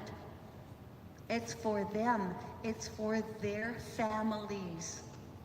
I think they're trapped, and we have to help them and move them out of that trap, and perhaps this is the answer, Shawn. Thank you. And I think, like, did you hear what Donna just said? Is she used the word trap. And we're all in this system. We've been trapped by it. And it's time for us to step out of that trap, like it absolutely is. I'm going to ask Donna to go into a different subject that I think some of you are going to go, what? And then I'll share a personal experience I had on that topic. But I wanted to ask, how many in this room, honestly, have had a root canal? Okay, like, is that half? I think so.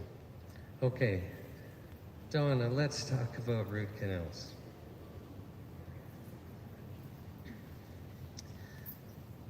Because I work with people who have been diagnosed with serious debilitating conditions, diseases, and so on, one of my jobs is to discover the poisons that are causing the problem. And so we go through a whole series of questions, and one of them is, do you have mercury fillings in your teeth? Do you have root canals? I have to say, most often, the people who come into my world who've been diagnosed with one of those no-hope disease conditions will tell me they have root canals.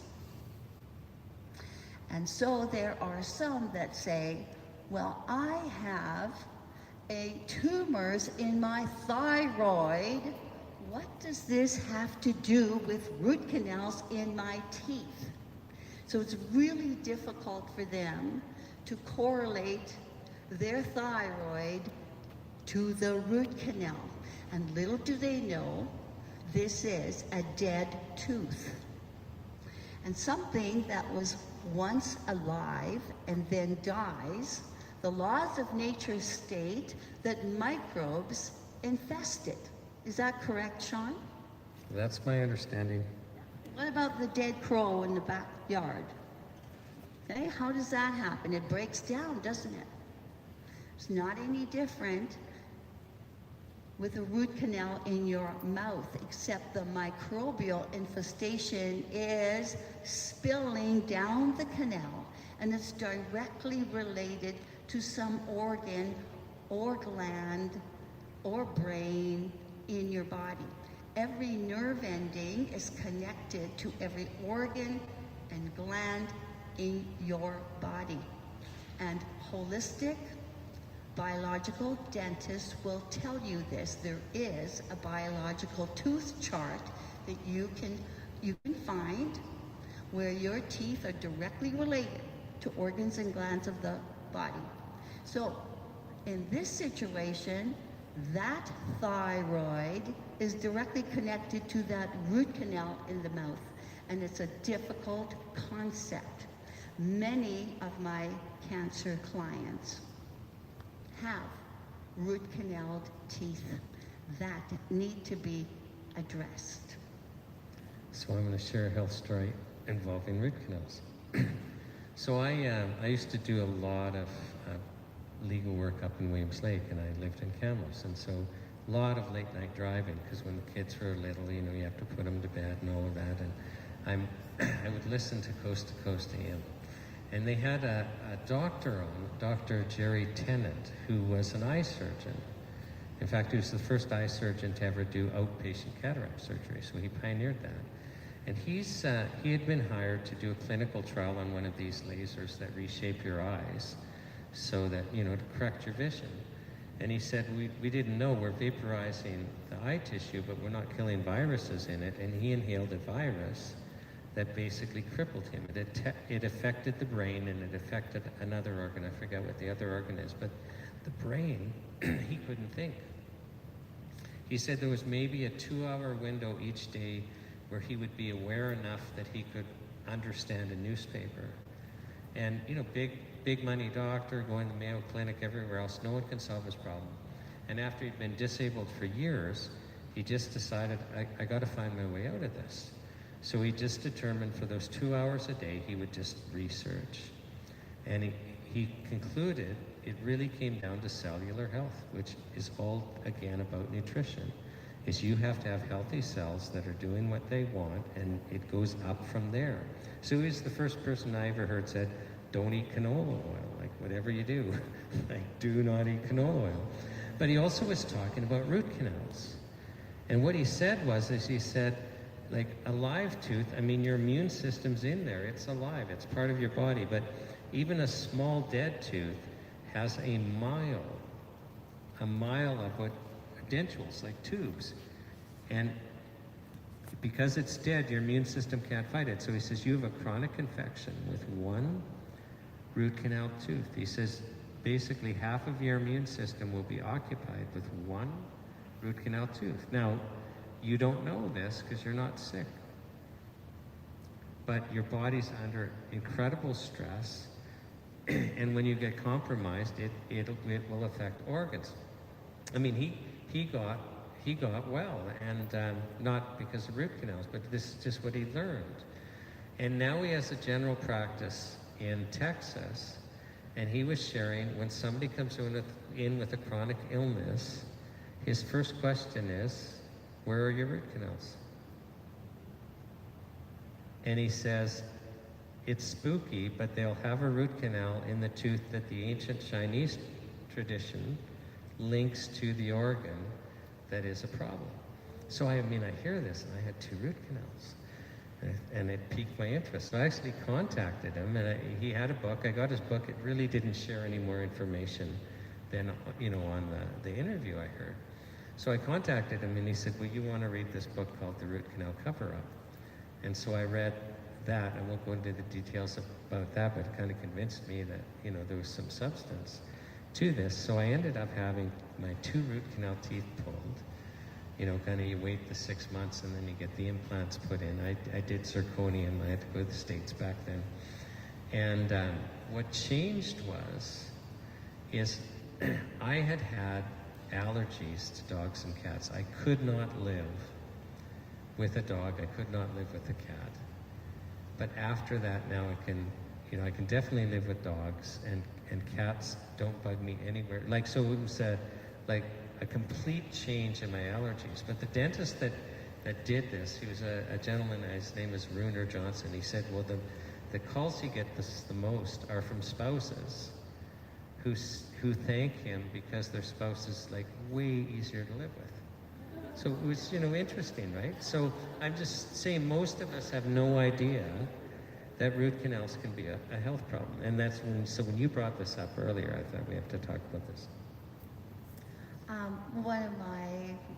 One of my students was diagnosed with breast cancer, and she recently went to visit a biological dentist who actually showed her how the root canal tooth was directly connected to her breast. That tooth is now out. She's on the mend. So then the next thing we have to do after the tooth comes out, of course, is to cleanse all of that toxic debris. And that might take a little while. Yeah, one thing that's interesting is you don't get into trouble quickly with the toxins and the malnutrition, and you don't get out of it quickly. It takes time, doesn't it? So people have to be patient. That's correct. It does. Having said that, there are certain times when people are afflicted with serious infection, and I have to say that the herbs, when you use them, taken every hour, will get rid of your infection probably in 1 or 2 days, very quickly. So it's not necessarily true that it would take a long time. It just depends on the problem. If it's a more debilitating, serious disease condition, one of those no hope ones, then yes, it will take 6 months to a year, depending on how soon you get the root canal out.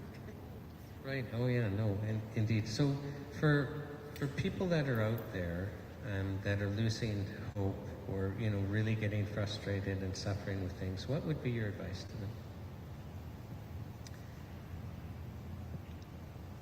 It's to know that your body is created to heal, and to step into the world of laws of nature. There are good foods.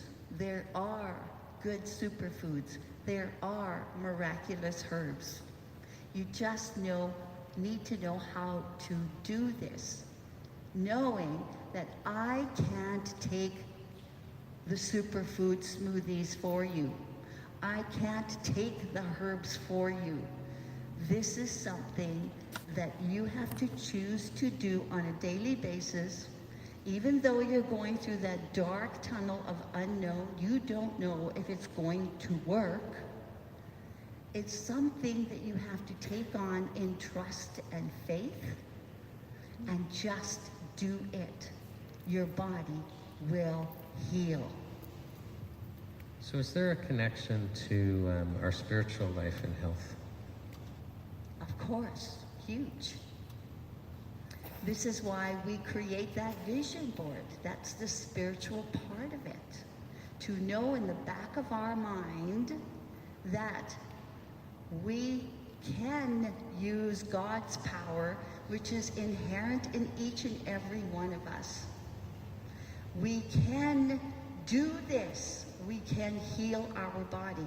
That's kind of the simplest way I could explain that, is to create that vision and use that faith. It's in you. You're given that power. Use it. And one of the things we do in Taffy is stay in your power. No, I like that. And again, like that lady you were talking about with cancer who was on this drug for 5 years, like, it's very easy for us to envision the hopelessness, and we just have to get out of that. We have on every single level. And being in that emotional state affects our health too, doesn't it? So can you just kind of share about, how really to be healthy, we have to change the way we're thinking too? It's huge.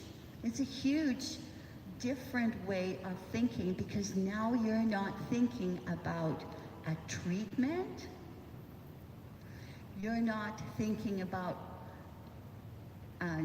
going to the doctor to drop your sick body on a doorstep of a doctor to treat you. You're now in control.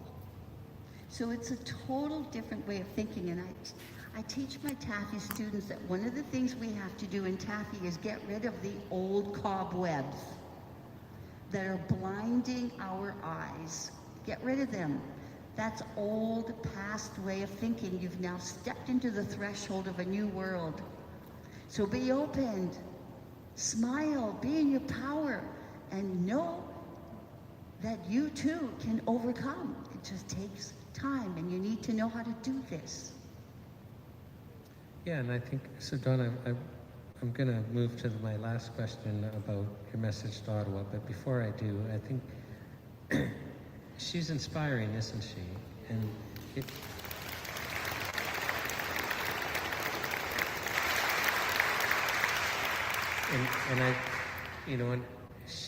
she's an example of just starting to take control, and an example of how we can help people. And I just, Donna, you inspire me, and I know that you inspire everyone else. The last question I ask everyone is, what's your message to Ottawa? This is my message to you MPs in Ottawa. I also love your children. I love your families. You need to know also that there is this other world.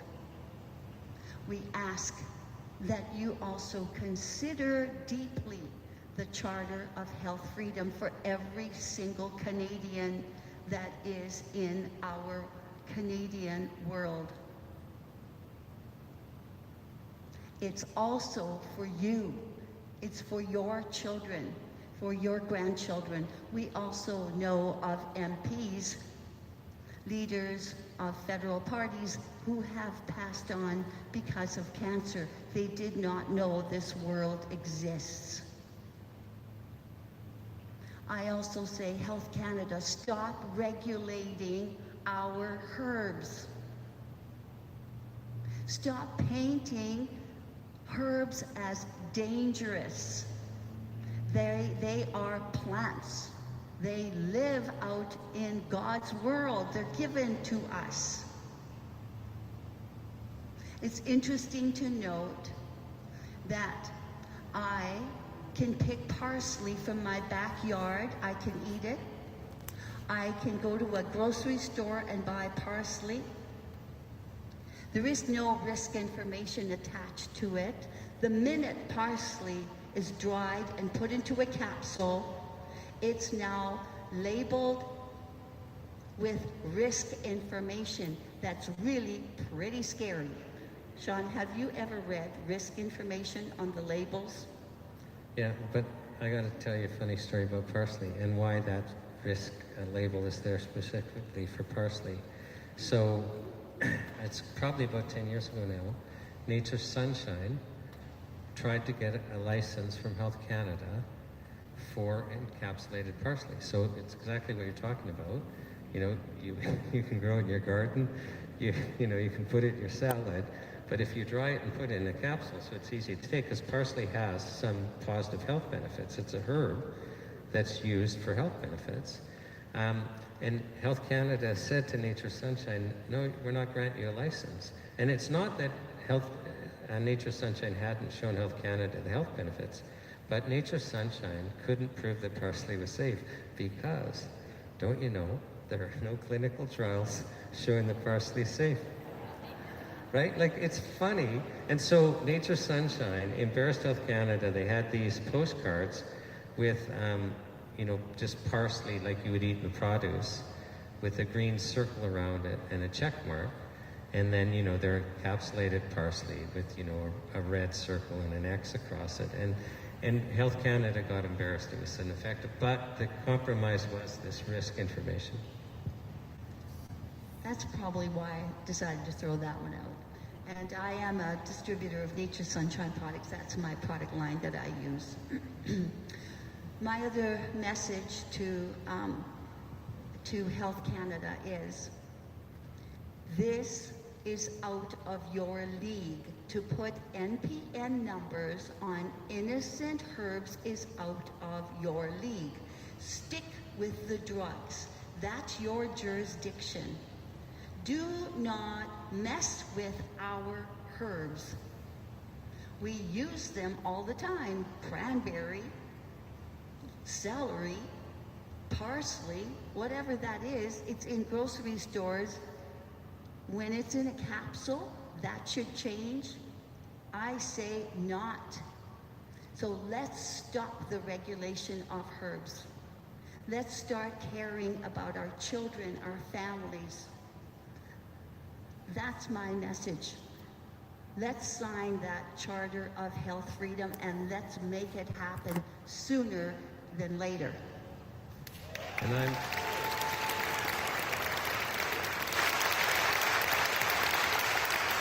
I'm glad that Donna held back on the cranberry juice. I don't want her getting into trouble, but unsweetened cranberry juice, great for bladder infections. But I'm not in the industry, so I can say that she can. So Donna, it's just been a pleasure. You're an inspiring person, and just the fact that you're helping other people live and be healthy is inspiring, and I think we all want to participate in what you're doing. So thank you on behalf Thank you, of Shawn. I just the World's want Greatest everybody Health to- Show. Let's give her a hand here.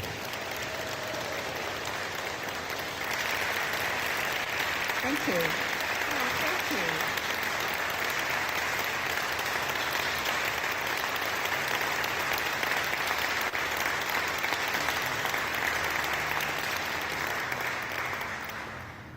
Thank you. I'm honored. Thank you, Shawn. Thank you, Donna. So great. I want to give you great.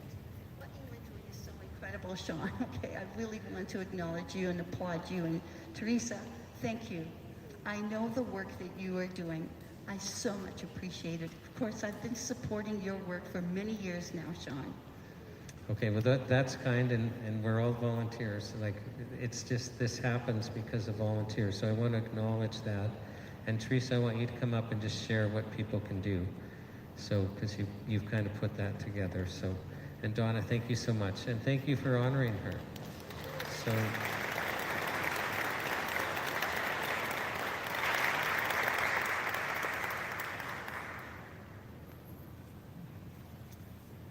as Teresa will tell you, we think that this is just the beginning. So we're on this journey together, and we just can't do it anymore. Like, we just can't tolerate this anymore. And Teresa's going to help get you going. Thanks, Shawn. Thank you, Donna. That was a new food group, I think, that we all needed to hear. Yeah, a new food group. I think that's when I started learning about natural health products. That was kind of how I discovered it. I mean, this is how I thought. It's like, how could I have been around for 50 years and not knew that this was possible, or not know that this was something that could help me. When Shawn asked me to help him, I just want you to know I still haven't actually agreed. So we're still negotiating the terms of me helping Shawn out, and we'll have to see how that goes with the van and no heat. But I just wanted to share just for a couple of minutes with you, because when we had done some previous volunteering for another organization, we often had people come up and say, well, what good has that done? Or what next? And the comment had always really sat inside of me, not knowing, what is it that we do next, right? Is it sufficient for us to sit here, listen to this information, digest it, communicate it with our friends that perhaps have similar value system, and then that's it? And then it occurred to me, it's like, well, where then does that energy go? If I stick my finger at the beginning of the ocean, like we did a couple of days ago, is it just going to go to one person and then maybe somebody else and that's it? And then is it worth it? And so I was really struggling with this, and it came to me. I was told at about 3:30 in the morning by someone that I really trust, and it was clear I don't need to complicate it, because I do. I complicate everything. And over the past few years, regardless of where you may sit in the past few years and what you may have feel or believe, we're still traumatized and we're still fearful. So we still communicate with the safe people. I want you to know that this topic, this conversation, transcends everything. Like Shawn will say, over 70% of people use natural health products in Canada. Like, that's huge. That's huge. And these people may or may not understand that their products are at risk, but they know that there's something not quite right, and it's not quite sitting well with them. So I was told, you don't have to do everything yourself. You just have to tell people to tell people. And that's it. It's not enough for us to just tell you, and then you enjoy the conversation and then carry on. You have to instruct people to tell someone else, and that's then exponential growth. So it doesn't matter if we have 5 people in a room or 10 or 100, it doesn't matter. Because if we just go 3 layers down, how many people are now informed? It's very simple. It's not complicated. Also, Shawn, you need to just mention the fear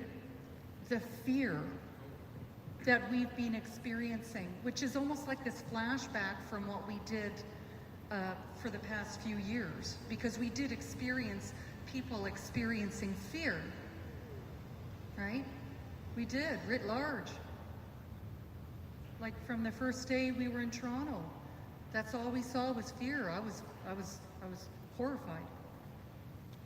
Yeah, so this is interesting. Remember, I've told you about the Health Canada censorship, and there's a bunch of, like the first communications where, there's a bunch of health food stores that they'll say, oh, we're really, really excited about what you're doing. But we don't want to be publicly associated because they're afraid of Health Canada attacking them. They don't want to be associated with the NHPPA because we're doing this. And we've had some manufacturers that initially were really excited, and then back down. In fact, one of them, I've got here the original Charter of Health Freedom, and we held a signing ceremony on September 24th, 2008. One of the first 10 signatures is from a manufacturer that was a big freedom fighter, and that person backed out from being interviewed because he's afraid his company will be destroyed by Health Canada. There was another person, and I'm going to be vague because I don't want to identify them, who I had seen back in pre-COVID when we'd have health shows, that we would both be speakers in a health show in Toronto. And I had seen him share this health information that is just staggering. It changed my behavior significantly and for a positive benefit. And I was excited about this person being on the show. And the person got back to us and just said, I can't. I can't risk Health Canada shutting my business down. And so you have to understand this censorship is so real and it happens so often that people are being browbeaten. And the stores, like when we go to stores to get advice, they're starting to get afraid. And we're going to lose them getting advice. We were at a health show in our conference in Toronto 3 weeks ago, I think it was, right? And we ran into a lady that worked in a health food store in Quebec, and they wanted her to sign this paper saying she's only going to state what's on the label claim and reminding her that she could go to jail if she doesn't. And so we're going to find ourselves very quickly, unless we solve this, in a world where even health food stores are afraid to speak to us, and more practitioners will be afraid to speak to us. So we have you can scan there to subscribe to our newsletter, the NHPPA newsletter. We only send one out a week unless there's an emergency, so we will not flood you. But we need to have as many people as possible following us because we have initiatives. So like last year, we had sponsored a bill to move us out of the therapeutic product category. I won't explain to you what that means because you're already tired. But we got, I drafted this bill. It got into committee. It was a private member's bill. And while it was in committee, there were some proposed amendments from the NDP and Bloc that were going to wreck it. Well, we had, within a week, over 250,000 e-letters sent during the postal strike. And we can't track how many people fax letters. Well, it's because we have enough of you in our e-letter chain that, like right now, we have on our website an e-letter to MPs. So like you just put in your postal code, it pulls up your MP, you just fill in who you are, an e-letter calling on your MP to pass the charter. Like we make it really easy. We excel at enabling you to take action. So please subscribe to us. I guess you'll tell people what to do. Well, yes. And I just want to also kind of add the idea of there's this entire community that's now under assault, right? They're under assault now. And they need support. And if we go into those stores, as an example, and say, hey, there's the Charter of Health Freedom, maybe it's a good idea, then that boosts their confidence, and it then gives them support and community for them to then hopefully go out and educate the masses. So by you encouraging them, they'll then in turn encourage others. So I would just really, I think this is a way through. I think this is a way through. But we have to actually start taking that action. And I think you'll be very surprised and actually delighted that you will not have resistance like perhaps you may have had over the past few years. And if I can just say something else, when I drafted this back in 2008 and we had this signing ceremony, I honestly didn't believe it would ever pass into law back then. And for years I didn't think anything would come of it, but I actually now think we're going to get it passed. And the reason is is our consciousness has changed. Canadians no longer trust the government. And we have things south of the border happening, like regardless of how the media is dividing us over the administration south of the border, and it's a deliberate division, what's happening south of the border is eventually going to resonate here, because the reality is it's going to come out that their food supply is not safe, and that there isn't nutrients in their food, and that all these chronic illnesses are caused by malnutrition, and oh my gosh, glyphosate and all these things are truly dangerous. And it's going to come out. And how can we then be, pretending that, black is white and white is black, when the rest of the world is starting to be truthful for the first time in a long time? So I actually think we can do it. And we're inviting you to participate and support us. So, subscribe to our newsletter. We have PDFs of the posters, like put them up in the post office and your grocery store bulletin board and wherever. Get people watching this online show, tell people to tell people. And also inviting you to support us financially. This is a huge undertaking for us to be marching across Canada and having the other groups march across. And we're trusting that at the end there'll be enough support that we'll break even, so yeah. And then also let's have some fun with this, because it's just cool what's happening. Oh yeah, people, your cup will be filled. Your cup will be filled. Just have that leap of faith and go forward with love, and you'll be amazed. I promise you. Yeah. So we'll end on an encouraging note. I believe for the first time we can have meaningful change. I believe on several fronts that we're going to basically collectively insist that the government be responsive to us. They already know this is a big issue, that Canadians want increased access. And because of, things outside of their control, they're not willing to budge. But we're just going to grow this movement to the point where the government has to yield. It's as simple as that, because we can't tolerate it anymore. Like, that's the reality.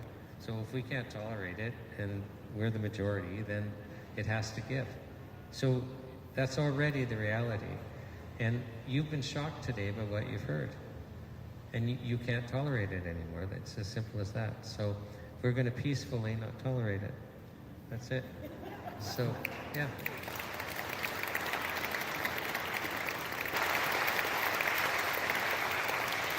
So on that, are we still broadcasting? We got back? Yeah, okay. So on that happy note, we'll sign off for tonight on the World's Greatest Health Show. Thank you those in person, and thank you those that watched online. It's just been an honor and a privilege to share with you.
Thank you so much for watching Unscrew the News. I appreciate your participation in freedom in Canada. Share this information and help others to wake up. God bless.